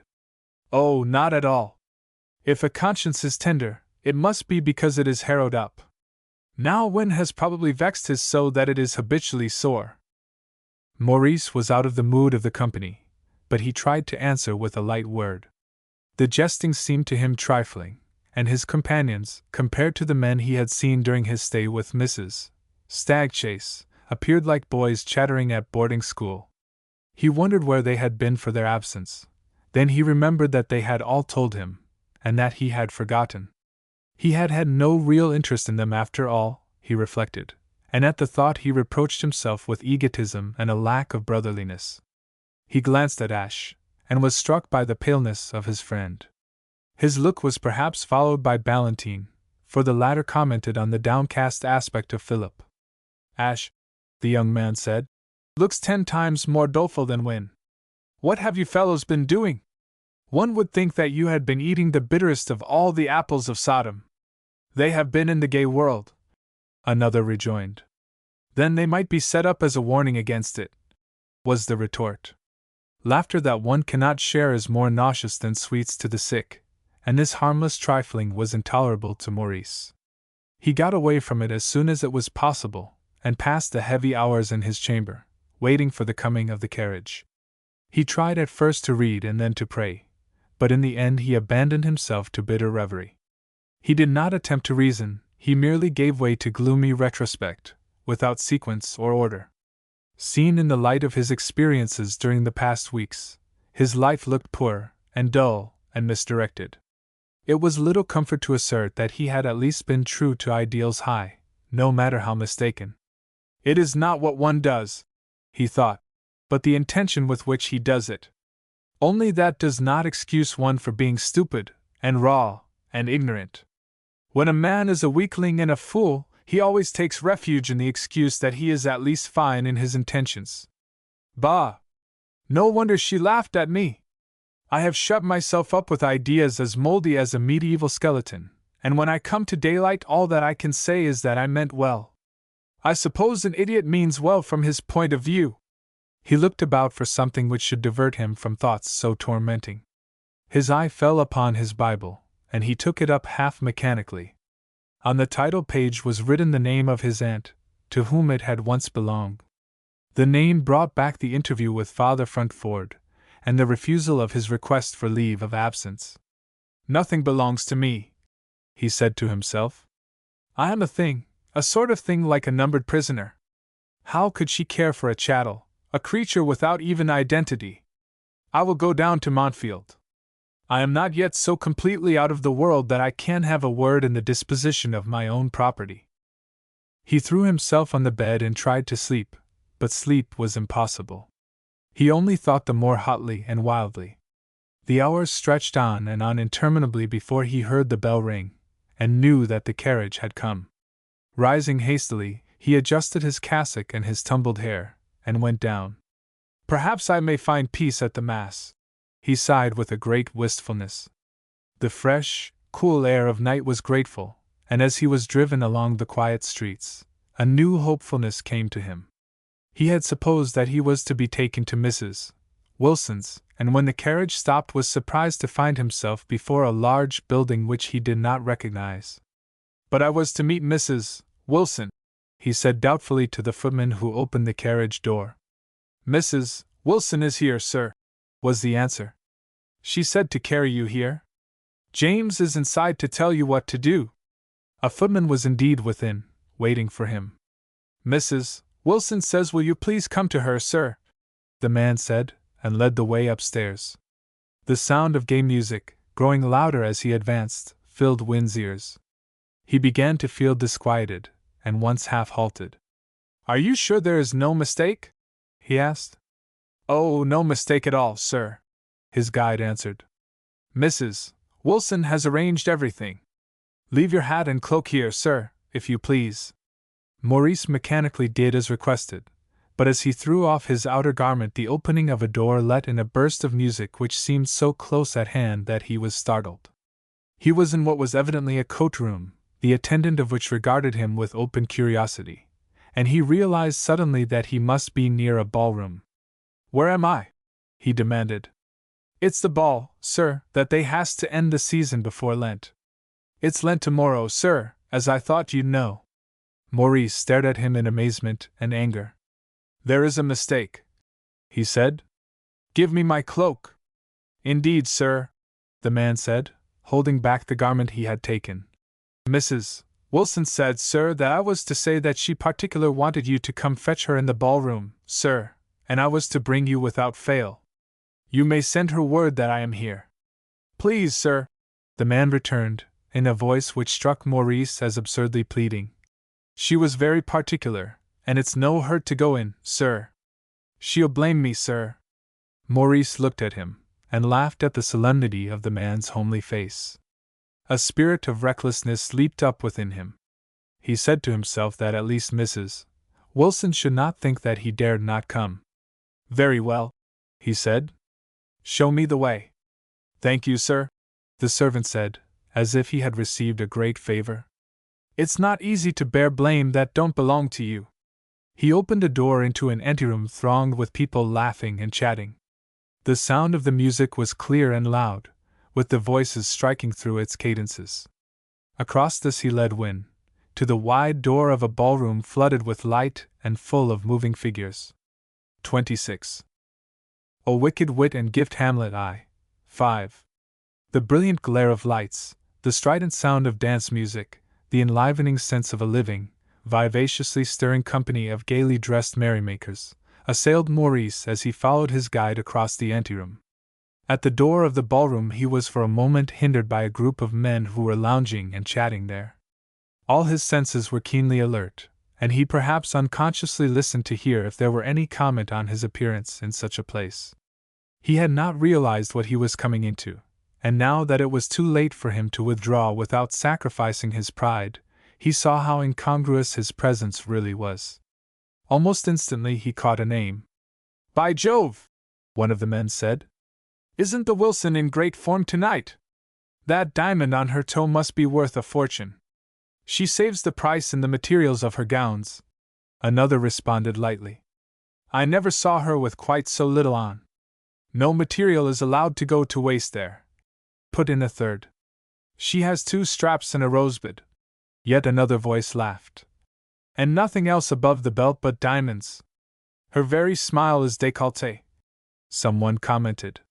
This is one of her nights. When I see Mrs. Wilson with that expression, I am prepared for anything.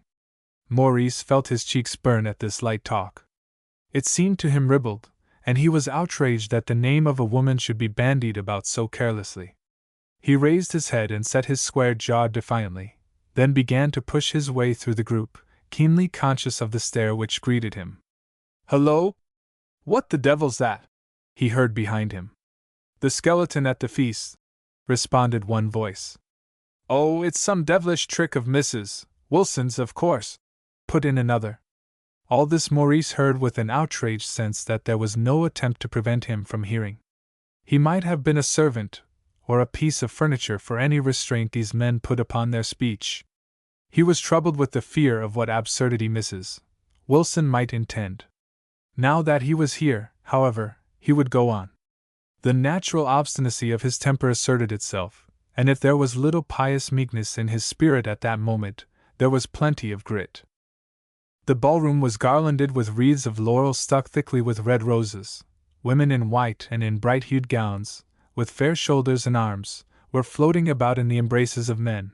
The music set everything to a rhythmic pulse, and gaily quickened the blood in the veins of the young deacon as he looked. The throbbing of the violins made him quiver with an excitement joyous and bewildering.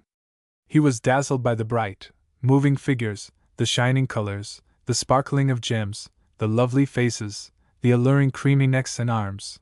A sweet intoxication began to creep over him, despite the defiance of his feelings toward the men he had passed in the doorway. Half blinded by the glare, dazed and fascinated by the sights, the sounds, the perfumes, he followed the footman down the hall. He was obliged to skirt the room, even then hardly evading the dancers. His progress was necessarily slow. The footman so continually paused to apologize for having brushed against some lady in his anxiety to avoid a whirling pair of dancers, that it began to seem to Maurice that they should never reach Mrs. Wilson. He cast his eyes to the floor, resolved not to look at the worldly sights around him. Country bred and trained in the asceticism of the clergy house, he could not see these women without blushing, and more than ever he wondered that he had been so blindly obedient as to allow himself to be brought to such a place. He heard a man clap his hands. He looked up to see a flock of dancers hurrying to the upper end of the room. Among them, with a shock so violent that his heart seemed to stand still, he recognized Berenice Morrison. He saw her go to a table and pick up something. Then she and her companions turned and came glancing and gleaming down the hall like a flock of pigeons which fly and shine in the sun. Fair, flushed softly, more beautiful than all the rest in his eyes, Berenice came on, her hair curling about her forehead, her eyes shining with laughter and pleasure. She was dressed in white, and at one shoulder, crushed against her bare, creamy neck, was a bunch of crimson roses. Maurice trembled at the sight of her beauty. He reddened at the consciousness of her dress. Over him came some inexplicable sense of fear. Suddenly he perceived that she had caught sight of him. He could see the look of amazement rise in her face, give place to one of amusement, then change instantly into sparkling mischievousness. He moved on toward her, abashed, bewildered, feeling as if he were running a gauntlet. He could not withdraw his gaze from her, as she came quickly onward, dimpling, smiling, her face overflowing with saucy fun, her glance holding his. "Good evening, Mr. Wynne," she said lightly, coming up to him. "This is an unexpected pleasure." "Good evening," Maurice responded, hardly able to drag the words out of his parched throat. "Of course you came for the German," Miss Morrison went on, more mockingly than before. "I am so glad that I happen to have a favor for you." She leaned forward, swaying toward him her white shoulders, dazzling him with the hint of the swell of her bosom, bewildering him with the perfume of her dark hair, the alluring feminine presence which brought the hot blood to his face. Before he guessed her intention, she had pinned to his cassock a grotesque little dangling mask which swung from a bright ribbon. "There," she commented, drawing back as if critically to observe. "The effect is novel, but striking." A burst of amusement, light and blinding as the spray from a whirlpool, went up from the women around. The music, the voices, the laughter, seemed to Maurice so many insults flung at him in idle contempt. He looked around him with a bitter anger which could almost have smitten these laughing women on their red mouths. Then he turned back to Berenice. He saw that she shrank before the wrath of his look. He felt with a thrill that he had at least power to make her fear him. He bent toward her full of rage, made the wilder by the impulse to catch her in his arms and cover her beautiful neck with kisses. "Shameless!" he hissed into her ear. He saw her turn pale and then flush burning red, but he hastened on after the footman without waiting for more. Presently he reached the head of the hall, where Mrs. Wilson stood laughing and talking with several men. Her dress was of alternate stripes of crimson silk and tissue of gold, and since it had excited comment from the loungers at the door, it is small wonder that to the unsophisticated deacon, almost convent-bred, it appeared no less than horribly indecent. He cast down his eyes, but his glance fell upon the foot which just then she thrust laughingly forward, evidently in answer to some remark from Stanford, who stood at her right hand. Upon the toe of her exquisite little shoe sparkled a great diamond like a fountain of flame. "It gives light to my steps," she laughed. "The service is worthy of it," Stanford returned with a half-mocking bow. "Thank you," Mrs. Wilson retorted, sweeping him a satirical courtesy. "If you say such nice things to me, what must you say to Berenice?" It seemed to Maurice that the devil was exerting all his infernal ingenuity that night to have him tormented at every turn. He came forward hastily, eager to stop the talk. "Ah!" cried Mrs. Wilson. "Have you come, ghostly father?" The men stared at him in careless surprise and open amusement. Maurice could not trust himself to speak, but only bowed in silence. "I am called, you see," Mrs. Wilson said gaily. "Now I must go to penance and confession." "Surely you will need so little time for confession," one of the men said, "that there's no necessity of going so early." "You must have been more wicked this winter than I ever suspected, Elsie," put in the even voice of Mrs. Stagchase. "Or is it that you only mean to be?" Maurice turned quickly, and found that his cousin was sitting behind the table near which he stood. In front of her were heaps of trinkets of all sorts of fantastic devices. "Good evening, Cousin Maurice," she greeted him. "Are you dancing? What sort of a favor ought I to give you?" "Mrs. Wilson's wickedness," Stanford answered Mrs. Stagchase, "is of the sort so original that I'm sure the recording angel must always be too surprised to put it down." "What a premium you put on originality," responded Mrs. Stagchase. "That is all very well for her, but how is it for her victims?" "Oh, the honor of being her victim is compensation enough for them." Mrs. Wilson laughed, and shook her head, twinkling with diamonds which dazzled the eyes of the young deacon. "You are all worldly," she retorted. "Brother Martin and I are too unsophisticated to understand you." Maurice winced at the name. He felt that he must be a picture of confusion. To stand here among these sumptuously dressed women, to endure the glances which he knew were watching him from all parts of the room, to be pricked with this monkish title by a woman who was making of him and of the whole incident a sport and a spectacle, stung him to the quick. He thought of Berenice, and he cast at Mrs. Stagchase a look of defiance, lifting his head proudly in assertion of his hurt dignity. "I am at your service, Mrs. Wilson," he said with cold sternness. "Well, we will go then. Unless, that is, you are dancing, Mr. Wynne. I see that you have a favor." He glanced down at the grotesque little mask, dangling by its red ribbon. With unbroken gravity he detached and laid it upon the table in silence. He would have given much to hide it in his pocket, since it came from Berenice, but even as he put it down a bevy of girls swept up for favors, and one of them bore it away. "He has abandoned his opportunity," Mrs. Stagchase observed. "The favor goes to Mr. Stanford." The girl who had taken up the mask was indeed pinning it to the coat of that gentleman, with whom she quickly danced away. Maurice felt his heart grow hot, but he looked at his cousin with face hard and determined. "It was never mine," he said, "except by the chance of a misunderstanding." A maid now came forward with a black domino, which Mrs. Wilson slipped into gracefully, drawing up her glittering draperies. The big diamond on the toe of her slipper glowed fantastically, peeping from beneath the penitential robe. "Hello!" Dr. Wilson exclaimed, coming up at this moment. "What's in the wind now? Is this turning into a masquerade? Your wife is about to retire from the world." "Mrs. Hubbard answered, laughing. "With a man," Mrs. Stagchase added, her eyes shining on her cousin. Wynne stabbed her with a glance of indignation. "No, with a priest," corrected Mrs. Wilson, adjusting her domino about her face. "Elsie, how devilishly fond you are of making a fool of yourself," Dr. Wilson observed jovially. "Well, good night." Mrs. Wilson swept him a profound courtesy, with her hands crossed on her bosom. "My lord and master, good night. Ladies, remember that it will be Lent in 10 minutes. She took Wynne's arm, and together the black-robed figures went down the length of the room. The music had for the moment stopped, and it seemed to Maurice as if his presence had brought a chill to the whole gay scene. He was inwardly raging, angry to have been used by Mrs. Wilson as an actor in her outrageous comedy, furious with Berenice for her part in the play, full of rage against the men who stood around grinning and laughing at the whole performance. Most of all, he assured himself, he was righteously indignant at the trifling with sacred things. He looked neither to the left nor to the right, but with Mrs. Wilson sweeping along by his side he strode toward the door. "He looks as if he belonged to the church militant," he heard one of the men say as he passed out.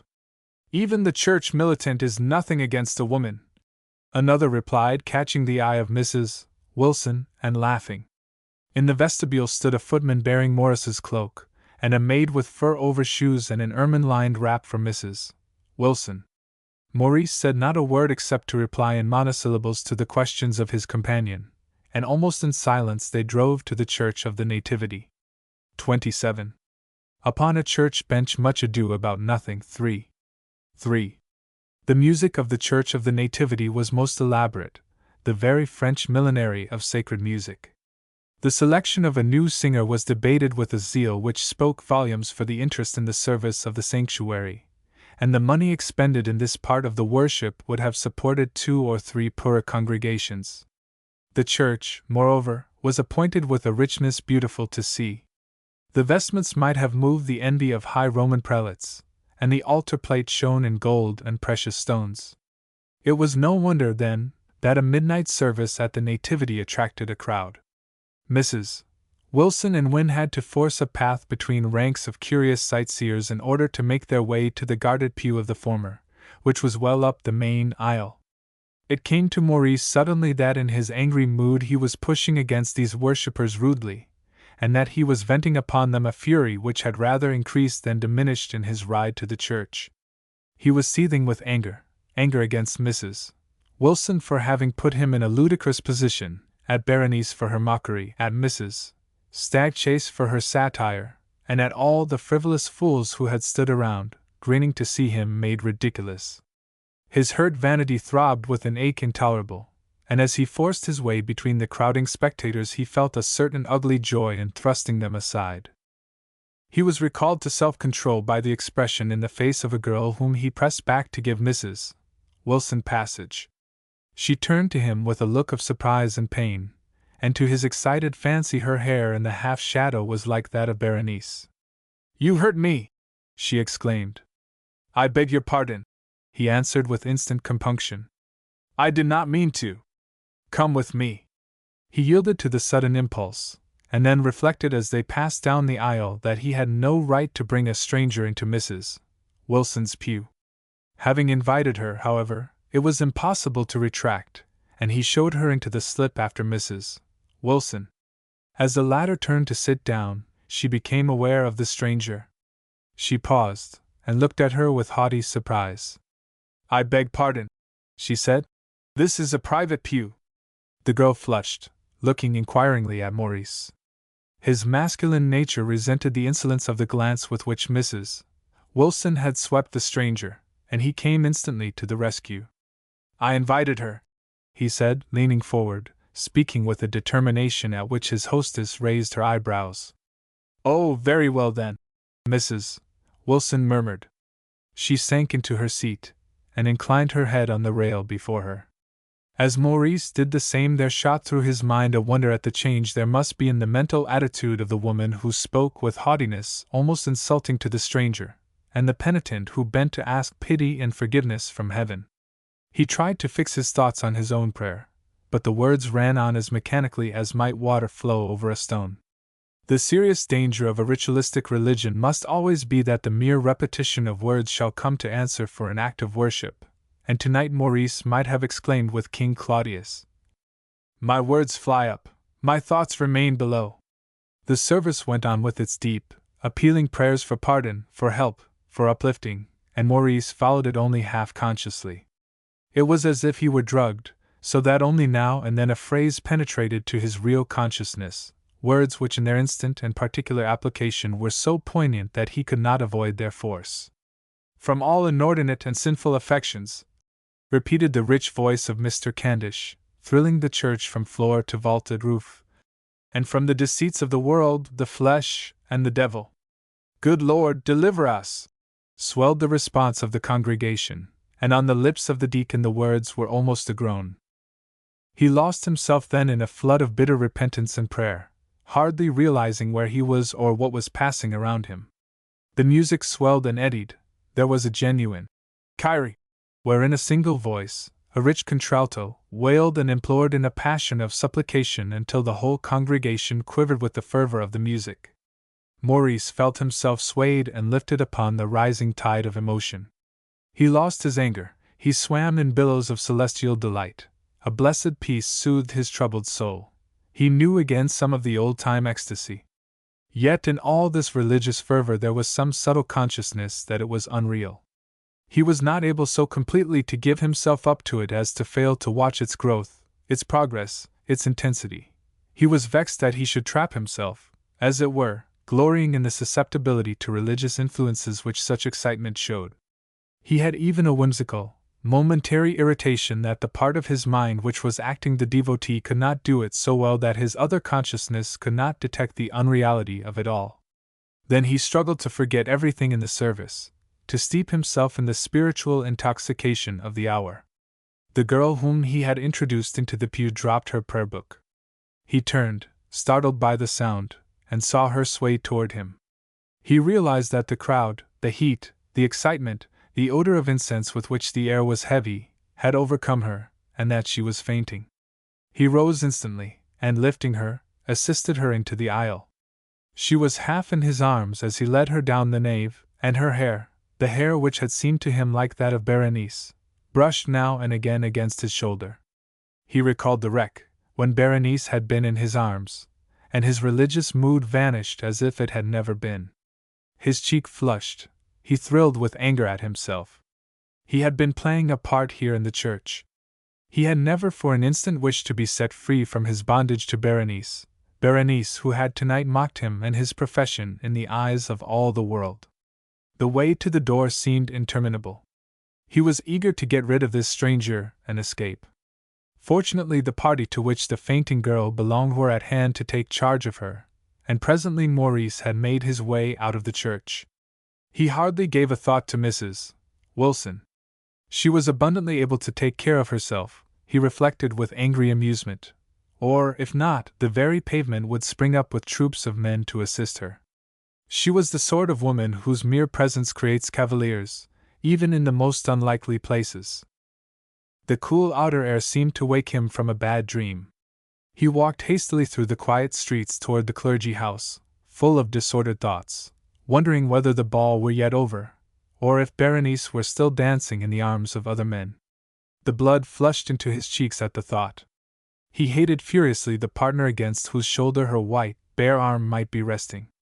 He looked back with ever-growing anger to the scene at the dance, tingling with shame at the humiliation, at the thought of standing before the women who had laughed when Berenice had fastened upon his breast the tawdry trinket which seemed chosen purposely to mock him.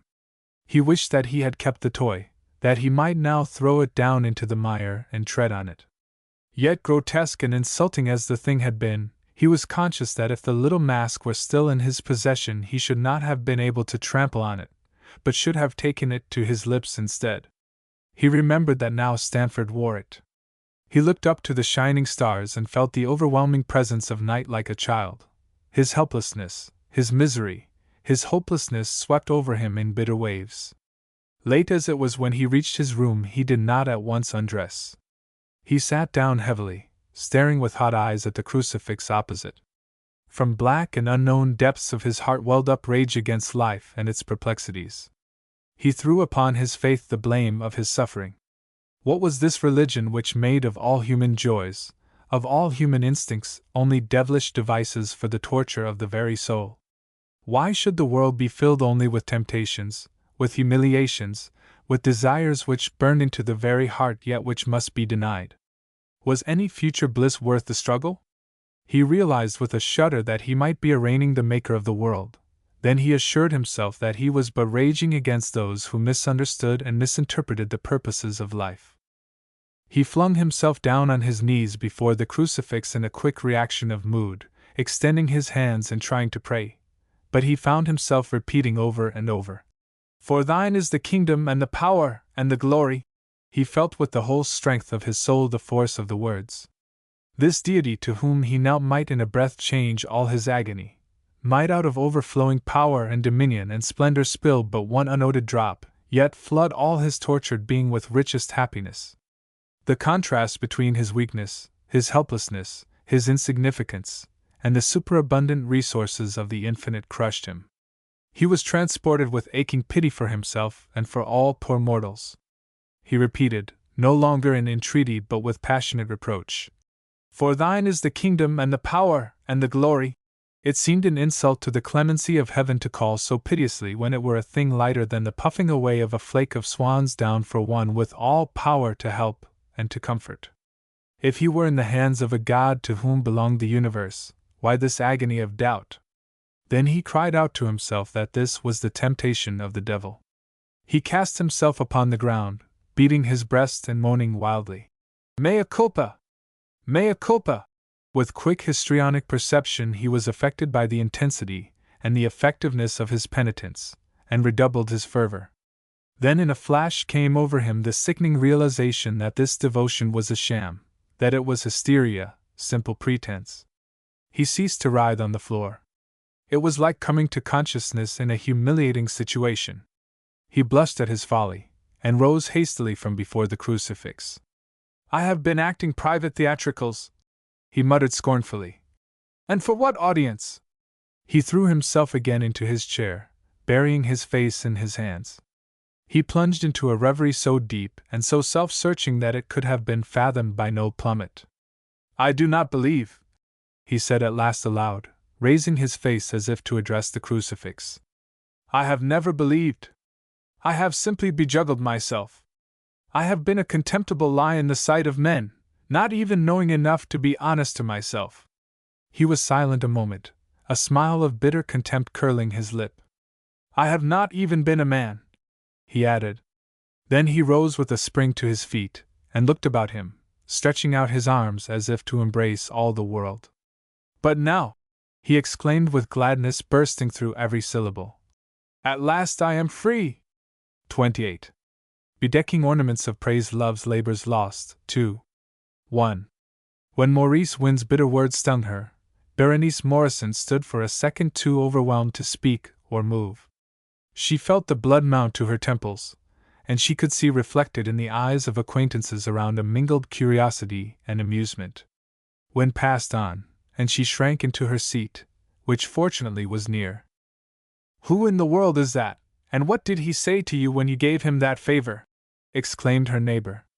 "I don't see how you dared to do it."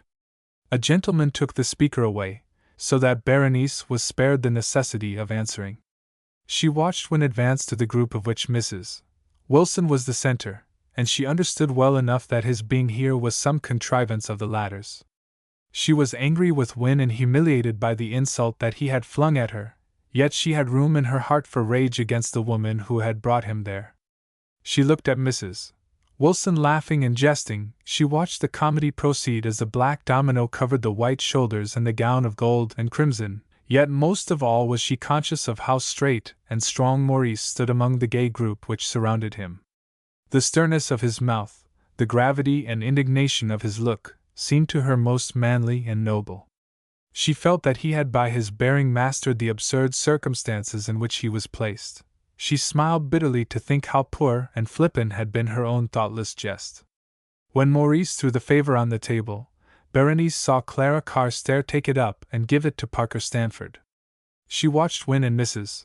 Wilson leave the hall, two solemn, black-robed figures passing like shadows among the dancers.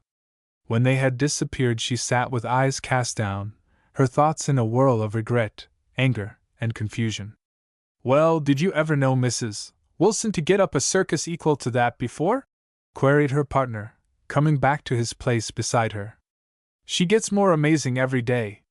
She certainly gets to be worse form every day. It's outrageous that everybody lets Mrs. Wilson do anything she chooses, no matter how bad taste it is." "Oh, she amuses folks," Mr. Van Sant said. "Nobody takes her seriously." "It is time that they did," answered Berenice rather sharply. "Such a performance as this tonight makes us all seem vulgar, as if we were her accomplices." "Oh, you take it too seriously. Besides, I thought that you helped it on a bit." Berenice was silenced, but she was none the happier for that. She was vexed with herself for having any feeling about the incident, but the word of Wynne came afresh into her mind, and brought the blood anew to her cheek. She said to herself that she hoped that she should meet him soon again, that she might wither him with a glance of burning contempt, ever after to ignore him. "You think I wouldn't do it?" she sneered to some inner doubt. "But I would!" She was interrupted by a partner, and went whirling down the bright hall to the tingling measures of a new waltz. Yet all the while she was thinking of the moment she had stood face to face with Maurice. She scoffed at herself for giving so much weight to a thing so trifling. She made a strong effort to appear gay, only the more keenly to realize that at heart she was miserable. Mrs. Stagchase, on her way out of the hall a little later, stopped and spoke to her. "Come, Bee, it is time for you to go home. You don't seem to profit by the godly example of Elsie Wilson at all." "Heaven forbid that I should take her as my exemplar!" Berenice flung back with unnecessary fervor. "Well," Mrs. Stagchase observed good-humoredly, "there are things in which it is conceivable that you might find a better model. By the way, what did Cousin Maurice say to you when you gave him that German favor?" "Of course I haven't any right to ask, but you see I am interested in bringing the boy up properly." Berenice flushed with confusion and vexation. "It was something no gentleman would have said." "Ah," the other returned with perfect calmness. "That is the danger of doing an unladylike thing. It is so apt to provoke an ungentlemanly return. Men, you know, my dear, haven't the fine instincts that we have. However, I'm sorry that Maurice didn't behave better than you did. Good night, dear." Mrs. Stagchase had hardly gone when Parker Stanford came up with a favor. "I am tired, Mr. Stanford," Berenice said. "Thank you, but you had better ask someone else." "I'd rather sit it out with you," he answered. "Nonsense, one doesn't sit out turns in the German. They do if they wish." "Well, instead of sitting it out," she said, rising, "let us go and get a cup of bouillon. I feel the need of something to hold me up." "Here is your favor," remarked Stanford, as they passed down the hall. It was an absurd Japanese monster, with eyes goggling out of its head. "How horrible!" cried Berenice. "It looks exactly like old Christopher Plant when he is talking about his last invention in sauces. Don't you know the way in which he sticks out his eyes, and says, 'It is the greatest misfortune in nature that the nerves of taste do not extend all the way down to the stomach?'" Stanford laughed gleefully. "Jove, I don't know but he's right. Think of tasting a cocktail all the way down to the stomach!" "Or a quinine pill," returned she with a grimace. "Thank you, no, things are bad enough as they are." At the door of the supper-room they encountered Dr. Wilson, with a bud on his arm. "Well, Miss Morrison," he exclaimed, with his usual jovial brusqueness, "I thought that my wife was the cheekiest woman in Boston, but you ran her hard tonight." "Oh, even if I surpassed her," Berenice retorted in sudden anger, yet forcing herself to speak laughingly, "she is entirely safe to leave the reputation of the family in the hands of her husband." Dr. Wilson chuckled with perfect good nature. "Oh, we men are not in it with the women," laughed he. He passed on with his companion, and Berenice, with feminine perversity, avenged herself upon the girl he was escorting. "How stout Miss Harding is," she commented. "It is such a pity for a bud." "But she is pretty," Stanford returned. "Oh, yes, in a way. She has the face of an overripe cherub." He laughed and led her to a seat. "Take your picture of Mr. Plant," said he, "and I will get you the bouillon." "No, I can't have anything so hideous. Give me one of yours instead. I'll have that little fat monk. All that I have is at your service," he responded with seriousness sounding through the mock gravity, as he unpinned the little mask and put it into her hand. "Thank you, but I don't ask your all. I hope that you didn't value this especially." "Not that I remember. I haven't an idea who gave it to me." "You don't seem to value a gift on account of the giver." "That depends," returned he. "Now there are some givers whose favors I cherish most carefully." He took from his breast pocket a little Greek flag of silk, neatly folded. Berenice flushed, recognizing a favor which she had given him early in the evening. "Now this," he said, "I put away next to my heart, you observe." "The giver would be flattered," Berenice observed. "Was it Claire Tawhaven?" He looked at her, laughing, then seemed to reflect. "I don't know that it is right to tell you," he returned. "But if you won't mention it, I'll confide to you that it must have been Miss Tawhaven." "Sweet girl." "Very." "Are congratulations in order?" Berenice inquired. She was pleased that the talk had taken this bantering tone, and secretly determined to keep it away from dangerous seriousness. "Somewhat premature, I should say," Stanford replied. "You see, she has no suspicion of my devotion, and her engagement to Fred Springer is to come out next week." The bit of gossip served Berenice well. She had heard it already, but it was easy to feign surprise, and to chat lightly about the match, as if she had not a thought beyond it in her mind. To her amazement and disconcerting, Stanford cut through the light talk to demand with sudden gravity, "And when may our engagement be announced, Berenice?" She regarded him with startled eyes, but she held herself well in hand, managing to use the same jesting tone in which she had been speaking. "Certainly not before it exists," was her answer. He leaned toward her eagerly. The room was almost deserted, and they sat in the shelter of a great palm, so that she felt herself to be alone with him. "Don't try to put me off," he pleaded. "I am in earnest." She rose quickly, setting her cup down in the tub of the palm. "Come," she said. "You forget that I am dancing the German with Mr. Van Sant. He will have no idea what has become of me." Stanford stood before her, barring her way. "Hang Van Sant! You should be dancing with me, only I had to do the polite to this everlasting English girl. I wish she was in Australia. I wonder why in the world an English girl is never able to learn to dance." "That I cannot answer. Perhaps their feet are too big, but you must go back to her all the same, whether she can dance or not." "Not until you answer me. You know you are keeping me on hot coals, Berenice. You know I love you." She flushed, drew back, grew pale. "I have answered you already," she replied hurriedly but firmly. "Why must you make me say it again? I don't love you, and that is reason enough why you shouldn't care for me. It isn't any reason at all. I should be fond of you anyway. Why, even if you made a guy of me before everybody as you did tonight of that clerical thing." "Stop!" Berenice interrupted, her color rising and her eyes shining. "I will not have you speak of Mr. Wynne in that way. What I did was bad enough." "Berenice," demanded Stanford, regarding her keenly, "do you mean to marry him?"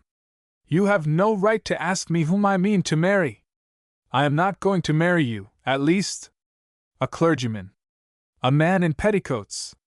Well, I must say—" She drew herself up to her full height, looking at him with anger and excitement in her heart so great that they seemed to choke her. "Do you see this?" she asked, holding up the little mask dangling from her finger. "I fastened this to his cassock tonight. I insulted him in the sight of everybody. Does that look as if—" "Is that the same mask?" broke in Stanford. "You begged it of me afterward." She could not command her voice to reply. Shame, grief, indignation struggled in her heart, yet her strongest conscious feeling was a determination that the tears in her eyes should not fall. She slipped past him, and moved toward the ballroom. With a quick step he gained her side. "I beg your pardon," he said contritely. "I didn't mean to hurt you. You used to be nice to me, but lately—" She mastered herself by a strong effort. She was fully aware that there were too many curious eyes about her to make any demonstration safe. "Let me take your arm," she answered. "Folks are watching. We need not make a spectacle of ourselves. I haven't meant to treat you badly. A girl never knows how a man is going to take things, and I only meant to be pleasant. As soon as you began to show that you were in earnest—" She was so conscious that her words were not entirely frank that she instinctively hesitated. "I have always been in earnest," interpolated he. "But you will get over it," murmured she, desperately.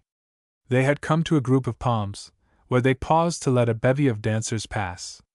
"Do you really mean," Stamford asked, in a hard voice, "that there is really no hope for me?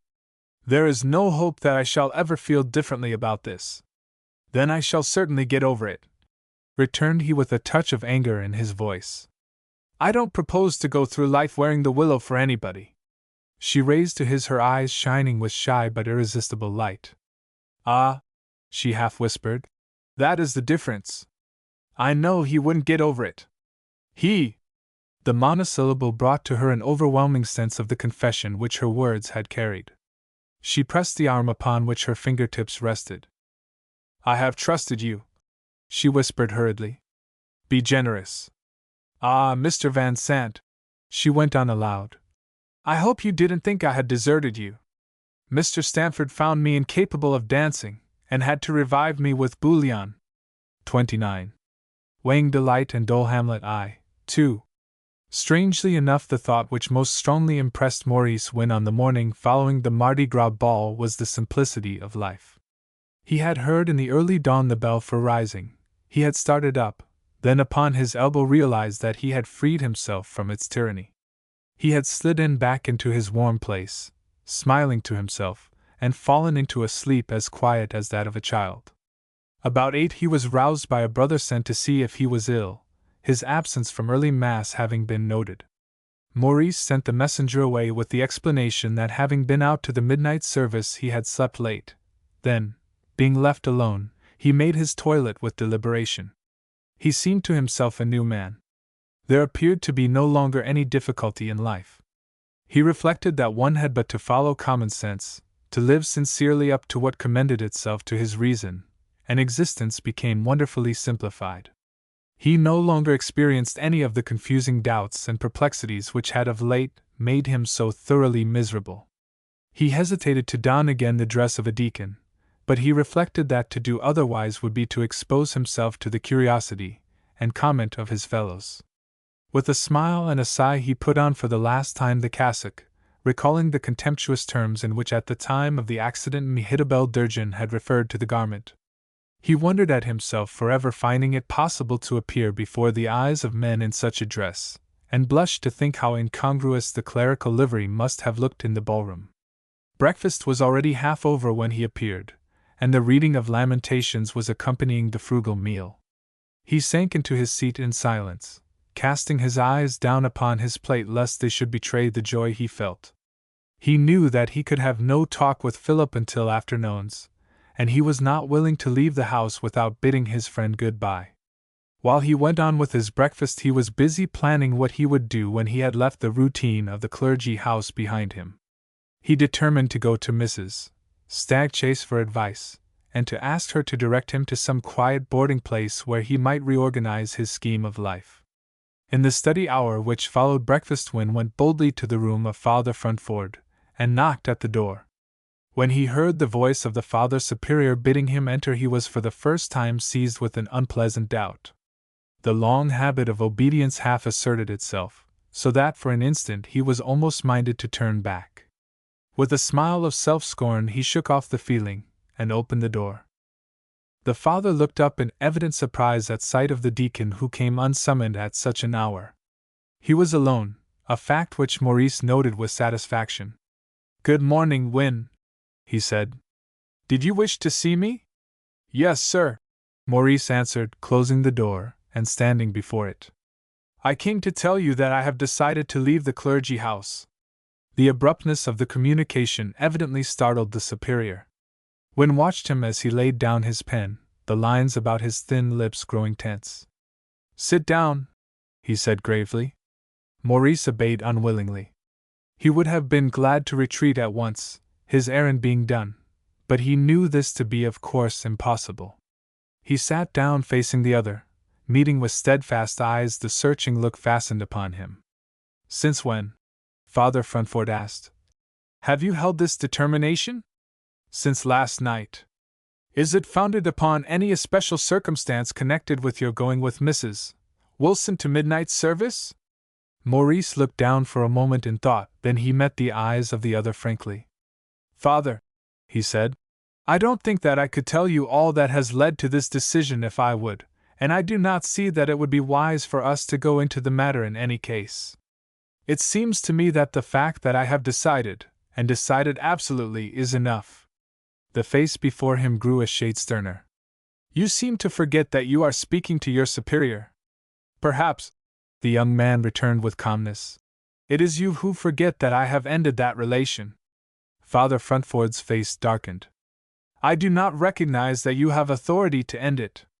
Maurice tried to repress the irritation which he could not but feel, and forced himself to speak as civilly as before. "Will you pardon me?" he said. "I do not wish that our last talk should be bitter. I owe you much, and I shall never cease to respect the unselfishness with which you have tried to help me. That I cannot follow your path does not blind me to the fact that you have worked so untiringly to make the way plain and attractive to me." He was not without a secret feeling that he was speaking with some magnanimity, yet he was entirely sincere. He realized with thorough respect, even at the moment of breaking away, how complete was the devotion of the father. There was in his mind, too, some satisfaction at the tone he had unconsciously adopted. It flattered him to find that he should be almost patronizing his superior. Father Frantford regarded Maurice with a look in which were mingled surprise, disapprobation, and regret. As the two sat holding each other's eyes, the face of the older man changed and softened. Into it came a smile of high and spiritual beauty, of nobility and unworldliness, of tenderness most touching. All that was most winning in the character of the man was embodied in the look which he fixed upon his recreant disciple, a look pleading and wistful, yet full of dignity and strength. He leaned forward, laying the tips of his thin fingers almost caressingly on the arm of the other. "My son," he said, "it is not what I have done that you remember, it is what I represent. The truth and sweetness of religion is what has touched you. I am only the representative, and no one knows better how unworthy I am to be so looked on. If the grace of divine love seems to you good shining through me, think what it is in itself. Oh, my son," he went on, the tears coming into his eyes, "I have loved you, and I love you more now that I see you tempted and bewildered. Turn back to the bosom of the church before it is too late." Maurice sat silent with look downcast. His firmness was not shaken. He had no inclination to reconsider his decision, but he was deeply moved by the emotion of the other. He could not bear to meet pleading so affectionate with a cold negative. "It is for yourself that I appeal to you," the priest went on. "It is for the good of your own soul, and for your happiness in this world and the world to come. Think of your mission. Think how men need you, of the sin and the error that cry out to heaven, and of how few there are to do the Lord's work. You have been confused by the temptations of the world, and in all of us there is a selfish spirit that may lead us to do in a moment of madness what we shall repent with tears of blood all our lives." Still Maurice could not answer, and the father, bending still nearer, taking one of the young man's hands in both his own, still pleaded. "You have said that you felt my interest in you. Do not give me the bitterness of feeling that I am a careless shepherd who has lost a lamb to the wolves. If you have gone astray, it must be in part my fault, it must be my negligence. Oh, my son, don't force me to stand guilty before God to answer for your lost soul." It seemed to Maurice that he was being swept away by the simple power of the emotion of Frantford. He felt the tears in his eyes, and almost without his volition his hand responded to the pressure of the hand that clasped it. He made a strong effort to call back his will. "Father," he responded, "we must each stand or fall alone. It is not your fault that I can't see things as you do, or that I can't any longer remain here. I am changed. If I stayed, it would be against my convictions." "Ah," was the eager reply.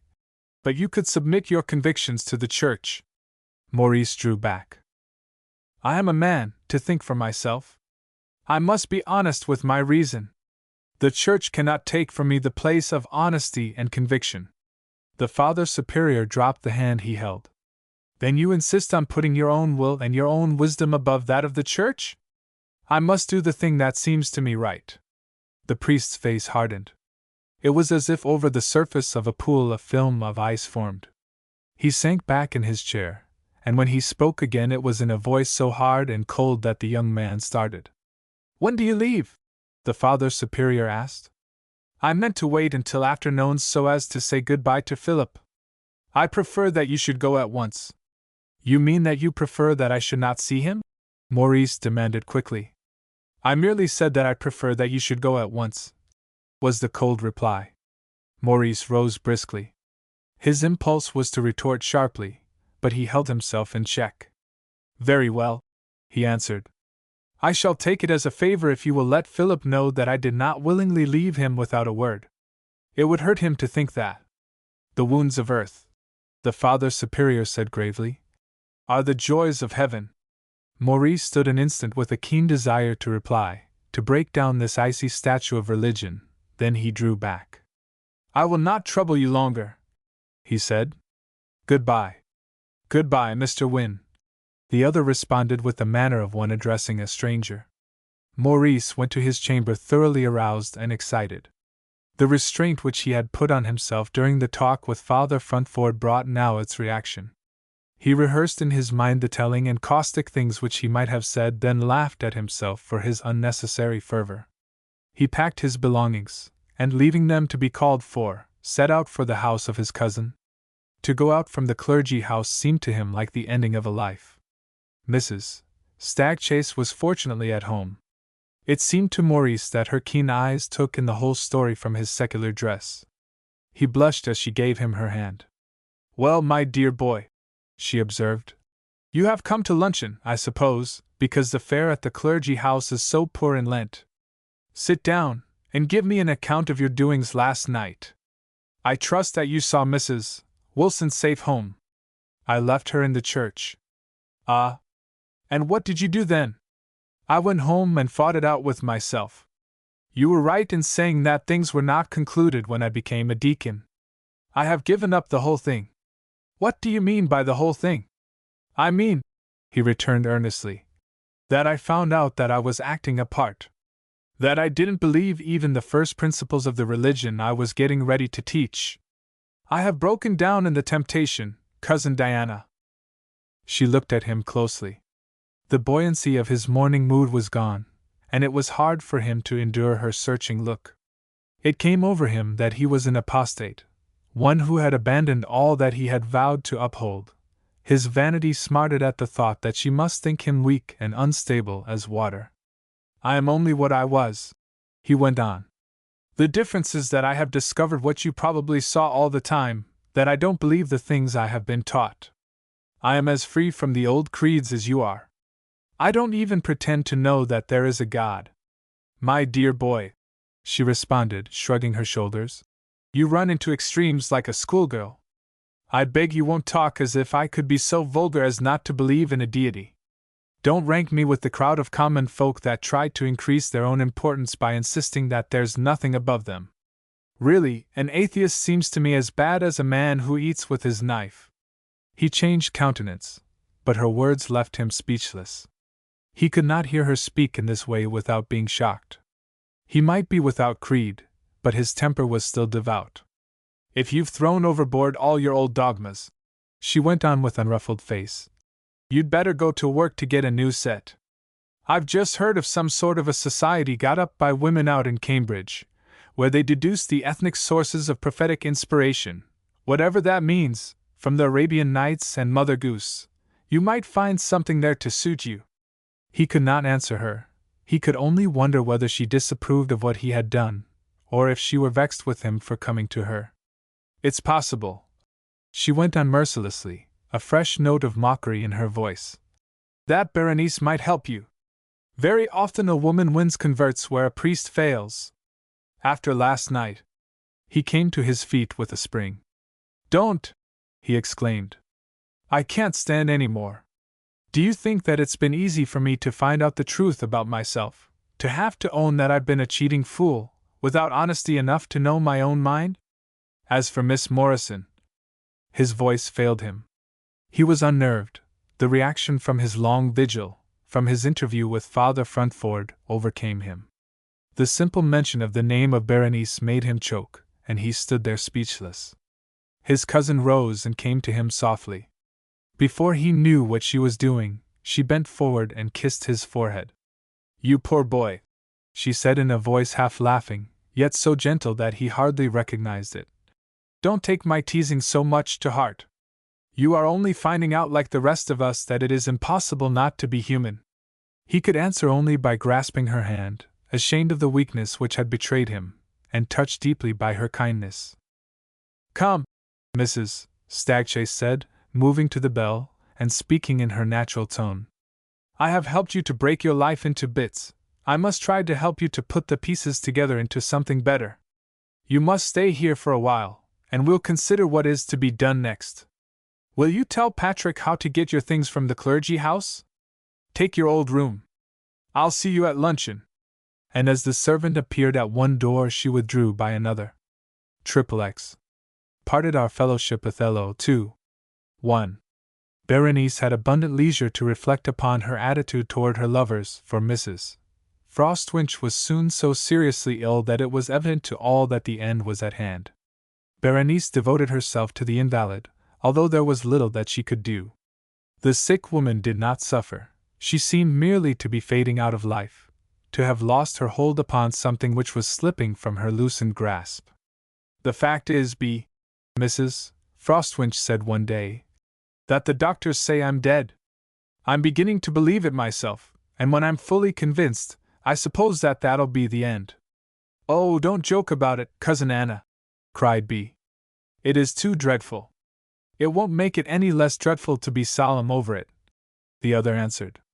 However, death should be spoken of with respect, even one's own. Berenice longed to know what had taken place between her cousin and Mrs. Crapps, but she hardly liked to ask. That there had been a disagreement of some kind, and that Mrs. Frostwinch had lost faith in the woman, she knew, but beyond this she was in the dark. One afternoon, however, her cousin explained matters.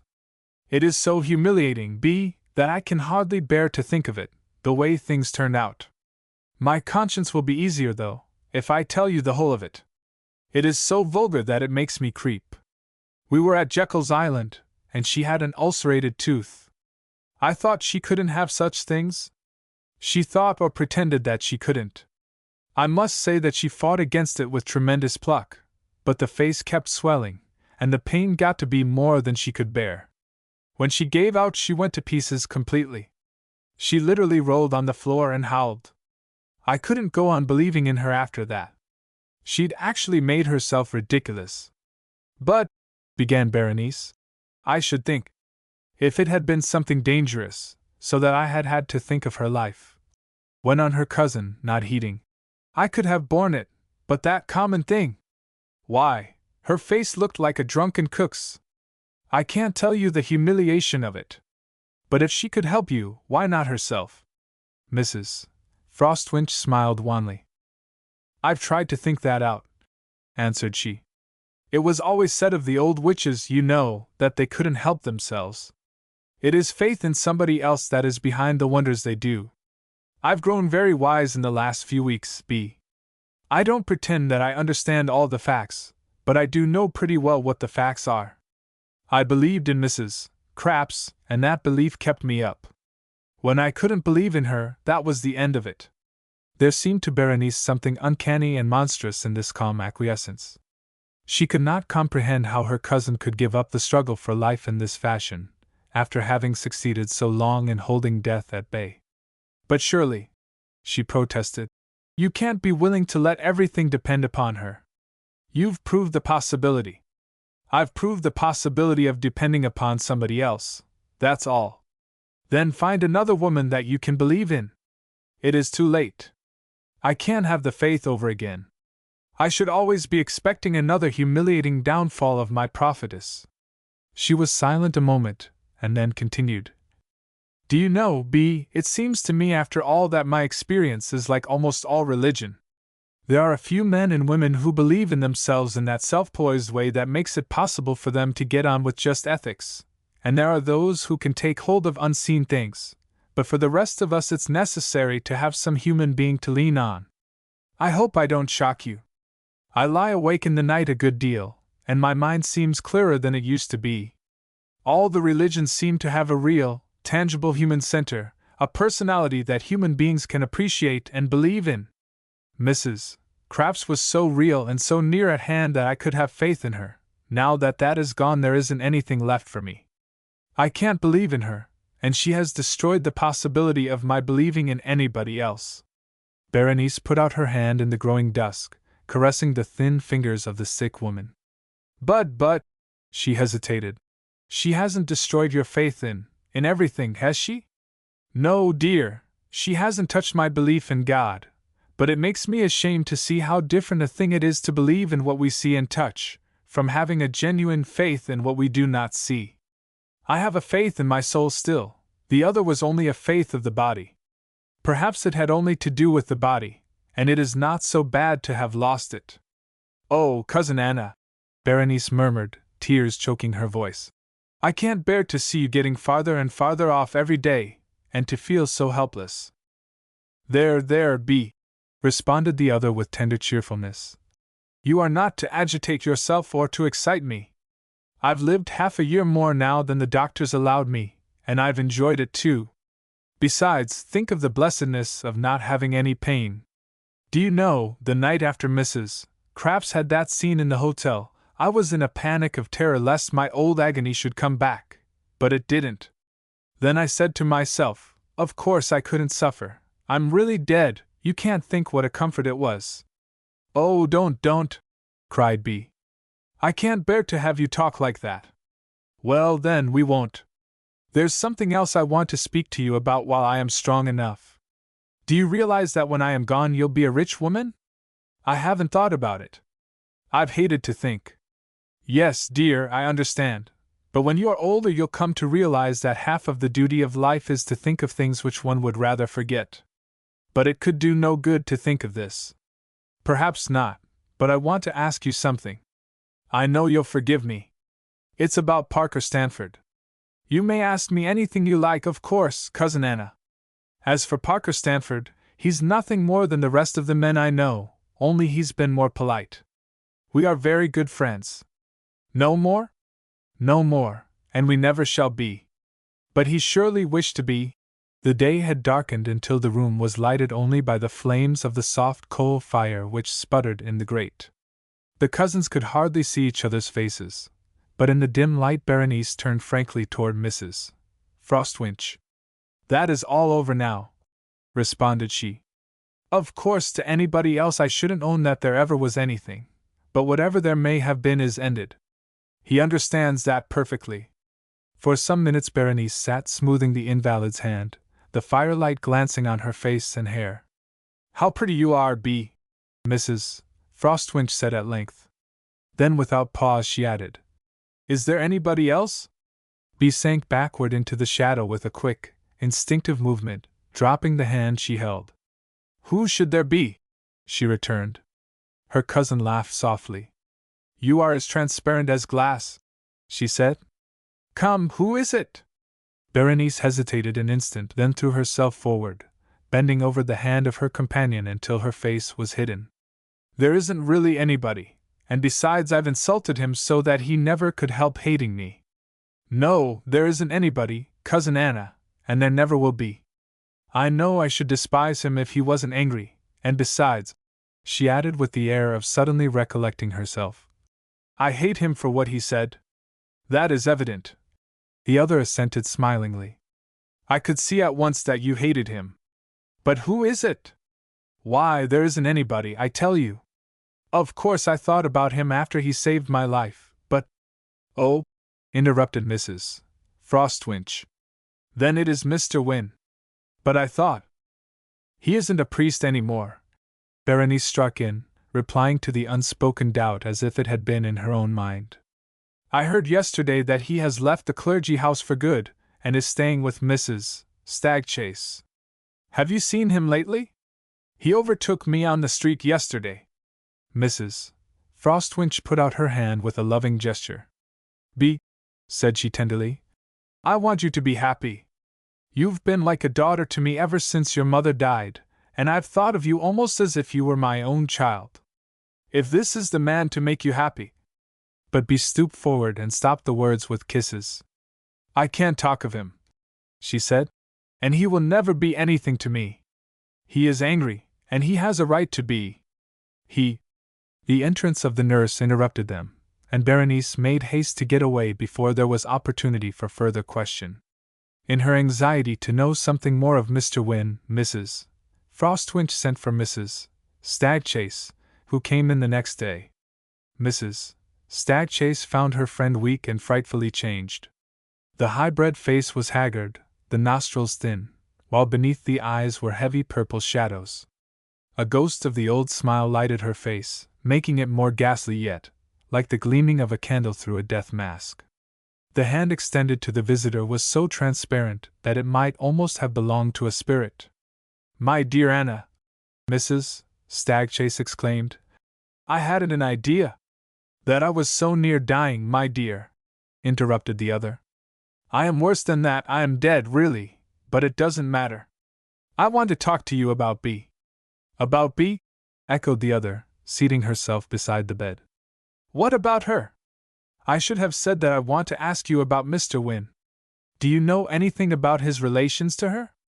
The only relation that he has is that of a perfectly desperate adorer. He worships the ground she walks on, but he doesn't cherish anything that could be decently called hope. Then he does care for her? My dear Anna, it almost makes me weep for my lost youth to see him. He has so wrought upon my glands of sentiment that this morning I actually examined my husband's wardrobe to see if the maid darns his stockings properly. Fred would be perfectly amazed if he knew how sentimental I feel. I even thought of sitting up last night to welcome him home from the club, but about 1:30 when I came to the end of my novel and felt sleepy, so I gave that up. Mrs. Frostwinch smiled with the air of one who understands that the visitor is endeavoring to furnish a diversion from the dull sadness of the sick chamber. But Bee said he was angry with her.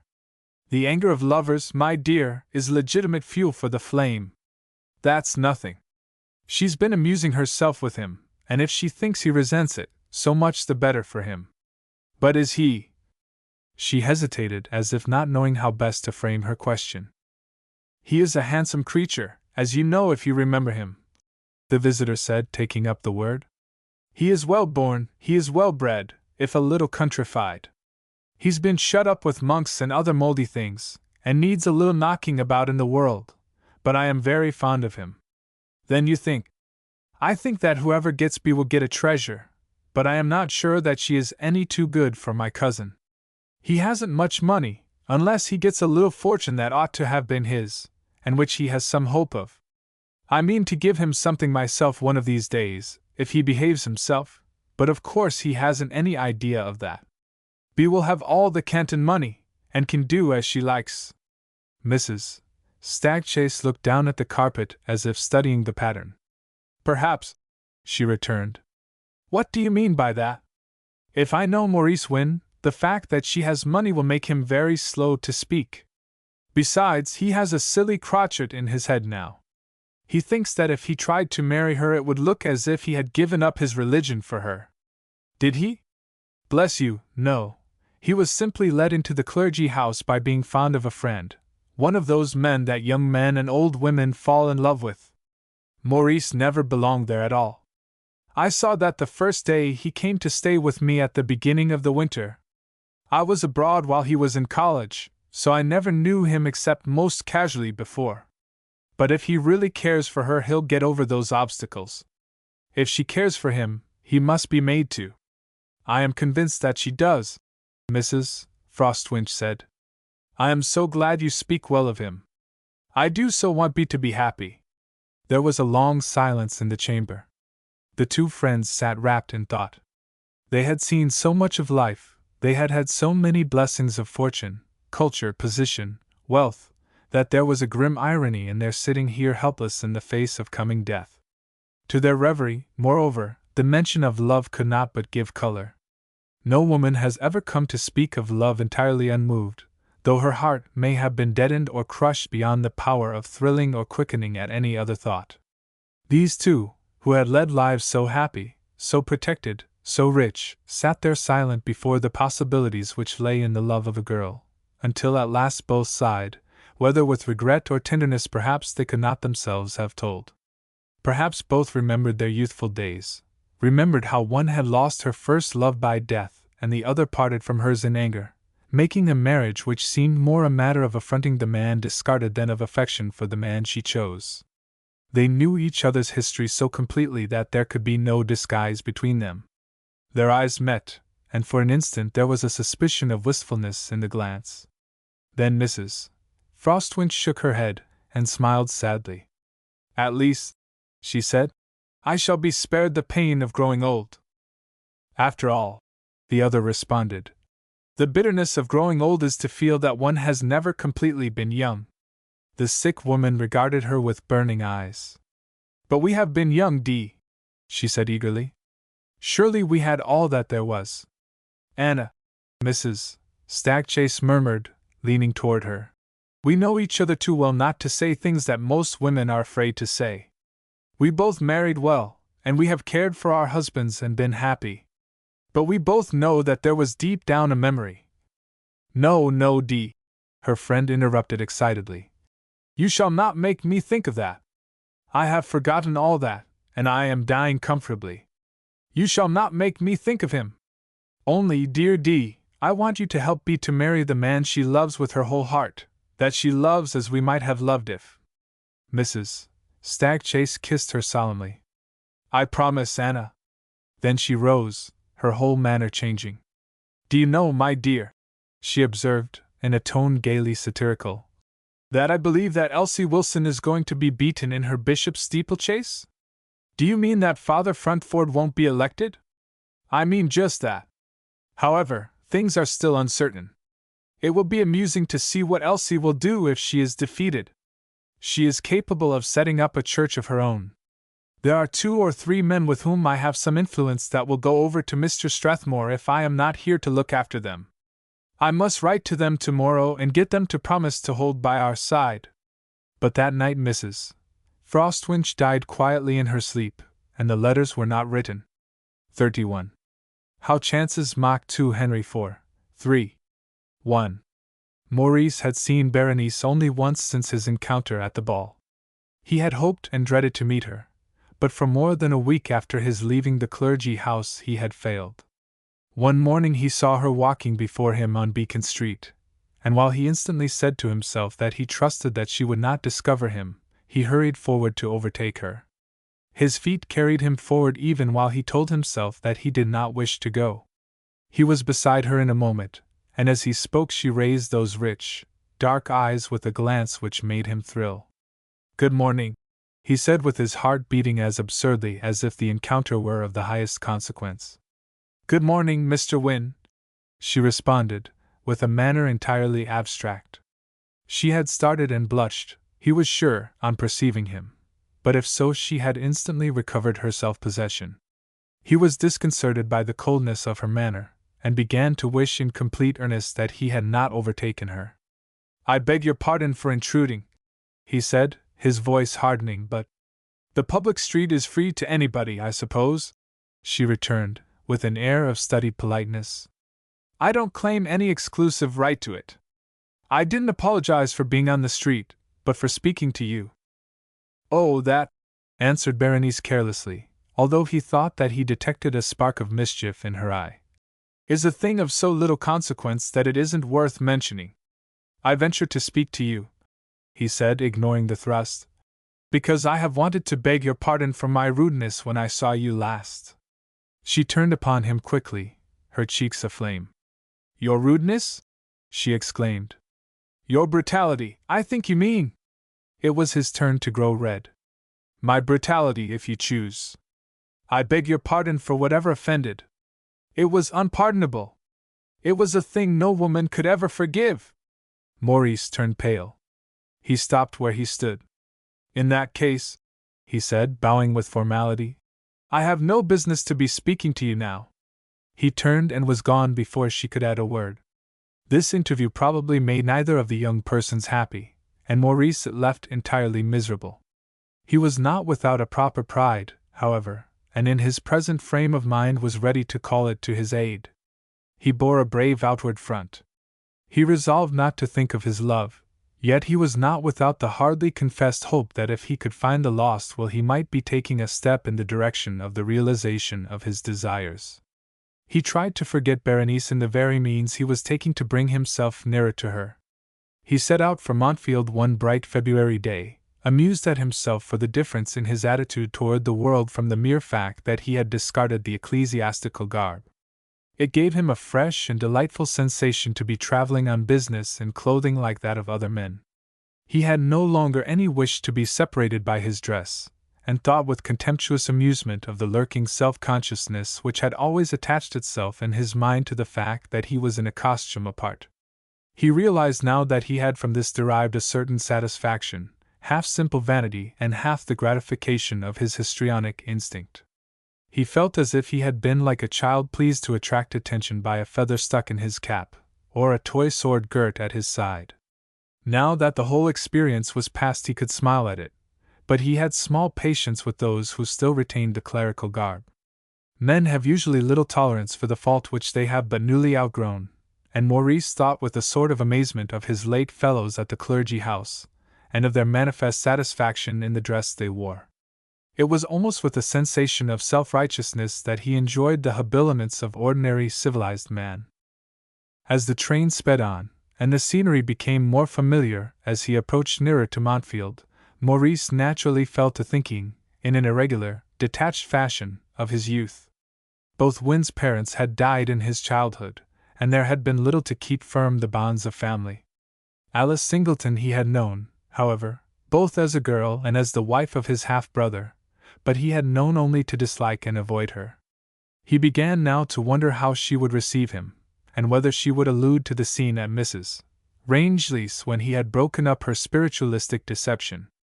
The train of thought into which reminiscence had plunged him carried him over his whole life.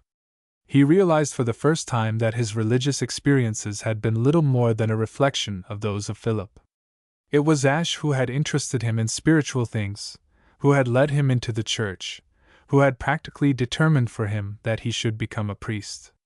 For the first time, and with profound amazement, Maurice realized how completely his theological life had been the growth of the mind of Ashe rather than of his own. The thought brought with it a sense of weakness and self-contempt. Haven't I any strength of character? He asked himself. In everything practical Phil has always relied on me. It was always Phil I cared for, not the church. Imperfectly as he was able to phrase it, Maurice was not in the end without some reasonably clear conception of the fact that in his life Philip had represented the feminine element. It was by love for his friend that he had been led on. Now that his reason was fully awake, this emotional yielding to the thought of another was no longer possible. Now that his heart was filled with a passion for Berenice, his nature no longer responded to the appeal of the feminine in Ashe. Maurice was half aware that his was a character sure to be influenced greatly by affection, but he felt that it would never again be possible for him so to give up to another the guidance of his life, as he now saw that he had yielded it to his friend. He had learned his weakness, and the lesson had been enforced too sharply ever to be forgotten. He was coming now into the region of his old home. The forests were beginning faintly to show the approach of spring, the treetops were dimly warming in color, the branches thickening against the sky. Here and there Maurice looked down on a brook black with the late rains and with the floods from the snowdrifts still melting on the distant hills. Now he caught a far flash of the river where he had skated in winters almost forgotten, so fast does time move, where he had fished and bathed in summers so long gone that they seemed to belong to the life of some other. Yet once more in a distant hill, duskily blue against the bluer heavens, wakened for him some memory of his boyhood, seeming to challenge him to renew the old joys and to revel in the bygone fervors. All these things softened the mood in which Maurice came back to the old town, and as he walked up the village street, so well remembered yet so strange, he had a sense of unreality. The very homely familiarity of it all made it appear the more like a dream. He felt his heartbeats quicken as he approached the Ashe place, wondering if he should see Mrs. Ashe. He had always, with all his affection, felt for Philip's mother a sort of awe, as if she were more than a simple human creature. He found it difficult to understand that Mrs. Singleton should be staying with her, so incongruous was the association in his mind of two such women. With Mrs. Ashe, Alice must at least be at her best. He walked up to the house, passing under the leafless lilac bushes with a keen remembrance of how they were laden with odors in June. He wondered if the tansy still grew under the sitting-room window, and if the lilies of the valley flourished on the north side of the house as of old. Then he knocked with the quaint old black knocker, and with the sound came back the present, and the thought that he had before him an interview which might be neither pleasant nor easy. Mrs. Singleton herself opened the door. "I saw you coming," she greeted him. "And there is nobody at home but me." Maurice tried not to look disappointed. "Then Mrs. Ashe is not at home?" "No, she is out, and the girl is out. Will you come in? You probably didn't come to see me. But I did come to see you." She led the way into the long, low sitting room, with its many doors and its wide fireplace, so familiar that he might have left it yesterday. "I can't imagine what you want of me," Mrs. Singleton said, waving her hand toward a chair. "The last time I saw you, you didn't seem very fond of me." She seated herself by the side of the fire in a great old-fashioned chair covered with chintz, and spreading out wings on either side of her head. "You are still angry, Alice, I see," he rejoined. "Well, I can't help that. I did what was right. How in the world could you make up your mind to fool those people so? They wanted to be fooled, why not oblige them?" He regarded her with astonishment. He had expected her to deny that her deception was deliberate, to claim that the manifestations were real. Her frank and cynical speech disconcerted him. He had no reply. She broke into a sneering laugh. "There," she said, "you didn't come here to talk about that séance. What did you come for?" "I came to ask you if you still have Aunt Hannah's desk." She regarded him keenly. "The little traveling desk?" "Yes." "What if I have?" "But have you?" "Oh, I don't mind telling you that. I don't see that it can do you any good to know that I have it. I always carry it round with me. It's so convenient. Will you sell it to me?" "Certainly not. If you didn't want it, I might give it to you, but if you do, you can have it." Maurice began to feel his anger rising. He felt helpless before this woman, with her innocent baby face, this woman with the guileless look of a child and a child's freedom from moral scruples, who faced him with a smile of pleased malice. It might be unwise to tell his real errand, but she surely could not do any harm greater than to be disagreeable. There must be some method, he reflected, of getting at the thing legally, but what it was he was entirely ignorant, and now that he had shown a desire for the desk he was confident that Mrs. Singleton would persist until she had discovered the truth. He could think of nothing to do but to make a clean breast of the whole matter. He nerved himself to the task, and told her of the finding of Nora and of what followed. "Have you ever discovered that the desk had a false bottom?" he asked in conclusion. "No, Brother Maurice. The spirits hadn't revealed it to me. But then I never asked them about that." There was an air of triumphant glee in her manner, an open and mocking sneer, which dismayed him. He was sure that he had erred in telling her his secret, yet he reflected that he could hardly have done otherwise, and that she surely would not dare to refuse to give up a legal document so important. "Will you let me examine the desk? I am so happy to oblige you," she returned. "Though whether your story is true or not must depend, you know, upon the unsupported testimony of the medium, I mean of the speaker." Maurice rose and went toward her, facing her squarely. I understand, Alice, he said, that you don't love me, and I haven't come to ask favors. This is a matter of simple honesty. I certainly don't think you would willfully keep me out of my property. Thank you for drawing the line somewhere. It was so noble of you to interfere at Mrs. Rangeley's. You didn't in the least mind robbing me of my good name, and them of the comfort of believing it was real. Besides, I did see things. I swear to you that I did. I am a medium in spite of whatever you say. I can call up spirits. Her voice rose as she went on, and he feared lest she should work herself into one of her furies of excitement and temper which he had seen of old. Why should we go back to that? He said, as gently as he could. That is past, and I only did what I thought was my duty. Oh, you did your duty, did you? She sneered. Well, I'll do mine now. Stay here, while I go and empty that old desk. I'll match you in doing my duty. She hurried tumultuously from the room, leaving Maurice in anything but an enviable frame of mind. He began to walk up and down, assailed by old memories at every turn, yet so disturbed by Mrs. Singleton's words and manner that he could not heed the recollections. The minutes passed, and Alice did not return. It seemed to him that she took a long time to remove her papers from the desk. Then he smiled to himself in bitter amusement and impatience. Of course his sister-in-law was trying to discover the secret of the double bottom. She would probably persevere until she had gained the precious document of which he had come in search. She would read it, and then, he broke off in his reverie with an exclamation of impatience. What a fool he had been to attempt to deal with this woman alone! He had, it was true, expected to find Mrs. Ashe, but he should have sent a lawyer. What did he, a puppet from the clergy house, know of managing the affairs of life? He felt that he had failed in his match with Mrs.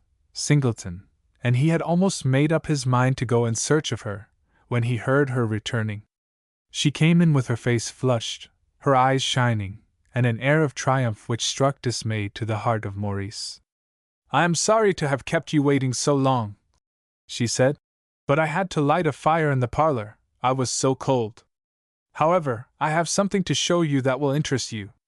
Is it the will? He asked eagerly. She answered with a laugh, but led the way across the narrow front entry into the parlor. The pleasant noise of a crackling fire sounded within, and as he entered the room he saw that the fireplace was filled with a ruddy blaze. Then he rushed forward with a cry. There on the top of the blazing logs were the unmistakable remains of the desk, eaten through and through by tongues of red flame. He seized the tongs, and dragged the burning mass to the hearth, but even as he did so he saw that he was too late. It is kind of you to want to save my old desk, Maurice, jeered his companion. But I had the misfortune to put the poker through the bottom of it before I called you, so that I'm afraid it really isn't worth saving. He saw that the wood had indeed been punched through and through, and that it was reduced almost to a cinder. It was easy to see that the bottom had been double, and burned flakes of paper were visible among the remains. Whether of the will or not it was obviously impossible now to discover. He looked at the burned bits of board falling into ashes and cinders at his feet, realizing that here was an end to all his dreams of regaining his aunt's fortune, that with this dream ended, too, his visions of being in a position to offer Berenice. His wrath blazed up in an uncontrollable force. You are a fiend! He cried, facing the woman who smiled beside him. You are a thief, a shameless, deliberate thief! She stood the image of mirthful, innocent girlhood, her smooth forehead unclouded, her eyes gleaming as if with the merriment of a child. It is a pretty fire, isn't it, Maurice? Then her whole expression changed. Into her dark, dewy eyes came a look of rage, visible murder in a glance. You called me a liar there in Boston, she said hissingly. I am not surprised to have you at thief now. I have only done what I chose with my own property, but I would have been cut into little bits before you should have had that will through me. He could not trust himself to reply. He felt that if he spoke he might break out into curses, and he was conscious of an unmanly longing to strike her, to mar that beautiful, false face, childlike and pure in every line, for the expression of rage had melted as quickly as it had come, to feel the joy of seeing her limbs slacken and her red lips grow white. He clenched his hands and turned resolutely away.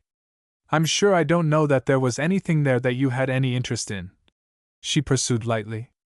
"I tried as long as I dared to get the bottom open, and I couldn't, so I decided that it wasn't any of my business. Only when I put the poker through there seemed to be papers there." Maurice could endure no more. He started toward her so fiercely that she recoiled, a sudden pallor blanching her rosy loveliness. Then he turned abruptly away again, and got out of the house. 32. Now he is for the numbers Romeo and Juliet too. 4. Interest in the question who would be bishop increased as Lent waned and the time for the meeting of the convention approached. The general public could not be expected to be greatly concerned about a matter so purely ecclesiastical, but the wide popularity of Mr. Strathmore gave to the election a character of its own. The question was generally held to be that of the prevalence of liberal views. Many who cared nothing about the church were interested in seeing whether new or old ideas would prevail. The age is one in which there is a keen curiosity to see what course the church will take. It is partly due, undoubtedly, to the inherited habit of being concerned in theology. It is perhaps more largely the result of unconscious desire for a liberalism so great that it shall justify those who have been so liberal as to lay aside all religion whatever. The papers had entered into the discussion with an alacrity quickened by the fact that at this especial season there was not much else in the way of news. Rangeley wrote for the Daily Eagle, a glowing editorial in which he urged the choice of Strathmore on the ground that the new bishop should be not the representative of a faction, but of the whole church, and as far as possible of the people. It insisted that only a man liberal himself could have breadth to understand and sympathize with all shades of feeling. Others of the secular press had taken up the discussion, and Mrs. Wilson declared that the devil was contributing editorials to the papers in his keen fear that Father Fruntford would be elected. Lent wore at last to an end, and the festivities which follow Easter came in with all their usual gaiety. One evening, about a week before the election, a musicale was given at the house of Mrs. Gore. Mr. and Mrs. Strathmore were present, the tall figure of the former being conspicuous in the crowd which after the music surged toward the supper-room and later eddied through the parlors. Fred Rangeley came upon the clergyman at a moment when he had detached himself from the admiring women who usually surrounded him, and taken refuge in the shadow of a deep window.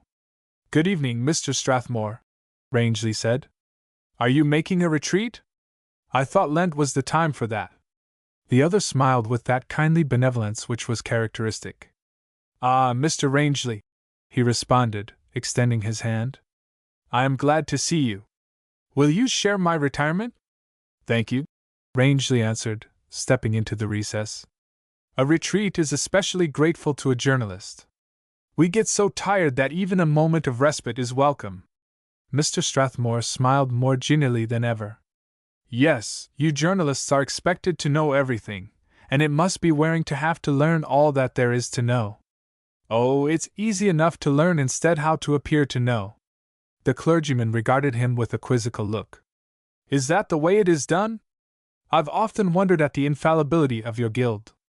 A trick of the trade, I assure you. We have to seem to be infallible to secure any attention at all, you see, and we soon learn the knack of it." The clergyman, as if unconsciously, drew back a little farther into the shadow of the heavy draperies veiling the nook in which they stood. "I dare say," he observed, as if speaking at random, "that one of your clever professional writers would be able, for instance, to give the reader quite an inside view even in church matters." Rangeley's face changed, and he in turn altered his position by leaning his elbow against the heavy middle sash of the window. The two men were thus not only concealed from the passing crowd, but stood with faces screened from each other by the shadow. "Oh, even that might be possible," Rangeley returned lightly. "There is so much interest in church matters now," the other continued dispassionately. "I noticed that the Churchman had rather a striking article 2 or 3 weeks ago on a layman's point of view of the bishop question. Did you see it?" "I seldom see the Churchman," Rangeley replied in a voice not wholly free from constraint. "It is a pity you didn't see this, it was so well done. It is true that it proved me to be all sorts of a heretic. But if I am, of course it should be known. There was a pause of a moment. Outside in the drawing room rose the constant babble of speech, unintelligible and confusing. Then above it Rangeley laughed softly. The wisdom of the journalist, he remarked, is as nothing compared to that of the clergy. How did you discover that I wrote it? Discover? Isn't that a word applied to finding things by seeking? What of that? I was merely thinking that you'd give me credit for more leisure and more curiosity than I possess if you suppose me to have tried to find out about that article. Rangeley laughed again. Mr. Strathmore, he said with a new resolution in his tone, will you pardon me if I am frank? I want to ask you what I can do to help you to secure the election. Don't think I am given to word-splitting, Mr. Rangeley, but I've no wish to secure it. If the church needs me, but, after all, we need not quibble. Will you pardon me if I say that your question is rather remarkable coming from the author of the Churchman paper? Although I wrote the Churchman article, I wrote also the Eagle editorial, was the reply. I see things in a different light. The fact is that I was trapped into writing that stuff for the Churchman, and now I'm anxious to undo any harm I may have done. I am glad that you do not really think me as bad as that article made me out, Strathmore said. There have been some queer things about this election. Mrs. Gore has a letter that a woman has written which illustrates how injudicious some of those interested have been. What sort of a letter? A letter that is amusing in a way. Of course, I only mention the thing confidentially. Very likely, though, Mrs. Gore might be willing to let you see it if you are interested. It was written to a clergyman in the western part of the state by Mrs. Wilson. Mrs. Wilson? Mrs. Chauncey Wilson. Of course you know that she is much interested in the matter. It isn't a very discreet document. I shall be much relieved when the whole thing is settled. It causes too much excitement, especially for us who have been named in connection with the office. It can't be pleasant, Rangeley assented. It is not, I assure you. Now it is my duty to be talking to ladies and helping Mrs. Gore. She told me that she depended on me. He moved forward as he spoke, and the two were soon in the company again. Rangeley weltered through the crowd to Mrs. Gore and asked about the letter. It is a trump card, she said. I am glad you spoke about it. I was wondering how it could be used to the best advantage. Mr. Strathmore talks about its being a private letter, but I have a shrewd suspicion that he wouldn't mind if somebody else used it. Come in tomorrow about 5, and we'll talk it over. Maurice Wynne was naturally not entirely at home in this sort of a gathering. He had not overcome his shyness and want of familiarity with social usages, so that he was especially relieved when he found himself comfortably seated in a corner with Mrs. Herman, to whom he could talk freely. Isn't there something that can be done for Phil, Mrs. Herman? He asked earnestly. I haven't seen him since I left the clergy house. I had to come away without saying goodbye to him, and in answer to my letter he says that Father Frontford advises him not to see me for the present. Mrs. Herman sighed, playing with her fan. Life is hard for a nature like his, answered she. He is born to be a martyr. He has the martyr temperament. It's part of our inheritance from Puritanism, I suppose. Maurice smiled, looking up impulsively. I can't see why you lay so much stress on Puritanism, he said. What has Puritanism resulted in? Its whole struggle has come to an end in doubt and agnosticism and flippancy. Intellectual curiosity has taken the place of spiritual stress. Ethical casuistry or theological amusements seem to me to stand instead of religious conviction. Mrs. Herman regarded him with an inquiring smile. You make me feel old, she interposed. It is so long since I went through that stage.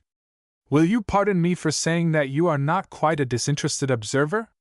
It is the eyes newly open that see most clearly, he responded, throwing back his head with a little laugh. The Puritan came into the wilderness to establish a city of God.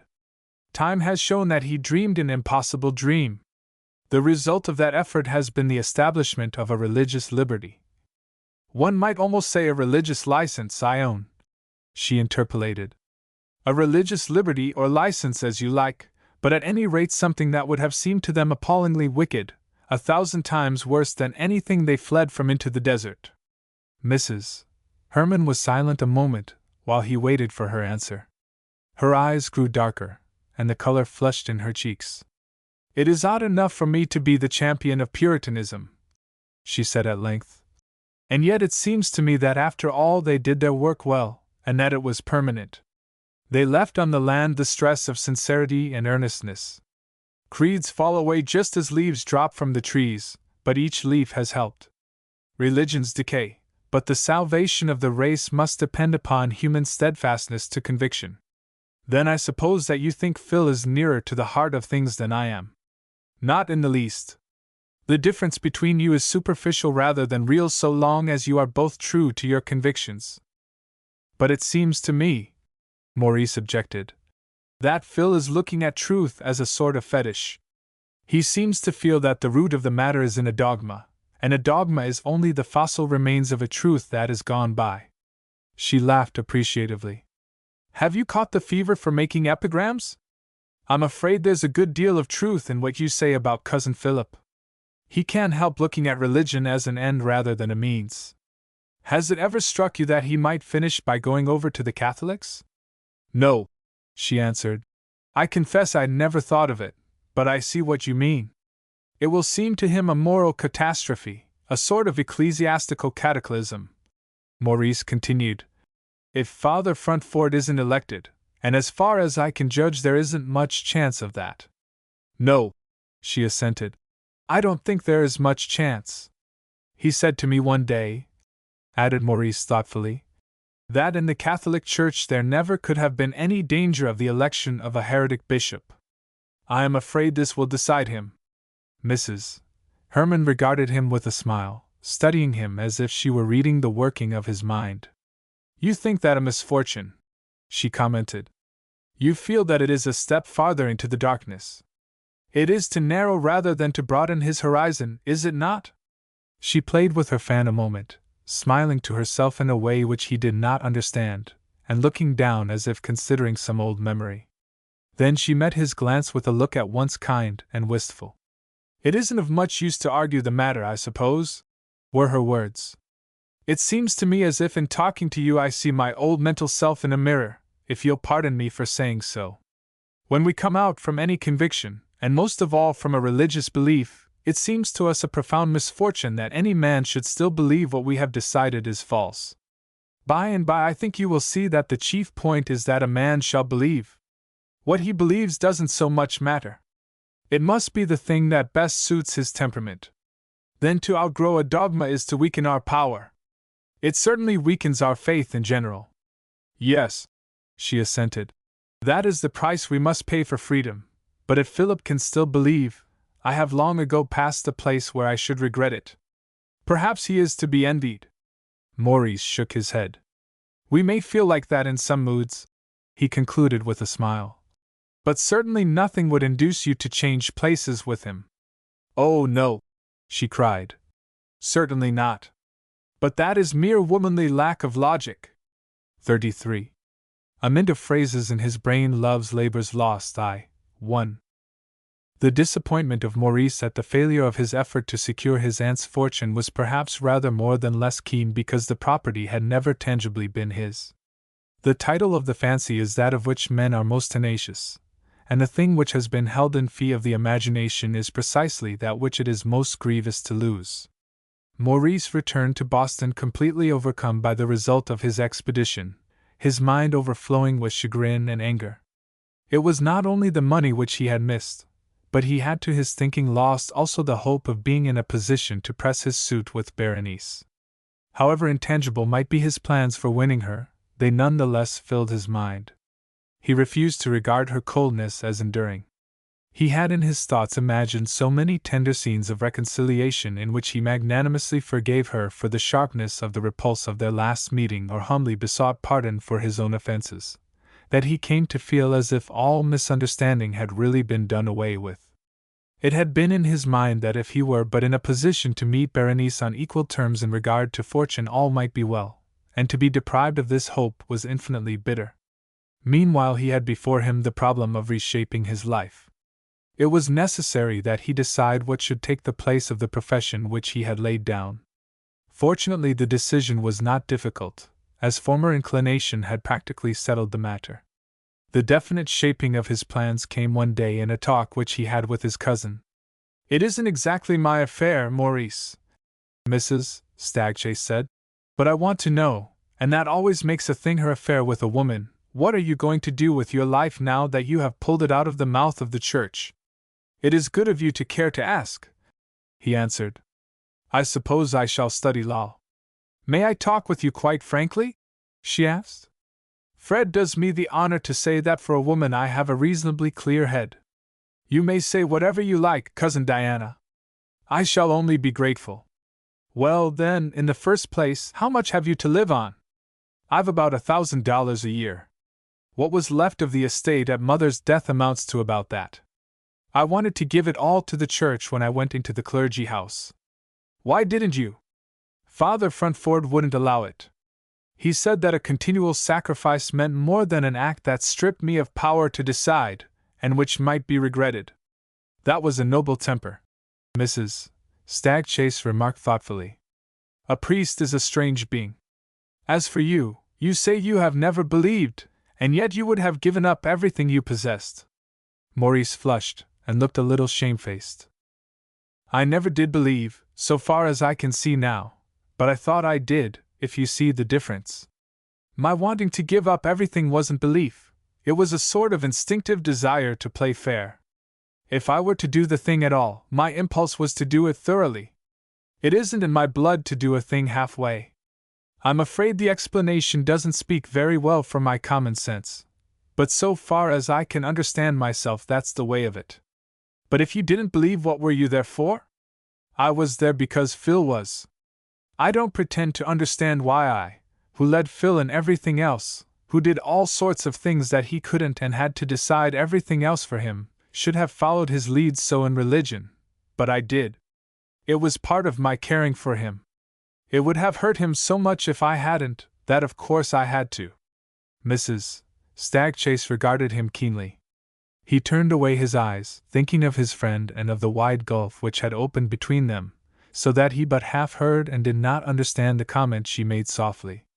"The Weiblich in masculine shape," she murmured, smiling to herself. "When the real came, it couldn't hold its power any longer." "What?" he asked. "Nothing. I was speaking in riddles. To come back to business, you say you've decided upon the law." "Yes. That was always my choice. I read a good deal of law while I was in college. It wasn't till I graduated 2 years ago that I fell into theology. It's 2 years wasted." "Oh, perhaps, and perhaps not. After all, experience in youth is generally worth what it costs, little as we think so when we pay the price." "Well, then, you can easily live on your income if you choose, Mr. Stagchase, and I will be glad to have you make this your home, and—" "But, Cousin Diana," he interrupted in astonishment, "there is certainly no reason why you should burden yourself with me. Not that I am not 1,000 times obliged to you, but—" "Be as obliged as you like," interrupted she in turn. "Only don't be foolish. Fred and I are not exactly sentimentalists, and we both know what we wish. He likes to have you to talk with, and when you have learned to smoke you will find him a very clever and agreeable companion after dinner. He knows the world, and he'll teach you a great many things that you'd be slow to find out for yourself. As for me, you amuse me, let us say. The gods have spared us the bother of children, but the gifts of the gods are always to be paid for, and we begin to feel as if there were a sort of loneliness ahead of us with nobody to be especially interested in. To have somebody younger to care for is a luxury when you are young yourself, but it's a necessity to age. I assure you that we shouldn't have you here if we didn't want you, and that we shall turn you out without scruple when we are tired of you." "Very well, then," he responded with a laugh. "I am rejoiced to remain to be a blessing." They looked into the fire a little time as if they were considering what effect upon the future this new arrangement would have. Then Mrs. Stagchase glanced up with a smile. "Just now," she remarked, "before you are plunged in the study of the law, you may do escort duty for me. I am going to call on Berenice Morrison. On Miss Morrison? Yes. Her grandmother is staying with her. Mr. Frostwinch has gone abroad, you know, and as the old house belongs to B, she is staying on there. But she won't care to see me. Very likely not, assented his cousin coolly. But she'll endure you for my sake. I don't like being endured, he retorted, between fun and earnest. Besides, she's so much money. You are not such a cad as to be afraid of her money, I hope. Not in one way, but don't you see now that she has so much, and I have lost Aunt Hannah's? Really, Maurice, she interrupted brusquely. You must learn not to speak your thoughts out like that. I'm not asking you to go to propose to B. You have the theological habit of taking things with too dreadful seriousness. Come with me for a call, and don't bother about consequences and possibilities. Maurice blushed at his own folly in betraying his secret scruples, but his cousin spared him any farther teasing, and they went on their way peacefully. It seemed to him, when he entered the stately Frostwinch house, that it had somehow been transformed. Everything was much as it had been in the lifetime of Mrs. Frostwinch, yet to his fancy all looked fresher and more cheerful. He smiled to himself, feeling that the change must simply be the result of his knowledge that this was now the home of Berenice. Yet even so he could not persuade himself that the alteration was not actual. He felt joyously alert as he followed Mrs. Stagchase to the library, where B was sitting with old Mrs. Morrison. He had never been in this apartment before. It was high, and heavily made, with an open fire on the hearth, and enough books to justify its name. Berenice came forward to meet them, and Mrs. Morrison remained seated near the fire. I am so glad to see you, Mrs. Stagchase, B said cordially. It is just one of those dreary days when it proves true courage to come out. And true friendship, I hope, the other answered, passing on to Mrs. Morrison. My dear old friend, I wish I could believe you are as glad to see me as I am to see you. Berenice in the meantime gave her hand to Maurice graciously, but with a certain grave courtesy which he felt to put them upon a purely ceremonious footing. It is kind of you to come, she said. Grandmother will be glad to see you. Maurice tried hard to look unconscious, but he could not help questioning her with his eyes. She flushed under his eager regard, and drew back a little. I am very glad of the chance to see Mrs. Morrison, he answered. B flushed more deeply yet. Then she turned mischievously to Mrs. Morrison. Grandmother, she said, it seems that Mr. Wynne came to see you and not me. The old lady greeted him kindly. I am glad to see you looking so well, Mr. Wynne, she said. I hope that your arm does not trouble you at all. Not at all. I was too well taken care of at Brookfield. Mrs. Stagchase laughed, spreading out her hands. There, said she gaily. You see, he has only been in my hands a few weeks, but I call that a very pretty speech. He probably has a natural gift for pleasing speeches, Berenice remarked meaningly. Maurice crimsoned, but his education had not proceeded far enough for him to have any reply. Well, take him away, B, and give him tea or gossip. I want to talk to your grandmother about old friends, and you young people won't understand. He may have tea if he is tractable, responded B. We are evidently not appreciated, Mr. Wynne. Will you ring the bell over there, please? He did as he was directed, and then followed her to the tea-table at a little distance from the fire. He was full of a troubled joy, the mingled delight of being with her and the consciousness that he had firmly determined in his own mind that he had no right to show her his feelings. He said to himself that he could bear anything else better than that she should think of him as a fortune hunter. Her wealth loomed between them as a wall which it were dishonorable even to attempt to scale. His brain was busy phrasing things which he longed to say to her, words seemed to seethe in his head, yet he found himself strangely tongue-tied and awkward. When most of all he desired to appear at his ease, he was most completely uncomfortable and self-conscious. A servant came with the tea, and he was able to cover to some extent his uneasiness by serving the ladies. When this was done, and he sat nervously stirring his own cup, he found himself searching his mind in vain for those things which it would be safe to say. His brain was full of things which must not be said. He could think only of things which it was not safe to utter, and his discomfiture increased as he saw Miss Morrison watching him with a half-veiled smile. "By the way," she said at length, when the silence was becoming too marked, "I fulfilled your request." "My request?" he echoed, unable to remember that he had made any. "Yes. Have you forgotten that you came to ask me?" He put out his hand impulsively. "Please don't," he interrupted. "It is bad enough to remember what an unmitigated idiot I was without the humiliation of thinking that you remember it too." "I remember," she responded, with a sparkle in her eye, "that you did not seem to relish the mission on which you were sent. However, I accepted the intention, and I have promised the men a continuance of their stipends."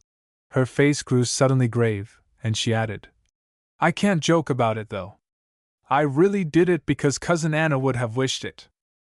They were silent now because they had come so near a solemn subject that neither of them cared to speak. The thoughts of Maurice went back to the day he had come to do the errand of Father Frantford, and his cheek grew hot.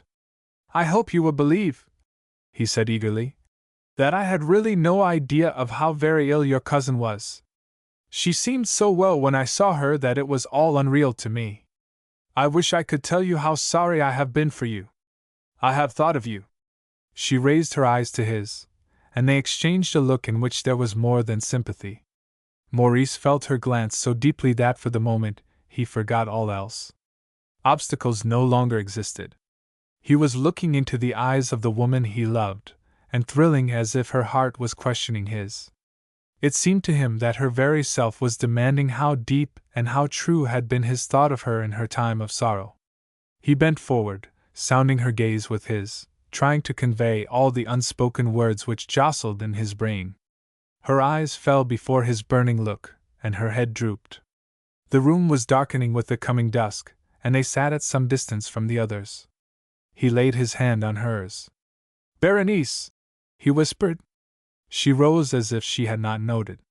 "Don't you think it is time for lights, grandmother?" she said in a voice so unemotional that it sent a chill to his heart. "It is certainly time for us to be going home," Mrs. Stagchase interposed, rising in her turn. And far into the night Maurice vexed his soul with vain endeavors to decide what Berenice meant by her treatment of him. 34. What time she chanted Hamlet for? 7. The grief which Philip felt over the apostasy of Maurice overshadowed for a time every other feeling. He sorrowed for his friend, praying and yearning, searching his heart to discover whether his own influence or example had helped to bring about this lamentable fall. He turned over in his mind plans for bringing the wanderer back to the fold. He ceased to think about the coming election, and thought of his ill-starred love hardly otherwise than as a possible sin which had helped perhaps to lead to this catastrophe. Affection between two men is much more likely to be mutual than that between two women. Men are more generally frank in their likes and dislikes. They are as a rule more accustomed to feel at liberty to be open and to please themselves in their familiarities. And it seems to be true that men are more constant in friendship, as women are said to be more constant in love. Affection between women, moreover, is apt to be founded upon circumstance, while that between men is more often a matter of character. The fondness of Philip and Maurice for each other was of long standing. It had arisen out of the mutual needs of their natures, and was part of their growth. Philip was the one most dependent upon his friend, however, and now he felt as if he were torn away from his chief support. He reasoned with himself that he had been letting affection for his friend come between him and heaven. He tried to feel that Providence had interfered to break down his idol. Yet to all this he could not but answer that Maurice had been always a help, and that it was impossible to believe that Providence would accomplish his good by the hurt of his benefactor. He did assure himself that his suffering was the will of a higher power, and as such to be acquiesced in and improved to his spiritual good. If the voice of his secret heart, that inner self from which we hide our faces and whose words we so obstinately refuse to hear, cried out against the cruelty of this discipline, he but closed his ears more resolutely. To listen would be to yield to temptation. He would not see Maurice. He hardly permitted himself to read his friend's letters. He answered these notes by fervid appeals to the wanderer to return to the fold, to be reconciled with the Church, to take up again the priesthood he had discarded. Hard as it was, he still strove for what he felt to be the other's lasting good. Lent ended, and the gladness of Easter came upon the land. The spring showed traces of its secret presence by 1,000 intangible and delicate signs in sky, and air, and earth. There was everywhere a stir and a quickening, a blindness which belongs to the vernal season only. Philip felt all these things by the growing sharpness of the contrast between his mood and that of the world without. His melancholy and unrest seemed to him to grow every day more intense and unbearable. That Father Fruntford did not more fully realize Philip's condition was probably due to the near approach of the election. As the time for the convention drew near, the supporters of the rival candidates redoubled their exertions. There was hurrying to and fro, writing of letters and continued consultation, all of which inevitably distracted the attention of the father. He did perceive, however, that Philip was troubled, and nothing could have been more tender or considerate than his attitude.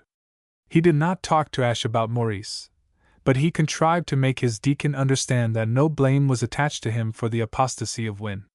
Philip found a new affection for the father springing in his heart, so soothing, so winning was the sympathy of the superior. The days passed on until the convention actually assembled. Philip was feverishly anxious, yet he persistently assured himself that he had no doubt in regard to the result. He felt that the end had been accomplished by the work which had already been done, and the convention itself seemed to him somewhat unreal and unmeaning. It had in his mind not much more than the function of announcing a result which he felt to have been arrived at already in the canvassing of lists of delegates in which he had taken part at Mrs. Wilson's. Until the thing was formally announced, however, it was impossible to be at ease. The first day of the convention was mainly one of organization and of preparation. Business was disposed of and all made ready for the election of the morrow. Philip went into the convention in the hour of recreation. He tried to be interested in matters which he assured himself were of real importance, yet he found his memory dwelling on Maurice and the times they had talked of this convention. Even his efforts to fix his thoughts on the election itself could not drive his friend from his mind. He walked home at last, saying passionately that he had ceased to care for the church, for its welfare, its fate, that he had cared only for his own selfish desires and interests. He looked back upon the convention which he had left, and saw mentally a picture of men who seemed strange and remote, concerned with matters which he did not understand, in which he had no interest. He felt completely out of key with everything. He longed for Maurice with unspeakable pain. He had rested on Maurice. In every mental crisis he had depended upon finding his friend at hand, sympathetic, strong, responsive. He had come to be as one unable to stand alone. It seemed impossible for him to go on longer without seeing his fellow, his friend, his confidant, his support. The convention and the clergy house alike became misty and accidental in comparison with his own desperate need of Maurice. A couple of blocks from the house he was joined by a fellow deacon. "I say, Ashe," was the other's greeting. "Did you ever know anything so unfortunate as that Wilson letter?" Philip turned upon him an uncomprehending face. "What is the Wilson letter?" he inquired absently. "What? Don't you know about it? I saw you at the convention. I was there a little while, but there was nothing said about a letter that I heard." "Oh, there has been nothing said about it in the convention, but they say it will turn the scale." "But what is it?" "It's a letter Mrs. Wilson, Mrs. Chauncey Wilson, you must know who she is?" "Yes, I know her." "Well, this is a letter that she wrote to a rector in the western part of the state. His name was Briggs or Biggs, or something of that kind. She said that if he didn't vote for Father Fruntford she could get him out of his parish." "What?" exclaimed Philip. "She couldn't have written such a thing." "There's a facsimile of it in the hands of every member of the convention." "But how did it get out?" "They say," answered the other, eager to impart his information, "that a man named Rangeley had it printed, and sent it around. I don't know who he is, but he's a newspaper man, I believe." "I know who he is," Philip returned. "But I thought he was a friend of Mrs. Wilson. I've seen him at her house." "How did he get the letter?" "I'm sure I don't know, but he had it. He's written a circular to go with it." He says that that is the way the friends of Father Frontford are trying to secure the election. There is a great deal of feeling about it. But will it make much difference? They say that it will turn the scale. There are a number of men who are in doubt, and this is likely to be enough to ensure Mr. Strathmore's election. What a disgraceful trick! Philip cried indignantly. Father Frontford isn't responsible for what Mrs. Wilson did. Besides, it doesn't change the real facts of the case. It doesn't make Father Frontford any the less the right man. Of course it doesn't, was the reply. But I've been talking with my uncle. He's a delegate from Springfield. He says that he's sure it will get Mr. Strathmore elected. The news gave Philip a shock, but it seemed impossible that a trivial, outside trick like this could alter the conscientious vote of the candidates. He was uneasy, but he seemed to have lost all vital care about the election, and even this disconcerting event did not greatly change his feeling. He reproached himself that he cared so little, yet his personal misery so absorbed him that his thoughts wandered even from this new cause for self-reproach. After supper that night he was summoned to the Father Superior. I wish you to do an errand for me, Father Frontford said. I presume that you have heard of the publication of Mrs. Wilson's letter. It may do harm, and whatever happens I want her to know that I do not blame her. She acted unwisely, no doubt, but her intention was good. Besides, I really became responsible when I trusted so much to her judgment. I shall be happier if I know that she is not thinking that I feel disposed to be vexed with her. The tone in which this was said was too sincere for Philip to doubt that the father uttered his true feeling. He looked into the face of the other, and was struck by the complete weariness, almost exhaustion, which marked it. He went on his way haunted by those deep-set eyes, so full of pain, of fatigue, and, it seemed to Philip, of self-reproach. Mrs. Wilson was not at home, so that Philip had only to leave the note. He turned back, crossing the public garden in the soft evening. Overhead was the mysterious darkness, quivering with stars. The air was full of suggestions of advancing spring. He felt in his veins an unreasonable restlessness, a stirring as of sap in the tree, a longing for that which he could not define. He heard around him gay voices and laughter, for the night was warm, and people were sitting about on the benches or strolling along the walks. He began to examine the groups he passed, looking with a curious eye at the couples sitting side by side in friendly or in loving companionship. He felt so utterly alone, and all these about him were mated. The tones of women sounded soft and sweet in his ear. Stray verses of canticles began to float through his mind as wisps of vapor drift across the sky before the fog comes in from the sea. He repeated the collect for the day, and through it all he was thinking that it was possible to walk past the house of Mrs. Fenton. The difference in the time of his reaching the clergy house would not be so great as to attract notice. He might see her shadow on the curtain. It was not probable, of course, but it was possible. In any case, he should feel near to her. He walked more quickly, and as he did so he heard the notes of a guitar, and then the sound of a girl singing. It was only the hard, coarse voice of a street singer, and the language was Italian. He did not understand the words, but the music was seductive. The night of spring, starlit and fragrant with intangible odors, quickened his sense. Constantly recurring in the song, as if set there for his ear, he understood the magic word. Amore, amore! Strung like beads down the necklace warm on a girl's bosom. Surely he had a right to be human. All the world had leave to love. He had given Mrs. Fenton up. She was only a memory. He should never speak to her again. It could not be wrong simply to walk past her house. He had lost even his friend. If this poor act were a comfort, it surely was not sin. Amore, amore! Sang the Italian girl over there in the warm, palpitating night. He had consecrated his love as an offering on the altar. Surely he need not therefore deny it.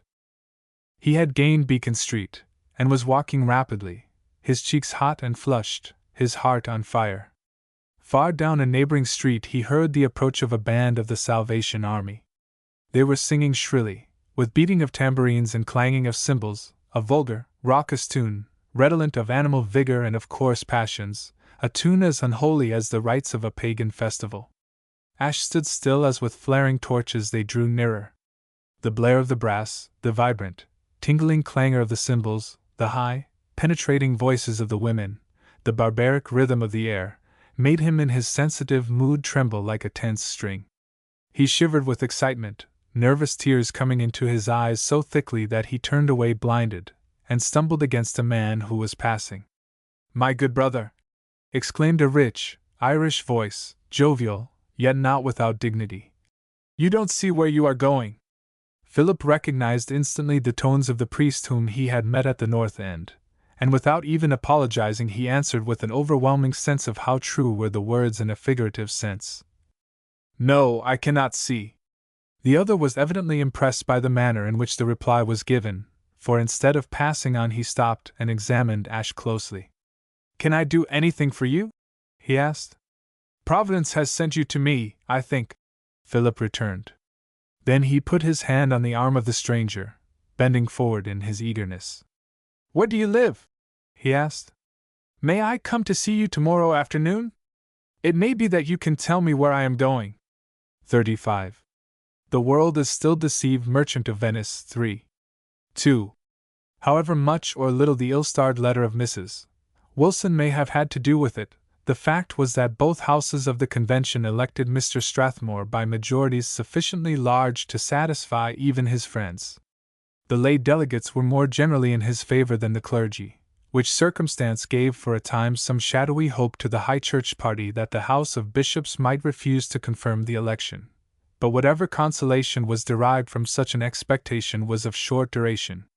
The election was ratified, and almost immediately preparations were begun for the consecration of the new bishop.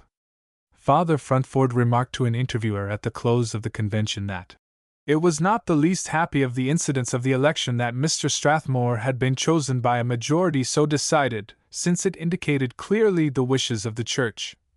And he used his influence to prevent any attempt to induce the House of Bishops to oppose the choice of the convention. As soon as the matter was settled, he called upon Mr. Strathmore and offered his congratulations in person. "It is true that I would have prevented your election had I been able," he said frankly, "but that was entirely a question of church polity. I hardly need say how complete is my confidence in your sincerity and your ability." "Brother," Mr. Strathmore replied, with that smile whose charm no man could resist, "I thank you for coming, and I thank you for your generous words. One thing we may be sure of and be grateful to God for. The Church is certainly too great and too stable to be shaken by the mistakes of any one man. If we differ sometimes about the best way of showing it outwardly, we at least are one in wishing the best interests of religion and of humanity." Father Frontford had had some difficulty in soothing Mrs. Wilson after the election. She declared vehemently that the House of Bishops should not confirm Mr. Strathmore. "I will go to New York myself," she announced. "I know I can manage the Metropolitan. If he's on our side, we can prevent that infidel Strathmore from getting a majority." It is possible that Father Frontford, with all his decision, might have been unable to prevent some demonstration, but Dr. Wilson quietly remarked to his wife, "Elsie, we've had enough of this bishop racket.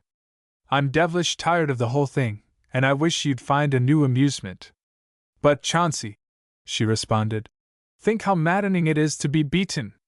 And as for that Fred Rangeley, I could dig out his eyes and pour in hot lead." Wilson chuckled gleefully. "You played your private theatricals just a little prematurely. It was devilish clever of him to get back at you that way, but that letter has made newspaper talk enough about you, and you'd better drop church politics.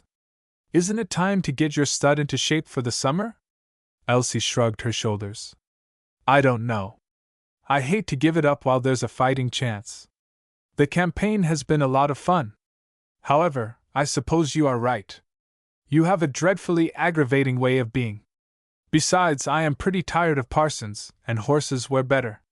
She therefore managed to secure a visiting English duke with a characteristically shady reputation, gave the most brilliant dinner of the season in his honor, and retired to her country place in a blaze of glory, finding some consolation for all her disappointments in the purchase of a couple of new racers with pedigrees far longer than that of the Duke. Easter came that year almost at its earliest, and it was therefore found possible to have the consecration of the new bishop in June. To it were assembled all the dignitaries of the church. Boston for a couple of days overflowed with men in ecclesiastical garb, and if the general public was not deeply stirred by the importance of the event, all those connected with it were full of interest and excitement. Mrs. Wilson surprised her friends by returning to town and reopening her house for the consecration week. She announced to her husband her intention of doing this as they sat in the library at their country place while Dr. Wilson smoked his final pipe for the night. They had been dining out, and had driven home in the moonlight, chatting of the people they had seen and the gossip they had heard. Elsie was in high spirits, amusing her husband by her satirical remarks. At last she said, "I hope, Chauncey, you won't mind if I go off for a week." "Off for a week? Where are you going?" "Into town to open the house for the consecration of the great Bishop Strathmore." "Well," her husband said, laughing, "I like your grit. If you can't win, you won't show the white feather." She laughed in turn, as gleefully and as musically as a child. "I'm going for revenge." "Oh, that's it. Is Rangeley to die?" "Pooh, it isn't Rangeley. He's too insignificant. I can snub him any time. It's better fun than that." "Well, let's hear." "You know that Marian Delegas is to end her season with a week in Boston." "Well? You are not going to Boston to see her, are you? You've seen her in Paris and New York enough to last, I should think." "Oh, no, I'm going to meet her. Marian Delegas, the most notoriously disreputable actress even on the French stage. Well, she'll be a change from your parsons. Luckily her last week is the week of the consecration of the heathen." "Is she to take part?" "Don't be flippant.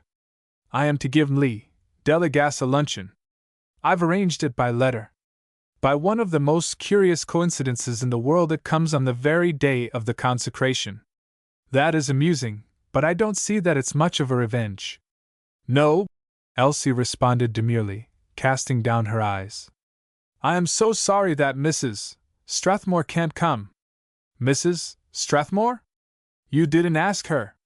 "Why, of course, Chauncey, I wanted to show that I hadn't any ill feeling against the family of my bishop." "To meet Marian Delegas?" "Of course. I thought it would liven Mrs. Strathmore up a little. She always reminded me of water gruel with not enough salt in it." Dr. Wilson burst into a roar of laughter, leaning back in his chair and slapping his knee. "Marian Delegas! Why, she's left more husbands and lovers behind her than a sailor has wives. Marian Delegas and that prig in petticoats! Well, Elsie, you do beat the devil. Am I to understand that you know His Satanic Majesty well enough to speak with authority?" She laughed. "What do you think now of my revenge?" "I don't exactly see where the revenge comes in." "She won't come to the lunch." "Come? Oh, no, thank heaven, she won't come. She'd be like a death's head in a punch bowl. She won't come, but she'll tell that she was invited. She'll be too furious not to tell, and everybody will know that I asked her. That's all I care about." Wilson laughed again. "Well," he said again, "you are the cheekiest and the most amusing woman in town. You'll shock all your relations, but they must be getting hardened to that by this time." Whether the relatives were on this occasion more or less shocked than upon others was not a question to which Elsie devoted any especial thought. She gave her luncheon, and all the world knew that she had invited Mrs. Strathmore to meet Marian Delegas on the day of the consecration. Mrs.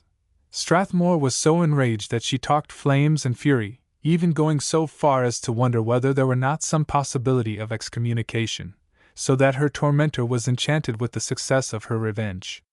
The consecration took place on a beautiful June day, and was as imposing a function in its line as Boston had ever seen. Trinity was crowded to overflowing, and if the ceremony was less imposing than would have been the induction of a Catholic bishop, it was impressive and dignified. The sunlight filtering through the windows of stained glass splashed fantastic colors over the long surplice train which wound through the aisles down to the chancel, singing processionals of joyous hope. The air was full of the sense of solemn meaning. The organ pealed. The noble words of the fine old ritual spoke to the hearts of the hearers, and carried their message of a faith which took hold upon the unseen. Above all the circumstance, the form, the conventions, the creeds, rose the spirit of the worshippers, uplifted by the thrilling realization of the outpouring of the soul of humanity before the unknown eternal. Maurice had accompanied Mrs. Stagchase and Miss Morrison to the ceremony. It had been his impulse not to go, but his cousin urged it, and it needed little to induce him to go to any place where Berenice was, even though it were a church. He went with some secret misgiving lest the service should move him more than he wished, but to his satisfaction he found that while he felt aesthetic pleasure, he was inclined to be critical about the doctrine of the ritual. His satisfaction, he reflected, would have been thought amusing by Mrs. Stagchase, but it at least assured him that he had not been mistaken in his mental attitude toward the creed he had discarded. The thing which most moved him was the sight of Philip among the surpliced deacons in the procession. Philip's face seemed to him thinner and paler than of old. He blamed himself that he had not disregarded his friend's injunction, and insisted upon seeing him. To his repeated requests Philip had returned answer that he could not bear the meeting. Maurice had come at length to feel something almost of resentment at the wall which this prohibition put between them, but today, seeing the white countenance, he experienced a pang of deep self-reproach. He reflected how sharply his defection must have weighed his friend down. He should have tried to comfort him. At least he should have assured Phil that in spite of whatever might come his affection would remain unchanged. He thought lovingly of the old days when he and Phil were together, and of the plans they had sometimes made for keeping if possible together even after they went out into the world to work. He had the impatience of one who has recently put a doctrine by for the blindness, as it seemed to him, which kept Phil still in the power of the old superstition, but with his friend's white face, marked with mental suffering, there to soften him. He dwelt little on this, and much on his affection for his friend and fellow.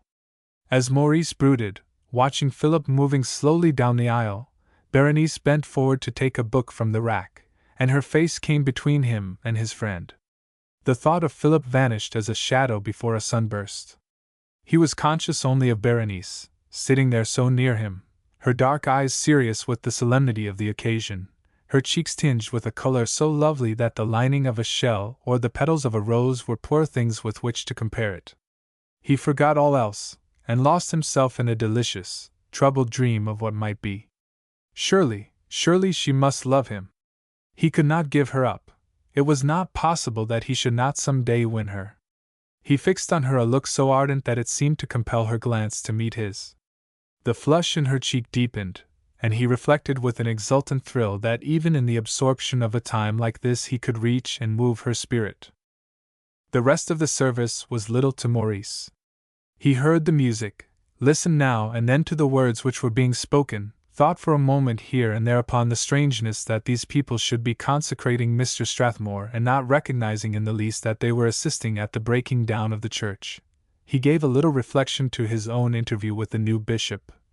Unable completely to satisfy himself how far Mr. Strathmore was sincere and how far simply following out a policy, these and other matters floated through his mind, but they were mere trifles on the surface. His real thought was of Berenice, always of Berenice. The fluttered, troubled look which he had seen when his gaze had compelled hers, a look which seemed to him full of confession of things unutterable, full almost of appeal as if she realized that she was betraying a feeling that she feared to own even to herself, this look of a moment so fleeting clocks could hardly have measured it, filled him with a wild, unreasoning bliss. He did not again try to challenge her eyes. He sat in a dream of happiness, a vague, intangible, ecstatic sense that all was well, that the universe was in tune, and that all things were but ministers of his joy. When the ceremonial was concluded, Mrs. Stagchase went home with Berenice to lunch with Mrs. Morrison. Maurice put them into their carriage, feeling that he could not let Berenice go out of his sight. He stood on the curbstone watching the carriage as if it had set out on a voyage to regions unknown and far. Then, smiling at himself with a realization of what he was doing, he turned back to go home himself. As he did so, he came face to face with Philip. 36. The heavy middle of the night, measure for measure, for I. The mind of Philip Ashe had not become more quiet as time went on, and the day of the consecration found him hesitating between his old life and a new one. Ever since the chance encounter with the Irish priest, he had been going almost every afternoon to talk with this new friend, and one by one he had found his doubts about the supremacy of the Roman Church fading away. Ash was of a nature which must rely upon another, and since he was shut off from the companionship of Wynne, it was inevitable that he should lean upon this great, hearty, healthy man, who with the possibility of adding a son to the church received him so warmly. Philip's nature, moreover, inclined him strongly toward a church which exercised absolute authority, and in doctrinal points he found himself surprisingly at one with his teacher. Nothing held him back but the force of habit and a natural hesitancy to break away from the faith which he had professed. Undoubtedly his feeling for Father Frontford counted for much, but the fact that in the months which had preceded the election the Father Superior had been so much absorbed that intimacy between him and his deacons was impossible, had greatly lessened Philip's sense of loyalty to him.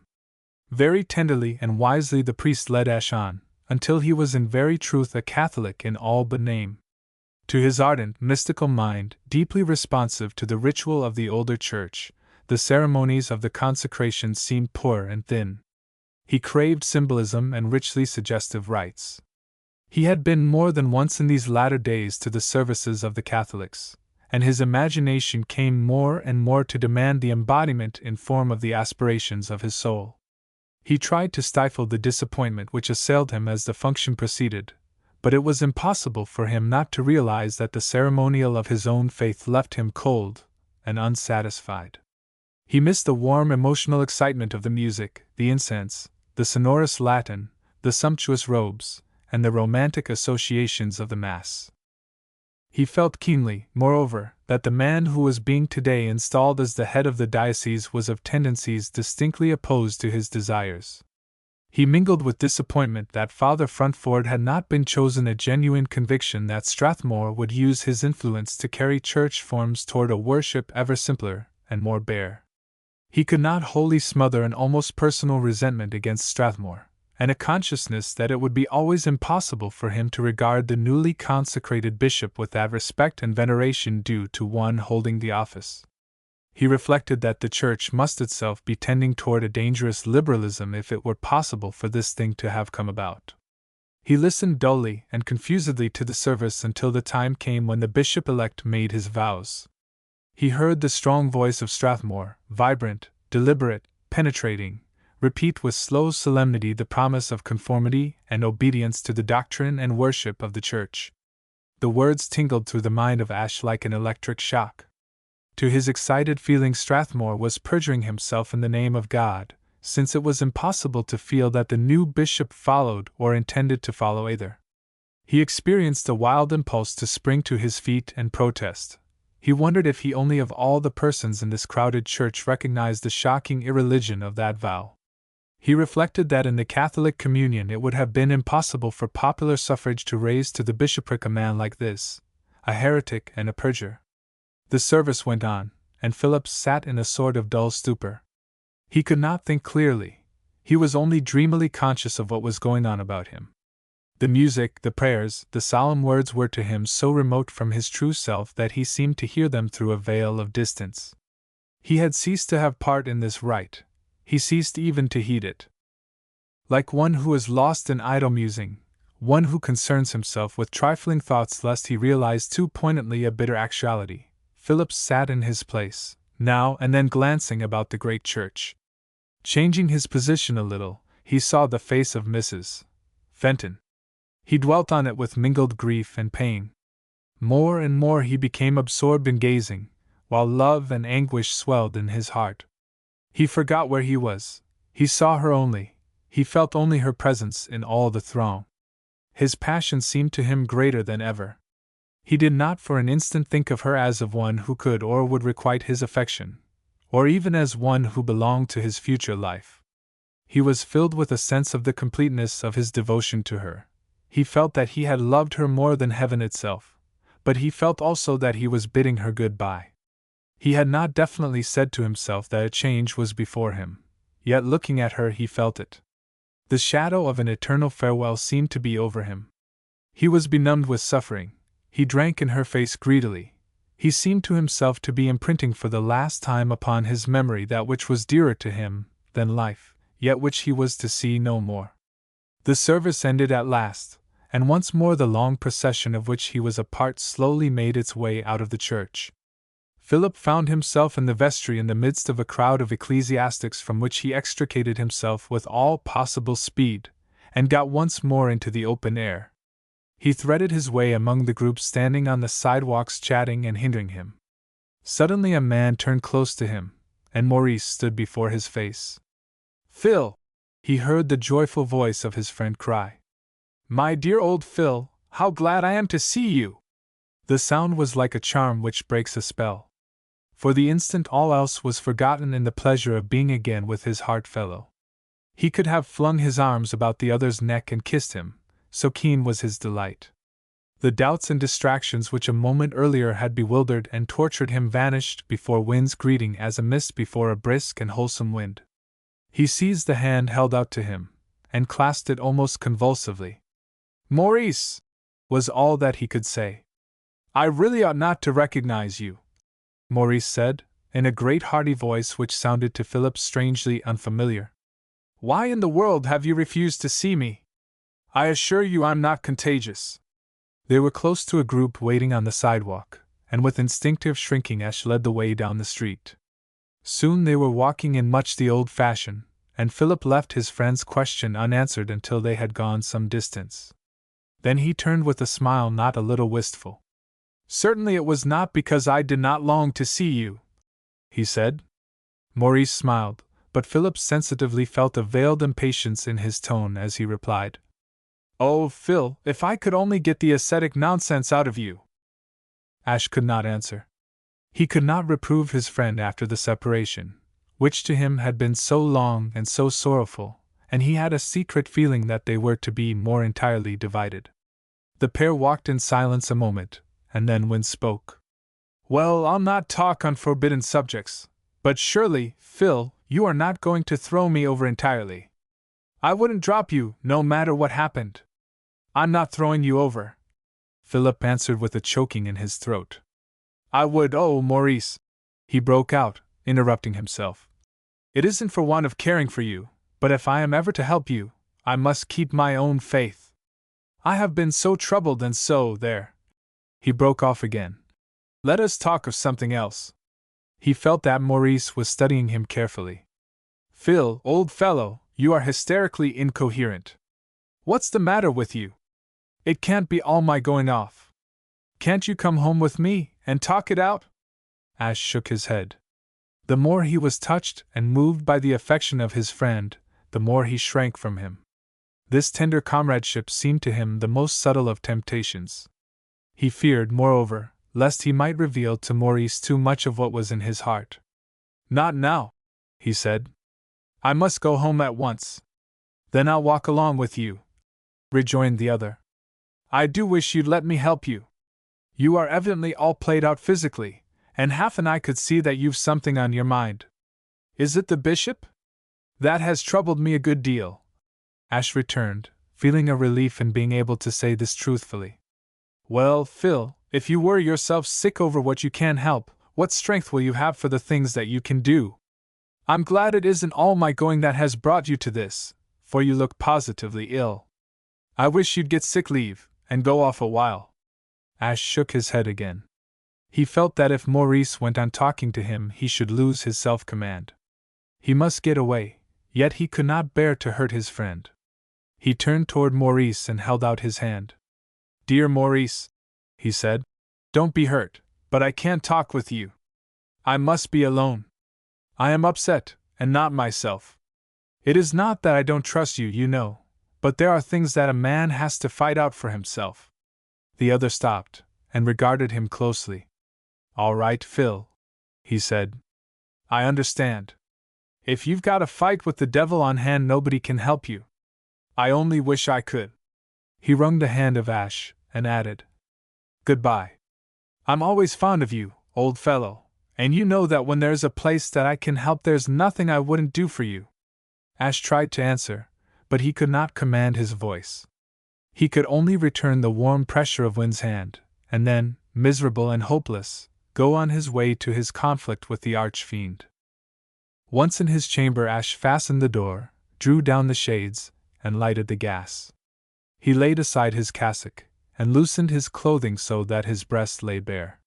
He took from a drawer a little crucifix of iron.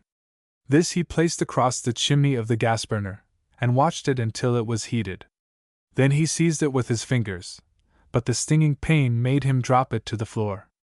He bared his breast, wildly calling aloud to heaven, and flung himself down upon the crucifix, pressing the hot iron to his naked bosom. A fierce shudder convulsed him. He extended his arms in the form of a cross, and with closed eyes lay still an instant. A horrible odor filled the room. Great drops of sweat dripped from his forehead. His teeth were set in his lower lip. For a moment he remained motionless. Then in uncontrollable agony he writhed over upon his back and fainted. The return to consciousness was a terrible sensation of misery and weakness. He was heart-sick and racked in body and mind. Feebly he rose, and gathered his scattered senses. Then with trembling he got to his feet. His wound gave him bitter agony, but the bodily pain made him smile. He took from the same drawer a picture of the Madonna, and knelt before it with clasped hands. His doubts, his passion, his self-reproaches, danced like demons before his distracted brain. The troubled, stormy thoughts of his distraught mind merged insensibly into prayers. He put aside the clothing and showed to the Virgin Mother his wounded breast, scarred and bleeding. He looked into her face with murmured words of contrition, of imploring, of faith. A gracious sense of her womanly pity, of her heavenly tenderness, stole soothingly over him.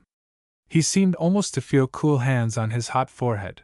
It was as if in a moment more the heavens might open and grant to him the beatific vision. There came over him a wave of joy which was beyond words. The longing of his soul for the woman he loved was merged in the desire of his heart, which yearned toward the blessed Virgin Mother. His prayers became more glowing, more ecstatic, until in a rapture of adoration, of bliss, of passion, he fell prostrate before the divine image, crying out with all his soul, "Thou ever-blessed one! To thee I give myself, O thou, to the arch of whose eyebrow the new moon is a slave, receive me, save me!" He had no sense of incongruity to make the phrase unseemly or ludicrous. It was to him the formal transfer of his deepest allegiance from an earthly love to a heavenly. He had at last found peace. 37. This is not a boon Othello 3. It was Mrs. Wilson who was the immediate means of bringing about an understanding between Maurice and Berenice. Mrs. Wilson was never so occupied that she was not able to attend to any new thing which might turn up, and her interest in the spring races did not prevent her from having a hand in the affairs of the lovers. While she was in town attending to the luncheon for Marian Delegas, she dined with Mrs. Stagchase, and Maurice took her down. "I understand that you are a renegade," she remarked vivaciously as soon as they were seated. "I wonder you dare look me in the face." "Because you are the Church?" he demanded. "Certainly not now that Strathmore is bishop," she retorted, tossing her head. "However, I always said that you were too good to be wasted in a cassock." "Thank you. What would you say if I made such a reflection on the clergy?" "Oh, I've no patience with the clergy," she declared. "They bore me to death. There's that solemn-faced friend of yours, Mr. Ashe. His name ought to be Ashes. He actually lectured me on my worldliness. My worldliness, if you please, and I working myself to a shadow for the election of Father Fruntford. He has imagination, you see," Maurice suggested, smiling. "Now you are sneering, Mr. Wynne? I shall talk to the man on the other side." She was good as her word, and left Maurice to devote himself to the lady on his right. He had the American adaptability, and a couple of months had sufficed to make him reasonably at ease at a dinner. The continuous delight he felt in his freedom, moreover, inspired him with an inclination to be frank and communicative, so that if he did not talk like the conventional man of the world, he managed not to sit silent. His neighbor tonight was Mrs. Thayer Kent, and he chatted easily with her about the West, where for a couple of years she had been living on a ranch. Something in Mrs. Kent's talk reminded him of Berenice, and he sighed inwardly that the latter's mourning prevented her from going out. As if the thought had been spoken aloud, Mrs. Wilson recalled herself to his attention by saying in his ear, "It is such a pity Berenice Morrison isn't here. Have you seen her since the Mardi Gras ball?" "Yes," he answered, turning quickly and vexed to feel himself flush. "I saw her yesterday at the consecration." "Did you go? How immoral!" "I stayed at home and gave a luncheon for Marion Delegas." "So I heard, but everybody hadn't such a moral thing as that to do." "Oh, no, very likely not. By the way, you have never apologized for deserting me in the middle of the service that night." "I had to take care of that girl. She fainted." "Oh, you did? Who was she? What did you do with her? However, I don't care. It's none of my business. I wonder, though, what sort of a story you'd have told Berenice if she'd been there." Wynne was too confused to answer this sally, although he wanted to say something about the cruelty of taking him into the ballroom. His confusion increased Mrs. Wilson's amusement. "I think I should like to be in at the death," she said. "She is coming down to stay with me next week. Come down and make love to her. I won't tell about the girl you carried out of church in your arms." More and more disconcerted and self-conscious, Maurice could only stammer that Mrs. Wilson flattered him if she supposed that Miss Morrison would tolerate any love-making on his part. "You are adorable when you blush like that," was the reply which he got. "I have almost a mind to set you to make love to me. However, that wouldn't be fair. I will take it out in seeing you and her. You must surely come down." Maurice regarded the invitation as merely part of Mrs. Wilson's badinage, but in due time it was formally repeated by note. He opened the letter at the breakfast table, and was advised by his cousin to accept. "Mrs. Wilson," she commented, "is like a banjo, more exciting than refined, but she isn't bad-hearted. She has the old Boston blood and traditions behind her." "They are sometimes rather far behind," interpolated Mr. Stagchase dryly. "She wasn't a Bochester, you know. However, she has her ancestors safe in their graves so that they can't escape her." Mrs. Stagchase smiled good-naturedly at the little fling at her own family pretensions. "You are wicked this morning, Fred," was her reply. "Elsie is something of a sport on the ancestral tree, but she is worth visiting. Berenice Morrison is going down there sometime soon. Perhaps she will be there with you, Maurice." "I thought," Mr. Stagchase observed, "that old Mrs. Morrison didn't approve of Mrs. Wilson." "Nobody approves of Elsie," was Mrs. Stagchase's calm reply. "I'm sure I don't, but after all she is a sort of cousin of Berenice, and she can't very well refuse to visit her. Really, there is nothing bad about Elsie. She is startling, and she certainly does things which are bad form. That's half of it because she married as she did." Nothing more was said, and Maurice kept his own counsel in regard to the fact that he knew that Miss Morrison was to be his fellow guest. He was full of wild hopes. He reproached himself that he was wrong to forget that Berenice was rich and he was poor, yet not for all his reproaches could he keep himself from feeling Mrs. Wilson had not seemed to see any insurmountable obstacle to his wooing, that she had appeared rather to be ready to help his suit. He must not, of course, try to win Berenice, yet he was going to Mrs. Wilson's to meet her, to be with her, to revel in the delicious pleasure of hoping, of fearing, of loving. The house of the Wilsons at Beverly Farms was on a bluff overlooking the sea. It was reached by a long avenue winding through pines mingled with birches and rowan trees, and stood in a clearing where all the day and all the night the sound of the waves on the cliff answered the whispering of the wind in the pine tops. The broad piazzas of the house looked out over the sea, and gave views of the islands off-shore, the ever-changing water, the beautiful curves of the sea marge, now high with defiant rocks, and now falling into sandy beaches. A level lawn, velvety and green, stretched from the house to the edge of the cliff, with here and there a rustic seat or a century plant stiff and arrogant in its lonely exile from warmer climes. On this piazza Maurice found himself, just before dinner on the evening of his arrival, walking up and down with Berenice. It was still cool enough to make the exercise grateful.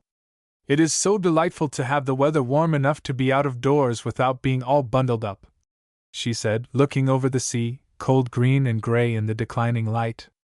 "The water doesn't look very warm," Maurice responded, following her gaze. "No, it isn't exactly summer yet," she replied lightly.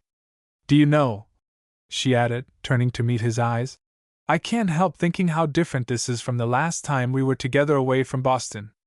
When we were at Brookfield? Yes.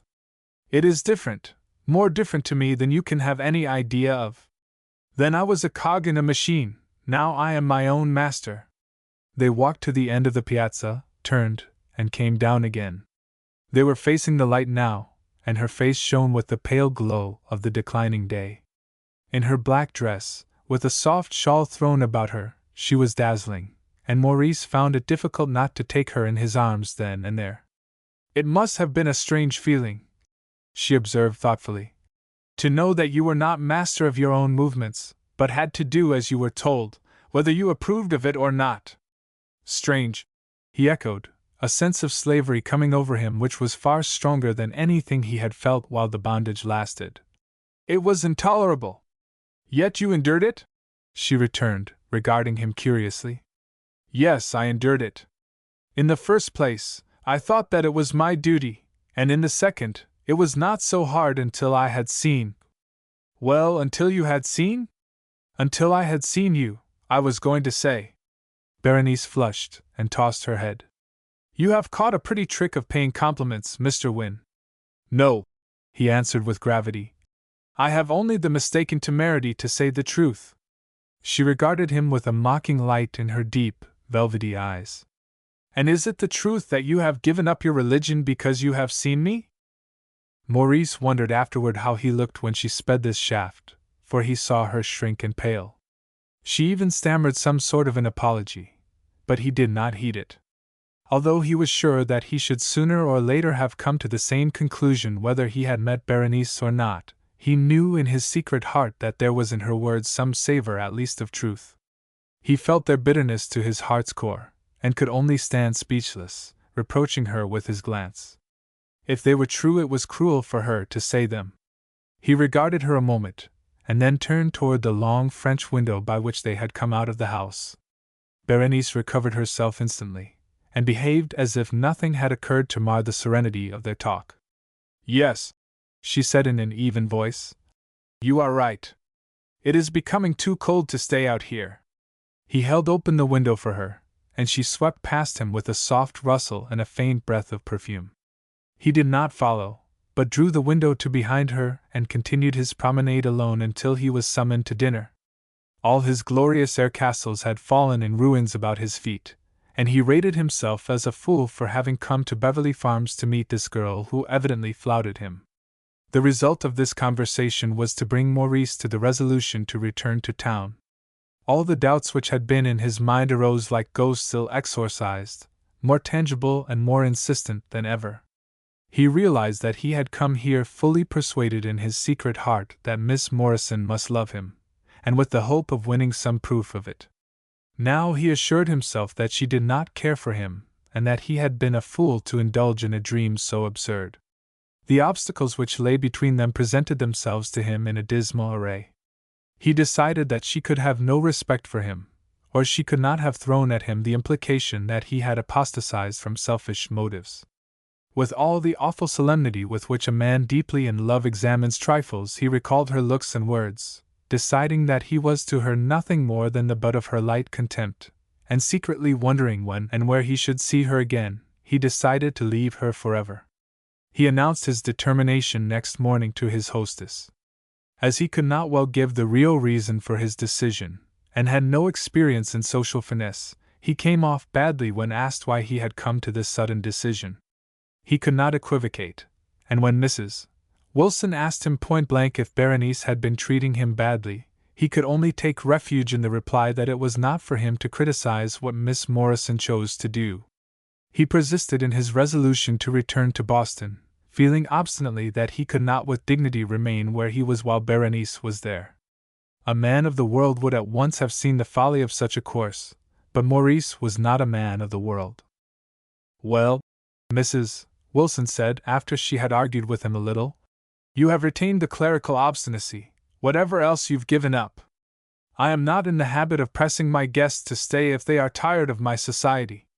If you choose to go, of course you will go. Oh, it is not that I am tired of your society, poor Maurice put in eagerly. If I were a man, his hostess went on, I never would let a woman see that I minded how she treated me. You'd soon have her coming down from her high horse if you showed her that you didn't care. Maurice flushed painfully.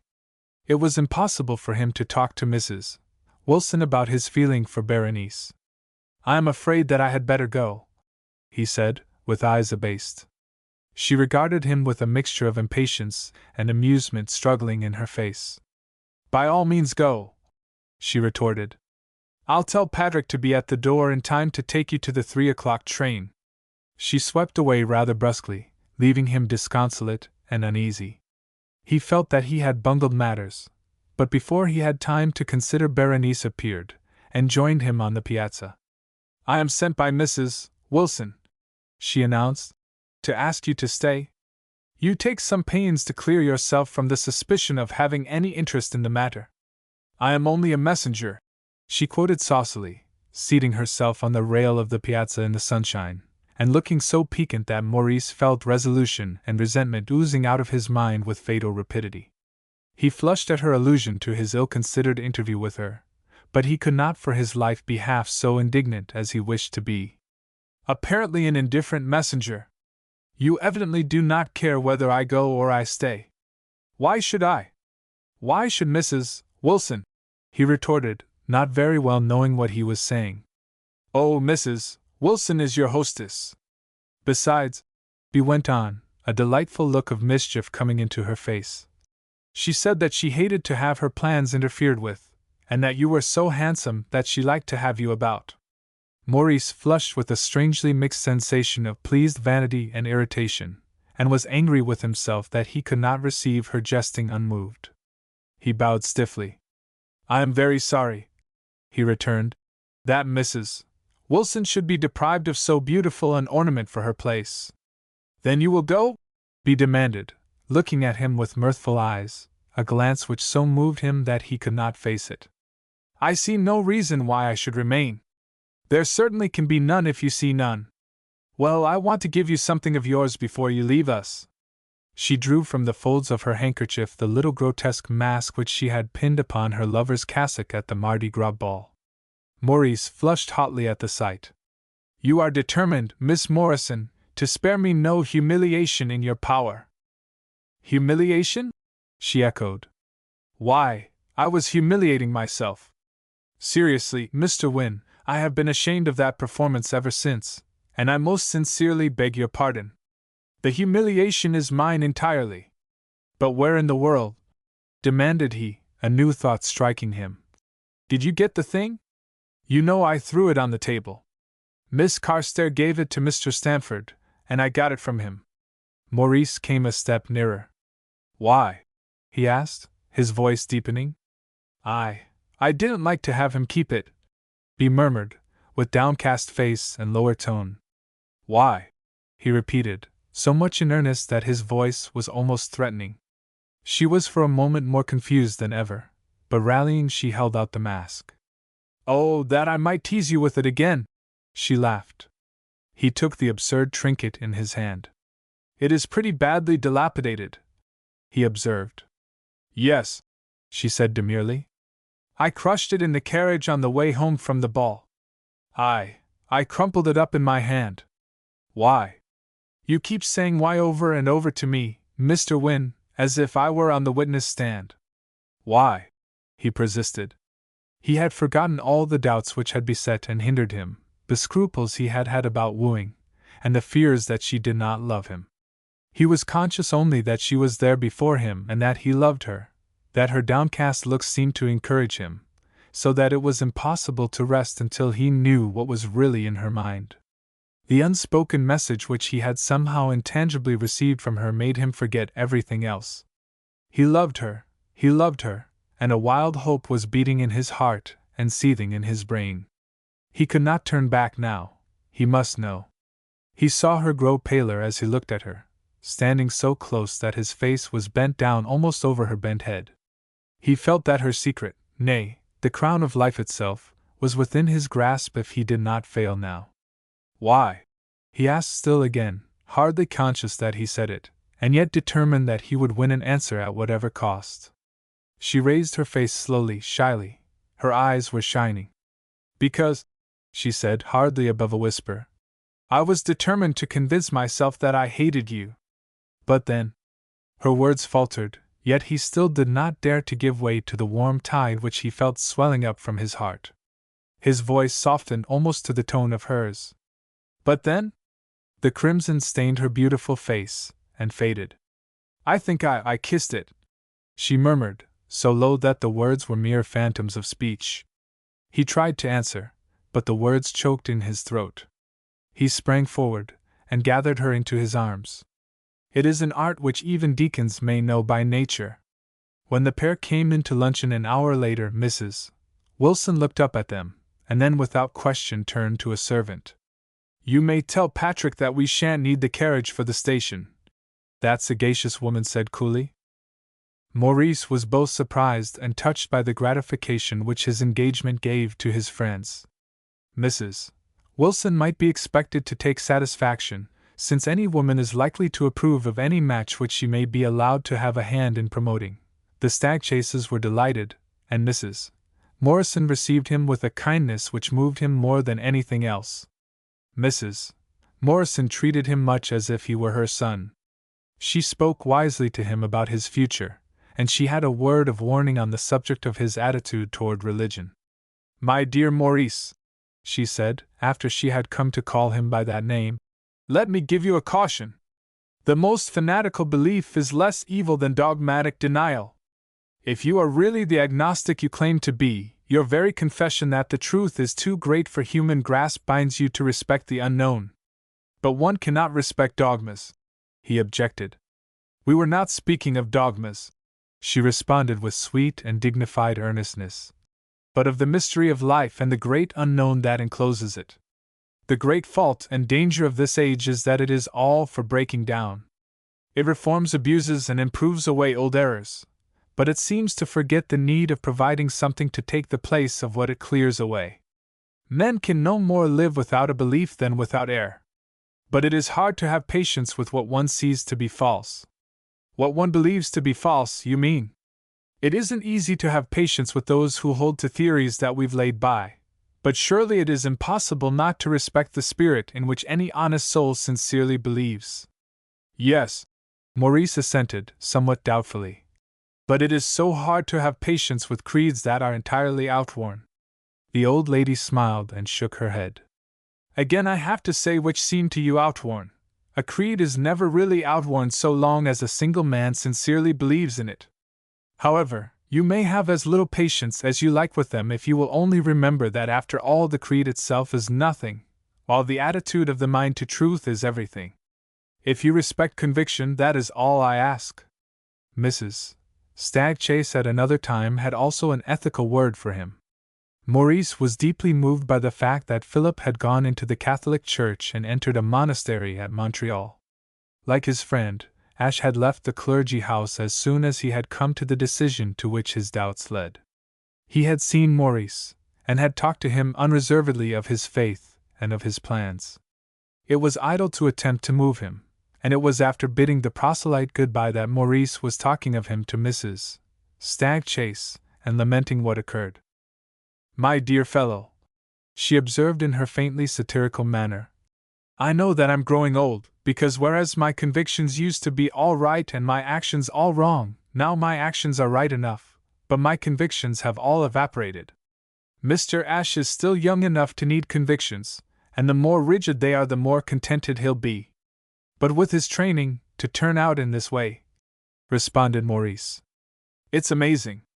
Think of a New England Puritan turned Catholic. On the contrary, it is the most natural thing in the world. His Puritan training is what has made him a Catholic.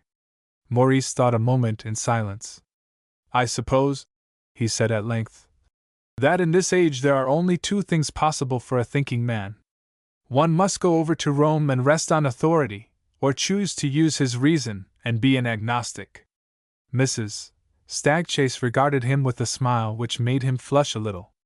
"No doubt but ye are the people," she quoted. "Wisdom shall die with you, yet I have known persons really of intellectual respectability who haven't found it necessary to do either." He was too wise to answer her. He remembered that it was time to keep an appointment with Berenice, and he smiled with the air of one too happy to be ruffled. "I suppose," he remarked as he rose to go, "that if I would give you the chance you would easily prove that Phil and I both are merely Puritans more or less disguised."